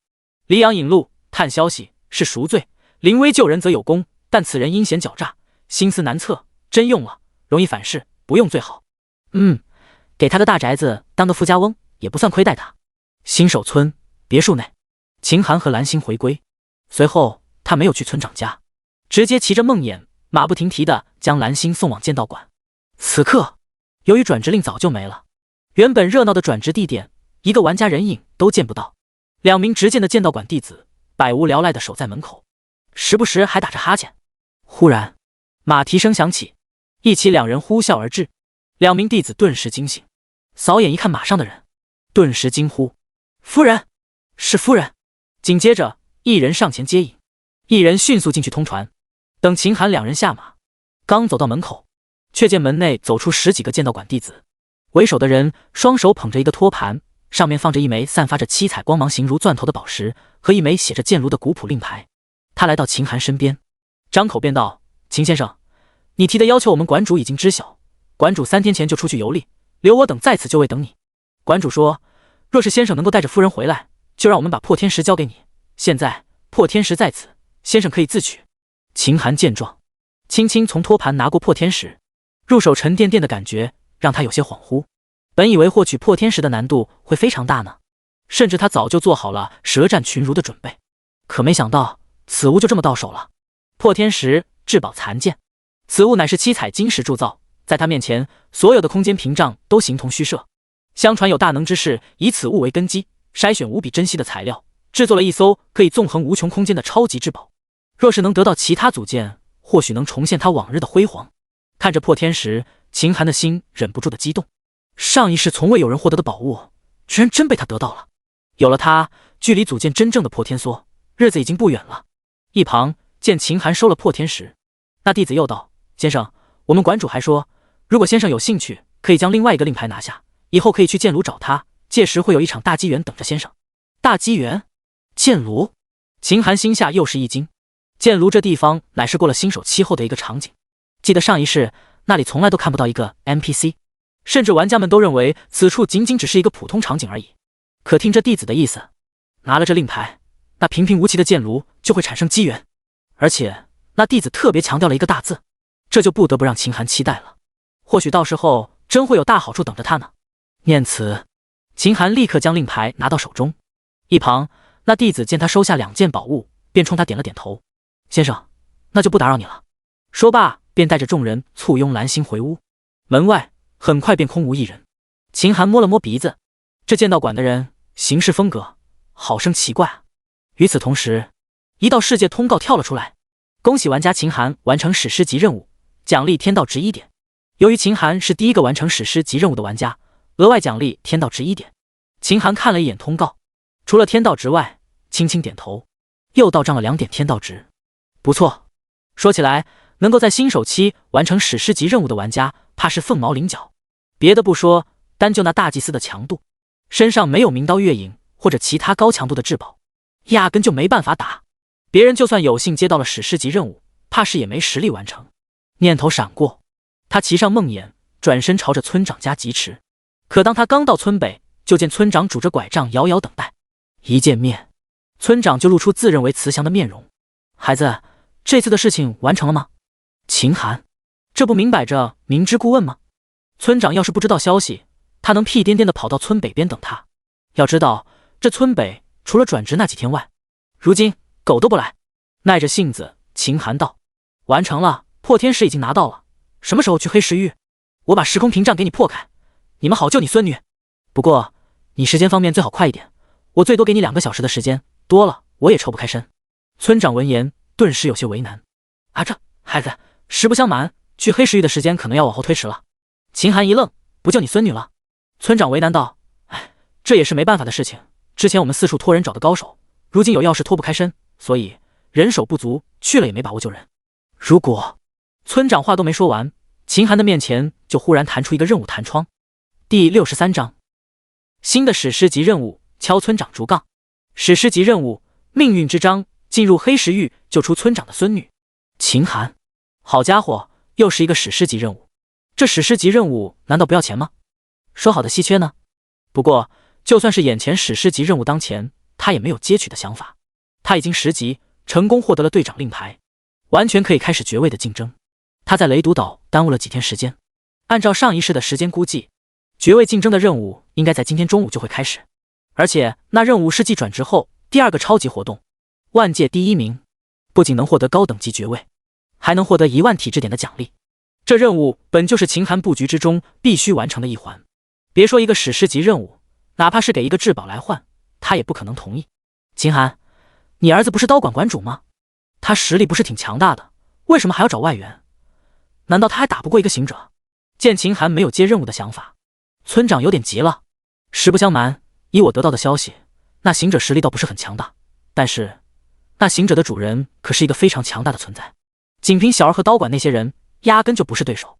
秦寒手一摊，你儿子都打不过，那就没办法了，祝你好运吧。看秦寒的样子，村长一咬牙，要不这样，孩子，你就发发善心，帮帮忙，这次我可以凑够100金币给你，可好？秦寒，他现在对这个村长抠门程度再次提高了一个层次。好家伙，同样是史诗级任务，人家剑道馆馆主不仅给超级至宝组件，还给一个大机缘。而看村长的样子，方才话都不说完，就是想让自己上钩，怕是最后还是1分钱不给呢。这个人为了些许好处，完全是记吃不记打啊！秦寒，我很忙，实话告诉你，从现在起，我估计都抽不开身，以后会越来越忙，真没空帮你这个忙。更何况你儿子都没办法打过，我区一个新手，怕是也没办法。你还是另请高明吧。村长大急，孩子，你是神级职业者，除了你，估计野人能够办到。你忙不要紧，这事大可以再缓一缓，等你以后用空了，再救也不迟啊。秦寒，他此时非常的怀疑，要救的是不是村长的亲孙女？救人如救火，这种事居然也能拖延，似乎是看出了秦寒的心思。村长解释道：孩子，不瞒你说，我派人打听了，有人在黑石域的魔神圣地见过我孙女的身影，暂时应该不会出事。秦寒闻言暗忖，魔神圣地又是一个生僻的名词，上一世似乎没看过类似的攻略，但听名字应该是个高级地图，说不定还能获得点好东西。既然村长说不急，那就先接下试试，等以后真有空闲了，过去看看也行。但是就村长这抠门样子，让他实在难受。一咬牙，他忍住了诱惑，拒绝。一旁见秦寒直接拒绝任务，村长顿时皱成了苦瓜。可他忽然想到剩下了100金币，脸色居然又露出一丝窃喜。可又想到宝贝孙女，村长的脸顿时又变成了苦瓜。看着村长反复横跳的样子，让秦寒感到一阵不适。这老头有点抽象啊。最终似乎村长还是意识到了孙女比物件值钱，居然深深吸了一口气，似乎做出了一个重大的决定。看表情似乎是想要在他身上割下一块肉的样子，艰难道：孩子，要不这样，我给你1000金币，外加1件暗金级装备，这已经是我所能出的所有家底了，再多可就没有了。你就可怜可怜我这个老头子吧，勉为其难的帮帮我好不？任凭村长在那一脸肉疼的表演，秦寒却一副兴致缺缺的样子。就这，雷毒岛随便拆几块瓦片都比这钱多，这点钱狗都不要。不过若是村长能再给一些跟上次的高级增幅令一样的宝贝，那他倒是可以勉为其难的答应。可看村长的样子，给1000金币和1件暗金级装备都快要了老命了，怕是今天也逼不出来东西。既然上次村长拿捏自己，那这次可要好好拿捏一下村长。他倒是想看看能在这老头手里逼出点什么好东西出来。摸了摸鼻子，秦寒道：村长，要不你再考虑一下吧。这样吧，我时间紧，你把队长福利给我一下，我等下还有事情要办。村长闻言似乎有了主意，这队长福利是不是能反拿捏？可秦寒压根就不给他机会。你要是不想给也就算了，我不勉强你。队长令游戏早就奖励给他了，队长的职位也不比村长小多少，多方也管不到他头上。所谓福利，无非就是别墅的使用权、每月的薪水等杂项，但这些东西有和没有，他也不是很在乎。只要有队长令，就能进行爵位争取，其余的都是细枝末节。秦寒转身上马，村长见状立刻清醒，这个时候了，可不能抠门。孩子，队长福利我这就给你，还有任务报酬的事情，我们还是有协商的余地的。你快回来！可这一次，秦寒走得很果决，压根就不理会村长，在梦魇来去如风的速度下，很快就消失在了村长视线里，原地只留下会很难当的村长。他狠狠跺着脚，不断打着左右手。哎呀，我这是怎么了呀？怎么又犯了抠门的毛病了？为了孙女，可不能再抠门了。好好想想，给他点什么报酬？可怜呐，我辛辛苦苦存的那点家当又要少了。另一边，秦寒骑着梦魇朝着村南疾驰而去。他此去的目的地就在10级野区中一处叫青云峰的地方。说来也巧，那地方就在弓箭手考核点往前一段距离。路上路过野牛草原时，看到草原上静悄悄的，一个玩家都没有。忽然想到了什么，打开私信给李然发了一个私信：你们3个在哪里？羊族墓地之中。当李然看到这个信息后，眼泪都差点流出来了。老大呀，您终于说话了，如果您有空，能不能来救救我们？第64章，一剑击杀蛮牛统领，布置新任务。草原上，秦寒看了李然的诉苦，顿时哭笑不得。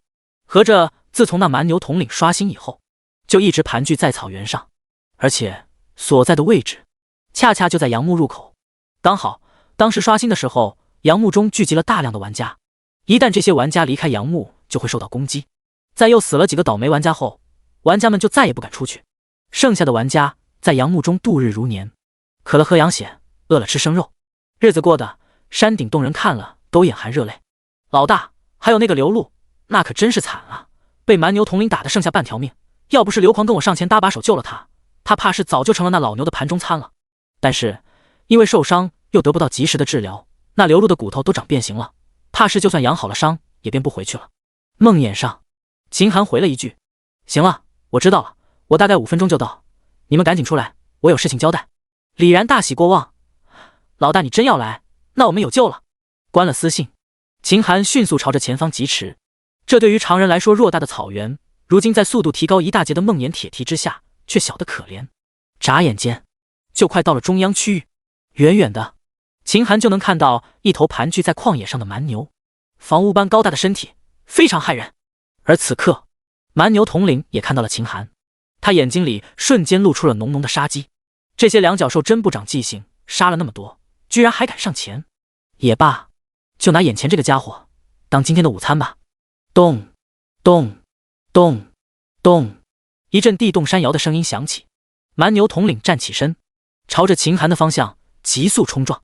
看速度，怕是想将对方撞成肉泥。按照他以往的经验，那些两脚兽见到他冲过来，肯定第一时间就要跑路。他已经想到了等下对方亡命逃窜的场景，狩猎两脚兽就当成午餐前的小小活动吧。可下一秒，他却看见对方不仅不害怕，还抬起了长弓，遥遥瞄准。蛮牛统领心里不屑，那些两脚兽的弓箭他都见过，连他的皮囊都刺不破，敢在他冲撞的时候射击，真是不自量力。但是紧接着却见对方的手中的弓箭赫然凝聚出一团能量箭矢，嗖，那道箭矢就飞速朝着蛮牛统领急速飞去。他眼睛里赫然映照出了箭矢的飞行轨迹，扑哧，甚至蛮牛统领都没来得及反应，他的左眼中便插进去了一支箭矢。瞬间，一道高达6万的恐怖伤害高高飘起，蛮牛统领头上血条瞬间被清空，他眼前一黑，庞大的身躯轰然倒地。你击杀了蛮牛统领，经验值加7861点。与此同时，两个村子的聊天区域也响起了通告：恭喜玩家秦寒击杀蛮牛统领，奖励体质点+1。消息一出，隔壁村如丧考妣。以前秦寒杀的精英怪、首领怪，他们没见过，甚至可以发扬鸵鸟精神，揣测对方是用了特殊方法击杀。可蛮牛统领则不一样，这玩意盘踞草原，横行霸道，整个村子无人是对手，他们用尽办法也杀不死。可如今现实中就是打了他们的脸，对他们来说无比恐怖的精英怪物，最终还是被那个秦寒击杀了。这一次没有人再有侥幸，秦寒能杀死蛮牛统领，而我们却打不过蛮牛统领，这岂不是说他一个人就能灭了我们村子？此话一出，整个110755新手村聊天区顿时陷入了死一般的寂静，一种前所未有的恐惧萦绕在每一个人心头。和隔壁村不同，688新手村则是一片欢腾。蛮牛统领被秦寒大佬击杀了，新手村遗害终于被消灭了，我们这些低等级玩家以后还能继续在野牛草原刷怪升级了。说起来，这么重要的时刻，你们谁亲眼见证了？杨墓里不是有那么多玩家困在那里吗？他们距离最近，应该能见识到秦寒大佬击杀蛮牛统领时候的英姿吧？杨墓中的玩家啊，这就尴尬了，刚好没看到。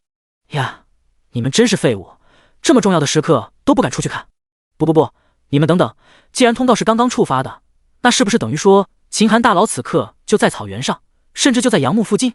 此话一出，整个杨墓看到的玩家顿时疯了，不要命般的往外冲去。蛮牛统领死了，他们也能回村了，更能借机看一看秦寒大佬的英姿。无论那样，对他们来说都有着致命吸引力。不多时，几乎所有的杨墓玩家全都涌出了洞口，而杨墓一层的只剩下重伤未曾愈合的刘露，一脸绝望的伸着手，他嘴里喃喃自语：为啥没人来救救我？外面，等众人都出去的时候，秦寒早就收了蛮牛统领的尸体和爆出来的东西，往前疾驰了一段距离。随后他收起梦魇，下马，坐在一片半人高的长草之后，彻底隐藏了身影。不多时，3个油头垢面、胡子拉碴的人出现在他的面前。见到风神俊逸的秦寒，3人顿时满脸的激动。李然，数日不见，老大风采更胜往昔，真为您感到高兴。李浩，我记得从我们出来到现在也就几分钟时间，老大竟然能在这么短时间击杀令大家头疼的蛮牛统领，这份实力真乃天人也。刘狂见2人都在拍马屁，他也想组个词语，但肚子里没有墨水，张了张嘴，最终说了一句：老大好。秦寒站起身，瞥了3人一眼，马屁就不用拍了，现在杨木危机也已经解除，你们以后快点练级，还有我交代的事情，时刻记得搜集。除了之前的任务外，还有一个重要任务，你们务必在1月内完成。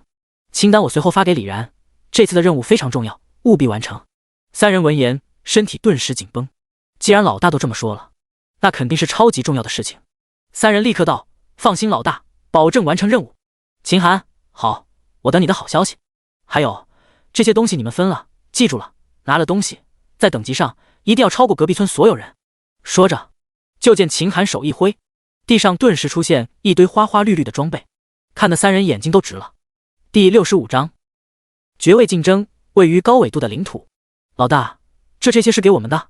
只见地面上最次的都是蓝色装备，甚至还有一些金色首饰之类的装备。更夸张的是，一旁居然有500金币，上面还堆放着整整一套金色套装，看看属性，简直让人眼馋。蛮牛套装，金色套装，分为头盔、盔甲、膝甲、靴子、武器5件套，整体属性非常诱人。攻击50，防御300，血量500，每秒回血10，移速增加 10%， 攻速增加 20%， 体质要求50。这些东西在秦寒看来和垃圾没啥区别，可以现在的玩家实力，这套装备简直就是碾压。玩家10点体质才有1点攻击力，一般5级的玩家攻击力也只有可怜的5点而已。白板武器给的攻击一般在10点以内，蓝色装备则是20点以内，金色装备则是在50点左右。脸黑的话，有的玩家爆出的金色装备攻击力甚至都不到30点，而这套装备几乎就是5级金色装备所能达到的极限了。以永生游戏的残酷爆率，这装备就算到了新手结束，在普通玩家群体里也能算得上极品。不过对秦寒来说，随着好东西的增加，储物格子越发的不够用，这些东西留下迟早也是扔的料，给几个手下补充点实力，也好让他们更好的打工干活。这钱你们留着搜集材料，装备挑着用，东西给你们了，事情就要给我用心办。说完话，秦寒召唤出梦魇，飞身上马，朝着野区深处疾驰。望着秦寒远去的背影，李然叹道：老大可真是忙啊，好像每次见到他都有事情。刘狂，那肯定了，不然怎么能这么厉害？老德的事情不是我们能够瞎猜的。李浩，眼下老大给的这些装备怎么分？只有1套金色套装，我们谁用？刘狂，要不抓阄，谁抓到谁用。李浩，那感情好，我手气一向不错。刘狂，呵，我老刘家几百年黄运，气运能差的了，祖宗会保佑我的。李然则是眨眼，无所谓，反正我们3个在一起升级，经验几乎都是平分的，谁穿装备就顶在最前面当肉盾抗压。刘狂，我觉得还是轮流用吧，都体验一下当肉盾的滋味。李浩，刘哥说的对。另一边，骑在马上的秦寒忽然想起自己身上还有2个高级增幅令牌，本想着有空再物色2个新属下，可最近忙来忙去，把这茬子给忘了。算了，随缘吧，反正这增幅令哪怕到中后期也能用，暂时有3个属下也就够了。旷野之中，秦寒连续路过几片野区，2级、3级、4级，甚至5级的野区都能看到一些刷怪的玩家。虽然每次杀死一个怪物，玩家们都很吃力，稍不注意还会受伤死亡，但这些人依旧在顽强战斗，这让他想起了上一世新手时期的日子。人类的适应能力可真是快啊！以前的现代社会，十指不沾阳春水的人比比皆是，甚至有的人从小打到连个鸡都没有杀过，如今却能对抗那些猛兽了。顺着野区继续前进，越往里走，怪物级别越高，也逐渐的看不到了玩家的身影。慢慢的，他来到了进入游戏时考核的半山腰，弓箭训练场犹在，只是弓箭手导师却不见了踪影，四周空荡荡的，没有一丝人气。新手考核完成，导师就成了自由身，如今应该去了某个高级地图吧。闪过一道念头，秦寒继续前行，可等他刚走几步，却见附近一个青石上写着几个字：勿忘承诺，来日定会重逢。闷葫芦。秦寒嘴角勾起一抹微笑，看来导师知道我要来。不过你放心，我秦寒接的任务绝对不会放弃的，以后肯定会让你们2口子重逢的。怎么说，你也是我未来的属下。骑着梦魇来到迎客松前，此刻天晴气爽，前方群山连绵，弓箭考核的山顶在其中只能算中等，而顺着正前方看起，则能看到一座直插云霄的山峰傲然矗立在群山之中，看起来鹤立鸡群，卓尔不凡。就是那里了，爵位争夺地点。爵位争夺一般是玩家获得队长位置后，村长就会给出队长的福利，顺便由村长提点争夺爵位的消息和地点。但他重生而来，自然不需要村长提点。这地方聚集了诸天之中所有率先达到10级强村的队长，可以说这些人随便挑一个就是万中无一的精英。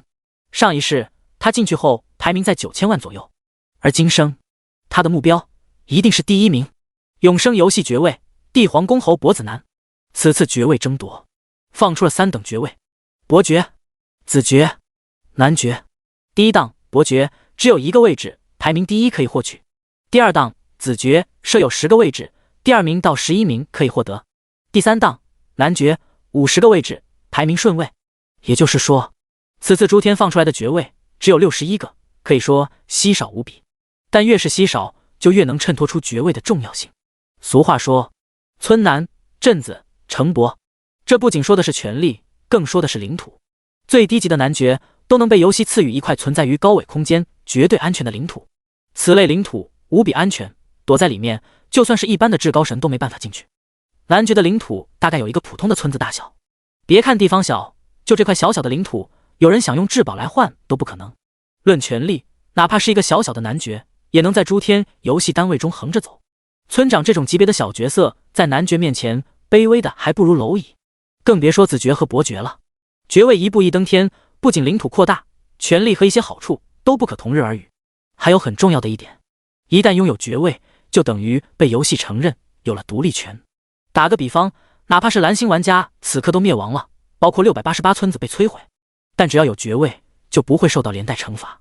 这等于把爵位拥有者独自摘出来，单独成了一个势力。不过跟着大部分玩家的游戏进程走，得到的好处会更多。就算得到爵位，秦寒也不会轻易使用独立权力。看着远方的青云峰一眼，秦寒收起梦魇，朝着山下一跃而下。第66章，恐高的牛头人精英碧水珠。青云峰微微矗立，直插云霄，从山脚望去，简直高不可攀。好在从山脚起就有一个螺旋向上的路，可供人行走。只是扫眼看去，这一路上隔上几步就能看到一个拿着狼牙棒的牛头人。这些牛头人体型不算大，也只比一般的人高上10厘米左右，就是这一身的腱子肉，看起来非常不好惹。这些牛头人都是10级怪，是那种典型的血膏防后的怪物。上一世他觉得上道可能有好处，于是就傻乎乎的拿着刀一路杀上去。可这青云峰顶比他想象中的还要高很多。那一日，他从大清早一直杀到了太阳落山，才堪堪抵达峰顶。虽然给的经验还算丰富，让他升了1级半，但那种不眨眼一直机械砍杀的惨痛经历让他差点抑郁了。这一世可不会再去做那种笨蛋一样的事情了。抬头看了一眼天穹，只见秦寒一个急跑，身体高高跃起，如炮弹般窜到了20几米的位置，迅即继续借力一蹬，再次往上20多米，不多时就到了半山腰。四周已经开始出现淡薄的云雾，空气也骤然降低。回头朝下一看，大地似乎都变得那么渺小。深吸一口气，秦寒继续努力攀爬，越来越接近峰顶。忽的一个翻身，他来到了峰顶的平台。这是一处100米方圆的圆形平台，四周没有护栏。平台中间，一个身高将近3米、穿着一身银色铠甲、梳着2个大辫子的牛头人，他身后绑着一根粗大的铁链，另一端挂在平台中心的铁扣上。此刻，他正握着一把石斧，一双牛眼睛好奇地盯着秦寒。终于来人了，老牛，我在这上面可是待够了。来啊，打一架吧，要么我弄死你，要么你弄死我。话落，一个老牛冲撞就冲了上去。这货速度极快，压根就不考虑刹车的问题，自有铁链保护他不摔下去。但秦寒身上可没铁链，真要被撞上了，怕是直接就从这1万米高空中掉下去。哪怕以他现在的血量，从这么高的地方摔下去，怕是不死也要半残，甚至可能触发职业被动。危急关头，他一个急闪，躲到一边。那牛头人见一击不中，咧嘴一笑，嘿嘿，躲得倒是挺快啊，但是你能躲得过初一，还能躲得过15吗？秦寒，这货是绝位争夺的认证怪，只有杀了他，才能正式进入考核。级别不高，10级精英怪，同级别的顶级职业玩家，杀他不难。但是此处最坑爹的就是这没有防护的平台，稍不注意就会摔下去。上一世他在这头老牛身上吃过不少亏，数次死里逃生才堪堪击杀，但如今则不一样了。只见秦寒眯着眼睛，饶有兴致地盯着那铁链。如果我将你的铁链斩断，会怎么样？牛头人闻言有恃无恐道：嘿嘿，这铁链乃是千年玄铁所打造，不是我看不起你，就你身上那些破铜烂铁，怕是连个白印都打不出来。说话间竟然再次冲了上来。是吗？转瞬间就见秦寒张弓就是一箭，那无视防御的是神弓，不愧是神兵利器。只听叮的一声，所谓的千年玄铁脆得跟纸一般，灯石就断了。正在冲锋的牛头人扭头一看，灯石吓得3魂出窍，整个身体猛然趴在地上，以一种极为怪异的姿态往前滑行，最终堪堪停在了万丈平台的边角。此刻的他再不复之前的嚣张，闭着眼睛，整个牛身瑟瑟发抖。身后秦寒笑呵呵道：怎么不打了？刚才的威风哪里去了？起来啊，听说你们牛头一族都是无所畏惧的战士啊，你这是怎么了？吓瘫了？要不我把你推下去？牛头人闻言吓得连忙摆手：别，我错了，求你别推我。一边说，他的身体就开始一边往平台中间移动，嘴里还念念有词：等爷爷，我到了安全地带再收拾你。秦寒见状，抄起弓箭，又是2道能量箭，精准地穿透了牛头人的后心，2道高达6万多点恐怖伤害冒了出来。这饶是这货血量不低，此刻也到了丝血，这还是秦寒没有使用巫毒珠的情况下，不然加上毒性伤害，2箭下去，这厮必定要嗝屁。终于在恐高的态势和死亡的威胁下，牛头人彻底服软了。我错了，我真的认识到错误了，我认输。我把你要的东西给你。秦寒目光忽然一冷：杀了你，我一样能得到。牛头人瑟瑟发抖：不，我可以给你其他好处，求你别杀我。秦寒，那就要看你的诚意了。牛头人，我可以给你我偶然间得到的宝贝，相信你肯定会满意的。说着，就见牛头人在身上一阵乱掏，最后竟然拿出了一块令牌和一个黑漆漆的珠子。拿去。秦寒见状，迅速上前将2个东西拿到手中。令牌是传送令，可以直接抵达绝位争夺副本，而黑漆漆的珠子则是一件宝贝碧水珠，特殊物品。拥有此珠子，可以在3000水域行走，如履平地，放在背包即可生效。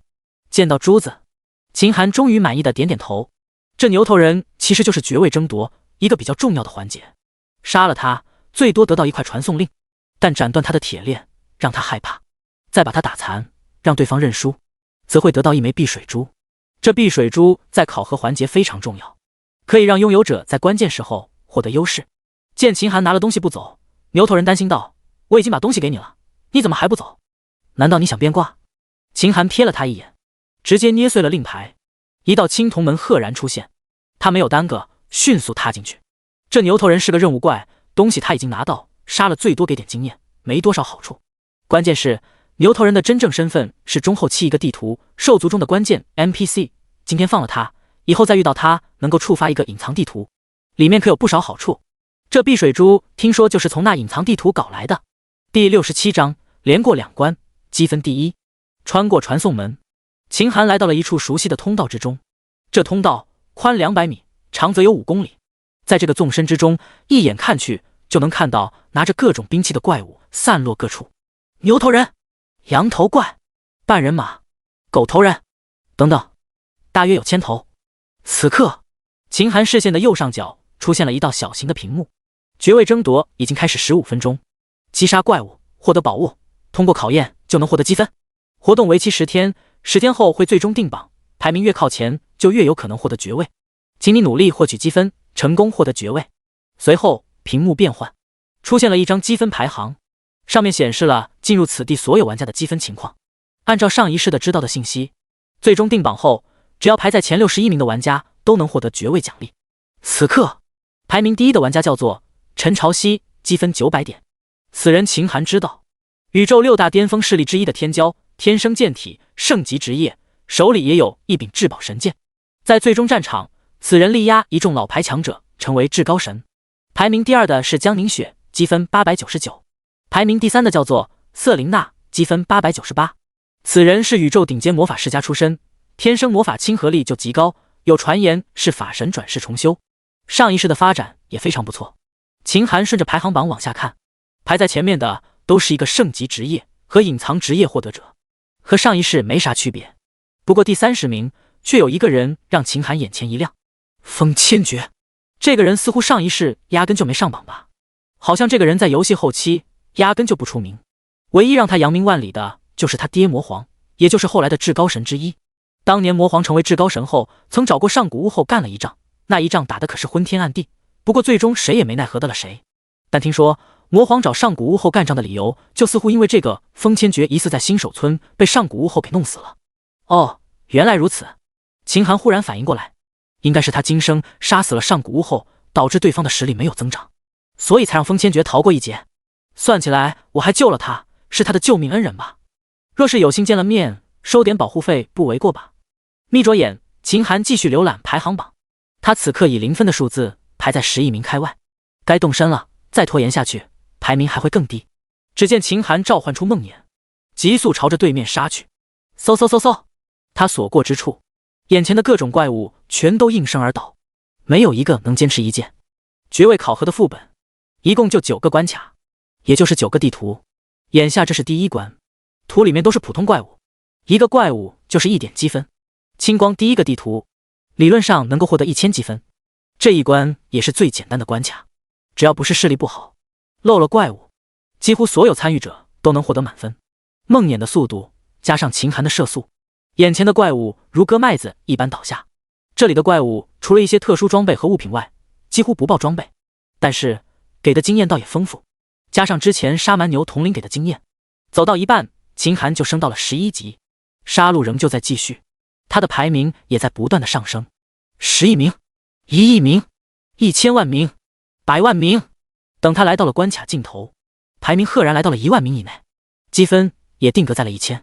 和他相同的是，前1万名的积分此刻都清一色的来到了1000，这又是爵位积分的一大特色，一样积分先达到这靠前。在上一世定榜的时候，可是有不少人的积分都几乎重叠。前方是一个光门，一旦进去了，就到了第2关。在重复确定了积分1000分满分后，秦寒骑着梦魇直接冲进了第2关。这是一处一望无际的荒漠，一头石怪躺在地上，犹如一滩碎石。秦寒抬手一剑，一道6700左右的红色伤害冒了出来。地面上那原本一滩的碎石忽然开始聚拢，慢慢的形成了一个5层楼高、浑身灰色的石怪。薛平的脑袋上形如绿豆般的眼睛正紧紧盯着秦寒。砰！2个大锤子一般的巨手抱在一起，狠狠朝着秦寒砸去。秦寒纵马迂回，抬起弓箭不断射击，6700多点的伤害不断冒出。石金统领11级精英怪，血量360万，一般的精英怪最多10多万的血量，但这种副本怪都是根据他的实力动态增强的。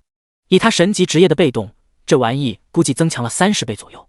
石金怪免疫毒素伤害，一般的物理伤害也大大削弱。好在他有无视防御的是神功，打起来也不算难。石金统领唯一的弱点就在身后的核心处，只有打那个地方才才能出现致命伤害。只见秦寒迅速绕身迂回，石精怪速度很慢，等他绕到对方身后，石精怪才仅仅转了半圈身子。在石精怪物的身后，赫然有一个圆形的晶体，正散发着幽蓝色的光芒。就是此刻，只见他抬手连续射击，手都快拉出了残影，嗖嗖嗖嗖，接连10几箭，每一箭都击中晶体。-67000左右的恐怖黄色伤害不断冒出，怪物的血量飞速的开始下降。吃痛之下，石精怪物想要反击，可在梦魇的速度下，压根就没有还手之力。无视防御的是神功，加上梦魇的超级速度，加上秦寒的恐怖攻击力，短短1分钟不到，就听一阵哀嚎声响起，整个怪物尸体轰然崩塌，原地留下了1000金币和一块散发着幽蓝光芒的核心。你击杀了11级精英怪物石精统领，经验增加18623点，获得积分1000点。丰厚的经验甚至快接近20级的黄金鹰了，再加上第一关后面给的经验，直接让他又升了1级。经验已经足够，是否升级？使用10倍增幅卡升级。与此同时，秦寒在积分榜上的排名赫然来到了第1名。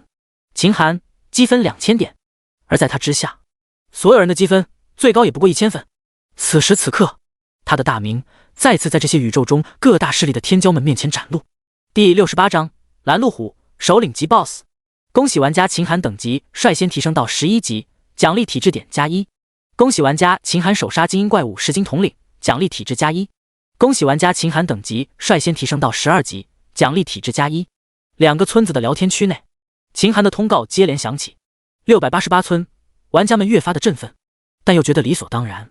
秦寒的存在给他们树立了一个超级榜样，所有人心气逐渐在提高，哪怕他们都没真正的见过秦寒的面容，但对方在688村玩家心中的地位却不断的攀升。有个插曲，李然3人收了秦寒给了装备后，路过杨木，刚好看到了刘露，就顺便将他带回村子。这一举动直接将刘露感动的稀里哗啦，并主动说等他治好伤一定会带3人练级。3人哈哈一笑，并没当回事。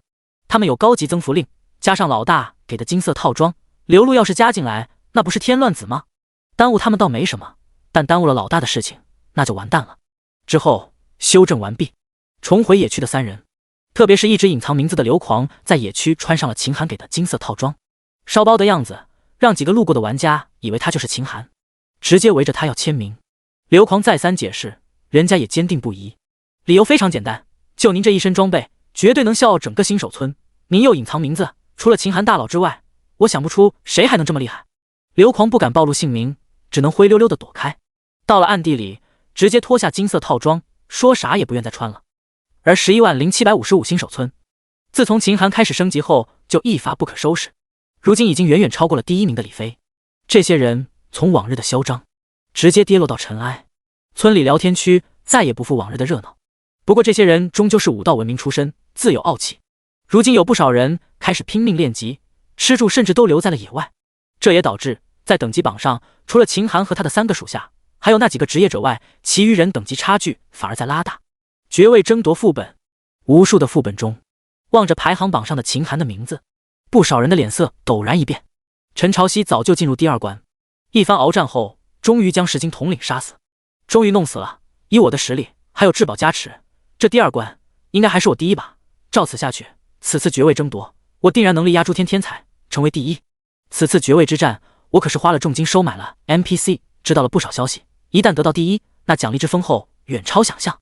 只是不知道那秦寒这会儿有没有进来。对这个在世界通告中出现次数最多的名字，他内心一直不服。哪怕对方得到了唯一性职业，他也想跟对方真刀真枪的干一场。过第1关的时候，他特地看了排名前100的名字，很多熟悉的人名，但其中并未有秦寒的名字。秦寒啊，你若是错过此次的争夺，一定会悔恨终身的。自言自语了几句，陈朝夕抬头唤出积分榜，可一看之下，眼里陡然一惊，是秦寒，他居然积分第1了。明明后进来，却能如此之快冲到第1，看来这神级职业果然名不虚传。陈朝夕眼中的金色稍微一闪，取而代之的反而是斗志昂扬。开局以来，这算是我与诸天天才的第1次争锋，秦寒的到来终于让我感受到一丝压力。战斗吧，看看我们谁能率先得到第1名。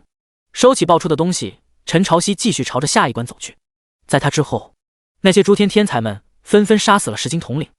第3名是江凝雪，第4名是瑟琳娜。除了秦寒这个变数让他们的排名集体下降1名外，变数并不大。但不幸的是，因为怪物的动态增强，本身体质强大，在此处就没了优势。唯一能够排得上用场的，只有职业增幅和装备增幅和战斗经验。哪怕风千诀进来的早，在第1关拼命横冲直撞，加之第1关怪物并不强大，所以才让他幸运的跻身前列。但这次遇到精英怪物，他就吃了瘪。哪怕整个新手村的好装备都堆在了他的身上，面对石金统领这个硬茬子，也让他焦头烂额。最后虽然击杀了，但速度差了很多，排名赫然掉到了130多名。奶奶爹，太丢人了！老子好歹也是魔皇血脉，这事要是传出去，我老子怕是要弄死我。都怪那帮子愚蠢的低级魔族，若是他们给点力，本皇子最少也能弄来个圣级职业当当。随着排在前面的圣级职业强者纷纷击杀石金怪物，积分来到了2000后，剩下的人已逐渐发力。以风千诀为开始，顶级职业玩家经过一番拉扯战斗，纷纷杀死石金怪物。可到了高级职业这边，就没那么好命了。能够来此的人，在家乡世界都是远超同级的天才，天生的体质点都比别的玩家强上一大截。可因为此处的怪物都是动态增强，他们的先天实力就没了作用。永生游戏动态副本中新手期的玩家实力，普通的顶级职业玩家能够面对精英级怪物而不落下风，有单杀同级别精英怪物的实力。普通的高级职业玩家想要战胜精英怪，必须冒着生命危险，才有一定的概率击杀。所以从这一关开始，高级职业玩家开始出现死亡，但也有更多的人临危之际堪堪击杀石金统领。等这批人堪堪过关后，还有一批人面对这恐怖的石金统领，犹如面对一道不可逾越的沟壑。他们这些人都是中级职业玩家，在外边他们可以凭借着超过大部分人的原生天赋，再凑一些高等级装备，甚至找人帮忙勉力击杀精英怪物。可在此处，原生天赋没了用处，又没了帮手，他们这些人面对石金统领，就像面对一个不可逾越的沟壑。这场战斗已经不能算是死战，就像世界级搏击冠军和1年级小学生赤手空拳打擂台，能通过的概率，10亿人中怕是都挑不出一个。99.9% 的中级职业玩家止步于此，选择了放弃。他们的积分停留在了1000分，只有零星几个幸运儿花光了平生的运气，躲过了无数次的攻击，堪堪把石金统领磨死。可就算如此，他们的路也彻底到了尽头，因为第3关赫然又是一头 BOSS， 首领级别的 BOSS。 第69章，刚杀半人马，又遇2怪物，又是一头和玩家自身等级和实力动态增幅的首领级 BOSS。 那是一头站在一望无际的绿色草原上，拿着银色弓箭的金色半人马。这半人马身体倒不是很大，只比普通人大了2-3圈，此刻正慢悠悠地在草原上漫步，看起来人畜无害。但秦寒看到他时，目光里难得隐现出一丝不易察觉的畏惧。上一世他凭借顶级职业赫然闯到了这一关，这人马速度快，还是远程攻击，极为难缠。在1对1的情况下，是玩家们最不愿意面对的首领怪。当年他手段尽出，拼尽一切，磨了1天1夜才堪堪击杀这头怪物。但杀了人马，他的身体也受了重伤，手里最后的疗伤药也没了，只能落寞退场。他的路也止步于此，排名仅仅只有9000万。那一战是他记忆中印象最深刻的战斗之一。那时候的他进游戏时间不长，战斗经验比不过那些诸天强者，装备上也比不过那些人，无数次在人马的攻击下面临生死危机。可这一世不一样了，以前走不通的路，这一次一定要走到底。秦寒锐利的目光看向远处的半人马，对方似乎被他眼中的杀气吸引，也转头看了过来，四目相对。下一秒，双方默契地进行攻击，道道利剑交错而过。这一次秦寒选择正面交锋，身体甚至不闪不避，目光锐利，运指如飞。反倒是那半人马在受到了几次高额伤害后，眼睛里露出了一丝恐惧，开始了躲闪。秦寒纹丝未动，手下丝毫不听，敌越乱，破绽越多，这倒是给了他诸多攻击要害的机会。草原上黄色的致命伤害不断冒出，半人马左闪右躲，血量却依旧快速下降。不多时，人马血槽到了半血，轰然瘫倒在地。顷刻间，他的身体开始变异，散发出浓浓的火光，周围的草地都被燃烧了一大片。随即他的身体开始逐渐膨胀，一条条肢体开始透体而出，最后竟然生出了3头6臂，每一只手上都拿着一种兵器，分别是狼牙棒、战锤、战刀、大剑、镰刀和一柄短枪，而原本的弓箭则被他弃之不用。变身后，浑身充满火光的半人马犹如烈焰中走出的熔岩怪物，朝着秦寒急速冲来。秦寒站在原地丝毫未动，甚至连眼皮都没眨一下。愚蠢！人马的第二阶段虽然防御增强，但变远程为近战，反倒是限制了实力。这么笨重的体型，只能被人风筝。上一世若不是他变了第二形态更加好打，我怕是根本打不过他。抬起是神功，他朝着半人马的粗壮关节不断射击。等人马冲到他眼前50米左右，只听咔嚓一声，整个身体瞬间失重，直接一个狗啃泥摔倒在地。趁他病，要他命！他手中的是神功立刻调转枪头，朝着半人马的头部要害不断射击。不多时，半人马的血条赫然耗空，发出最后一声不甘的惨叫，轰然倒地。你击杀首领级 BOSS 大公人马，获得经验值123396。与此同时，秦寒的积分再次加了1000，来到了3000点，继续雄踞第一。人马的死留下了1万金币和一个红色晶体，看起来和那10金爆出的蓝色晶体形状是一样的。火灵晶，任务物品，属性。相传这是打开未知区域大门的钥匙，保管好它，或许你可以因此获益。而那10金爆出来的赫然是水灵晶。秦寒将其收入囊中，包括金币和人马尸体，继续前进。人马死后，前方出现了一道传送门，秦寒踏了进去，来到了第4关。一进去，周围的温度骤降，白茫茫的世界下着大雪，地面上的积雪甚至能到梦魇的膝盖。这里上一世我可没来过，只能从攻略中窥见1、2。这第4关应该就到了真正的生死关卡。看爵位争夺的攻略时，他知道副本一共9个关卡，其中前4关就是战斗，同时也是筛选掉弱实力玩家的一个过程。第1关过渡关，让人适应；第2关精英级别 BOSS， 筛选掉高级玩家以下的人；第3关首领级 BOSS， 筛选掉顶级玩家以下的人，哪怕是顶级职业玩家，在第3关也要面临生死战斗。这一关将会筛选掉几乎所有的高级玩家，而第4关则是2个首领级 BOSS。 顶级职业玩家就算能够过了第3关，多数都已经油尽灯枯，几乎不可能再继续战斗2个首领级 BOSS。 所以上一世能够通过这一关卡的人，只有非常少的顶级职业玩家，其余的都是圣级职业以上，甚至不少圣级职业玩家不善战斗的话，也将在这一关止步。也就是说，真正能通过这一关的玩家人数可能不足数百人。大雪漫天中，视线受阻，秦寒隐约能看到左边数百米处竟然生长着一株浑身堆满积雪的松树，而右边数百米处则有一个跟小山一般的东西，积雪覆盖，看不清面容。他抬手就是一剑，很快就听积雪中传来一声惨叫，一尊巨大且丑陋的粘土怪抖动着身上的积雪站了起来，发出一阵怪异的声音：结。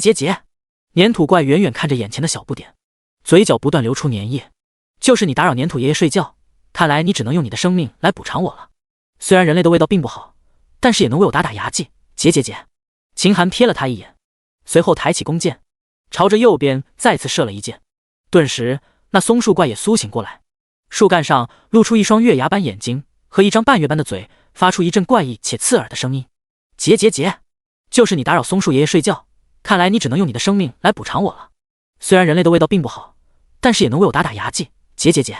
听着左右两边欠揍又相似的声音，秦寒挠了挠耳朵：别废话，爷爷有赶时间，你们2个一起上吧。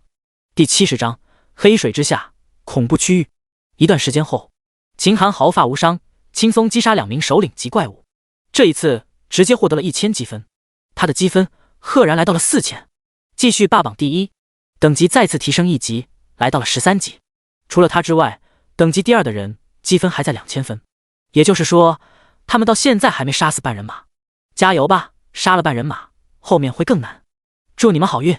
自语一句，秦寒顺手收起2个首领级怪物的尸体，同时又收获了2枚灵晶，分别是土灵晶和木灵晶。至此他手里就有了4个灵晶，木水火土。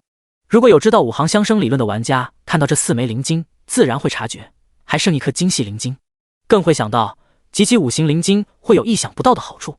可实际上这东西就是游戏特意安排的大坑。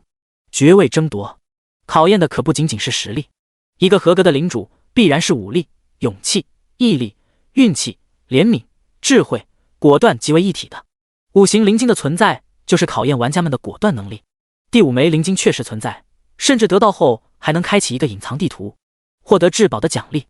但这东西获得的概率实在低得可怜，一旦产生了欲念，将会被拉入无休止的寻找中，不仅耽误积分获取，甚至会因此断送了性命。不过那也仅仅只是对普通玩家而言，他有攻略在身，可不怕这个。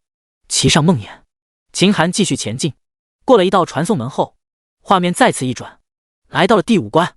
这里是一处平台，通体辉煌，10米见方，抬眼看去，四周都是无穷无尽的黑水，只有北边极远处隐约能看到一处岛屿。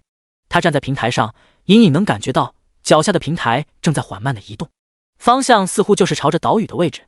可若是仔细观察，又觉得平台没有移动，仍在原地。若是在平台上仔细观察，还能发现在平台南边边缘刻画着一幅图像，那是一个金黄色的晶体，晶体前还有一个箭头直指水中，似乎在引导人们往下探索。这一关考验的就是耐性，若是玩家能在上面枯坐1天1夜，自然会安全抵达岛屿，成功进入下一关。可如果玩家被金黄色的晶体吸引，跳入了水中，迎接他的将会是一个恐怖的噩梦。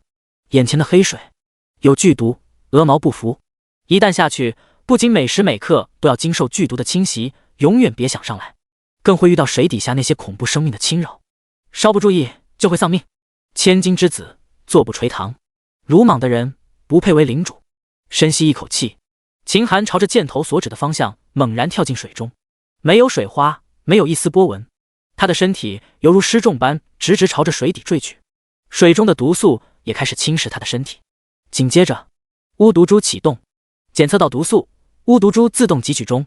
巫毒珠也有了新变化，巫毒珠唯一至宝，以巫毒为食，世间一切巫毒克星，攻击附带剧毒200点每秒，持续10秒。技能弱水领域，群体伤害，将周身1000米拉入弱水之中，让敌人失去抵抗能力，精英 BOSS 以上比例消减，附带伤害每秒500，持续时间1分钟。技能续魂术，巫术，汲取击杀的生灵怨念，可在攻击的时候主动放出。技能绝命恶毒，群体伤害，每秒减少敌人500点生命，附带 35% 生命回血克制，持续10秒。技能麻痹毒素，攻击附带神经毒素，可瘫痪对方行动，伤害320每秒，持续10秒。被动技能毒障光环，开启后直径100米内的敌人将会受到持续性毒素伤害，每秒100点，毒障内敌人移速降低 50%。 同时背包中的碧水珠启动，一道圆形的屏障直接将他的身体笼罩，下降的速度顿时止住。黑水中能见度很低，看不到方向，他没有四处乱动，一门心思往下坠落。慢慢的，他下降的越来越深，100米、1000米、5000米，大概在10000米左右，终于触及了地面。地面上长满了水草和各种发着光的植物，水质也清澈很多，似乎有了正常水源的质感，让他的目力能看清楚100米左右。忽然旁边一道黑影闪过，眨眼间就到了他的身前。这一只人鱼形状，长着黑尾巴，脑袋上也长着一对黑色触手的怪物。这怪物站定后，周身瞬间出现了一道巨大的水泡，将秦寒和他自己笼罩在内。水泡内居然有空气。这怪物露出一抹邪魅的笑容，我猜你应该是来找精灵晶的吧？秦寒闻言不动声色道，是的，你知道精灵晶的下落吗？怪物，当然知道，我可以给你指路，不过你必须要给我100金币的酬劳，我才会带你过去。秦寒，我怎么知道你收了我钱后会不会给我带路呢？要不你先带我过去，等到了位置，我确定之后再给你。怪物似乎是在思索，可以，不过你要先拿出100金币给我看看，证明你有给钱的能力才行。秦寒大大方方将钱拿了出来，怪物一看，顿时满脸激动，有钱就好，你拉着我的尾巴，我带你游过去。秦寒按照对方所说照做，瞬间那怪物四周便产生了一股激流，两人如急速漂流一般朝着远处快速飞去。半小时后便来到了一座水下房屋旁边，从外面看，房屋里灯火通明，中间的桌子上正摆放着一颗金黄色的水晶球。去吧，就在那里，你过去拿吧，不过那之前你先将100金币给我。秦寒，那不行，等我拿到了再说，谁知道那东西是真是假呢？怪物眯着眼，你倒是很谨慎，可以，我满足你这个要求，去吧。一切看起来似乎非常的顺利，除了100金币的花销外，似乎并没有任何阻滞。秦寒也当作毫不在意，几步就踏进了房间。可当他的手触及到金黄色的水晶球时，那水晶球忽然从中炸裂，无数的冤魂从内飞了出来。屋内狂风激荡，门窗顷刻间全部关闭，只留下房间内无数张长着可怖鬼脸的冤魂朝着秦寒吞噬而去。外面那怪物嘴角顿时流出一串口水，好久没吃人肉了，这次一定要饱餐一顿。第71章，虚伪之地，全员恶人。房屋内，秦寒暂时隐藏了巫毒株防护功能，反而拿出是神弓，朝着四周的鬼魂不断射击。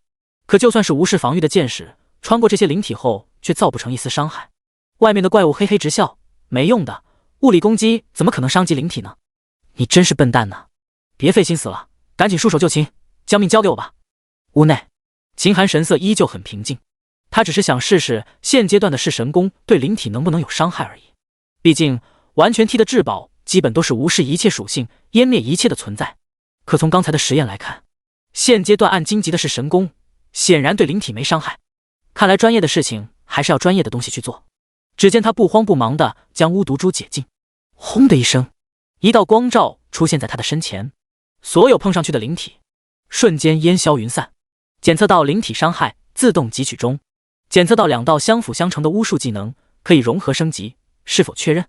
秦寒闻言立刻道：确认升级。技能融合升级，巫毒株更新中。很快，巫毒株的属性再次变化。巫毒株唯一至宝，以巫毒为食，世间一切巫毒克星。攻击附带剧毒200点每秒，持续10秒。技能弱水领域，群体伤害，将周身1000米拉入弱水之中，让敌人失去抵抗能力，精英 BOSS 以上比例消减，附带伤害每秒500，持续时间1分钟。技能御魂术，击杀精英及以上 BOSS， 可以吸收冤魂，攻击时放出，同时冤魂可以主动吞噬其他灵体，壮大自身。技能绝命恶毒，群体伤害，每秒减少敌人500点生命，附带 35% 生命回血克制，持续10秒。技能麻痹毒素，攻击附带神经毒素，可瘫痪对方行动，伤害320每秒，持续10秒。被动技能毒障光环，开启后直径100米内的敌人将会受到持续性毒素伤害，每秒100点，毒障内敌人移速降低 50%。 屋外，见到对方有克制灵体的东西，怪物气得直跺脚，这可是我积存多年的冤魂，这一下子就死了那么多，我要让你血债血偿。可他嘴上虽然这么叫嚣，却指挥着剩下的那些冤魂往外跑去，生怕跑得慢了被对方的手段湮灭。屋内，秦寒现在想跑那太晚了。御魂术，但听轰隆一声，这些天来击杀的那些 BOSS 魂魄全都跳了出来。大祭司、半人马、树妖、粘土怪、蛮牛统领等等。怪物生前越强，灵魂怨念就越强大，诞生的魂魄灵体就越强大。这些恐怖的家伙们一窝蜂涌了上去，不一会儿就将对方的灵体吞噬干净，甚至那大祭司的冤魂直接盯上了那怪物，一爪子将对方的灵魂从体内抓了出来，嗷的一声吞入口中，咀嚼2下，美滋滋的咽了下去。好家伙，这御魂术居然如此霸道！但稍微一想，他就释然了。上一世见到的那些巫咒一道的玩家，中低端的玩家能够储存1头 BOSS 魂魄就不错了，好点的也就3-2条 BOSS。但巫毒株可是2点天道值的至宝，能够储存的 BOSS 冤魂几乎是无上限的，而且这玩意甚至非常省心。击杀了怪物后，巫毒株自动吸取，压根不让他操心。这要是发展下去，关键时候用出来，绝对又是一个大杀招。满意的点点头，秦寒将 BOSS 们全都收起来，瞄了一眼地上的那头人鱼怪物的尸体，站在原地静静等待。不多时，居然从远处再次游过来一只人鱼，长相和之前那只很像，只是这只尾巴是白色的，头上的触角也是白色的。白色人鱼面相有些善良，看起来非常令人信任。他来到秦寒身前，关心道：我听说那小黑将人引到屋里准备击杀，就赶紧跑了过来，可紧赶慢赶，还是来晚了。不过好在你没事，那真是太好了。秦寒沉默不语，对方继续道：可能你不会相信我，毕竟刚遇到了一场劫难，任谁都不会轻易再相信别人。不过你放心，我真是好人。我叫小白，我们是生活在黑水之下的种族，世世代代守护着一颗金色晶体。小黑是我们族里的背叛者，他学习了阴毒的法术，不仅会勾引外来的人，还会偷偷击杀我们的族人。你能杀了他，族人们都会感激你的。秦寒似乎被对方说动了，我要金色晶体，你能给我吗？小白，我给不了你，这金色晶体是由我们大长老掌管，你想要得到必须通过我们大长老设下的考验才行。秦寒，那你带我过去吧。小白，好的，我们村子就在前方，欢迎你来到我家做客，我可以给你尝尝我做的美食。秦寒，好啊，那走吧。小白，我在前面给你带路。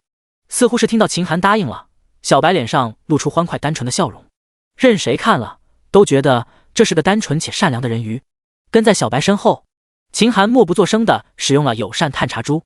虚灵，小白，友善度极度垂涎，你的身体似乎有一股魔力，深深吸引着对方，他想将你的身体剁成肉酱，做成美味的菜肴享用。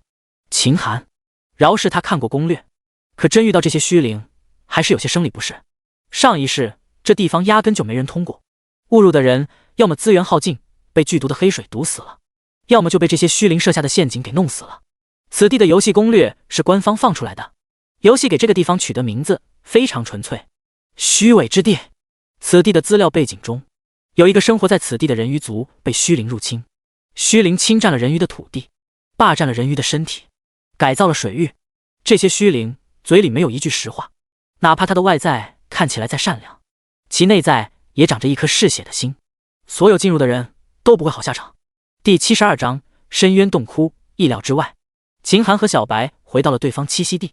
这是一个充满蓝光的世界，珊瑚丛生，奇珍遍地，一个个犹如贝壳般的房子，美轮美奂。刚进去就看到2排贝壳房子内走出一个个的居民，一个老奶奶提着一篮子红蓬蓬的果子，满脸慈祥走上前去。这是外面来的孩子啊，多谢你替我们杀死了小黑。为了表达对你的感谢，孩子，来尝尝这鲜果吧，香甜可口，可好吃了。秦寒摆了摆手，我不渴，您采摘鲜果也不容易，辛苦了，留着自己吃。这里所有的一切都不能信，他可不敢吃别人给的东西。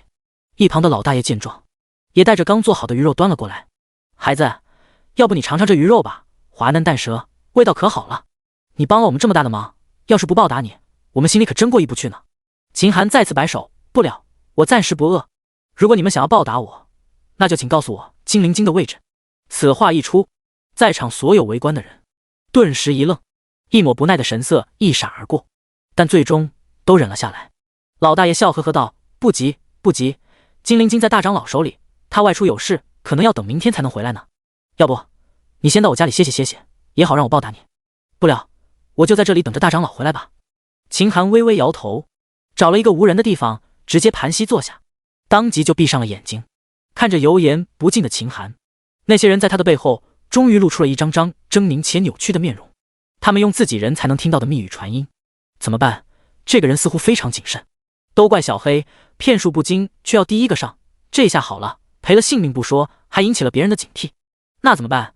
这个人不吃不喝，实力还能轻易杀死小黑，我们就算一起上，好像也打不过吧。哼，他身上的灵体是很厉害，但有个地方却能轻易弄死那些灵体。你是说深渊洞窟？是。你疯了，那里可是关押那贱人的地方，真把他带过去，你就不怕弄巧成拙？除了那个人，我想不出谁还能对付他。再说了，反正洞口的门无比结实，就算那贱人打不过他，我们也能在外面把门关死，饿死他。只是真将他关进深渊洞窟，就算饿死他，我们也享受不到他的身体啊！这么鲜美的肉体，真是可惜了。都这个时候了，你还在想吃肉？这个人性情难测，非常难缠，能弄死尽快弄死。行，我们勾引他一天，只要他还没上钩，就将他引往深渊洞窟。他们似乎是达成了共识，一个个散去。时间一点点过去，不断有人将食物端来放在秦寒的身前，暗地里无数双眼睛都在盯着他。晚上还有化身为人族的妙龄少女来和秦寒搭讪，可都被他无视了。次日一早，秦寒感觉到身边来了不少人，他睁开眼，却见一名须发皆白的老年人鱼带着昨天见过面的众人上前。孩子，你在找我吗？秦寒，是的，我想要精灵晶。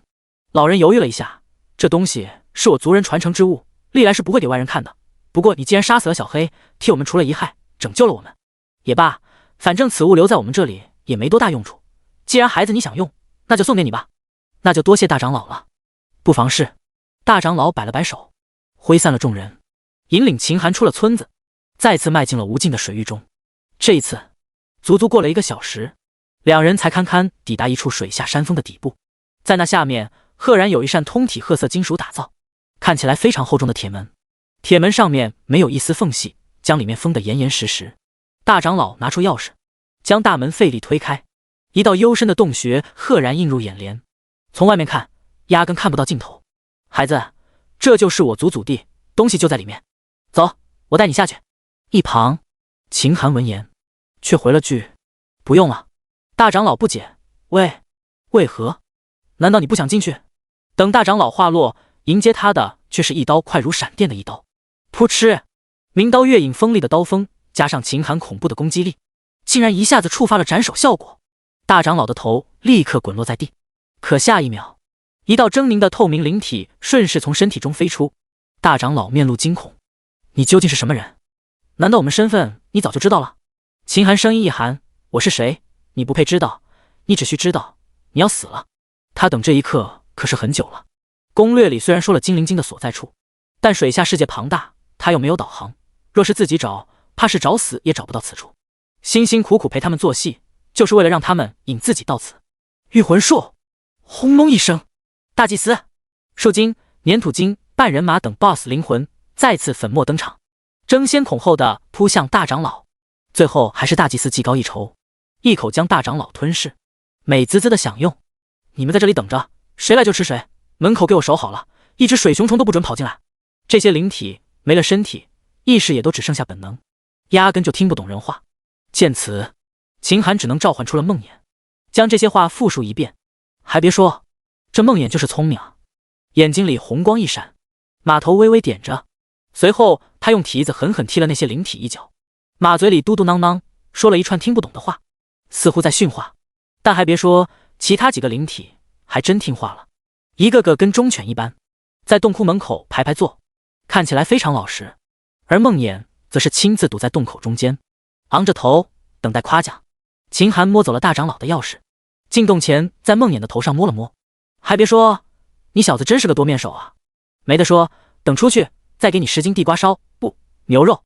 梦魇听了满脸的欣喜，马头使劲在秦寒的肩膀上蹭着，我去就回。秦寒再次拍拍梦魇的头，转身朝着洞窟深处走去。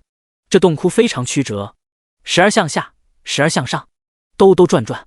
忽然眼前出现了一丝光亮，再一看，一处台子上赫然放着一个发着金色光芒的灵晶，正是他要找的金灵晶。第73章获得金灵晶和史诗级套装。这是一处500平左右的房间，头顶的天花板上有一块散发着淡淡白光的晶体，下方的石桌上摆放着金灵晶，2块晶体光芒对冲，颇有一点相映成辉的味道。旁边的冰凉的地上，还有一名蓝发少女正环膝坐在地上，一动不动。秦寒朝着房间走去，兴许是他走路的声音惊动了女孩，女孩迅速转身，手中握着一柄带着蓝色宝石的短刀，朝着他的方向看去，满脸戒备。可当看到秦寒的面容时，女孩有些惊讶，人类怎么会在这种地方出现？不，你应该也是坏人变的。哼，我是不会被你们骗出去的。你们这些虚灵最怕我头上的阳精，只要让它照射到，你们绝对会烟消云散。有本事你就进来。女孩的话有点色厉内荏。秦寒不动声色，迈步就走进了房间，任凭上面的阳精的光芒照射到他的头上，岿然不动。你居然没事？你真的是人类？女孩满脸的惊讶，你既然是人类，为什么会来到这里呢？那些虚灵呢？你没见到他们吗？秦寒看着女孩，为了安全，他向对方使用了友善探测。人鱼公主朵朵，友善度惊异。他觉得你是人类，可又害怕你是坏人，内心非常忐忑。见此，秦寒的脸色终于缓和了一些。他们见我厉害，把我骗进来，估计是想让我们互相残杀，最后好让他们坐收渔翁之利。女孩有些惊疑不定，我实力也不强大，要不然也不会被那些虚灵入侵家园了，我保护不了我的族人。似乎是想到了什么，女孩惊讶道，难道你的手段也是灵体类的吗？我这里的阳精专门克制灵体，只要有灵体暴露在阳精之下，就会持续受到灼烧，最后灰飞烟灭。秦寒看了一眼头顶的天花板的阳精，这东西本名叫做太阳精晶，算是比较稀缺的宝物，用它打造成的武器，天克灵体生命，若是拿来也不错。朵朵，可是你既然知道他们要骗你，为什么你还要走进来呢？这深渊洞窟的大门可使用千年玄铁一体铸成，不仅结实，就连灵体都跑不出去。现在你进来了，他们肯定已经将大门给锁上了。你一个人类，没吃没喝，很快就会饿死的。哎呀，你怎么这么莽撞呢？秦寒，你觉得我又那么蠢吗？我进来只是想拿精灵晶，又不是进来送死。精灵晶？你居然想要精灵晶？难道你是降临者？朵朵满脸的惊讶。这精灵晶是突然降临到我们族地的，同时也降下了一则信息，只要有降临者来临，就将此物交给对方。只是这精灵晶降临不久，我们族内就出现了虚灵，他们杀了我们的族人，扮成我们族人的模样，在暗地里击杀我们，甚至连反抗能力都没有。若不是最后我带着精灵晶躲在此处，怕是我也难逃一死。我只求降临者到来，能够帮我杀了虚灵，还我族域。秦寒轻轻点头，可以，只是除了精灵晶外，你头顶的阳晶我也要拿走。女孩闻言，脸色顿时煞白。阳晶如果被你拿走，万一那些虚灵没有清除干净，他们肯定还会找我报仇的。要不我用别的东西给你换？秦寒沉默了一下，随后道：先看看吧。女孩闻言，跑到一个角落里，捣鼓了一会儿，再次回来，手里居然捧着一套泛着蓝色光晕的装备。秦寒扫眼一看，顿时眼前一亮，玉皇皮甲史诗级套装，残缺，一共5个套件，头盔、皮甲、护腿、鞋子、护手，防御1500，水元素抗性6000，血量增加6000，每秒回血130，体质需求300，技能急速游动，开启后可以在水下以玩家5倍的跑步速度前进。朵朵，只是很可惜，这套装备的护心近处本来是有一颗避水珠的，若是能找到避水珠安进去，其效果应该会大大增强。秦寒闻言，神色有些古怪，只见他直接拿出了避水珠，咔嚓一声按在了护心近处，紧接着整套装备光芒大盛，周身散发的蓝光更加艳丽3分。此刻这套装备的属性再次变化，玉皇皮甲史诗级套装，防御1800，水下3600，水元素抗性7000，水下15000，血量增加7000，水下15000，每秒回血150，水下300，体质需求300。被动水下霸主，可以在任何艰险的水域中活动，可以在任何水域轻松呼吸。被动水下速度增幅200%。技能神速游动，开启后可以在水下以玩家10倍的跑步速度前进。被动水下水系元素伤害增加100%。被动水下视野增加1000米。看着如此喜人的属性，秦寒满脸欣喜。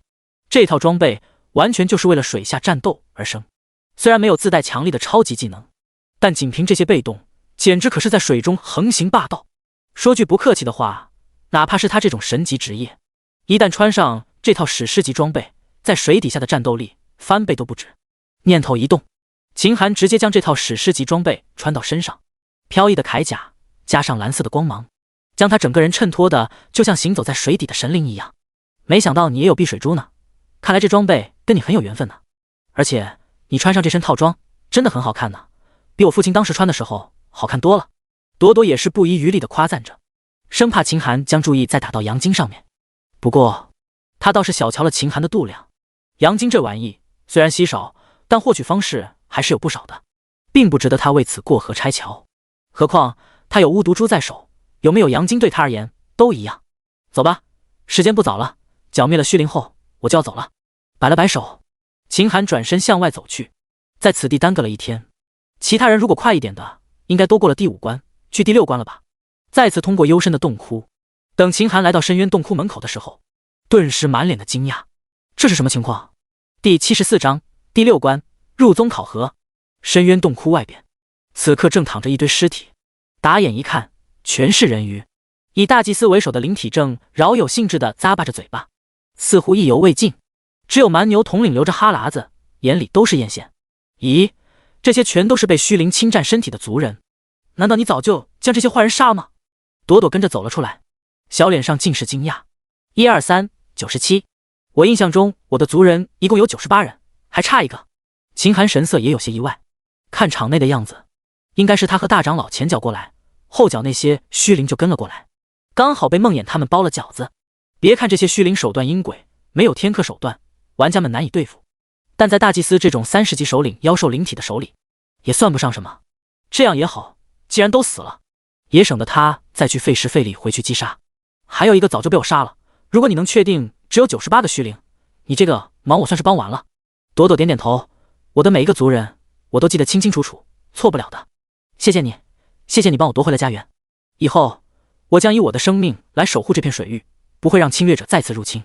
朵朵声音忽然有些落寞，他走到一具老年的尸体前，默默蹲下，双手捧着对方的脸颊，陷入了沉默。一旁，秦寒见状，没有说话，直接收了灵体和梦魇，脚尖一点，身体如利剑般朝着上方游动。每个人都有自己的路要走，朵朵要守护她的家乡，而他则要继续朝着既定的目标前进。万米深，鹅毛都飘不起来的水域中，不多时，一道蓝色身影破水而出，高高跃起。就在他即将再次落水时，一匹神异的骏马恰好出现在他的身下。翻身上马，一人一马赫然平稳地站立在这恐怖的水域之上。秦寒四处观望，锁定了小岛位置，骑着梦魇迅速疾驰。不多时，一人一马的身影就逐渐消失在视线中。另一边，一天的时间过去了，已经有人乘坐平台来到了小岛之上。积分榜的上排名再次有了变化，第一名又变回了陈朝曦5000分，第二名是江凝雪5000分，而秦寒则是以4000分位居第三。此刻陈朝曦走在小岛上，眼里有些失望。当他来到平台，察觉水里有剧毒，而且不能漂浮后，立刻选择了静待。作为一个万界顶尖的精英，仅仅观看排名数据的变动，他就能猜到其他竞争者的选择。他在平台上观望的一天里，排在前面的玩家不少人直接从排行榜除名了。很显然，这些人必定下了水，遭遇不测。秦寒之前闯关的速度可比他快得多，本该早就上了平台，先自己到达岛上才对。如今他已经通过了第5关，顺利来到小岛，可秦寒的分数依旧没有变动，这说明秦寒绝对也跳进水中了。冷静睿智乃是一名强者的基本素养，面对恐怖的未知水域都敢跳下去，就这种性格，哪怕这次侥幸不死，以后定然也会陷入其他绝境之中。原本优势大好的人，现在却排在了100名以后，实在可叹。一个人若是运气好，拿了诸多好处，但若是德不配位，天大的富贵也压不住。运气总有用完的那一天，审时度势，聪明果敢，才能走得更远。微微摇头，陈朝曦屏气凝神，往小岛里面走去。整座岛屿森林密布，四处都没有落脚的地方，只有一条石阶路朝着岛内蜿蜒。他顺着石路不断前行，很快便来到了一处石门前。一名身着青衣、背着长剑、身上绣着一个须字的青年人早就翘首以盼。见到陈朝曦，青年立刻迎了上去。终于等到入宗的新人，请跟我来。陈朝曦目光微动，默不作声地跟着对方走到石门处。青年指着石门后曲径通幽的道路，道：此处往里走，过了10里就是我太虚宗的山门所在。若是你顺利走到山门，则考核完成。陈朝曦心下思量，这岛上只有这条路，难道这入宗的考核就是第6关的内容？兄台，冒昧问一句，接下来我该有什么注意事项吗？青年人闻言神色一动，却装模作样的摇了摇头。这可能涉及宗门的规定，实在不方便告知啊。听对方的语气，陈朝曦立刻从储物包中拿出10枚金币，递了过去。在下初来乍到，怕坏了规矩，还请兄台不吝赐教啊。青年人见状，不着痕迹地把金币收走，随后拉着陈朝曦来到一旁，悄声道：这次考核主持是宗门的白长老，此人性烈如火，眼睛里揉不进沙子，但内心却非常善良。等你过了这个门，所作所为都会被白长老用千里镜镜收眼中，你好自为之。陈朝曦听后心中大定，冲着青年人报以感激的微笑，随后迈步朝着石门内走去。而此时此刻，10里外太虚宗宗门处，一名发须皆白的老者赫然将2人方才的话听了进去，气得他直跺脚。好一个投机倒把之辈，这个世道之所以烂，都是被这种人给败坏了风气，劣等。老者拿着大笔，在一个小本本上狠狠画了一笔。道路上，似无所觉的陈朝曦依旧琢磨着那青年人的话，想着怎么应对。走了一阵子，路上忽然下起了大雨，这雨中似乎还有毒性，让他的血量刷刷往下掉，吓得他急忙奔逃。好在没走多远，就见一个破道观出现在眼前，他迅速躲了进去。此刻道馆里还有5、6个人，老少皆有，都是衣衫褴褛的乞丐打扮。这些乞丐身体骨瘦如柴，手里拿着一个破碗，一个个躺在稻草堆里，闭目养神。一见陈朝曦进来，几人迅速睁眼，眼睛里金光一闪，心照不宣地伸出破碗，就开始哀求：行行好吧，大爷，可怜可怜我这个老乞丐，给点吃的吧。是啊，大爷，可怜可怜我们吧。陈朝曦目光微动，这些乞丐很有可能就是测试之一。难道这是在测试自己有没有善良之心？心思一转，只见他从身上掏出一堆鲜果，分别丢到乞丐们的碗里面，觉得不够，又掏出了10几枚金币，依次丢了过去。山门处，通过千里镜看到这一幕的白长老，再次气得吹胡子瞪眼，真是虚伪，这明明就是做给老夫看的。可他也不想想，这荒山野岭的，哪家乞丐乞讨会跑到这种地方，还敢给这么多钱，真不知道什么叫做财不露白吗？更何况就算是真乞丐，他给这么多钱，一旦人走了，对方绝对会为了钱财自相残杀，到时候又是一桩人间惨案。差评。正当陈朝夕考核档口，秦寒也来到了第6关岛屿上。第75章，年轻的樵夫啊，这把金斧头是你的吗？恭喜你通过第5关，积分加1000。看了一眼积分排行，秦寒没有说话，迅速地朝着岛内走去。接下来的考核非常重要，这不仅仅是爵位考核那么简单，若能获得考核之人的完全认可，将会获得天大的机缘，在未来受益无穷。沉下心，他朝着里面走去，和陈朝夕一样，遇到了一个青年人。终于遇到一个入宗的新人了，请跟我来。青年人将秦寒引到石门处，一样让他穿越10里路程，达到山门完成考核。秦寒闻言则是摇头，抱歉，我并没有准备加入你们宗门，我来此是准备过关考核的。青年人闻言则道，那就是来对了，入宗考核既是过关考核。原来如此，多谢告知。秦寒朝着青年人抱拳，随后不卑不亢地朝着石门内走去。可当他刚往前走一步，却被青年人叫住，兄台，考核方式非常困难，难道你就不想提前知道考核内容吗？秦寒义正言辞拒绝，不了，我相信这世上自有天理存在，考核再难，肯定也会给人通过的机会，多谢你的好意，我就不打扰了。青年语气有些着急，你确定不要吗？只需要1金币，我就告诉你所有考核细节，机不可失，失不再来啊。秦寒满脸正气，挥了挥手，朝着前方大步走去。10里外的太虚宗门处，同样的白发老者，这一次却是捏着胡子，满脸的微笑。这孩子不错，品行高端，意志坚定，是个好苗子啊，真期待他接下来的表现啊。继续往前走了一阵，大雨瞬息而至，秦寒也来到了破庙中，见到了一众乞丐。大爷，行行好，可怜可怜我们吧，我们已经3天没有吃过东西了。秦寒扫了众乞丐一眼，从空间戒指中拿出2斤牛肉，丢在乞丐的碗中。随后他走到房间另一角，盘膝坐下。几名乞丐狼吞虎咽将牛肉吃完，随后意犹未尽地朝着秦寒继续索求。大爷，还是有点饿啊，能不能再给我们吃点？是呀，就再吃一点点。您既然是好人，那就好人做到底啊。秦寒眼神一冷，贪得无厌，滚回去老实待着，不要烦我。说话间，明刀月影瞬间出鞘，锵的一声，直接插入身边坚硬的土地中，闭着眼睛，一副生人勿近的模样。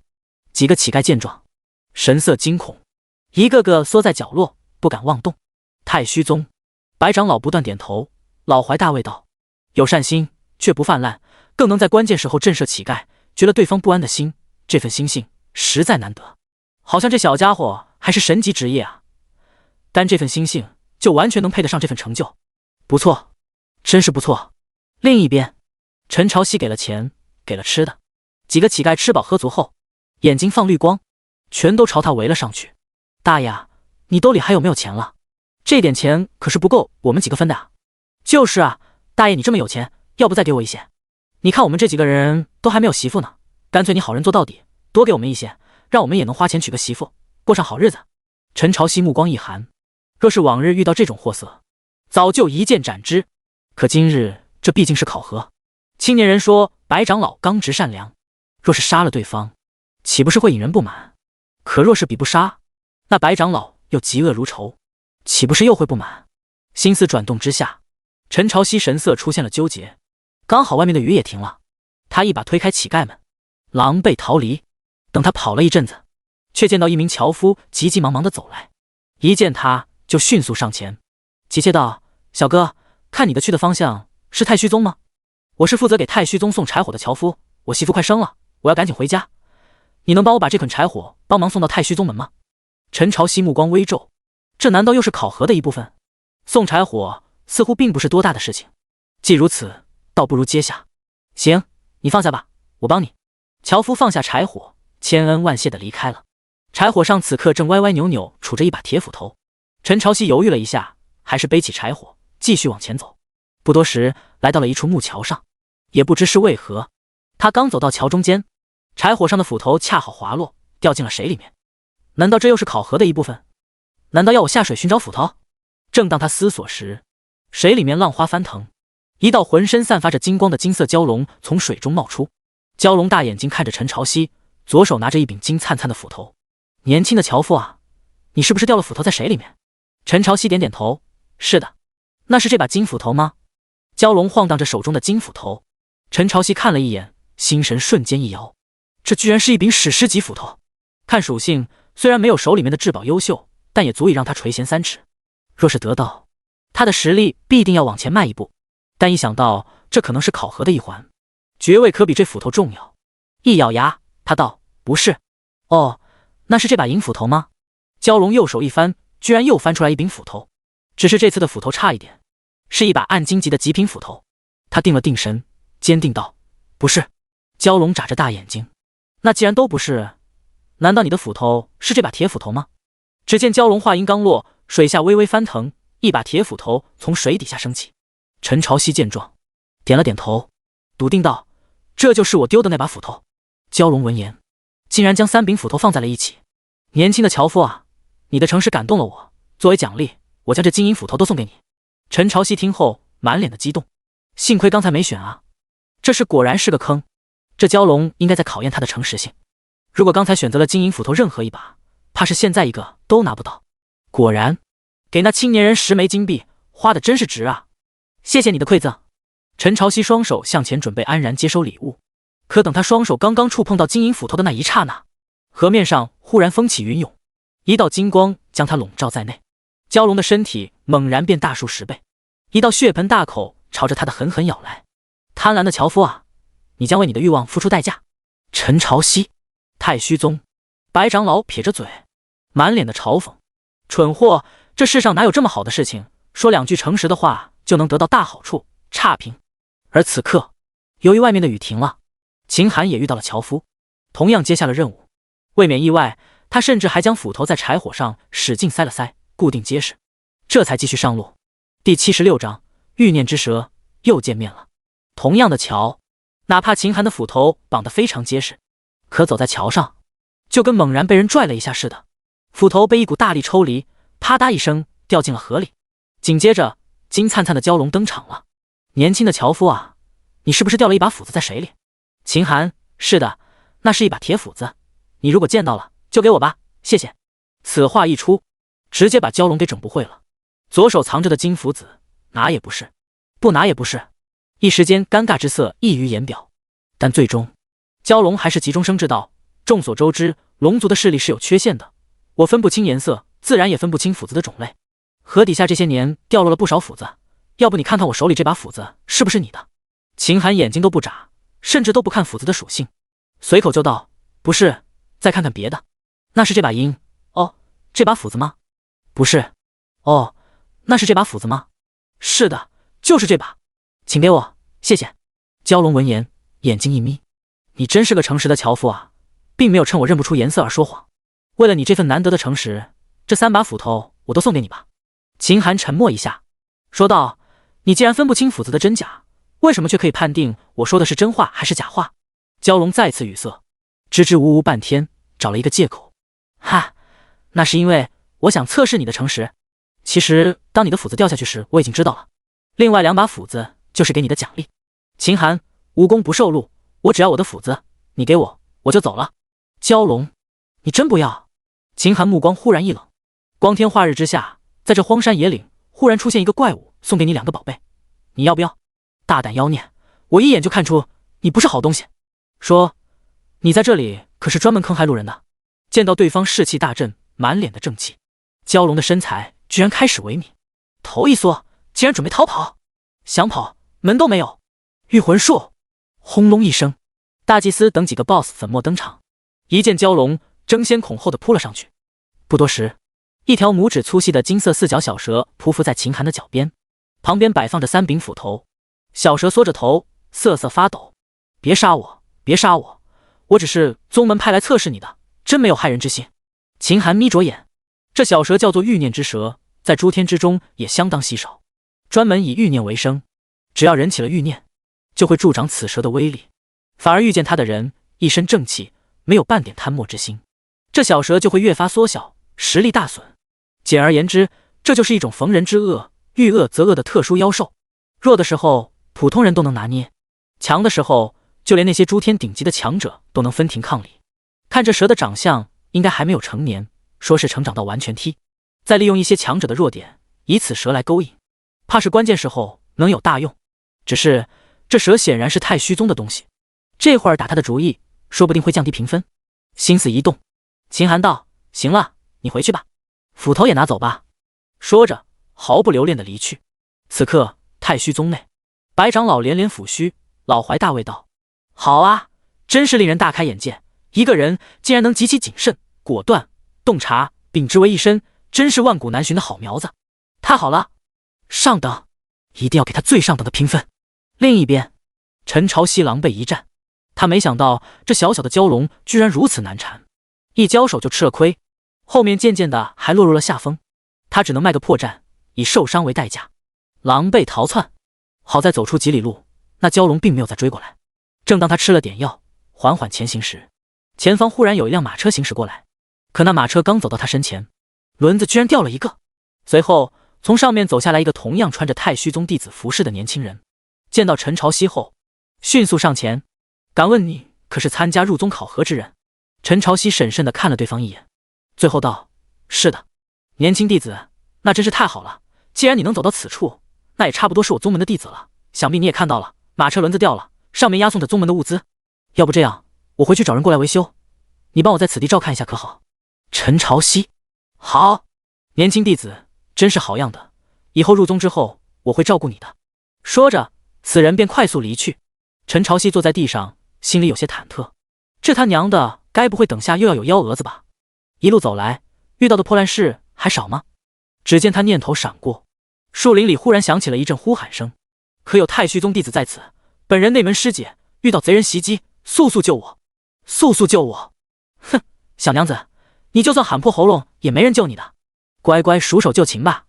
陈朝夕面色纠结，遇到这事究竟是救还是不救？救人吧，东西不要了；不救人吧，万一是真的呢？树林内逐渐开始出现女子凄惨的叫声，听得陈朝夕头皮发麻。可他想起了之前遇到的事情，最终一咬牙，闭着眼睛，眼不见心不烦，就当啥都没发生过。宗门处，白长老见状气得大骂：“遇到宗门弟子求救不去查探，反倒守在一堆破烂旁边，哼，真是无可救药，差评！”另一边，秦寒也遇到了此等场面，只不过他让梦魇带着大祭司等灵体守在一旁，而他则是迅速朝着声音的源头跑去。等他到了位置，赫然看到刚刚放走的那只欲念之蛇挂在树枝上，正捏着嗓子一蛇分饰三角，装腔作势的叫喊：“救救我！救救我！”哎呀！四目相对，气氛顿时有些尴尬。“你不是走了吗？”小蛇尴尬的一摊爪子道：“任务所在，没办法呀。要不是刚才被你破了形，以我的实力，应该能察觉到你过来，早早避开。”第77章，一块洋鱼，下一关考核。等秦寒回去收了梦魇他们后，那弟子就带人回来了。来人快速修理完马车，就要往宗门赶。恰好秦寒跟他顺路，就一起上路。不多时，就来到了山门前。这是一处蜿蜒向上的台阶，看起来大概上千层左右。山门处，此刻正有一名身材壮硕的老者坐在台椅上，前后各有一名小厮正呼哧呼哧的往上抬。可能是壮硕老者身材过重，两个小厮累得呼哧呼哧，一不留神，竟然有一人跪倒在地，差点将台椅掀翻。怎么搞的？没吃饭吗？这点力气都没有，传出去了会让别人以为本长老很胖呢，真是丢人。壮硕老者骂了几句，目光忽然看向秦寒这边，颐指气使道：“你们两个把他们换下来，抬我上去。”旁边的弟子听后，小声对秦寒说：“这是宗门的杂物长老，权力大着呢，得罪了他，后果非常严重。这些台阶也没多高，我们两个使点劲，很快就能应付过去。”杂物长老催促，赶紧的磨磨唧唧，本长老还要回宗门见掌门呢。一旁，秦寒视若无睹，迈步就朝着阶梯上走去，压根就不搭理这茬，气得杂物长老直跳脚，无能狂怒：“他是谁？叫什么名字？本长老以后一定给他穿小鞋，我要让他后悔进入宗门。阶梯上，秦寒忽然回头，露出一抹微笑。好久没杀人了，要不从你开始吧。杂物长老气得手指颤抖，大胆，你知道我是谁吗？杂物长老，你们的财神爷懂不懂？秦寒，管你是谁，我又不是你们宗门的人，干我屁事。你！杂物长老气了半天，最后竟然来了一句：哦，不是我们宗门的，那算了，那我拿捏不了你，你走吧。秦寒迈步离去。可好一会儿，那长老居然愣过神，他不是我们宗门弟子，为何却能上山门呢？快拦住他！只可惜此刻的秦寒已经走到了太虚宗半妖的平台处，发须皆白的白长老刚好在此迎接。他抚须大笑：好啊，不畏权贵，不怕刁难，真是好孩子。现在我宣布，你通过考核了。此话一出，积分榜单再次出现了变动，秦寒的积分赫然来到了6000分，再次雄踞第一。面对白长老的夸奖，秦寒缓缓道：我只是做了我该做的事情，并不值得夸赞。白长老再次点头，双眼都跟亮了电灯泡似的。好，不卑不亢，宠辱不惊，非常好。孩子，不瞒你说，老夫乃是诸天宗门太虚宗的太上长老，此次前来就是为了考察一下你们这些新人的心性。迄今为止，你是最令我满意的孩子。若是换做别的场合，老夫一定会收你为关门弟子，只可惜今日情况特殊，你的身份又是降临者，老夫只能勉强忍住内心之冲动。孩子，如果你不着急走的话，能不能跟老夫聊聊天？我可是很久没有见过像你这样令我欣喜的后辈了。白长老看着秦寒，真是越看越顺眼。秦寒点点头，长者赐，不敢辞，长老请。好啊，你能忍住前面天大的诱惑，留下跟我这个老头子聊天，我很开心。白长老乐呵呵道：放心孩子，跟老夫聊天一定会让你不虚此行的。你们这些降临者对诸天万界怕是还没有一个明确的概念吧，而老夫呢，恰好知道的多一些。你想知道什么，老夫都能满足你。正当秦寒和白长老促膝长谈时，陈朝夕也早就来到了宗门处。在山脚遇到杂物长老的时候，他果断选择了拒绝，可以就没有迎来白长老的笑脸。最终两人见面时，白长老冷着脸，甚至连聊一句的意思都没有。你已经过关了，赶紧走吧，省得碍眼。一挥手，前方不远出现了一道传送门。陈朝夕一脸懵逼，他这是哪里得罪了白长老了？一路上他可是尽量按照青年人给的信息给出比较优秀的抉择，怎么到了白长老这里，事情完全变了味？那感觉就像抄答案抄到了倒数第一。下一秒，随着积分榜的更新，他赫然看到了自己积分情况，5300分。这一刻犹如一道晴天霹雳迎头劈在他脑门上，他简直不敢相信这个分数。要知道前面5关给的可都是满分，也就是说这一关只给了区300分，这让他万难接受。他想回去问问白长老究竟自己哪里做错了，可刚回头就听到白长老狠厉地骂了一句：大煞风景，怎么还不走？难道要让老夫赶你走吗？陈朝夕带着无比郁闷的心情走进了传送门，紧接着眼前的一幕却让他感到似曾相识。一样的小岛，一样的石路，简直跟第6关一模一样。带着探究的心思，他往前走去。时间逐渐流逝，日升日落，斗转星移，时间的光影在山腰不断的掠过，一老一少却不觉时间流逝，聊得非常开心。转瞬间就到了次日上午。此时此刻，白长老看向秦寒的目光中，已经从之前的欣赏逐渐的变成了惊叹。这一天一夜的时间，虽然大多数时间都是他在说话，但秦寒偶然指出一些关键，却总能让他眼前一亮。这小子不仅人品没话说，资质看来也是顶尖啊。一旁秦寒也是收获非常大，诸天无尽，未知之处太多太多。就算是他上一世进入了最终战场，浏览了无穷的攻略，但比起整整的诸天来说，他知道的那些仅仅只是一面而已。白长老的见识让他大开眼界。好了，小韩啊，时间也差不多了，你也该进行你的考核了。只是在你临走前，老夫还有一件东西送给你。说着，就见白长老拿出一块白色的玉佩，那形状似乎像是太极阴阳鱼中其中一块。这阳鱼可是好东西，等以后你能在诸天游走的时候，记得带着此物前来太虚宗找我，到时会有一场莫大的机缘等着你。秦寒也不矫情，顺手将阳鱼收入囊中。在这里耽搁一天，他为的就是此物。白长老请放心，晚辈一定会去找您的。白长老老怀大慰，好孩子，老夫信你。去吧，继续你的事情吧。白长老手一挥，一道传送门出现在两人近前。秦寒朝着白长老抱拳致敬，迈步就要往里面走去。可临走前，白长老忽然有些不舍。哦，对了，这斧头你也拿去吧，反正对老夫也无用，兴许对现在的你能派得上用场。秦寒沉默了一下，然后默默把斧头拿下，转过身就要再次进入光门。可这时，却听老者继续道：若是等下你能获得另外一个老东西手中的阴鱼，到时你的前途怕是老夫都不敢想象了。只是那老东西的布置的考核可能不适合你，以你善良的品性，怕是也做不出那些事情。算了算了，当我没说吧。第78章接连获宝，史诗级斧头。秦寒满脸真诚，谢长老赐教，晚辈定会竭力获取阴鱼。白长老，傻孩子，你虽然聪明正直不屈，但心地还是太善良了。有些事情，就算你知道该怎么做，可以你的善良的本性也很难下得去手。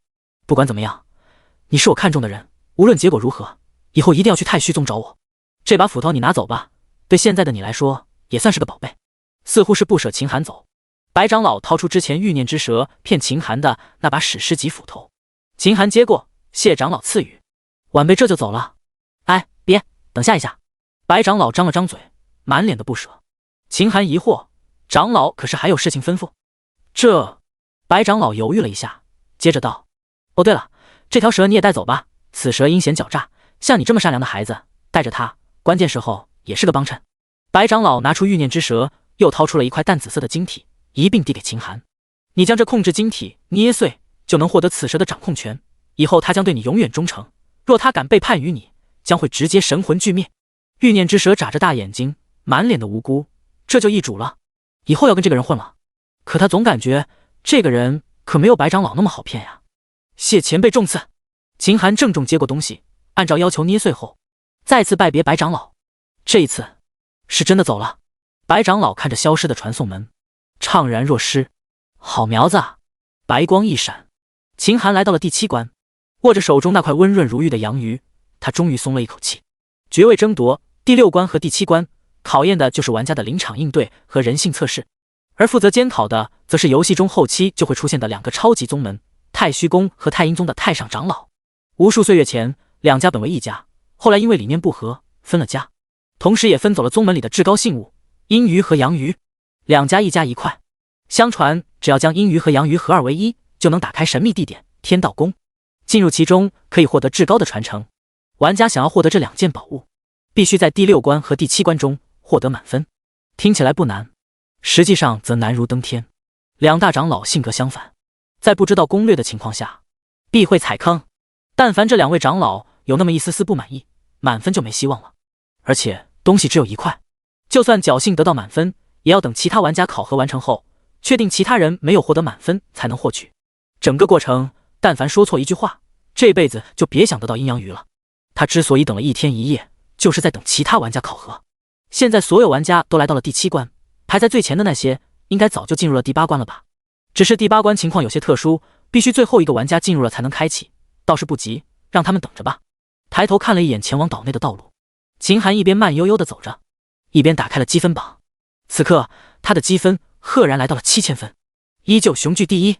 哪怕他还没有完成第7关，可就凭这个分数，愣是超过了第2名500分。多出的1000分，就是获得阳鱼的奖励。爵位考核3种情况能够获得积分奖励：击杀怪物、获得宝物、完成考验。而宝物则指的是阴阳鱼之类的重宝，还有隐藏关卡中的至宝。史诗级的装备在这里算不上宝贝，不算积分。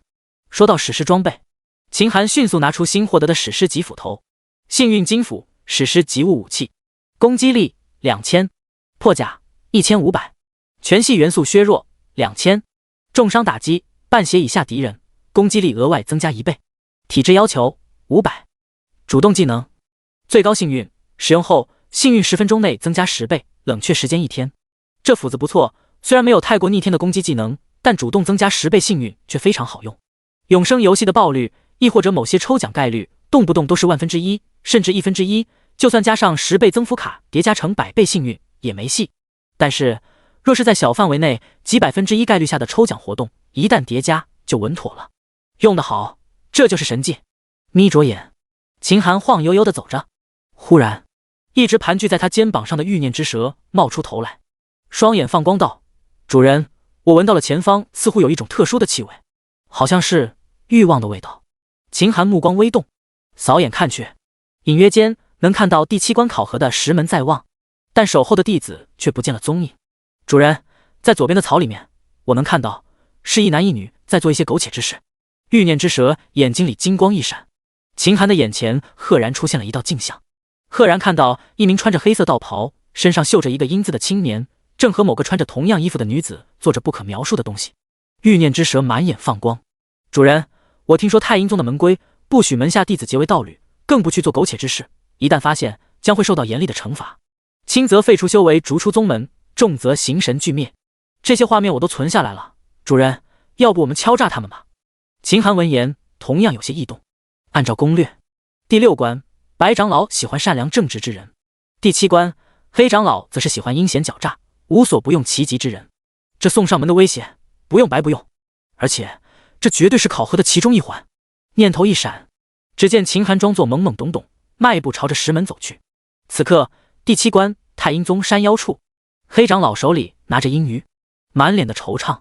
这些降临者一个个都是废物，要么迂腐，要么愚蠢，不管是正在考核的，还是已经考核结束的，压根就没有一个符合老夫心意之人。本以为能在此次考核中看一看这位诸天未来的天才们，找一个合适的人选，现在看来希望不大喽。现在还剩下最后一个人，看资料应该是这帮人中潜力最大的，但这小子到现在还没过来，要么是谨慎过头了，要么就是蠢得要命，只有运气的蠢猪。看来老夫手中的宝贝怕是送不出去了。正当老者自语时，却见眼前镜像中石门处赫然走来一名身穿蓝色甲胄，模样俊秀非凡的年轻人。模样倒是不错，有老夫当年几分风采，就是不知这心性是否符合。石门处，当秦寒走到近处时，就见刚刚那名青年人正提着裤子着急忙慌地跑过来。隐约中，秦寒还能看到草丛里一个若隐若现的女子脸庞。你是来进行考核的吧？往前走10里，走到山门便算过关。进入角色，青年人的神色就变得趾高气昂，昂着头，话似乎是从鼻孔里冒出来的一般。不过我告诉你，这考核可是极为困难的，如果你想知道一些信息，那就拿出点诚意来。第79章，师兄师弟，我有一个小问题想请教你。主人，你看此人嚣张的样子，是我是忍不下去，要不您让我出手，我一定弄得他裤衩子都赔掉。此刻的欲念之蛇隐藏在秦寒的铠甲内，传音鼓动，但秦寒压根就没理他。只见他笑呵呵的拿出100枚金币塞给黑衣弟子，在下初来乍到，有什么不懂的地方，还请师兄多多指点。黑衣弟子瞥了一眼金币数量，嘴角轻动，随意敷衍道：你此去路上可能会有考核，自己悠着点，做事好好琢磨琢磨，这对你有好处，去吧。这话说了跟没说有什么区别，但秦寒丝毫不以为意，再次拿出装着1000枚金币的小背包递了过去。师兄，在下可能比较愚钝，还请师兄再透露一点消息。黑衣弟子看了看钱数，脸色有些回暖，竟然露出了笑容。你小子倒也上道，那我也就不藏着掖着了。此次入宗考核的主持之人是黑长老，黑长老性情古怪，但颇喜欢阴鬼之道。你做事情且不可迂腐，你越是阴狠，他老人家就会越高兴。记住了，过了这道石门后，就进入了监察的范围，到时候就看你自己的了。去吧。秦寒闻言轻轻点头，随后竟然再次拿出一个背包，里面赫然装了1万枚金币。那黑衣弟子看了一眼那满满当当的金币，神情顿时激动，正想伸手接过，可等手到了半道，却忽然停了下来。他心下思量，小钱可以说是打点，但这么多钱，其目的怕是就不单纯了。真拿了，等下怕是不好收场。沉吟一下，黑衣弟子板着脸问道：你这钱怕是不好拿吧？说吧，有什么需要我做的？秦寒豪爽一笑：师兄说笑了，只是1万金币而已，于我而言并不算什么。我给这点钱也不过是想跟师兄结个善缘呀，提前了解一下宗门，顺便找个师兄这样的靠山呀。师兄要是不信，看看这个。说着，秦寒干脆将自己的身上的金币金额露出给那黑衣弟子看了一眼。这一看，直接将对方的眼睛给看直了。好家伙，这里面的金币跟个小山似的，他这辈子都没见过这么多钱。若不是此刻在考核之处，他真想将对方给抢了。不过这小子这么有钱，或许真没什么潜在需求，而是真的人傻钱多呢。目光微动，黑衣弟子在看秦寒的眼神就像看到了亲人。兄弟，你真不把我当外人，那老哥哥我也就不见外了，有啥想问的尽管问，哥哥我知无不言，言无不尽。秦寒笑呵呵道：“我还真有一些问题想问问师兄，咱宗门都有啥规矩？要不您提前告诉我，让我好有个准备。那黑长老具体作风究竟如何？还请你能多给我说一点。”黑衣弟子表面上虽然满面春风，内心其实一直警惕，可听到对方问的都是浅显的东西，心下的戒备又少了几分。好说，好说，咱们慢慢聊。你想知道什么，师兄都告诉你。10里外的黑长老在镜子里看到这一切，捋着胡子沉吟道：“倒是有点机智，知道用钱开路。这样一来，倒是能提前知道一些信息，也好让后面的路走得顺畅点。但仅仅这些可不够。这秦寒不知道那弟子的秉性，就敢不断加码，展露财力。须知财不露白，钱给的越多，就会越发的激起对方的贪婪，于己不利。而且给了那么多钱，却仅仅想知道一些粗浅的事情，这些东西进了宗门，随便找个人就能知道，此为不智。似他这种人，在阴险诡诈的诸天世界，怕是活不了多久。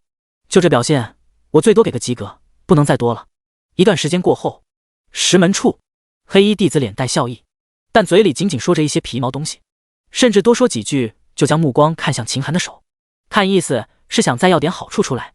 秦寒眯着眼：“师兄，听刚才你说的意思，咱们宗门禁止师兄妹之间双修，有不正当关系，一旦知道将会有重罚。”黑衣弟子下意识道：“对的，咱们掌门曾经受过情伤，所以就立下了这条规矩，任何人不得逾越。”秦寒点点头：“我刚才来的时候，见到旁边的草丛里有2个人正在行苟且之事，刚好被我记录了下来。看他们的衣服，似乎和师兄穿着打扮一样啊。”黑衣弟子闻言，笑容顿时止住，神色顿时一冷，看着秦寒的目光非常不善：“你可能看错了，我一直在此处，不可能发生这种事情。”秦寒扫了一眼对方的表情，脚下悄无声息地往石门处一站，有恃无恐道：“我这人没有别的优点，就是记性好，听过见过的事情绝对不会忘。要不我给师兄你背一条，宗门内部不得私通，不然轻则废除修为，逐出师门，重则受到重罚，形神俱灭。师兄觉得我的记性如何？”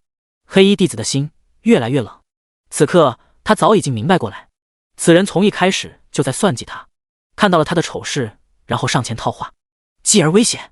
好深的心机啊！若是换个地方，他可能直接就将此人就地击杀，但对方此刻正站在石门处，一旦自己妄动，怕是后果难料。他眼中的杀机一闪而过，强行忍住杀人的冲动，沉声道：“说吧，你到底想要什么？”秦寒露出一副和善的笑容：“还没想好，要不师兄你看着给。”黑衣弟子眼睛一眯，对方想要好处，若是如此，此事还有转圜的余地。只要先稳住这小子，等以后有机会将他击杀，这秘密就算保住了。心下思量，黑衣弟子拿出空间背包，将秦寒之前给的钱悉数奉还，随后拿出了自己的储物袋，左右翻找，似乎是在想给什么东西合适。可这时秦寒一句话差点没把他噎死：“师兄的储物袋不错啊，我还没有呢，里面的东西干脆也给我吧。”黑衣弟子闻言，牙齿咬得咯吱响，杀人般的眼神狠狠盯着秦寒一阵，最后确实颓然一叹，心一横，将储物袋从腰间摘下，直接递给了秦寒，说出了这辈子最违心的话：“既然师弟喜欢，这储物袋就送给你吧。”他从来没有想到，堂堂太阴宗的弟子，以前只有他阴人的份，可如今却被一个考核的小子给阴了。秦寒笑呵呵的一把拿过：“那多不好意思呢，这储物袋空间挺大呢，有7、8间房子那么大，可以装很多东西了。就是东西没几个，都是一些瓶瓶罐罐，也不知道有什么用。”翻找了半天，他猛然一抬头，不客气道：“师兄，还有东西吗？”黑衣弟子听后，咬牙切齿道：“我手里就这点东西，这已经是我全部的家当了。做人留一线，日后好相见。师弟，做事不能太绝。”秦寒却是当作没听见：“师兄啊，要不我们继续聊聊刚才的话题，我还有很多事情要请教你呢。”黑衣弟子拳头攥得嘎吱响，神色不断的变换，这一瞬间，他甚至有了几万次想要杀死对方的想法。可最终，他看了一眼石门，竟一咬牙，扭头跑进了草丛。不多时，走了回来，手里拿着一个如白玉一般的玉如意。这是玉灵如意，可以让凡人都能使用法术，这是我能拿出来最贵重之物了。若是师弟还不满意，那你尽管去告发我，反正我也拿不出东西了。秦寒将玉如意收入囊中，看着黑衣弟子，目光里似乎有些探究：“真没有了？你别骗我！”此话一出，黑衣弟子情绪差点崩溃，差点忍不住就要动手，甚至就连旁边草丛里一直隐藏不出来的女子，此刻也忍不住跑了出来，满脸的怒气。杀人不过头点地，你不要欺人太甚了。宗门内，黑衣长老见到这等情况，眼睛都快跳出来了。这还是刚才那个只知道砸钱的蠢蛋吗？他的眼睛里充满了赞叹。从一开始，他应该就知道2个弟子的把柄，却装作无辜接近对方打探消息。一旦抓到把柄，立刻就翻脸。这份狡诈就像是一个混迹诸天多年的狠辣老狐狸。更可怕的是，此子攥着蛤蟆都想挤出尿，转过头压榨别人到了底线，居然还不放过，有点无辈的风采。不错，不错，是个好苗子啊。第80章，这个秘密我能吃一辈子。石门处，欲念之蛇悄悄传音：主人，我看他们情绪面临崩溃，怕是很难再要到新好处了。若是真将2人逼到绝路，怕是会适得其反。要不算了吧。秦寒沉吟，方才那男子给的储物袋里面都只是些瓶瓶罐罐，而且显示的都是任务物品，这说明拿到对方储物袋这件事本就在考核测验之内。这些东西应该在后面能用上，能做到这点，最多算及格。倒是之后给的运灵如意是个史诗级物品，这种考核关卡也不可能出现至宝层次的东西，能得到史诗级物品应该就是极限了。这一环节的评分应该能达到满分，但保险起见，他还要再做点事情。目光闪动间，秦寒满脸无辜，我也相信2位的诚意，但是人心隔肚皮，谁知道你们有没有藏私呢？更何况拿了你们好处，你们对我一定恨之入骨，万一暗地里找我麻烦可怎么办？说话时，他单手扶着石门的柱子，随时准备跑路。女子闻言，被齿咬得咯吱响，最后竟然指天发誓：我秋月向太阴宗太上老祖发誓，绝对没有藏私，以后绝对不会找你的麻烦，若有半句违背，当叫我天雷轰体而死。铠甲中，小蛇眯着眼：主人，这是太阴宗弟子最高誓言，一旦违反，必定心魔乱体，活不过3日。他说的应该是真的。秦寒不着痕迹的点点头，目光又看向了黑衣男子：师兄你呢？黑衣男子看到心爱之人立下重誓，眼睛里的杀意犹如实质般涌了出来，身体气得不住颤抖，最后狠狠攥着拳头，一字一句的立下誓言。当2人说完誓言，秦寒眉开眼笑：好了，都是同门，说这些见外的话干啥？我当然是相信2位师兄师姐了。行了，你们忙，师姐我先走一步。2人闻听，身体都快气散了架，可誓言在前，他们也不敢动手，只能如患难鸳鸯一般满脸凄楚。女子，你走吧，希望你以后守口如瓶。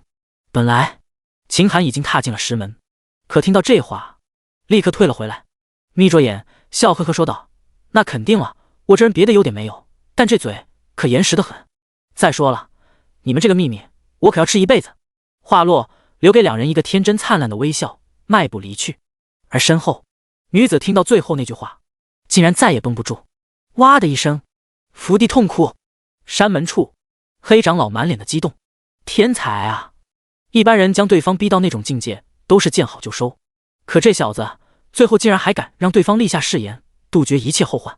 这小子绝对是天生坏种，坏到脚底流脓的那种。老夫传承有望了，太阴宗后继有人了。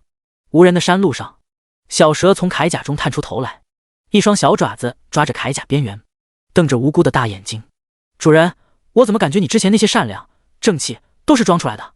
你似乎天生都是当坏人的料啊。不过主人，你怎么敢断定他们最后会发誓的？秦寒神色平静，和之前的模样大相径庭。你难道不知道沉没成本吗？一个人付出的越多，底线就会拉得越低。他们已经付出了储物袋和史诗级宝物的代价，再立个誓言也不是多大不了的事情。说着，他当即拿出那史诗级物品，仔细端详，盯着玉如意的属性，他内心非常愉悦。运灵如意，史诗级物品，法力值10万点，法力恢复每秒 2%， 放在背包即可生效。法力这个属性是新手之后才有的，像之前大祭司施展的雷电术技能就必须耗费法力值，甚至残缺的至宝法杖、紫魂宝杖上携带的几个技能都需要法力值来施展，而且法力值这玩意恢复麻烦，说没就没。以大祭司那样的实力也不可能持续不断的进行法术输出，所以别看这玩意属性简单，可是等到游戏中后期，此物的价值怕是堪比2件史诗级武器的价格。收起运灵如意，秦寒继续往前走。不多时，天上开始下着毒雨，而不远处赫然出现了一个破落的道观，和上一关的长相几乎一模一样，只是这一次他没有选择轻易入内。反而选择躲在门外的窗户处谨慎观望。道观中此刻盘坐着6名带刀大汉，其中一个山羊狐眯着眼：“弟兄们，前面不远就是王员外的府邸，听说此人家里有一件宝物，放在身上可以刀枪不入，水火不进。黑市将此宝的悬赏交到了天价，兄弟们有没有兴趣干他一票？”其余几人闻言双眼放光：“那还用说，干他娘的！好，那就预祝我们此次顺利发大财。”几人聊了一阵，见外面的雨停了，一个个拿起刀兴冲冲地离去。秦寒见状掉在对方身后，慢慢地跟了上去。不多时，几人来到了一处府邸，府邸门扉半掩，上方写着王府2字。这几人也真是草率，就这么大喇喇地推门而入。可等他们走进院门，眼前这衣服直接让他们傻眼了。只见偌大的院子中摆着2排长桌，桌子上宾朋满座，足有20-30人。这些人一个个面目狰狞，随身都带着各种兵刃，一看就不好惹。王员外就坐在正对院门的位置，见到几人进来，王员外居然毫不意外，起身回应：“几位也是为了我的宝物而来的吗？快快入座，等下自然会让你们见识。”几人顿时懵逼，一小弟压低声音：“大哥，现在怎么办？”山羊狐脸色审慎道：“这里人多势众，先按兵不动，按照他说的做。”随后几人入座，刚好将剩余的位置全部占满。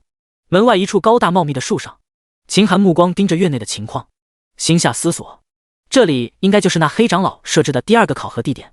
这些人看起来都是来夺宝的恶人，等下此处肯定要出现大变故。只是那王员外面对这么多人却能神色不动，谈笑风生，显然内心是有底气的。该怎么入手？第81章，螳螂捕蝉，黄雀在后，再获史诗级物品。那黑长老既然设置了这个关卡，自然有其真正的目的所在。王员外有一个刀枪不入，水火不进的宝物，以黑长老的性格，必然是希望考核者能够抢过来的。难道要我坐山观虎斗，等他们两败俱伤，最后渔翁得利？秦寒琢磨一下，忽然想到储物袋里那些瓶瓶罐罐，上面既然写的是任务物品，那很可能就是引导自己在后面使用。他打开储物袋仔细观察，这些瓶瓶罐罐上都写着标签，甚至用法非常详尽。化骨散只需要3滴，就能连人带物一起化为血水。万毒剂无色无味，溶于各种食物，半个时辰后必死，神仙难救。解毒丸可解万毒，提前服用，避免受伤。盯着毒药，秦寒目光微动，给这么多毒药，黑长老肯定是让我主动出击，先下手为强了。既然如此，那就让他称心如意。呼啦一声，他从树上跳下，绕到府邸后面，翻身而入，一路躲开人影，来到了附近。偌大的厨房大门敞开，里面早就备满了各种菜肴，整齐摆放在案板上，锅中还翻滚着白花花的肉汤。5-6个厨子候在一边等待传菜。这时，一名管家模样的老者入内，将厨子全都赶走，不得靠近厨房门前半步。吱呀一声，将门关闭。秦寒见状，迅速跳到厨房上方，扒着天窗朝里面望去。只见那管家拿出一个大葫芦，里面装着一些淡白色的液体，正均匀地朝着菜肴上布撒。等所有菜肴都撒上液体，管家这才松了一口气，擦了擦汗，打开厨房的门，朝外面走去。趁着这个关键节点，秦寒果断更换上古套装，翻身而下，如灵猫般悄无声息地走了进去。甚至此刻的管家也刚刚走出房门几步距离而已。他进了厨房，拿出精心挑选的万毒剂，迅速倒入肉汤和其他汤菜之中，随后一个闪身溜出厨房，躲在院子中一棵茂密的桂花树上。此时此刻，管家也恰好将厨子们喊了回来：“你们记住了，等下什么都不要说，什么都不能问，把菜上齐后全部给我回到内院。今天就算是外面发生天大的响动，你们也要当作不知道，若不然可就别怪我家法严厉。”厨子们全部唯唯诺诺，言听计从。院内摆满了琳琅满目的菜肴，看得不少人喉咙抖动，恨不得立刻埋进肉里。但这些走江湖的人也都不简单，全都没有动筷子，目光都看着王员外。王员外见状，笑呵呵地拿起筷子，率先动筷。来来来，这美酒好菜可都要趁热才好，大家尽情吃，有什么事情等吃完了再说。说着，不客气地四处夹菜，就连酒也无意间四处混用。那些人见状，这才逐渐放下戒心，慢慢享用。逐渐的，场内觥筹交错，大家吃得不亦乐乎。等大家吃到了酣处，王员外起身，端起了酒杯：“诸位，小老二在这里求大家一件事，吃了这顿酒，等下我再给诸位一人奉上银钱10两，以后大家也都别打我的宝贝主意了，诸位看如何？”此话一出，立刻有人出言讽刺：“王员外好算计，区区一顿酒10两钱就想将我们打发了？你觉得天下哪里有这种好事？对啊，我们这么多人，你最少每人给1000两，不然这事没完。1000两，你们这么多人，老夫怎么能出得起呢？”王员外闻言，神色一沉：“你们这是在要老夫的命啊！就怕你们有命拿没命花。”此话一出，场内无数刀柄拔出声音不绝于耳：“怎么，老不死的，这就忍不住了？我还以为你属乌龟的，能一直忍下去呢。反正老子把话撂在这里，今日不交出宝贝，整个府邸鸡犬不留。”王员外脸色更加阴沉，啪的一声拍在桌子上：“那就要看阁下有多少斤两了。兄弟们，跟他废什么话，杀了夺宝就是。等拿到宝物，我们这些人再商量怎么分。”说话间，几个人就拿刀上前，可刚走2步，身体就开始摇晃，最后竟然啪嗒一声摔倒在地，人事不省。老东西，你居然在酒菜中下了毒，老子死也要拉你当垫背的！剩下的人群情激愤，全都起身拿起兵器，准备拼命。不少人刚走2步就步入前者后尘，但也有抵抗力强大的，成功近身，举起刀兵朝着王员外劈去。可这些刀兵刚触及到王员外身前1米左右时，却被一道单单的光照阻挡。当的一声，那些刀兵全都折断。这就是你的宝贝？王员外冷着脸看着还剩下的几人，就这点斤两也配抢老夫的宝物，真是不自量力。要不是老夫看你们人多势众，怕动起手逃走几个，也用不着使用下毒的计策。哼，杀了你们这批人，足够震慑其余宵小。以后我看谁敢再打我宝贝的主意。此话一出，其余人血气翻涌，不多时竟一个个死去。王员外看着满地的尸体，慢条斯理地掏出手帕擦了擦手，转身就准备回屋。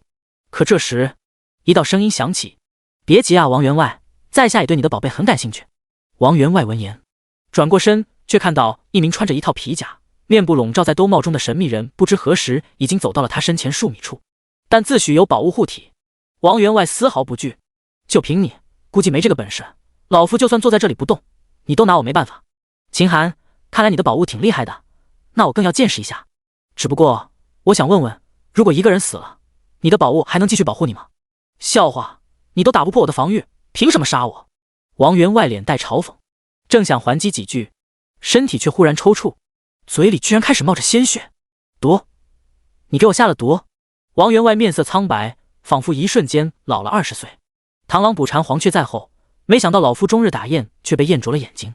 你究竟是谁？说出你的身份，也好让老夫死得瞑目。秦寒闻言毫不犹豫说道：“记住了，杀你者陈朝夕。”陈朝夕，好，好，好！王员外连说3个好字，似乎要将陈朝夕这3个字铭记，最后气绝身亡。第82章最后环节，直面黑长老。看着院子里满地的尸体，秦寒迅速摸尸，在王员外身上摸到一个储物袋，里面除了几万金币外，还有一堆衣服杂物，其中有一个玉盘模样的东西，分外引人注目。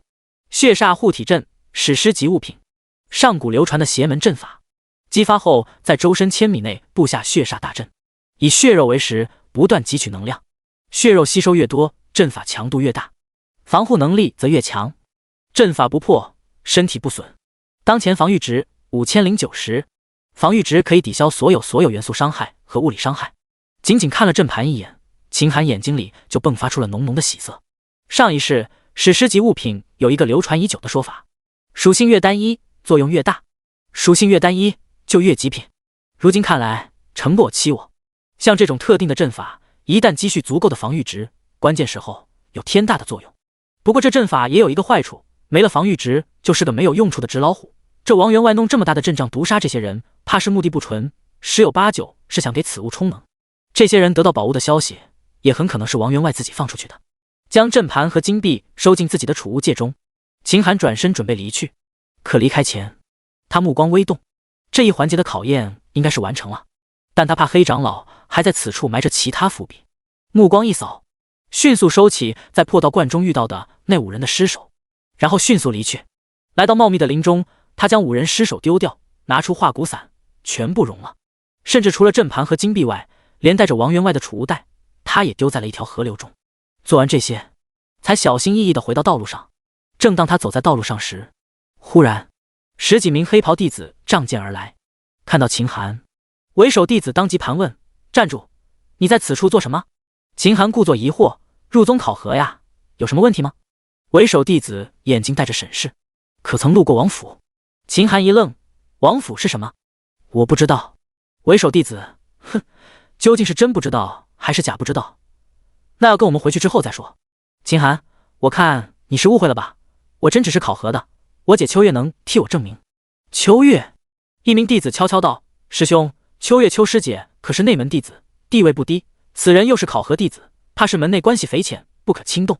而且根据我们的情报，有5个人参加宴会的人消失了，或许作案的人和那5人有关。”为首弟子闻言轻轻点头，最后看了一眼秦寒，声音柔和不少：“既然是考核的师弟，都是自己人，你走吧。”秦寒，那谢谢师兄了。他抓紧离开，走上一段距离，心下终于松了一口气。好险，看来黑长老果然有后手，自己刚走就有人搜捕凶手，摆明了是给自己出的难题。好在有惊无险。山腰处，黑长老面带微笑：“是这个味道。当初师父教导我的时候就说，遇到宝物就要有争取之心。诸天生存不易，多抢一点宝物就能多一丝底蕴，未来也能走得更远。而且这小子很机智啊，敌人临死之前他都不放松警惕，用了假名糊弄，最后居然猜到了老夫的后手，关键时候弄了一个借刀杀人。那帮愚蠢的弟子果然被人家牵着鼻子走。不错，不错，老夫很满意。”另一边，秦寒继续前行，忽然路边冲出一名浑身浴血的黑袍弟子，见到秦寒，立刻呼喊：“救我！救我！”秦寒闻言脚下不停，反而走得更快。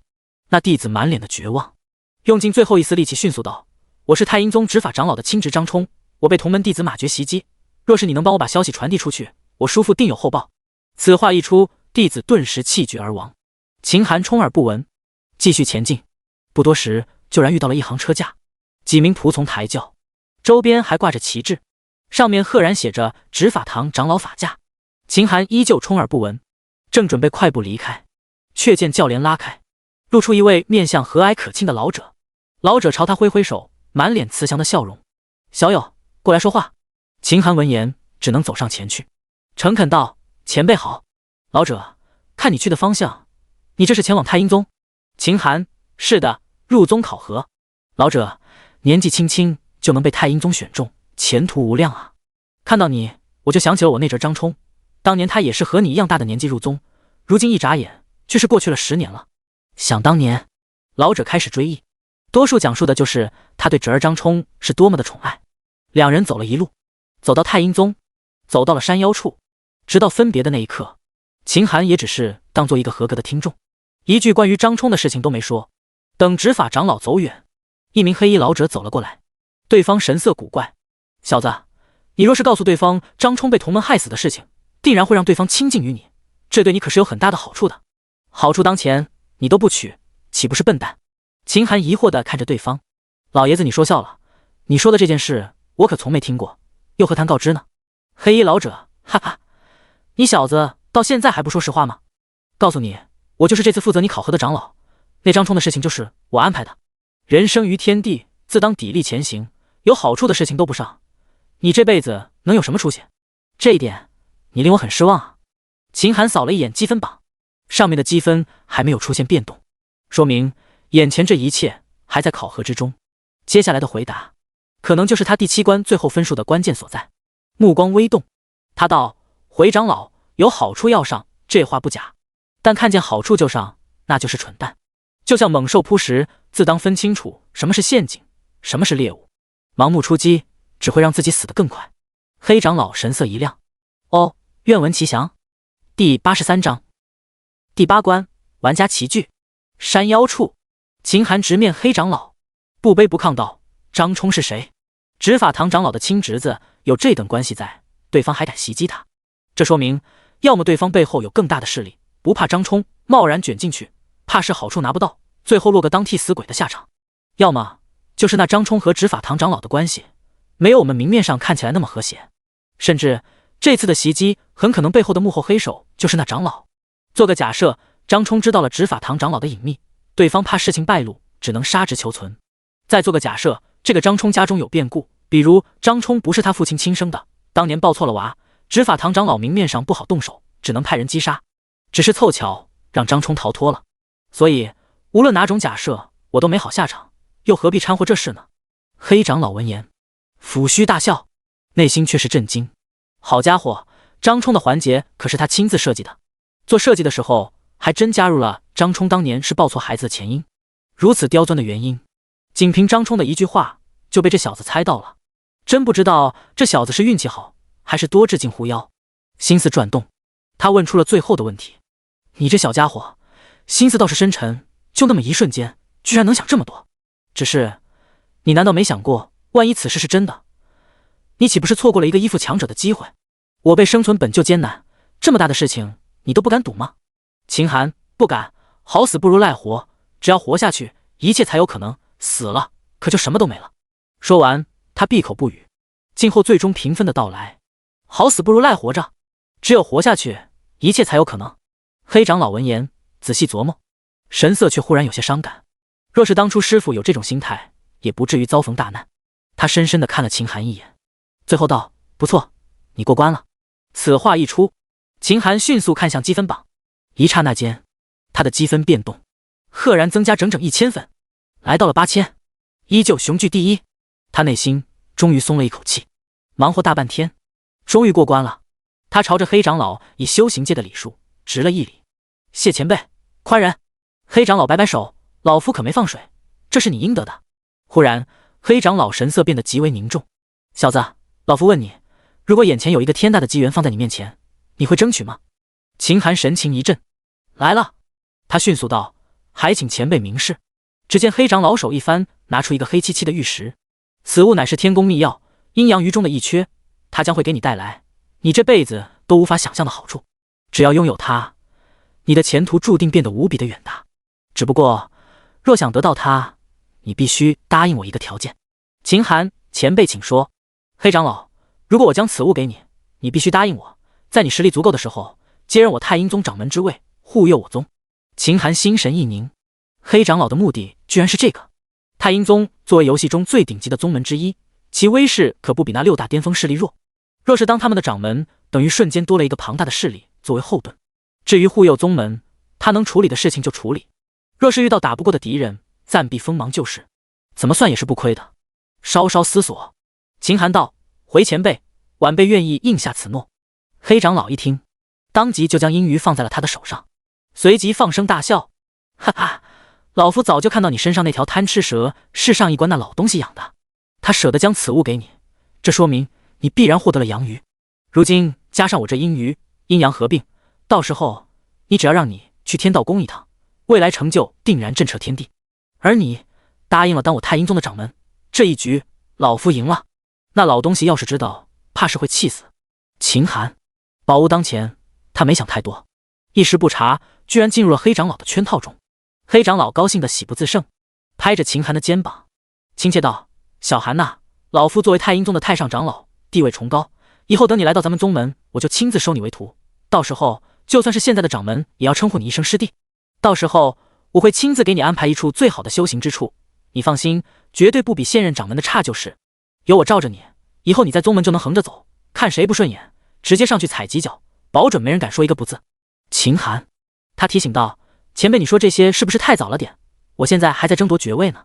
黑长老尴尬的点点头，也对，现在你争夺这个爵位要紧，以你的实力争取夺下第一，以后也是有大用的。好了，我也不耽误你了，赶紧继续吧。说着一挥手，召唤出了传送门。那晚辈就先告辞了。秦寒目光灼灼：去吧去吧。黑长老满脸高兴：真走了？赶紧的，干正事要紧啊。前辈没有什么想和晚辈说的吗？没了呀，该说的都说了，其他的现在跟你说也为时尚早。好吧。秦寒搓搓手，迈步走进了传送门，眼前场景猛然变换，来到了一处无比华丽的广阔大厅之中。大厅内，一道小河波光粼粼，绕着中心位置缓缓流淌，水中隔上几秒就会有无数的喷泉激射而出。一座华丽无比，犹如黄金铸造而成的拱桥延伸到中心。秦寒此刻就站在拱桥上方。欲念之蛇，主人，那老头真小气，听起来似乎很大方，可是你临走一根毛都不给你。就这还想当你的师傅？呸！真是不知羞耻，为老不尊！秦寒并未理他，而是将目光看向大厅中央位置。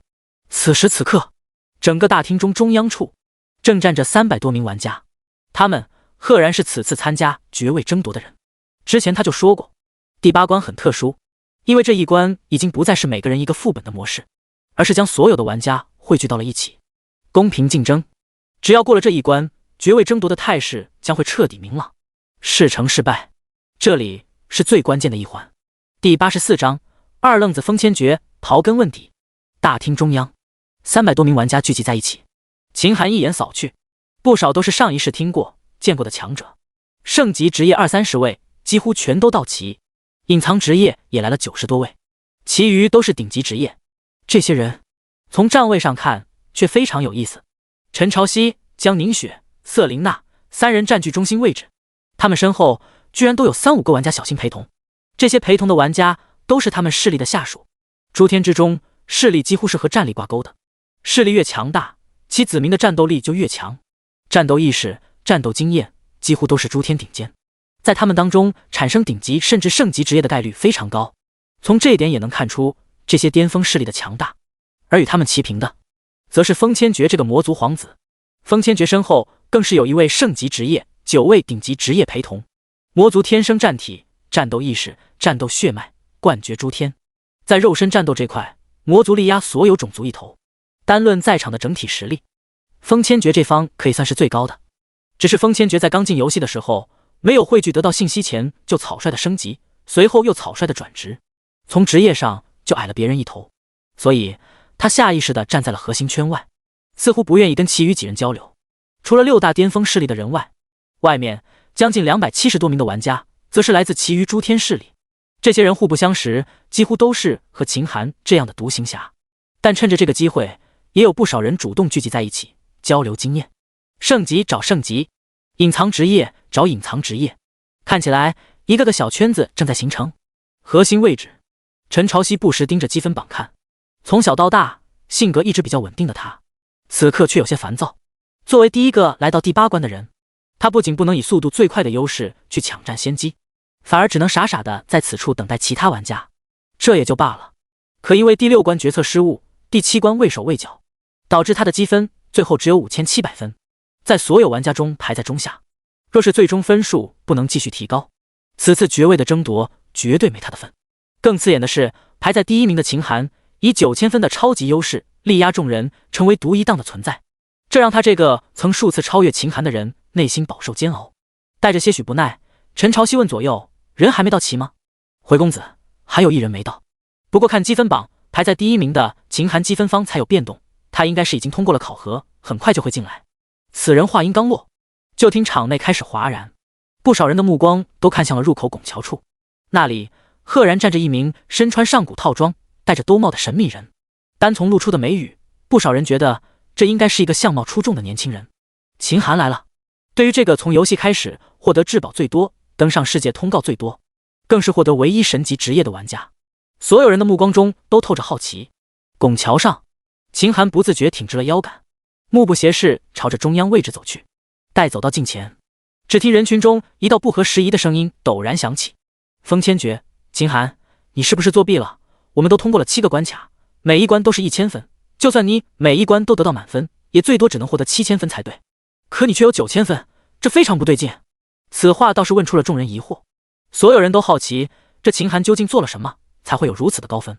秦寒此刻他看向封千诀这个二愣子的目光非常不善，好歹我间接救了你的小命，居然这么报答我，获得什么东西都是个人的秘密，能在这种地方说出来吗？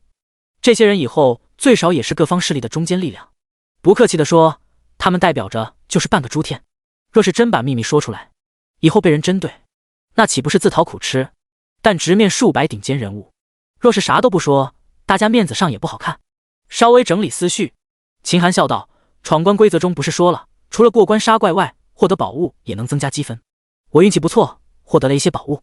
至于那些宝物是什么，这属于个人隐私，不便告知。”此话一出，引来不少人的点头。毕竟在场的人身上或多或少都有自己的绝密装备，这些东西都是关键时候当杀手锏用的，谁也不会愚蠢的去泄露。秦寒不说，他们也都能理解。风千诀，那就算你有宝贝，可为什么在第6关和第7关你能得到满分？这次，秦寒迅速道：“谁跟你说我那2关得到满分了？那2关能得到什么分数，完全看命。那些坑人的测试，我就不信有人能获得满分。6、7关满分，关系到阴阳鱼和天道宫的秘密，他可不会透露分毫。当然，以这些人的聪明程度，多数人应该是不信的。但此话不过就是打个圆场。真刨根问底，最后没面子的一定是问问题的人。”江凝雪甚至开口道：“你说的没错，过关后我也仔细盘点过，2个守关的老人，一个喜欢善直，一个喜欢诡诈，想要在那2关获得满分，除非提前知道答案，不然断无可能。如果我没猜错，你2关的获得的分数加起来应该在1000分，而你获得宝物的地方应该是在第5关那毒水之中吧？”秦寒闻言沈然一笑，这话明显是替他找补呢，这是明显的示好行为，但他也很理解，巅峰势力虽然强大，又不是绝对的一成不变的，如今更是恰逢宇宙数十亿年来未有之大变局，教好自己这个唯一神级职业，本就是明智之举。他正想回应一句，却见大厅中四周的环境忽然开始变换，眨眼间四周变成了宇宙星空的模样，给众人的感觉仿佛大家就站立在星辰之中，银河之下。同时，一道巨型的光幕出现在一侧，上面显示了这一关的规则。第85章，秦寒疯了吗？全投了。屏幕上显示着一行龙飞凤舞的大字：天道恒长，万物运转，皆逃不脱运道2字。此关2个环节，第一个环节便是赌运，每隔5分钟就会出现一次积分投注，所有玩家都可以拿出一些积分投入运盘，截止时间后将会抽取1名幸运者，这名幸运者将会获得所有投入的积分。积分投注最少50点积分，最高不限，积分投注比例越高，则成为幸运者的概率越高。此次赌运一共5次机会。随着规则的显化，在场不少玩家眼睛都直了。风千诀高兴道：“本皇子身为魔皇之子，天生就带着大气运。我出生那天，龙凤齐鸣，从小无论做什么事情都顺风顺水，在外面随手买把破剑都是蒙尘的绝世宝兵。嘿嘿，这赌运气不就是给本皇子送积分吗？”本以为秦寒9000已经够多了，但这会儿本皇子才明白什么叫做好饭不怕晚。我看呐，这最终的最高积分得主必定是本皇子的。瑟琳娜，魔皇之子那点气运算什么？本小姐出生那天天地同贺，万物同喜。我在魔法学院的时候，随便拿了一本书，都是法神宝典级别。论气运，你能比得过我？再说了，这里可是游戏，你一个区顶级职业，有什么资格说运气？风千诀闻言，顿时有些憋屈。这顶级职业在人家圣级职业面前，就是没底气啊。他酸溜溜道：“谁胜谁负还不一定呢，要不我们比一比？”这风千诀也是厉害。刚说完，直接将所有积分投了进去，足足6000积分。瑟琳娜见状，并没有盲从，嘴快归最快，她积分不算低，在前20以内，暂时可不急。倒是周围一些排名靠后的玩家忍不住了，但凡能走到这一步的人，那个不是气运亨通之辈。赌运这种事，他们就没服过人，更何况以现在的积分，爵位本就无望，倒不如赌一赌。只见屏幕上迅速出现了不少玩家的投注，少则50，多则数百，但一骑当先的还是风千诀。到截止为止，参与的玩家达到了93人，最后累积的积分高达13000分。随后屏幕变换，所有玩家的姓名全都写进了一个圆形转盘中，积分越多的玩家占的区域就越大。投注6000的风千诀竟然在其中占了1/2的位置，其余人则占领剩下面积。随着转盘指针的转动，所有人的心都被勾住，咔咔咔咔咔咔咔咔，指针从快变慢，最后赫然停在了风千诀占领的区域。恭喜玩家风千诀成为幸运儿，获得全部积分。下一秒，积分榜再次变动，风千诀以13000的积分雄踞第一，整整多了秦寒4000。面对此景，所有人的目光都投向了风千诀，不少人的目光中都露出一丝意外。这位素来以论闻名的魔族皇子，为何现在这么聪明了？这究竟是瞎猫碰到了死耗子，还是有缜密的计划？这让众人百思不得其解。毕竟，若是风千诀若是真的聪明，以他的天分，绝对不会仅仅只是个顶级职业，怕是这背后有人指点。果然，正当众人猜测时，风千诀傲慢道：“看吧，本皇子都说了我运气好，轻松就来到了第1名。”说完，他就拍了拍身后圣级职业下属的肩膀：“你给的提议不错，可比我们村那些笨蛋强得多，以后我会好好提拔你的。”谢殿下赏识。此人不卑不亢回应：“此言一出，不少人的目光都看向了那名圣级职业，就连秦寒眼中也露出了一抹赞赏。风千诀的积分原本就在中间位置，正常下去是不可能获得爵位的。此人能果断地让风千诀下手，拿无用的积分换取了1/2的机会，这份果断的确不凡。第二轮赌运投注时间再次开启，有了风千诀的榜样在前，玩家们彻底弄清楚了规则。这一次下注则是更加的踊跃，不少人提高了投注的积分数额，但是那些本就排在前列的高分之人此刻都没有出手，哪怕是陈朝夕这个低分竟然也忍住了。不多时，第二轮结果出来，一名叫江奇的隐藏职业玩家成为幸运儿，以积分23000的高分压了风千诀一头，成为新的第一。这样刺激的场面明显引动了越来越多的人参与。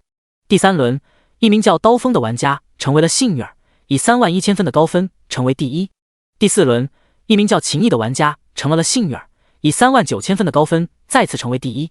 紧接着，第一个环节来到了最后一轮。此时此刻，还有很多人压根就没有下注。眼见的最后的时刻到了，不少本来犹豫的低分玩家彻底坐不住了，少则几百，多则全压的人越来越多。快到下注截止的时候，积分的累积赫然到了5万。就当轮盘截止的前一刻，上面瞬间跳出了一个人名：秦寒，所压积分9000。面对此景，秦寒再次成为了众人目光焦点所在。不少人的目光中充满着不解、疑惑，甚至是可怜。瑟琳娜更是惊讶出口：秦寒，你是不是疯了？5轮赌运，充其量也不过能角逐出5个高分玩家而已。其他玩家疯狂投，是因为他们排名靠后，没希望得到爵位。可你不一样啊，你现在9000积分，哪怕什么事情不做，保守也是第6名。你这次投入9000分，也仅仅只有1/6的概率获得幸运儿。陈朝夕更是道：天命之子，不设险境，强者从来不会将自己的命运交给所谓的运气。成大事者必当谋定而动，谋全局，谋万事。你如此草率的举动，太让我失望了。倒是一旁的江凝雪看着秦寒手中的忽然出现的斧头，若有所思。此刻的秦寒手中拿着幸运斧头，暗暗使用了10倍幸运，同时未免意外，又用10倍增幅卡再次叠加了运气。听到众人的话，他不置可否，并未回应。同时，巨大的轮盘也开始了快速的转动。第86章，59000分，高居第一。中心大厅中，所有人的目光都紧紧盯住屏幕。随着指针不断转动，无数人的心都快跳出了嗓门眼。咔咔咔，咔咔咔。最后，随着指针赫然定格在秦寒名字所处面积的中心位置，丝毫不差。恭喜玩家秦寒成为幸运儿，获得所有积分。紧接着，积分榜再次有了变动。秦寒的分数以59000分的超级分数成为第一，遥遥领先。此刻，所有人看向秦寒的目光中充满了震惊、羡慕或是恐惧。陈朝夕皱着眉：我的思路是没错的，天命之子不入险境，赌运这种事，就算能逞一时之快，但成也赌运，败也赌运，没有人能够此次顺利，终有一日，赌徒会为他鲁莽的性格陪葬一切。旁边江凝雪则是摇头：天理昭昭，此话自然是有理的，只是你凭什么认为秦寒在赌？一旁的瑟琳娜闻言，精致的脸上出现一丝恐惧：女帝，你的意思是秦寒他有十足的把握？江凝雪不敢保证，但秦寒能走到这一步，你觉得我们能想到事情，他会想不到吗？莫要小瞧天下人，须知他如今获得的东西，要比我们这些人加起来都多。此刻的秦寒心下也是松了一口气，哪怕知道增幅100倍运气，无人能够跟他争抢，但依旧紧张不已。好在结果注定了。秦兄你好，在下秦毅，乃是长恨天秦家的嫡系子弟。你也姓秦，难道也是我秦家之人？只见现在的积分榜第2，那名叫秦毅的年轻人走到秦寒身边，带着如沐春风般打着招呼：长恨天秦家。秦寒神情微动，这个长恨天乃是诸天之中一处比较繁盛的次元界，地域广阔，人口无尽，强者辈出，而秦家更是其中翘楚，乃是整个长恨天公认10大家族之一。当然，这个秦家的势力和巅峰势力对比，连一流都进不去，完全是不入流的小角色，连入眼的资格都没有。若是将整个长恨天10大家族联合，才能勉强挤进一流之列。虽然这秦家的势力不强，但在上一世却很有名。上一世，这秦家比较出名的就是圣级职业秦毅和其背后的老祖秦庸。这家人有个毛病，那就是护短。只要是姓秦的，不管是何出身，不管来自何处，他们就以自家人相待。当年有个秦姓的玩家被一个大人物欺负，哪怕秦庸、秦毅这家人跟人家八竿子打不着关系，却敢亲自上门，死赖在对方家里讨要说法，最后弄得人家实在无可奈何，只能低头认错。自此，秦家护短的名声一战成名。只可惜秦寒上辈子一心修炼，没有机会和对方交流。后来想要结交的时候，却听说秦家发现了一座超级古墓地图，举家探索时却意外泄露了消息，被一个贪婪的强者盯上，从而导致家族伤亡惨重，好处也被对方抢夺。后来那个贪婪的强者居然成了至高神，传言此人就是从那座古墓中得到了超级好处才有那般成就。他上一世最后一战开始前，还听说秦毅这小子正在重整旗鼓，准备报仇呢。心思微动，秦寒笑道：实不相瞒，在下虽然姓秦，但也没听过长恨天这个地方，估计和你们秦家也没有关系。兰姓的华夏人姓氏，其根源大多都是上古八大姓流传下来，开枝散叶，整个百家姓加起来，追根溯源，根底也就是那几家姓氏，所以他的秦姓跟那长恨天秦家的秦姓没有半毛钱关系，他也不可能因为巧合同姓就故意拉近关系，一切顺其自然就好。秦毅闻言，脸上不仅没有失望，反而更加兴奋。天下秦姓是一家，当年我太上老祖就是从诸天中其他世界只身前往长恨天打下的秦家基业，所以说不定我们很久以前就是一家人呢。秦兄，别的不说，就冲我们是同姓之人的份上，以后我们可要多多走动。见秦毅豪迈，秦寒也点点头，好，以后有机会我会去找你，一定。等你到了我那里，我一定要用最好的酒、最好的吃的食物招待你。秦毅拍了拍胸膛，开怀大笑。正当两人聊天时，却见一道清脆婉转的声音响起：秦寒，有机会我们也要多走动一下。两人侧目，却见一道绝世风姿的女子款款走来，那耀目的样子几乎令人不由自主地为之倾倒。见到此人，秦毅缩了缩脖子，悄悄对秦寒道：秦兄，这女的是巅峰家族大夏皇朝的新任女帝，若是在现实中，以她的地位，就算我们家老祖亲自登门，怕是连传话的资格都没有。反正这女的不好惹，你可别被她迷惑了。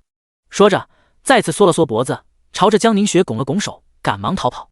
秦寒撇撇嘴，看秦毅的样子，他有点怀疑传闻秦家人护短的事情是不是真的。这都进了游戏了，秦毅也是圣级职业，江凝雪也是圣级职业，大家都一样，怕个毛啊！可对方一来，他却跟老鼠见了猫似的，实在不讲义气。心思微转，秦寒直面江凝雪，装作疑惑道：你是？江凝雪红润的嘴角勾起一丝弧度，刚才那个秦毅不是说了吗？大夏皇朝新任女帝江凝雪。秦寒闻言，面上看不出一丝情绪。哦，你好。江凝雪露出一丝好奇，看你的反应，你似乎没听过我们大夏皇朝的名字。秦寒，那我应该是什么反应呢？江凝雪闻言，俏脸忽然露出一抹微笑。别人听到我大夏皇朝的名字都闻风丧胆，而你秦寒见我这个女帝站在你面前，却纹丝不乱，这份震惊也确实远超常人。秦寒不咸不淡道：过奖。江凝雪脸色忽然变得严肃。实不相瞒，如今天道变革，诸天面临前所未有的变动，世人谁也猜不到未来会如何。此刻我们要做的就是未雨绸缪，我以大夏皇朝女帝的身份，诚挚邀请你结盟。从此我们守望相助，你方有难，我去帮忙；我方有难，希望你也能帮忙，互帮互助，我们才能走得更远。你意下如何？第87章，陈朝夕比游泳。想想我的名字。面对江凝雪抛出的橄榄枝，秦寒仔细思索他以后的路。和大夏皇朝并没有多少冲突，正常发展，双方不会成为敌人。既然不是敌人，那成为朋友也未尝不可。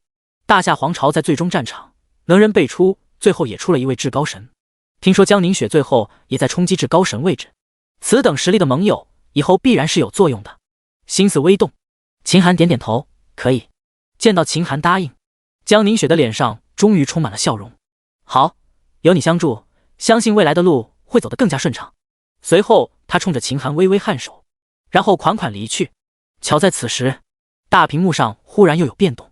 第二环节开启，此环节是本关最后环节，最后获得积分第一的玩家将会决定下一关的选择。本环节名曰竞技，一共5个项目，参与积分1000，获得前3名之人将会获得总积分的5成、3成和2成奖励。第一个项目渡水，所有参与玩家都会来到一处10公里的赛道，先到者排前。随着规则的显示，不少玩家立刻跃跃欲试。若是之前第一个环节算是赌运的话，这一个环节那就是拼硬实力了。不少在游泳渡水这块有天赋的玩家争先报名，不多时积分就累计到了接近5万。陈朝夕见状，这一天聚集的闷气终于一扫而空。我天生健体，8岁观潮，悟到潮汐剑意，故此改名陈朝夕。区区渡水，我定然首当其冲。参加！除了陈朝夕外，那名指点过风千诀的圣级职业魔族玩家也参加了，而又是最后关节。秦寒这次居然也参加了，积分累计刚好达到5万整。作为唯一的神级职业和现今排名第1的玩家，不少人的目光都一直在关注秦寒。秦毅没参加，他凑到秦寒身边，小心道：“根据线报，那陈朝夕可是天生健体，8岁就领悟了潮汐剑意啊！今年他都快30岁了吧，实力肯定更加强大。你确定要跟他比？还有魔族那个圣级职业，听说有鲛人血脉，在水里那算是回了老家。还有其他几个人都不是省油的灯，秦兄，你可要小心了。”此话刚说完，报名时间彻底截止，所有报名的玩家瞬间就被转移到一处海洋中，一条条浮球分割的赛道蜿蜒无尽，参赛玩家每个人都占据了一条赛道。比赛没有禁止任何辅助，秦寒直接换上了玉皇皮甲，而此刻天空中出现了一道倒计时：3、2、1，啪的一声，随着开始的2个字浮现，参与的玩家各自施展绝技，拼命冲刺。陈朝夕此刻脚底下居然涌动出一条翻涌的巨浪，他整个人居然傲立在海面上，急速向前，几乎瞬间就远远甩掉90%玩家。他身边不远，那名魔族圣级职业玩家此刻背后居然长出了鱼鳍，脚掌长出了脚蹼，身体犹如利剑般破水而出，速度快到发指，紧紧咬住陈朝夕的脚步。而秦寒这块确实压根见不到人，比赛一开始他就潜入了水中，谁也不知道此刻他究竟在什么地方。倒是大厅中，此刻玩家们在大屏幕上见到了秦寒此刻的情景。此时此刻的秦寒浑身包裹着透明的光膜，身上滴水不沾，身体四周气流涌动，整个人的身体犹如一道闪电般在水中飞速游动，那速度任谁看了都感到头皮发麻。而那陈朝夕哪怕拥有潮汐剑意，速度却根本不及秦寒的一半。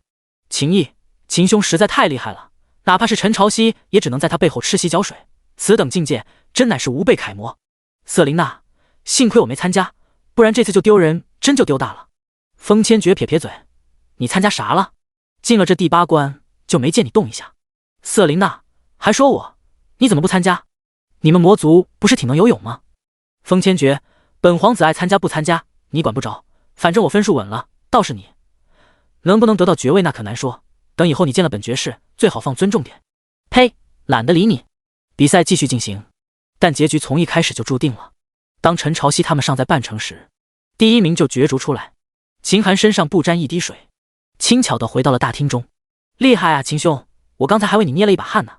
秦毅赶紧上前拍马屁，侥幸侥幸而已。秦寒笑呵呵摆摆手，他现在59000分，就算不参赛，得到第1的潜力也很大。只是他知道一点，这些积分等角逐出爵位后还能兑换奖励，积分越多，能够兑换的奖励越大。他好像记得有一个史诗级的空间装备被人兑换走了，游戏至今他可是吃够了空间介质不足的苦楚，如果能有一个史诗级的空间装备，那可就省心多了。所以现在积分多多益善。时间快速过去，不多时，陈朝夕和那名圣级魔族一前一后回来，前3名正式角逐出来，其余人也都瞬间被传了回来。恭喜玩家秦寒得到渡水比赛第1名，获得5成积分。恭喜玩家陈朝夕得到渡水比赛第2名，获得3成积分。恭喜玩家黎朝歌得到渡水比赛第3名，获得2成积分。积分榜单再次变动，秦寒以83000分继续第1名，陈朝夕这次获得了15000分，一下子排名大迈步，到达了前列。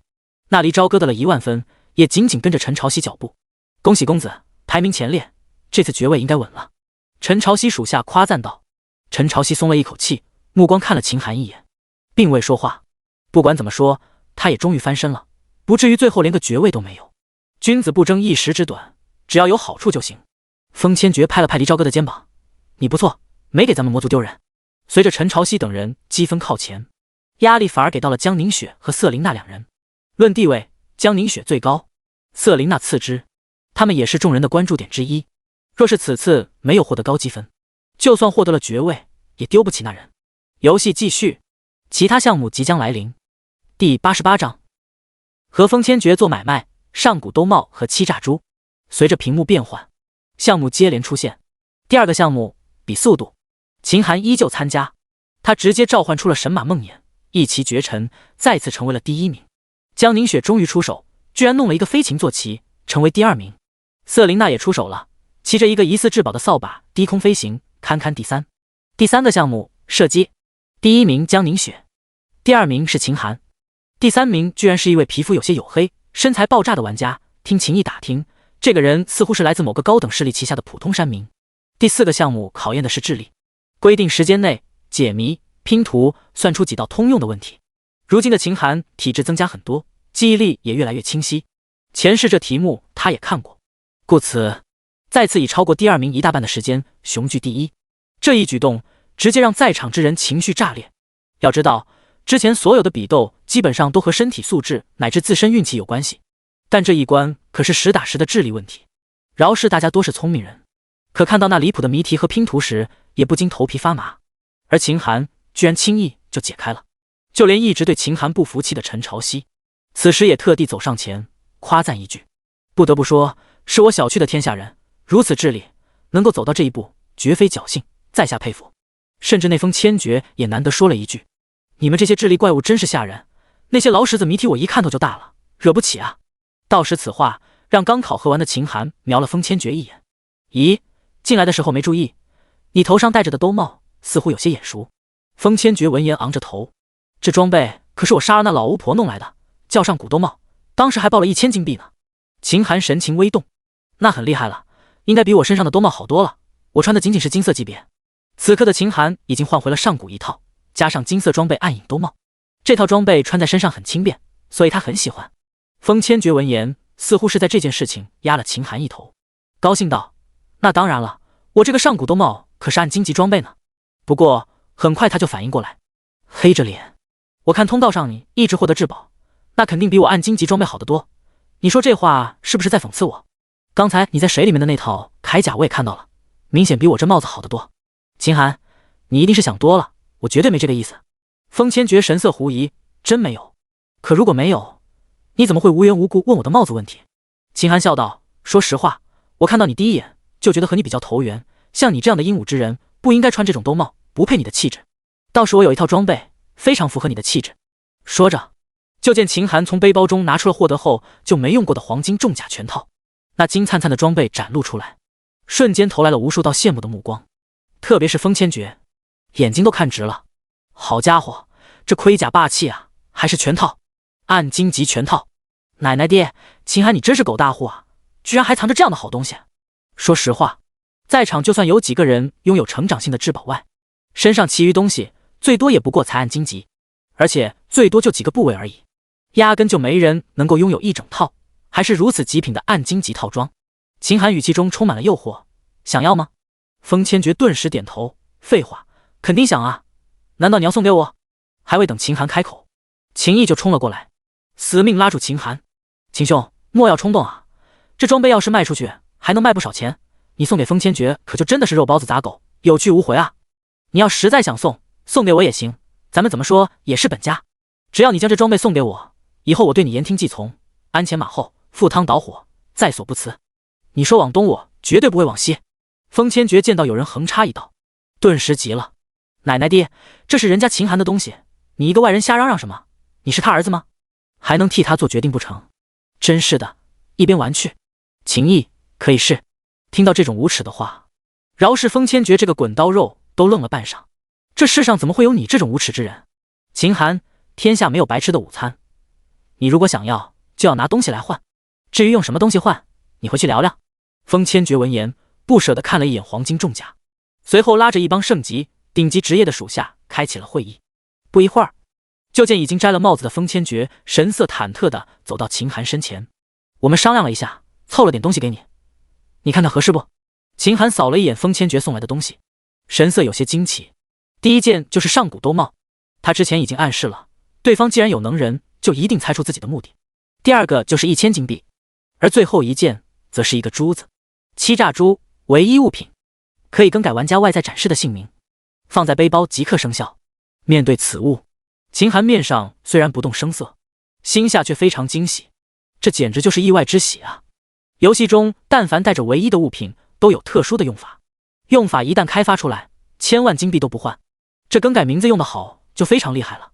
可他知道游戏里还有一个更改玩家外貌装备的东西，两者一旦合在一起，那才叫神乎其技，关键时候使用，威力不可想象。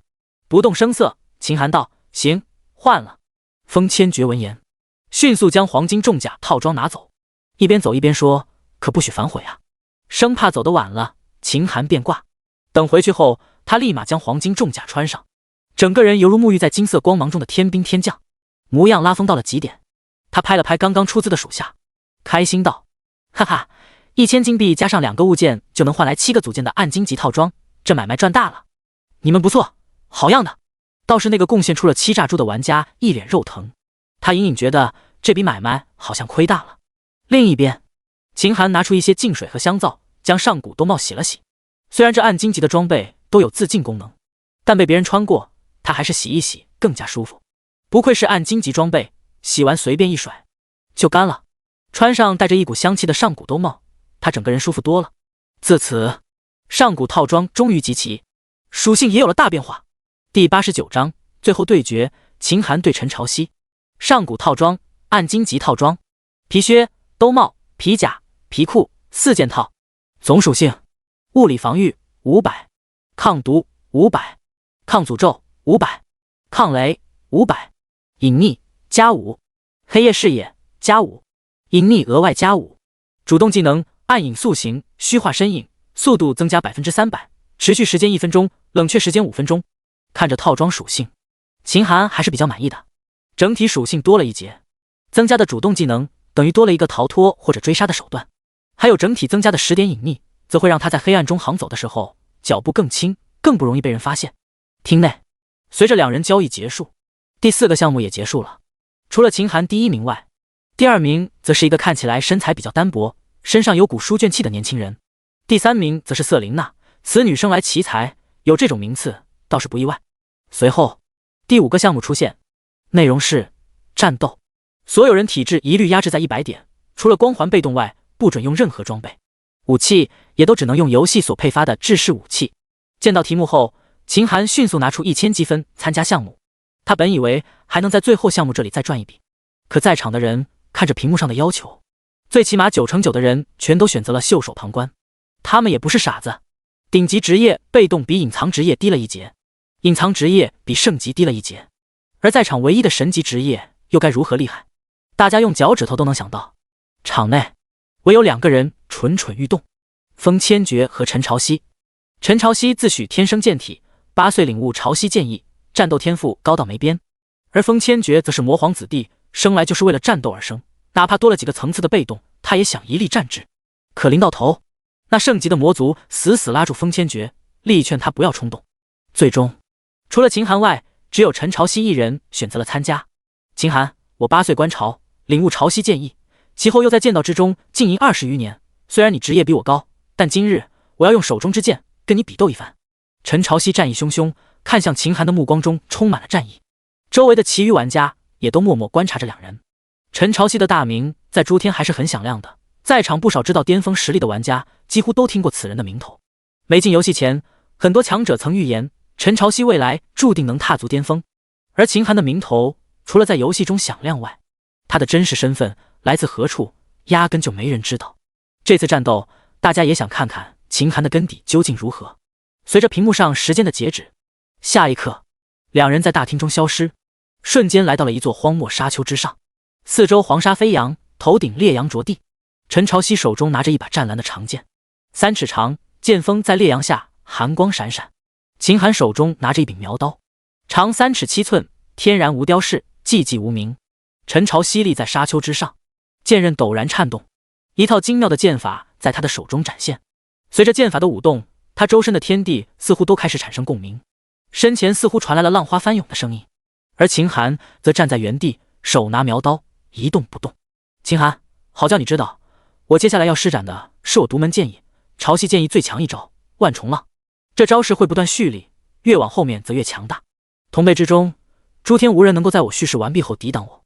你若再不出手，等下可就没机会了。秦寒依旧未说话，眼睛里则一直默默看着陈朝夕的剑法。意境这东西在游戏中乃是一种高阶的技巧，到了一定程度，每个玩家都要触及。所谓技近乎道，当一个技能熟练到了极点后，就会和天地产生共鸣。正常来说，那些低武中武世界中的修炼者，必须实力进阶了几个层次之后，灵魂壮大，更加亲和天地自然后，才会触及到意境。那时候使用起来威力非常大。可陈朝夕这种巅峰种族则不一样，这些巅峰种族的培养后代思路，都是每一步尽可能达到极限。血脉的加成，加上无数强化身体的宝物砸下去，让他们的后辈子孙在凡人阶段就拥有远超同级的强大体魄。同样的，这些种族的子弟在领悟意境方面，也处处有名师指导，无数前辈的经验典籍可以参考。这也导致他们的这些人的底蕴远比一般势力高得多。好在意境的真正威力要等身体的精气神进阶之后才能真正的显化。以陈朝夕现在的体质使用，无非就是提高境界，增加一些威力而已，远不及真正的高手一剑挥出能具现出真正的滔天巨浪。但在凡人时期能将朝夕剑意练到万重浪的程度，这陈朝夕确实是个顶尖的天才。仅靠这万重浪的增幅和同辈之人对战，自然能占尽优势。只可惜他遇到了秦寒。作为一名踏入最终战场的强者，他对意境的理解远远超过了如今的陈朝夕。对方看似无懈可击的万重浪，在他眼里充满了破绽。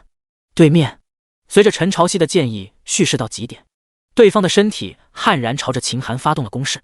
就连大厅中每个玩家都能感觉到一种正面对滔天巨浪的压迫感。江凝雪，这陈朝夕的朝夕剑意居然又进步了，也不知道秦寒能不能抵挡的了。瑟琳娜，估计很难。就陈朝夕这个妖孽，一旦万重浪的是凝聚到极点，就算秦寒是神级职业，挨上一下怕是不死也残。巅峰种族的底蕴本就冠绝诸天，这秦寒最多出身高等势力，这一次怕是只能给陈朝夕当陪衬了。秦毅盯着屏幕，双拳捏紧，替秦寒捏了一把汗。秦兄啊，你一定要加油，替我们姓秦的还有那些普通的势力争口气。哎，算了，这陈朝夕的这一招我估计你也挡不住，保命就好，别的先别管。随着秦毅的话落下，场内两人悍然撞到了一起。第90章第9关令牌到手。陈朝夕此刻的携带的威势，真就如那万重巨浪扑面而来，那力如万钧的恐怖威力。别说眼前秦寒体质压制在了100点，就算他有1000点甚至更多，怕是也难以应接。可就在这时，只见秦寒手中的苗刀朝着陈朝夕的无穷威势中间随意一劈，那原本威力滔天的恐怖威势，就如泄了气的皮球一样，瞬间烟消云散。而陈朝夕的胸前也被劈开了一道深可见骨的伤口。不可能，不可能！万重浪一旦形成，同辈之中无人能破，这究竟是哪里出了问题？陈朝夕目光中露出一丝迷惘。秦寒，你这最多叫做万重式，以剑法的精妙模拟海浪叠层，不断蓄力，看起来一层比一层力量大，但终究具现不出真正的巨浪。而且你悟出所谓万重浪的时候，体质应该接近8000，以恐怖的体质勾勒出的蝶式威力自然更加巨大。可你如今的实力被限制在了100体质点，实力陡然下降，怎么可能保持住最巅峰的状态？陈朝夕闻言，神情顿时低落，沉默半晌后，撇下了一句话：“我输了。”从对方说出他的缺陷之时，他就明白秦寒在意境上的造诣怕是远远超过他。事实上，同样的话，身为一方强者的父亲也曾经对他说过。那一日和今日的场景何其相似，但那是他认为打不过老牌强者，这不丢人，毕竟境界不一样，只要能同阶无敌就行了。只可惜今日他遇到了秦寒。恭喜玩家秦寒获得第1名，由于只有2人参加，秦寒将获得所有积分。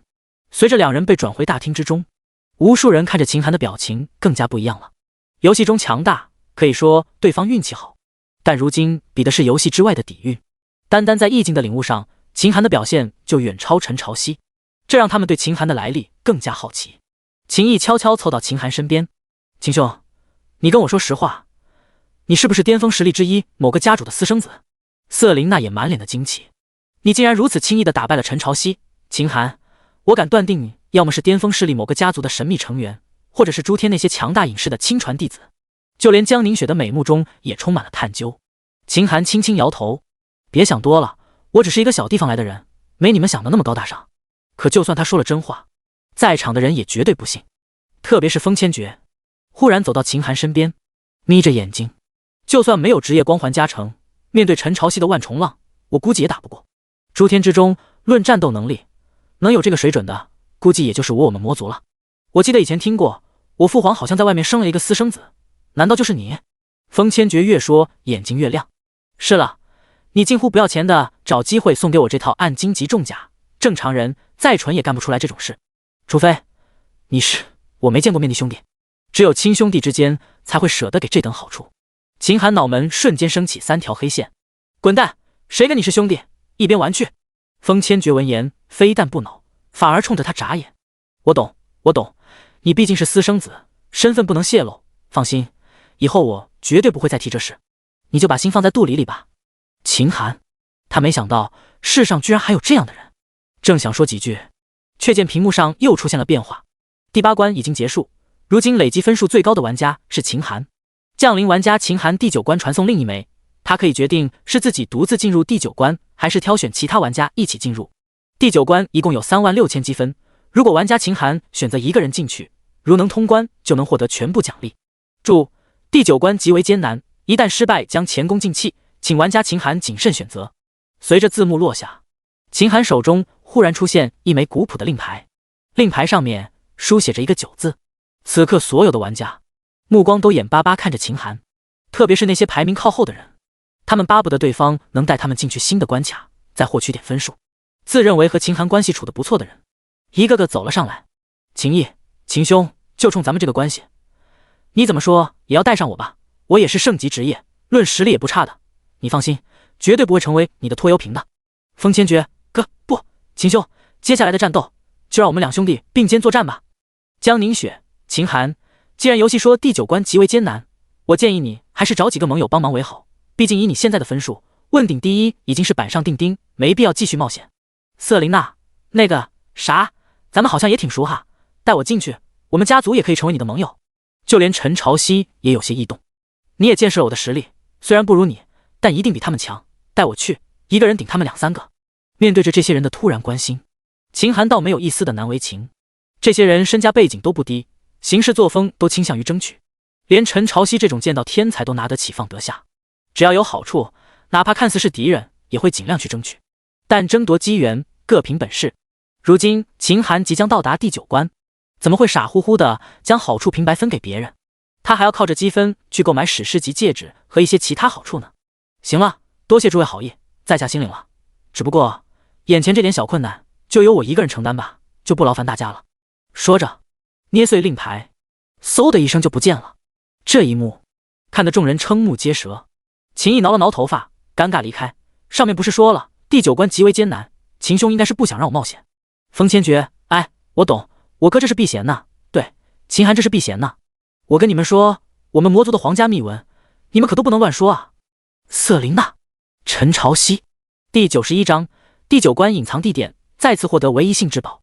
第9关，这是一处一望无际的冰雪世界，一头头狰狞的怪物在四处游动，它们有3米高，身上绑着铁链，浑身铁青的狮王，有10米长，长着2根巨大獠牙的剑齿虎，有身体如小山头一般巨大猛犸象。极远处，天空之上，更是有一头浑身长满了尖刺的黑色蛟龙，那蛟龙长约1000米，在天空中游动，而蛟龙的身下，则是一座白雪皑皑的雪山，隐隐的还能看到雪山上有一座宫殿。仔细数去，这里的怪物和玩家的数量差不多，一共300来头。按照前世的攻略看，这300来头怪物几乎9成9都是20级的首领怪，而极远处天上那头黑色蛟龙，更是难得一见的20级皇级怪物。此刻，第8关大厅中，玩家们面前的大屏幕上，赫然正显示这第9关的画面，边角处还有一则滚动的红色弹幕，详细的写着怪物的信息：剑齿虎王20级首领怪物，史前猛犸象20级首领怪物，甚至最后还显示暗黑魔龙20级皇级怪物。看着那瘆人的一条条信息，玩家们的脸上都布满了惊色。风千绝缩了缩脖子，倒吸一口凉气：啊，这幸亏我没进去啊，老哥啊，你这回惨了呀！魔族虽然战意无双，所谓狭路相逢勇者胜，可那也要是双方实力差距不大，能够有一丝可能打败敌人的情况下。之前闯关时，单单遇到的那3个和他同级别的首领级怪物就够他喝一壶了，在眼前这300多个20级首领怪，可比他们对付要强得多，除非把他们这些人都拉过去才能对付。更别说还有比首领怪更加强大的黄级怪物。那魔龙一看就不好惹，他们估计打不过。瑟琳娜，那秦寒非要自己进去，这下好了吧？他就算再厉害，怕是也打不过如此多的 BOSS。300多个 BOSS， 怕是人家轮着吐口唾沫都能把秦寒给淹死。秦毅也缩了缩脖子，但依旧为秦寒讲好话。别这样说，我仅仅只是个圣级职业，对付那几头首领怪也没有费太大力气。以秦兄的实力，对付那些首领怪肯定轻轻松松。唯一值得注意的就是那个神秘的黄级怪，这玩意都没有见过，也不知道实力如何。另一边，秦寒四处观看，确定了所有怪物地点后，并未直接开打，反而隐匿了身形，迅速朝着远处的雪山跑去。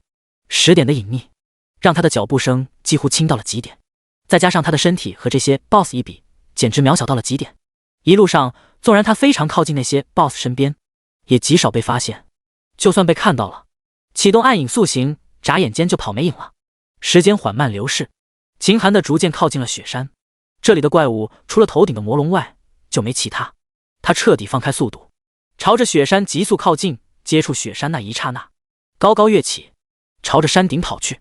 屏幕外面，众人好奇地看着秦寒的身影，都有些不解。陈朝夕，他这是要干嘛？不打怪，上雪山干什么？风千诀，笨，我哥。秦寒这是准备擒贼先擒王，他可能先要去试试那魔龙的根底。如此果断的决策，真不愧是我魔族儿郎。瑟琳娜，不对，我好像隐约间看到雪山顶上有一座宫殿，难道秦寒是想去那宫殿里面？陈朝夕，这第9关咱们都是第一次见到，想必秦寒也不例外。是什么东西让他一进去就开始朝着宫殿跑？那地方可不近，他难道就不怕去了之后跑空？难道？陈朝夕目光一怔，似乎想到了什么。忽然，屏幕上，秦寒的身影出现在了山顶，眼前一座犹如冰雕般的宫殿赫然映入眼帘。秦寒迅速朝着大门跑去。此刻那大门前，赫然有一个平台，上面以5行的排列，露出了5个凹槽。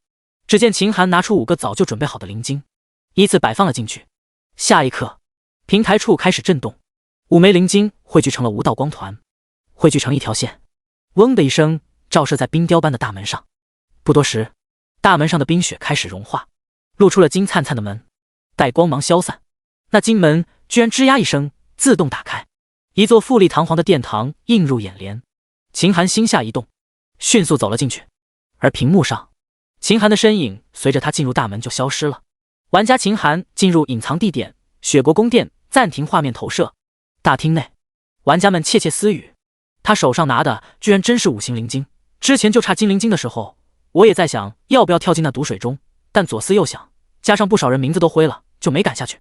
是啊，我当时也有这个想法，不过也和你一样，怕了。这秦寒不愧是唯一神级职业吗？如此恐怖的毒水都敢下去，而且还真的拿到了金灵晶。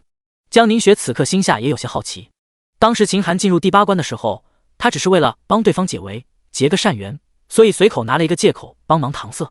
可如今看，怕是歪打正着，这秦寒还真的弄到金灵晶了。瑟琳娜，哎，这秦寒进入宫殿后为什么不给看呢？我还想看看他能在其中获得什么好处呢。这下好了，睁眼下，我们只能在外面干瞪眼。风千诀神色一紧，好啊，你这是想要打探我们魔族机密？告诉你，别想了，这辈子你就想不到。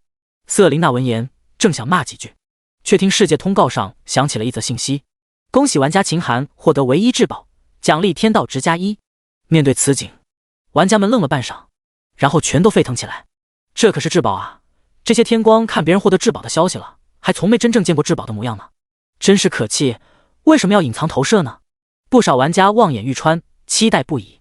在场众人能够拥有至宝的玩家并不多，就算那少数几人拥有的至宝都是成长性至宝，而且他们也从未见过别人的至宝属性究竟如何。对此，他们也非常期待能够见一见秦寒的至宝模样。屏幕中，只见秦寒大步踏出殿外，他并未出去杀怪，而是翻身跳上了宫殿顶端，傲立在第9关的世界上，手中反手拿出了一个散发着温润光芒的白玉匣子。下一秒，在众目睽睽之下，他将匣子缓缓地推开。第92章，通告刷屏，国区聊天区开启。冰雪的世界中，秦寒傲然站在雪山之巅宫殿穹顶之上，随着他手中的匣子缓缓打开，一股犹如实质的乳白色冰晶从中蔓延，似如一滩浓雾从匣子内流落，形成了一道小型的瀑布，朝着下方流淌。浓雾飞流直下，待触及到地面的那一刹那，整个大地都被蒙上了一层晶莹剔透的寒冰。从滴落处，冰封扩散得越来越快。天上的魔龙，地上的首领级怪物，似乎意识到了什么，目光都朝着远处蔓延过来的冰封看去。那恐怖的一幕，让他们心头笼罩着一股前所未有的危机。无数头首领怪物转过身就开始狂奔，只可惜那冰封的速度变得越来越快，犹如光影掠过地面。眨眼间，地面上那些首领级怪物全部都变成了冰雕。天空上，那魔龙感到危险，不要命地往天上飞去。只可惜，那冰封冰冻的可不仅仅只是地面，而是整个天地。近乎瞬间，魔龙的身体就被冻成晶莹剔透的冰雕，从空中重重砸落到地面。只听噼啪一声，那长约1000米的巨大身躯登时碎成了冰屑。与此同时，无数道游戏通告如不要钱般涌进了688和110755新手村聊天区。恭喜玩家秦寒手杀首领级怪物剑齿虎王，奖励体质点+10。恭喜玩家秦寒手杀首领级怪物狮王统领，奖励体质点+10。恭喜玩家秦寒手杀首领级怪物史前猛犸象，奖励体质点+10。恭喜玩家秦寒率先升到14级，奖励体质点+1。恭喜玩家秦寒率先升到15级，奖励体质点+1。恭喜玩家秦寒手杀黄级怪物暗黑魔龙，奖励体质点+100。由于秦寒是第一个击杀黄级怪物，额外奖励体质+100。恭喜玩家秦寒率先升到20级，奖励体质点+1。688新手村玩家秦寒升到20级，688新手村国区聊天区开启。688新手村玩家秦寒升到20级，边境要塞开启。村战将会在2村20级玩家综合人数达到100人后正式开启。村战开启后，破坏对方村子祭坛则为胜利，对方残存玩家将会沦落流民，剥夺升级权利。永生游戏，对抗为本，击败对手你就能活下去。看着数百条刷屏的通告，2村玩家全都愣住了。见过夸张的，就没见过如此夸张的。他们这些人加起来，连个普通的精英级怪物都打不动。那秦寒作为神级职业，能杀精英级不奇怪，能杀死首领级也能理解，但一口气杀了几百个首领级怪物，而且其中还有一个闻所未闻、听都没听过的黄级怪物，这简直就是天方夜谭。更令人难以接受的是，他们升级辛辛苦苦，起早贪黑，冒着生命危险才能获得一些微薄的经验，可人家眨眼间就升到了20级，加上最后村战的提示，110755新手村的玩家心情直接跌落进了深渊。李飞，当2个村子连接到一起的时候，我就在想，我们最终会不会有一场战斗？如今谜底终于揭开了，我们和隔壁村将在不久后来一场你死我亡的战斗。一旦失败，要么死亡，要么沦为流浪者，不管是那种，都不是我们能够承受得起的。灵动，四公子，我们整体还是比他们强大的。就算那秦寒很厉害，但他们的玩家却都比我们差了一截。规则中不是说了，只要毁灭对方的祭坛就能胜利吗？到时候我们可以用一支骑兵将对方的祭坛给彻底摧毁。没了祭坛，那秦寒就是再厉害，也是没了牙齿的老虎，顶不上大用了。李飞，但愿吧。688村的玩家见惯了秦寒的厉害，倒还好一些。用他们的话说，神级职业都能有，上世界通告都是家常便饭，杀几个 BOSS 似乎合情合理。2村死战，国区聊天区开启。游戏的这2个通告所表达的信息实在太多了，我怀疑这游戏就是村子跟村子死斗，继而上升到文明与文明死斗。要么别人杀了我们，要我们杀了别人，再没有第2条路可以走。由此可见，这游戏是多么的残酷。若没有秦寒大佬的存在给我安全感，怕是隔壁村我就没有信心对抗。是啊，隔壁村的消息这些天我们也多少了解过，他们就是一个武道文明的世界，人人习武，哪怕是普通玩家，其实力也比我们强大很多。正常对战，我们怕是有死无生。万幸有秦寒大佬这样的强者崛起于我们村，天佑我688。咦，你们看这国区聊天区，我发了几句话，却压根没有人回应，这是怎么回事？这有什么难以理解的？你难道以为别的新手村能有咱们这么好命，出现秦寒大佬这样的人物吗？那倒也是啊，跟强者在一起，眼界就高了，还以为别人跟我们一样呢。野区深处，由于玩家们等级普遍比较低，探索不了太远，刘狂他们为了尽早完成秦寒交给的任务，只能亲自去野区内搜集材料。森莽区域，刘狂小心地在树上摘蜂巢，李然、李浩则在旁边的树上刮树枝，3人分工明确，干得不亦乐乎。刘狂，老大看样子快回来了。李浩接话，你怎么知道的？刘狂，你不看通告吗？往往打败 BOSS 的时候就是英雄回归的时候，当初那个首领级妖兽刚死，老大不是就回来了吗？这次应该也一样。李浩，没想到你还挺聪明。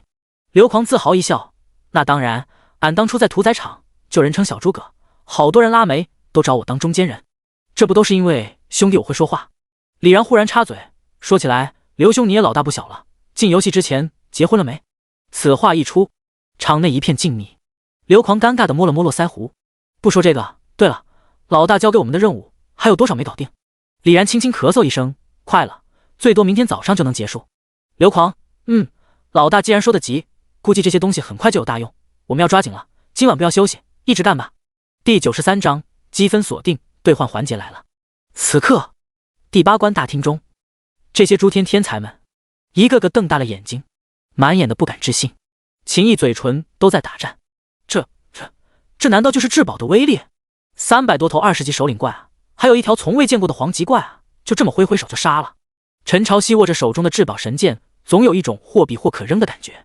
他手中的至宝神剑除了一些特定的属性外，其余也不过只是暗金级武器的档次。靠着至宝神剑杀一个首领级怪物都要耗费颇久，可人家秦寒就那么挥挥手，一方区域的首领怪甚至黄级怪直接灰飞烟灭。我怀疑秦寒手中拿着的绝对是完全踢的至宝，而且威力绝对不是我们现在看到的这般，怕是再来1000倍万倍的首领怪也不够他杀的。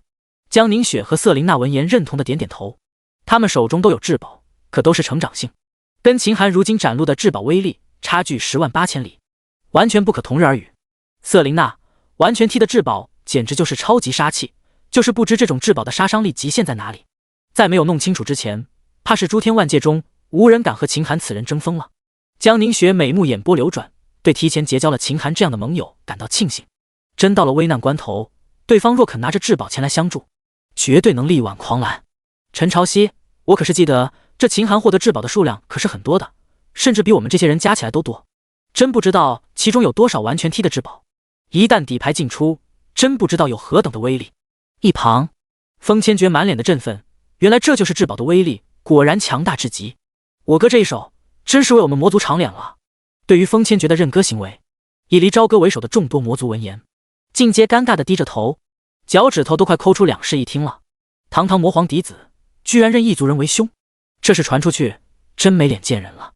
宫殿顶端，秦寒望着手中的冰匣，非常满意，真是好至宝。神双宝匣至宝，威力无量，攻击范围一界，至高绝技绝对冰封，冷却期限3天，以神为引，冻结万物，神霜过处，万物俱净。此宝物出自冰原界，相传由神秘的冰系自然神格所铸，一旦开启，可以将一方世界拉入冰河。比起明刀月影，这神霜宝匣有明确的冷却期，还不用晒月光，倒也省心。有它在，我的底牌再次增加一个，不错。唯一不好的一点就是这玩意杀完了怪物，都冻成碎片了，怪物身上的材料怕都是不能用了，这一点倒是要注意。总体而言，他还是很满意的。将神霜宝匣收入至宝空间之中，此刻空间变换，他再次回到了第8关。还没等众人围上来，就见大屏幕上再次变换，玩家秦寒获得隐藏至宝，积分加50000，玩家秦寒成功通过第9关，奖励积分加36000。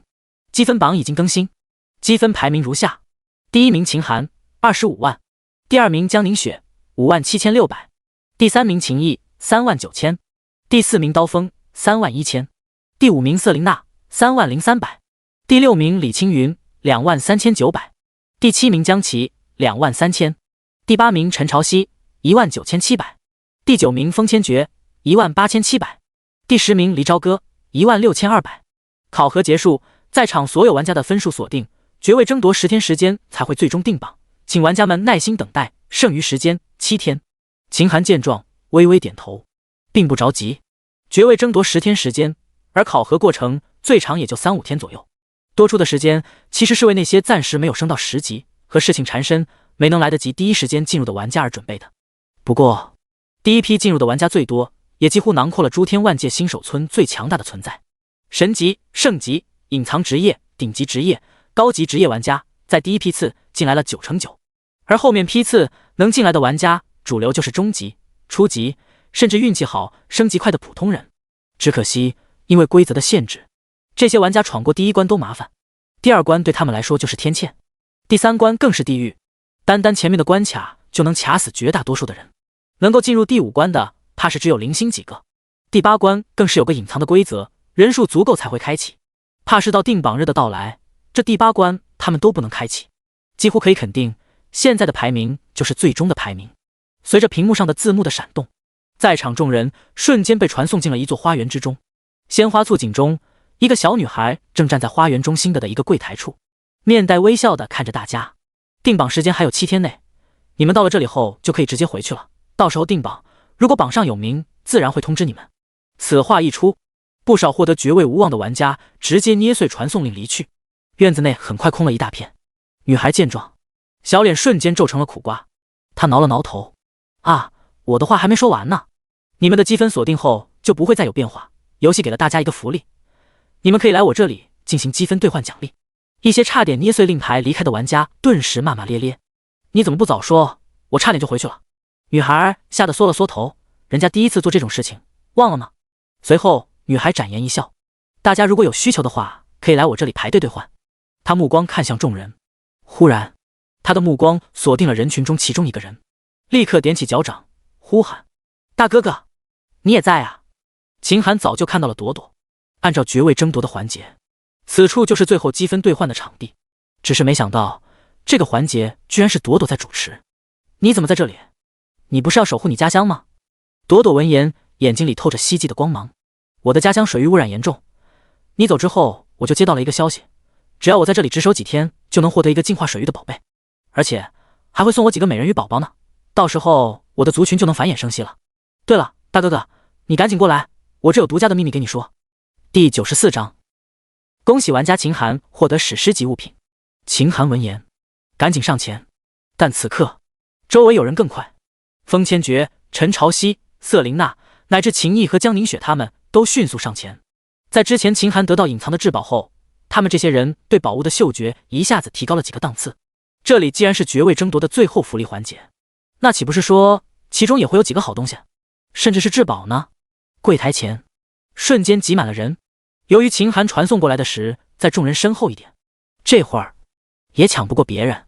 风千珏满脸自信，小妹妹让我先兑换吧，秦寒是我哥，我们兄弟不分彼此，反正他身上宝贝也不少了，也不差这几个，该把机会让给我了。瑟琳娜，小妹妹别听他胡说，他跟秦寒没有一点关系，来让姐姐先兑换，你要让姐姐先来，等下姐姐给你吃好吃的。陈朝夕则是昂首挺胸，似乎准备以美色吸引朵朵。秦寒看得扶额，真怕他说一句女人你成功引起了我的注意。秦毅则是使出了利益勾结大法，小妹妹我这里积分很多，我也是秦寒的兄弟，等下如果我兑换到好处，我就给你分一些，绝对不会让你失望的。就连江凝雪也张了张嘴，似乎想要说些什么，可此刻朵朵小腰一插，这里我说了算，你们往后退，让我大哥哥先来。你们若是敢不听话，那就让你们最后一个兑换。众人一听见势不可为，只能老老实实往后退，老老实实排起了队伍。可因为排队的事情差点又打了起来，好在朵朵凶悍，掐着腰再次怒斥，才让他们老实起来。随后他换了一副非常可爱的面孔，拉着秦寒到柜台前，一招手，眼前就出现了一个虚拟的屏幕，上面从上到下都是格子，格子里满满当当的装备物品，看得人眼花缭乱。不少人在队伍里伸着头羡慕的观看。朵朵大哥哥，这上面的东西都可以用积分去兑换，只是越往上积分要求越高，第一排1万积分可以抽取一次，抽完就会补充，第二排则是9000积分可以抽取一次，往下则是以此类推，积分越高能得到的好东西概率就越高。大哥哥，我作为管理者恰好知道有一个宝贝的所在处，那东西听说不比我给你的玉皇皮夹属性差呢，你附耳过来，我给你说说。秦寒一言将耳朵凑了过去，在两人说悄悄话的时候，后面众人恨不得凑到秦寒身边去听，可仅仅数秒，秦寒就笑呵呵地拿出1万积分，在第一排最中间的位置拿了一只手环，那手环黄红相间，上面雕刻着一个栩栩如生的火凤凰。这时屏幕前赫然分出了一个小屏幕，上面显示恭喜玩家秦寒获得史诗级物品，凤鸣手环，史诗级装备，宠物攻击增加100%，宠物攻速增加100%，宠物移速增加100%，宠物防御增加100%，宠物血量增加500%，宠物亲和度增加100%，自带宠物空间72格，每一格都可以根据主人心意构筑宠物乐土。在乐土中，宠物状态恢复增加100%，宠物心情增加100%，主人也可以打通乐土，让宠物们在一起生活。看到如此属性，众人羡慕的口水差点都流出来了。哪怕他们不知道宠物这玩意究竟是个啥，但一连串的高级属性加上史诗级装备的字眼，不用想，这绝对是好货。与此同时，欲念之蛇迅速钻了出来，吐着蛇信子，满脸的渴望。主人啊，我要进乐土，我要进乐土！秦寒闻言，立刻将凤鸣手环戴上，大笔一挥，将第一格安排给欲念之蛇去住。当欲念之蛇进入第一格后，秦寒意识盯住格子，瞬间就来到了一方大概有10里左右的宽阔世界。他心念一动，轰隆一声，整个世界顿时化为了汪洋大海，中间甚至出现了一座小岛，上面有沙滩、椰树、绿荫。而欲念之蛇这家伙此刻赫然就躺在沙滩上，美滋滋的晒着太阳。主人，你走吧，不用管我了，咱们有空再联系。秦寒耸耸肩，意识直接从宠物乐土拉回。他心下对这个史诗级的宠物装备非常满意，就属性而言，绝对算得上是宠物装备界的顶梁柱，在史诗级装备中也能称得上顶尖。而外面，因为秦寒的做法，不少人开始口诛笔伐。秦毅，秦兄啊，虽然咱们是本家，但你也不能如此罔顾大家的感受吧？你得了好处也就算了，居然还当着大家的面摆弄起来了，这也太气人了。瑟琳娜，秦寒你最好快一点，不要耽误大家时间，我们时间很宝贵的好不？就是风千绝难得和瑟琳娜站在一个阵营，哥你快点吧，院子里的花都快凋谢了，你还没结束呢。陈朝夕，秦寒，我劝你见好就收，这东西是个坑，你把握不住的，不要继续下去了。就连一直沉默寡言的黎朝哥都难得开口，人不可能一直好命，这里地方不小，或许积分还能兑换别的好处呢。陈朝夕，黎朝哥兄弟是个实在人，他说的话肯定有道理。朵朵，你们闭嘴，我大哥哥想怎么买就怎么买，你们管得着吗？众人闻言立刻偃旗息鼓，但目光中则透着一股警告，警告秦寒差不多得了，后面人还嗷嗷待哺呢。秦寒回过神，尴尬一笑，但他丝毫没管众人的表情，目光再次看向了屏幕。朵朵指点的东西是个意外之喜，而他在攻略上还看到了另一件宝物——空间类宝贝。进游戏这些天里，就是因为空间不够，让他扔了太多的东西了，想想就可惜。他目光在屏幕上上下索取，忽然在第2排最后一个位置看到了另外一只手环模样的装备。表面看，装备呈现紫红色，上面镌刻着繁复的符文，看起来非常不凡。他的手指在手环处一把拿出，紧接着屏幕旁边再次滚动弹幕，恭喜玩家秦寒获得史诗级物品。第95章神秘老者至高灵魂秘籍，空明手环，史诗级装备，空间格1亿，静止空间1亿立方，主动技能传送，极限距离10公里，冷却时间10秒。此物乃域外空明石打造，拥有不可思议的力量。柜台前，秦寒观赏着空明手环，露出了满意的表情。空间1亿格，这几乎相当于灰鹰马鞍的3万倍，但这点就让他从此以后再也不用为空间格不够所忧愁。静止空间，顾名思义，就是一处独立的、时间静止的巨大空间。这有点类似于修仙世界的超大型储物界。一般的空间格有其限制性，比如一根毛线放进去就会占一个格子，一片树叶也会占一个格子。而静止空间则不同，只要超不过容积，任何物品都能堆叠。1亿立方大概相当于33个鸟巢体育馆的容积，这么大的容积足够放很多东西了。最后一个传送技能也是神技，用来杀敌、跑图、前行都非常合适。像之前雷毒岛的大峡谷，若是有传送技能在身，一个念头就能传送过去。大哥哥，你的运气真好呀，又出了一个史诗级装备。朵朵看秦寒凭借着自己的眼力再次获得史诗级装备，大眼睛里亮晶晶的，满脸的崇拜。秦寒迅速戴上空明手环，摆了摆手，运气好而已。朵朵，那大哥哥你还要继续抽吗？我看你积分还有很多呢，兴许还能再抽到一个宝贝呢。不了，我已经抽了2个宝贝了，剩下的让其他人抽吧。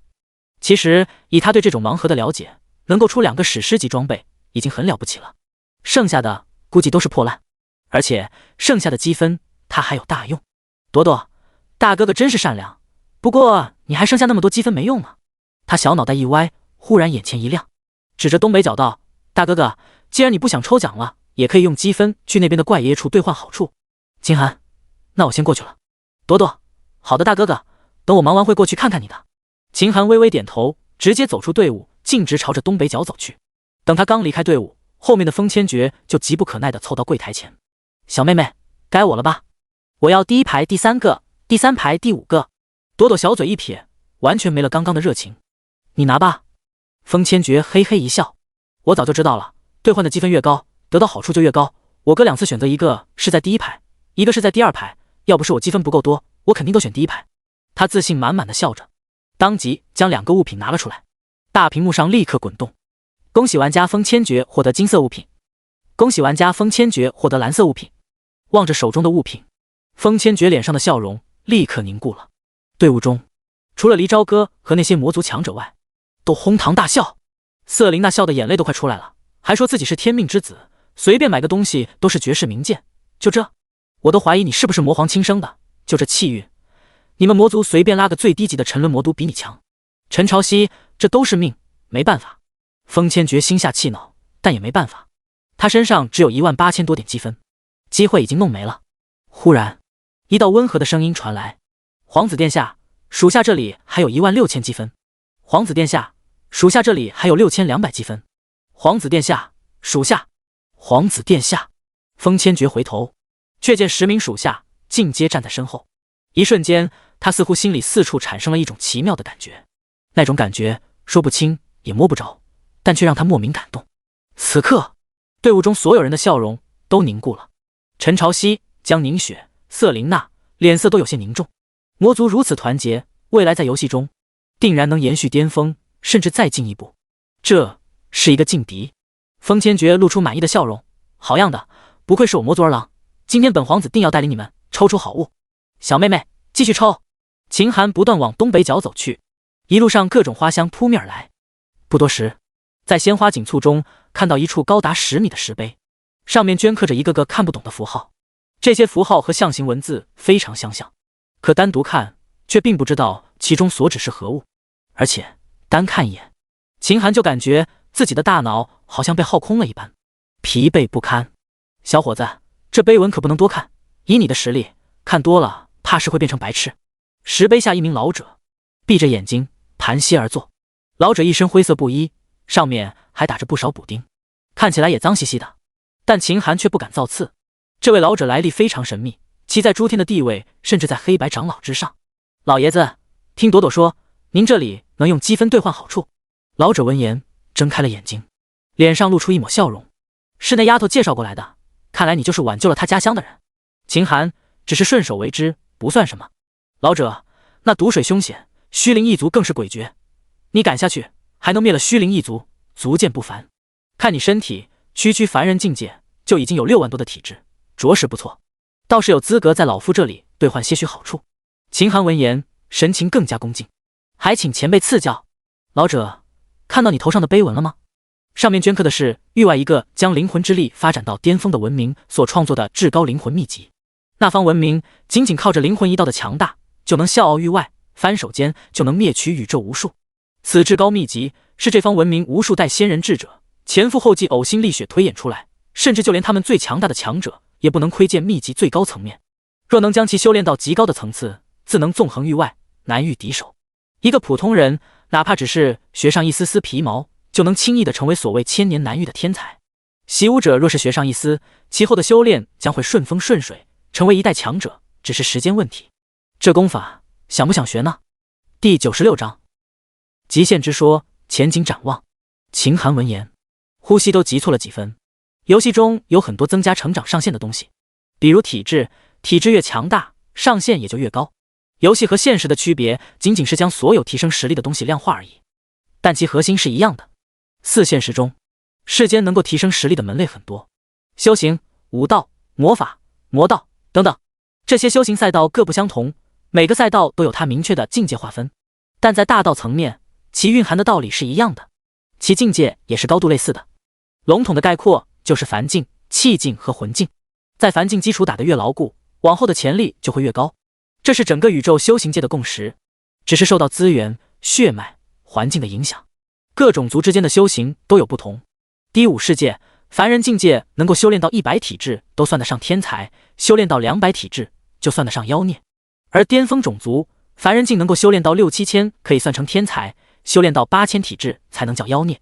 受到资源、功法等限制，就算是巅峰种族，他们凡人境界的上限差不多在1万体质，而且能够达到1万体质的人，怕是上1年都难以出一个。但游戏不同，20级以前就等于是现实世界的凡境，这里的资源更加高等，凡境资源极限，理论上更是来到了10万点体质。某种意义上来说，江宁雪和陈朝夕这些人在游戏中获得的体质点，无疑是增加了他们凡境的上限。对他们来说，这简直就是打着灯笼都难找的好事。而对秦寒来说，更是一场直达巅峰的超级机缘。凡人境界10万体质，根据他的了解，这几乎已经达到了天道所允许的极限。同样的，除了体质的修炼外，另外有一个比较独立的赛道，那就是灵魂。灵魂力越强大，学习能力、顿悟能力、感知能力、掌控能力等多方面都会增强。灵魂越强大，上限也会更高。以现实宇宙的资源，纵然是巅峰种族，也没有明确提升灵魂一道的功法。陈朝夕此人之所以被称为天才，不仅仅因为他的出身，更多的则是他天生灵魂比常人强大，让他对周围事物的感知更加细腻，对天地自然更加了解，修炼起来自然事半功倍，远超同济。天才之名由此而来。如果没有永生游戏的存在，以陈朝夕的资质，绝对能成长为宇宙中一方巨擘。可就算如此，陈朝夕的修行依旧会有上限，等达到上限后，就不会再进步。而这个上限就是根基决定的。而眼前这个灵魂至高秘籍，就是决定着秦寒未来所能达到上限的一个关键所在。哪怕真正的灵魂一道，远不是他现在能够触及的，但提前学上一丝皮毛，提前和眼前这位老者打好关系，是很有必要的。10杯钱，前辈，我想学。秦寒如实说道。老者闻言，神色有些奇怪。你可以学，不过要用积分来换。你身上现在有23万1千的积分，对吧？这功法那么高级，别人打着灯笼都找不到，在我这学习1天要你3万积分，不过分吧？等7天后，这地方就关门了。这样吧，咱们抹个零，你把积分都给我，我让你学足7天时间可好？秦寒，这老爷子也真是数学鬼才，看着他的积分算不说3七21，还剩2万1，这能叫零头吗？但这种典型的卖方市场坐地起价的事情，他也没有议价的权利，只能认了。反正出去后积分就浪费了，花就花了吧，就按您说的办吧。秦寒话音刚落，就见他的积分瞬间被清空，然后就见那老者笑呵呵的起身。你先等等，为师先去办点事情。秦寒奇怪地看着老者，正疑惑他要干什么呢，转头就看到他朝着朵朵的方向走去。他好奇了跟了过去，两人一前一后接近了盲盒抽奖的柜台。此刻风千绝花光了所有魔族的积分，只抽中了一件暗金级项链，其余都是金色和蓝色的物品。随后气恼的他凑在一边盯着别人抽奖，一边看一边冷嘲热讽。呸，瑟琳娜，你还说我呢，你不也才抽中了一堆破烂？陈朝夕，你这还呸！天生健体，大气运加身，就这。女帝，啧，我都不想说你什么了。秦叶，你这次气运真是差到了你姥姥家，居然还能抽出白板，一看你就是霉运缠身，以后离我哥远点。等到那个书生李青云上的时候，风千绝虽然感觉两人之间没说过一句话，不熟，但是他也想对看看笑话，顺便对几句。可还没等李青云抽奖呢，就见一个灰衣老头一把推开他，让一让，让老夫先来。老头，你谁啊？你是玩家吗？凭什么你来我们就要让？风千绝当即回怼，阻拦他看笑话，真是不知好歹。就是你想抽奖也可以到后面排队去。剩下依旧排成长龙的玩家们群情激愤，秦寒有关系他们管不着，但这老头一看就很好欺负，这不是往枪口上撞吗？倒是朵朵此刻发话了，灰爷爷，您怎么来了？这抽奖是给降临者们用的，必须有积分才行呢。灰衣老者笑呵呵道，积分吗？爷爷有的是，看看多不多呀？23万1千分，好多呀，不过似乎和大哥哥的剩余积分一样呢。他全给你了。朵朵小嘴张得老大。灰衣老者，那小子傻吗？我说多少他也不还价，还附赠我2万1积分呢。朵朵顿时不满了，灰爷爷您怎么能这样呢？大哥哥可是好人，救了我的家乡呢，他是我的恩人，你这样我可不给你抽奖了。灰衣老者闻言顿时急了，反正这积分留在他手中也没用，倒不如让老夫拿来抽奖。不过你放心，看在你这丫头的面子上，老夫不会亏待她的，到时候一定给她一个机缘，不过能不能把握得住就看她自己了。朵朵面色松动，这还差不多。行了，我们开始抽奖吧，老夫已经等不及了。第97章奇妙空间，如此修炼。片刻后，灰衣老者抱着一大堆物品，喜滋滋的朝着石碑前走去。秦寒看着老者怀中那一堆装备，眼睛有些发直。好家伙，最次都是金色暗金装备10几件，甚至还有一个史诗级护手。就这概率，这不是去抽奖，分明就是去进货的呀！灰衣老者抱着装备，瞄了一眼秦寒。灵魂能力修炼到了一定的境界，就能看穿世间一切的根本。那盲盒上布置的障眼法虽然困难，但在老夫眼里，那就跟摆在眼前是一样的。秦寒一惊，这可是游戏弄的盲盒，理论上是能防止一切窥探的，哪怕是至高神来了也没辙。可这老者居然能一眼看穿，其灵魂一道的境界简直远超想象，厉害！他不由得赞叹：厉害个屁，特奶奶的，怪不得你这小子积分还剩这么多，老夫昨天就盯上了，那里面一共有3件史诗级物品，可你小子只抽了2次，居然将最好的史诗级物品就给弄走了，剩下这个史诗级护手还只是一个史诗级套装中的一部分，拿来屁用不顶，怪不得剩下那么多积分你毫不犹豫就给老子了，摆明了是没用了呀。不过剩下的好东西基本上都被老夫拿光了，剩下那帮人只能去捡破烂了。似乎是想起了后面抽奖人的窘况，老者的脸上居然又重新挂上了笑容。秦寒，他很怀疑这些前辈高人的脾性是不是都有些古怪啊？黑白长老和这位灰衣老者似乎都有一些执拗的奇怪的性格，似乎又被老者看穿了心思。对方意有所指道：人生在世，要多有乐趣才活得长，才不会寂寞。你小子现在不懂，等你到老夫这个岁数了，自然就会明白的。秦寒闻言赶紧收起了思绪，转移话题道：敢问老爷子你多大岁数了？灰衣老者闻言神色居然怔了一下，琢磨了一下道：我这一生发生了太多的事情，而且生命到了一定的长度，时间也没了意义，不提这个了，走吧，既然收了你的好处，我就要用心教导你。老者带着秦寒来到石碑处，将抽来的装备物品随意放在一边。不远处陈朝曦他们似乎也被吸引过来，可老者只是看了对方一眼，似乎是怕被打扰，一挥手，四周出现了几道水幕，阻挡了所有试图过来的人。哼，积分都花光了，还想过来，门都没有。灰衣老者盘坐在地，你坐我对面，闭眼，注意力都放在眉心。秦寒依言照做，闭上眼后，眼前变成一片黑幕，黑幕上还有一些如老式电视中的雪花点在闪动。忽然他感到一股柔和的风吹到了他的眉心，下一秒他整个人就来到了一处莫名其妙的地方。此地长得像一个赛道，两边都是木架子，中间则是夯土堆，只是他的视角变得很低很低，就像是一个人被埋在土里，只露出头部那种视角，或是刚下过一场雨。他脚边还有一个小水洼，透过水面的反射一看，差点没把他吓死。老爷子，我怎么变成了一只松鼠了？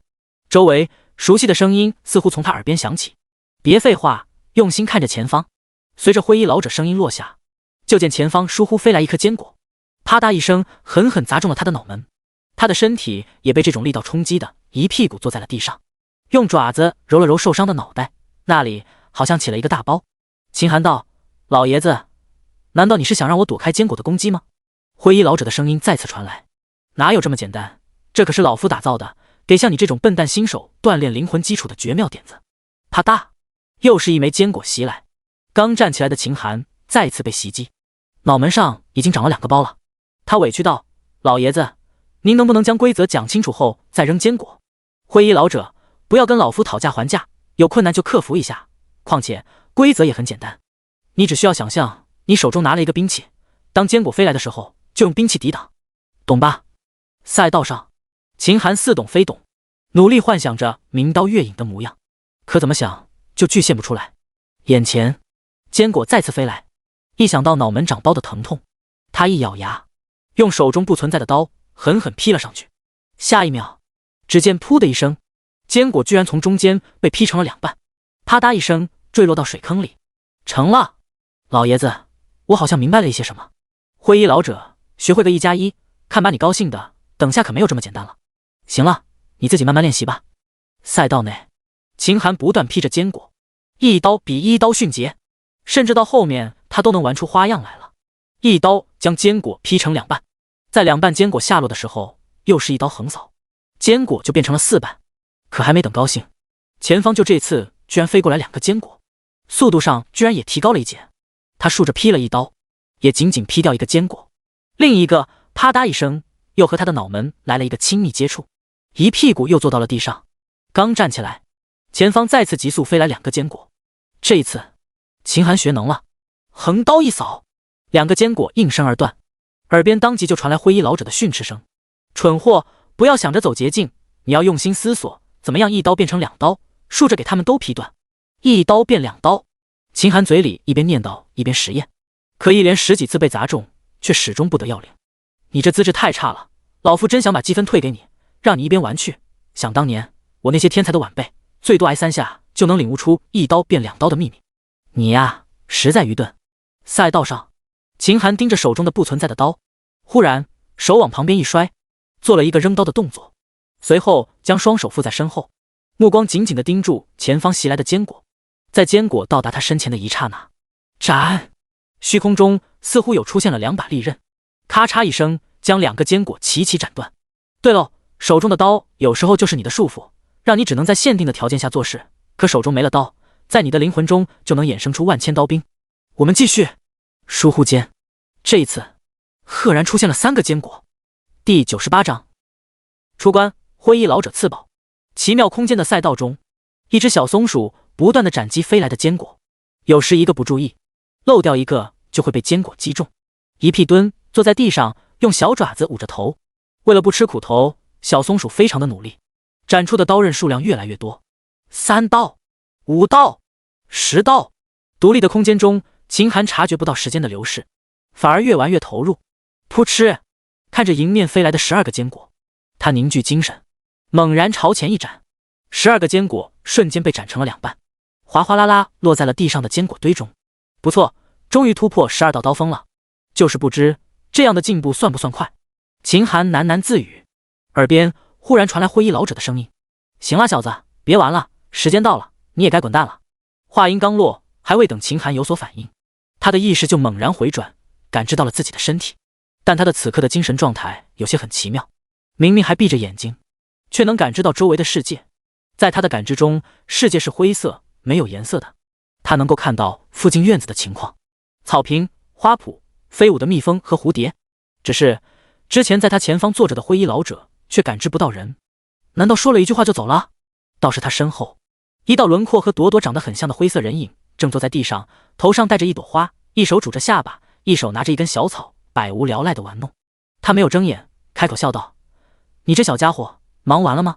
看你的样子似乎很闲呢。”身后朵朵闻言，吓得赶紧将手中的小草收起来。“大哥哥，你没睁眼，怎么知道我在旁边呢？”“秦寒，我不仅知道你在旁边，还知道你头上戴着一朵花呢。”朵朵下意识摸了摸头上的花朵，大眼睛里满是惊讶：“大哥哥，你真的好厉害啊，这都能知道。”“秦寒，不止呢，就算你现在在背后藏着一根小草，我也能看得清清楚楚呢。”他话刚说完，就听前方传来一道不耐烦的声音：“行了，少显摆了，睁个眼睛都磨磨唧唧。”秦寒闻言，心下一惊，他以为老者不在身边，就想逗逗朵朵，可看样子并不是老者不在，而是他压根就看不到人家。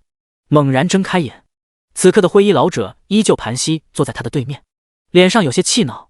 秦寒惊讶道：“前辈，为何我刚才感知不到你？”灰衣老者撇撇嘴：“你才修炼多久啊？真要让你感知到老夫的存在，那老夫这一辈子岂不是活到狗肚子里去了？想要感知到老夫的存在，你再修上1000年吧。”秦寒闻言，心下更加惊讶，灵魂一道的提升没有那么简单，现实宇宙压根就没有。就算游戏中能够触及真正的纯粹灵魂修炼的方法，除了这一位之外，几乎也没听过。正常人想要增加灵魂力，只有通过身体素质的提升，后期对天地大道的感悟，偶然间的顿悟，才能缓慢地增进灵魂。所以世间才有实力越强大，死后的灵魂就越强的说法。不过有一点，如那大祭司的灵体，并不是纯粹的灵魂力，其核心是自身的灵魂力加阴力、怨念等复杂能量的结合体。还有那些强大修士的神魂之力，也只是灵魂和法力的结合体，本质上并不纯粹。这也就是为什么有的修士明明很强大，都能元婴出窍了，却连一场顿悟、感悟一方自然之道都求而不得，反而他们会将能够接连顿悟的天才归咎为天分和悟性。就秦寒所知，真正纯粹的灵魂力达到极致，能够轻易掌控所有天地大道，万千大道如臂挥使。而他经过在赛道中的锻炼，纯粹的灵魂力其实已经接近了上一世修炼到后期的程度。如此大的进步，老者却说还早在修1000年才能感知到对方，这让他对老者的真实身份产生了浓厚的兴趣。上一世他对灰衣老者的一切信息，都来自于万界论坛。整个游戏时期，关于此人的消息就只出现过几次。只要每次能够和他有所交集的玩家，都会有莫大的收获。此人的存在也逐渐被人列为最神秘的 NPC 之一。由于灵魂一道的稀缺性和特殊性，此人的地位更是无限被拔高。行了，小家伙，时间已经过去7天了，你也该滚蛋了。灰衣老者摆摆手，反正就算你不走，等时间到了，此地就要关门，到时候你不走也会被排除出去。秦寒闻言立刻回过神，没想到仅仅在赛场锻炼一会儿，时间居然已经过去7天了。不过能有这等收获，对他来说已经非常满意了。最起码以他现在的灵魂力强大，以天赋论，可比那陈朝夕强出了一大截。多谢前辈授业之恩。这一声感谢，他说的非常诚恳。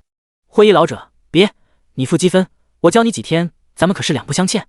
行了，老夫要睡觉了，你滚蛋吧。老者说完，竟然直接合衣躺在了身边的散落的装备上，双手放在脑后，翘着二郎腿，闭眼假寐。但这时，朵朵却不干了，上前拉着老者的胳膊，使劲摇晃，气呼呼道：“灰爷爷，你不是答应给我大哥哥一个大机缘吗？怎么说变卦就变卦？”灰衣老者被摇晃得气闷不堪。行了行了，我这把老骨头再摇下去，怕是就要散架了。大机缘是吧？有。说着，就见他气呼呼地睁开眼，坐在地上，在身上摸来摸去，看起来跟找狮子一般。忽然，他在袖子中一摸，竟然拿出了一条麻绳，麻绳中间还绑着一颗椭圆形的紫色玉片。他拿起麻绳，不情不愿地扔给秦寒：“给，真是便宜你这个小家伙了。”秦寒接过麻绳，多谢前辈赐宝，只是敢问前辈，这东西该怎么用？眨眼的时间，老者这会儿又躺在装备上，听后不耐烦开口：“真是笨蛋，这都不会用。等你睡觉的时候，将这玩意绑在额头上，就能进入之前你锻炼的地方。”第99章赤峰伯爵10000体质。等你什么时候修炼到一次能够斩出3000刀的时候，就算凑合的能看了。到时候就要把此物还给老夫。秦寒将此话记住。前辈，能冒昧问一句，等我修炼到3000刀后，该去什么地方找你？老者听后，看秦寒的目光似乎跟看傻子似的，说：“你蠢，你还真是蠢啊！我不就在这里吗？难道我还能跑到哪里去？”一旁的朵朵闻言：“灰爷爷，可是此地今天就要封闭了，到时候所有降临者都进不来了。”灰衣老者，这倒是个问题，不过此地虽然难以进入，但总还是有办法的。如果这小子连此处都进不来，那还是哪里凉快去哪里待着吧。小子，如果以后你修炼到了3000刀，还能找到来此处的办法，并将东西还给老夫，那老夫或许有兴趣将教你新的东西。说话时，老者的目光下意识看了一眼身后的石碑。不过还有一个前提，那就是你在新手期的体质必须要达到10万，不然就算你来了，老夫也不会搭理你。说此话的时候，老者的语气明显加重了几分。秦寒听后，目光中露出一抹坚定。他原本的目标就是在新手期10万点体质，而老者也指出了10万点体质的要求，这说明他之前的思路是对的。灰衣老者既然指出10万点体质要求才会教自己新的东西，这更加说明他要教的东西非常厉害，很可能就是他身后的至高灵魂秘籍。前辈放心，晚辈一定尽力。你尽不尽力关我屁事，赶紧滚蛋，顺便把这小丫头也带走，不要让她打扰我休息。灰衣老者撇撇嘴，翻过身呼呼大睡。朵朵闻言，小脸上顿时充满了怒火，腮帮子气鼓鼓的，正要伸手去抓老者的胳膊，却被秦寒一把拉住。走，朵朵，我们去前院。好吧，我听大哥哥。朵朵气鼓鼓的跺跺脚，乖巧的跟着秦寒离去。两人朝着柜台处走去，似乎从山洞里出来后，朵朵的性格开朗了很多，一路上蹦蹦跳跳，一会逗逗蜜蜂，一会儿闻闻鲜花，一会儿又追逐蝴蝶。朵朵，我闭关后都发生了什么事情？也没什么，那些人抽完奖后，不少人都到你闭关的地方围观呢。可是灰爷爷放了结界，他们进不去，后来逐渐有人走了。有些人认为有好处，就多等了3天，可最后见你结界一直没有撤销，所有人都离开了。之后这里就没人了，灰爷爷也就撤去了结界。秦寒，这几天没有玩家进来吗？朵朵摇摇头，没有，自从你们那批人走后，就再也没人进来了。朵朵说着，忽然眼神一暗，还有一件事，因为我的业绩不达标，本来许诺给我的美人鱼宝宝都没了。唯一值得高兴的就是我家乡的水域进化了，只是没了人鱼宝宝就不能繁衍生命，家乡的传承就没有了意义。看着帮自己良多的小姑娘，秦寒上前揉了揉她的头，办法总会有的，这世上的人鱼又不仅仅只有你们的水域存在，等以后有机会我遇到了人鱼宝宝孤儿，就给你抓一些回来。真的？朵朵眼睛猛然一亮。秦寒，我说的话还是作数的。朵朵高兴道：谢谢大哥哥。秦寒露出一丝笑容，正准备说些什么，身体却忽然从原地消失，直接传回了青云峰的平台上。那牛魔已经不在，高台上只留他一人。与此同时，一道世界通告忽然跳出：凤无上存在法旨，赤峰玩家秦寒为诸天伯爵爵位，赐至高峰第1块，伯爵令1枚，奖励体质点1万点，奖励天道值10点。鉴于玩家秦寒是第一个获得爵位的玩家，额外奖励天道值10点。封玩家江凝雪为诸天子爵爵位，赐高等封地1块，子爵令1枚，奖励体质点1000点，奖励天道值2点。封玩家秦毅为诸天子爵位，赐高等封地1块，子爵令1枚，奖励体质点1000点，奖励天道值2点。一共61个爵位，游戏直接播报了61次。不过不同的是，秦寒的通报是金色的，和其他人的完全不一样。爵位的通报让诸天万界的多数玩家都有些猝不及防，不少人甚至都不知道爵位到底是个什么东西，甚至不知道这爵位争夺究竟需要什么条件，怎么去争取。还有一些落后村子刚刚获得队长令牌的玩家更是猝不及防，满脸的懊恼。对于很多玩家来说，领主令牌不知道用处，天道值不知道用处，可体质点他们却知道得一清二楚。看到秦寒获得的1万体质点，这一次整个诸天史无前例的沸腾了。关于秦寒的讨论一浪高过一浪。1万点体质，这是一个令人绝望的数字。我进游戏的时候已经有1000点体质了，在我们村的玩家中排在第1，后来还获得了高级职业。那秦寒获得至宝我不在乎，获得神级职业我也不在乎，乃至于获得爵位我更不在乎。哪怕我不知道那些东西有什么用，可我觉得世间诸事难料，迟早有一天我能超过秦寒。但这一刻我错了，仅仅这1万点体质就不是我能企及的，而这只是对方得到爵位之后的赏赐而已。我们村体质最高的人似乎只有700吧，就这都把他嘚瑟的一股威震天下的气势，好像以后游戏就是他家开的了。甚至之前还口出狂言要和秦寒碰一碰，可人家秦寒一个奖励都1万体质了，他拿头去跟人家碰瓷？不可能，不可能，他居然能得到1万点体质。我圣级职业加上初始的6500体质，甚至在爵位争夺中还见过秦寒。那时候我还觉得秦寒的身份应该是个低等种族，虽然运气好，获得的东西好，可在体质这块我应该是超过他的。只是这1万体质的奖励一出，实在顶不住，以后绝了和秦寒的争斗之心吧。1万点体质撕碎了无数玩家的遮羞布，有的村子玩家最高只有2000，有的甚至只有几百。面对1万点这个极端恐怖的数字，让无数人瞬间破了防，甚至连追赶的勇气都没了。哪怕是和秦寒一起获得爵位的其他几人，此刻脸色都非常好看。瑟琳娜神色恍惚，我总觉得秦寒这个人深不可测，完全看不透他，可我自觉背景强大，以后发展说不定能超过秦寒，对他并不热络。可如今这1万体质一出，是该好好考虑一下以后对他的态度了。江凝雪露出微笑，幸亏在所有人之前和秦寒结下了盟友关系，不然照他这样成长下去，怕是所有人都难以企及了。秦毅开怀大笑，这游戏果然不能以常理对待。之前觉得那些巅峰势力的玩家体质就很强大了，如今看看秦兄，我居然有种7、8千体质不过如此的错觉。哈哈，以后可要好好抱紧秦兄的大粗腿。我爹要是知道我跟这么强大的人交朋友，怕是做梦都能笑醒。陈朝夕满脸凝重，按照游戏的换算，曾经宇宙中最强大的凡境天才能够达到1万体质，进入游戏后我获得了圣级职业也能达到1万体质，包括一些奖励，甚至还有超出。本以为这1万左右已经是极限了，可看秦寒是神级职业，成长倍率一定更高，再加上现在奖励的1万体质，真不敢想象他的最终体质究竟能达到多少。第100章查探领土，宠物活动开启。平台上，随着通报落下，一道金色的领主令牌出现在秦寒手中。你已获得诸天豁免权，1级以及以下层级单位皆可通行无阻，调动守卫。你已经获得每年领主福利：金币1万，灵骨10吨，伯爵领主4季常服8套，清军召唤10次。在领地内，天地同力，你可以调动领地的力量，掌控一切。你已获得至高级领土，请选择领土设置、预设或者变化。秦寒变化选择完毕，伯爵领土正式开放，你可以随着通过领主令牌进入领地。此刻，秦寒手中的金色令牌已经从他的手中消失，但心念稍微一动，就能看到脑海中一只金色令牌滴溜溜地转动着。眼前当即便出现一个金色的传送门，此传送门就是通往领主领地的大门，除非经过他的允许，否则任何人都不能进入。脚步迈动，他一步迈入了传送门中，紧接着画面转动，他已经来到了一处虚无所在，上下左右都是虚无，脚底下甚至都是虚浮的，只有至高领地才有预设和变化两个选项。如果选择预设，游戏将会根据玩家的实力自动生成一个领主区域，但生成的区域是随机的，一旦不符合心意，则很难改变。而变化则是将领地打造权彻底拿到手中，随心所欲，想变出什么样的领土都可以。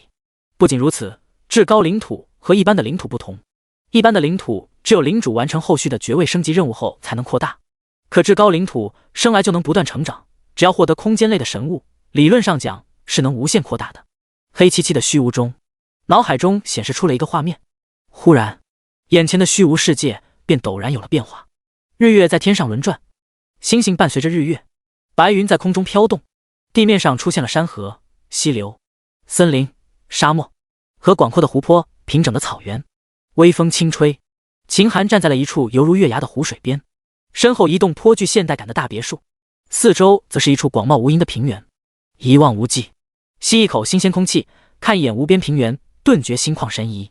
领土中，秦寒对自己的变化还算满意，唯一不好的是能够给他创造的素材并不是很多，湖里的鱼种类稀少，四周的野花野草种类也不多，但他也不是很在意。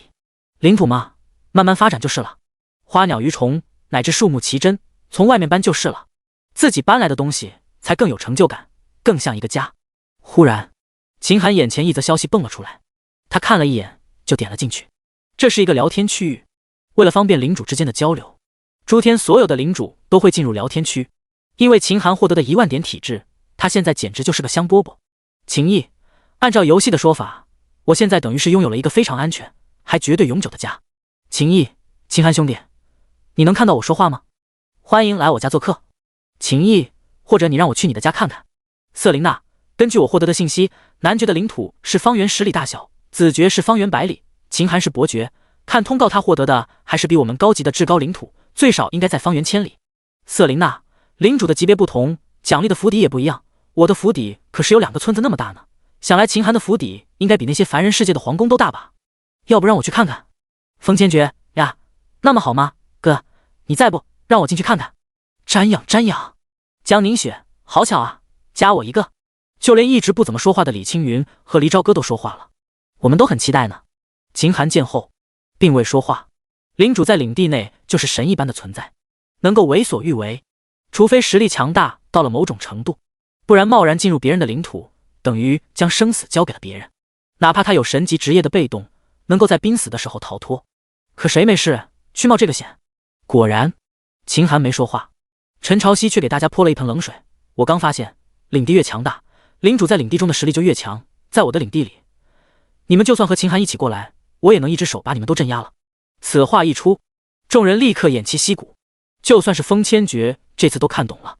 哦对啊，我在我的领地很强大，别人在别人的领地也很强大，万一对方想杀我，动动手指就行了。太可怕了，虽然我觉得我哥不会杀我，但我还是不冒这个险了。以后谁邀请我去领地都拒绝。告辞告辞。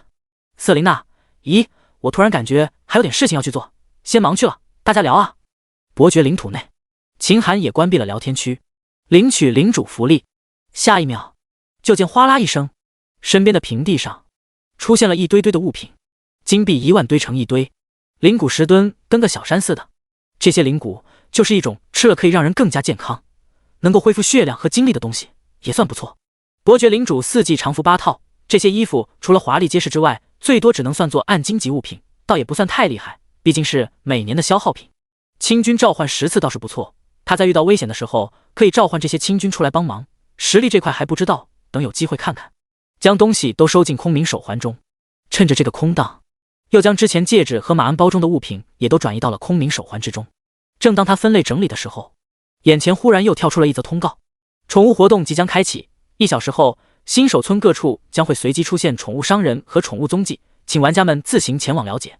本次活动一共3天，请玩家们抓住机会。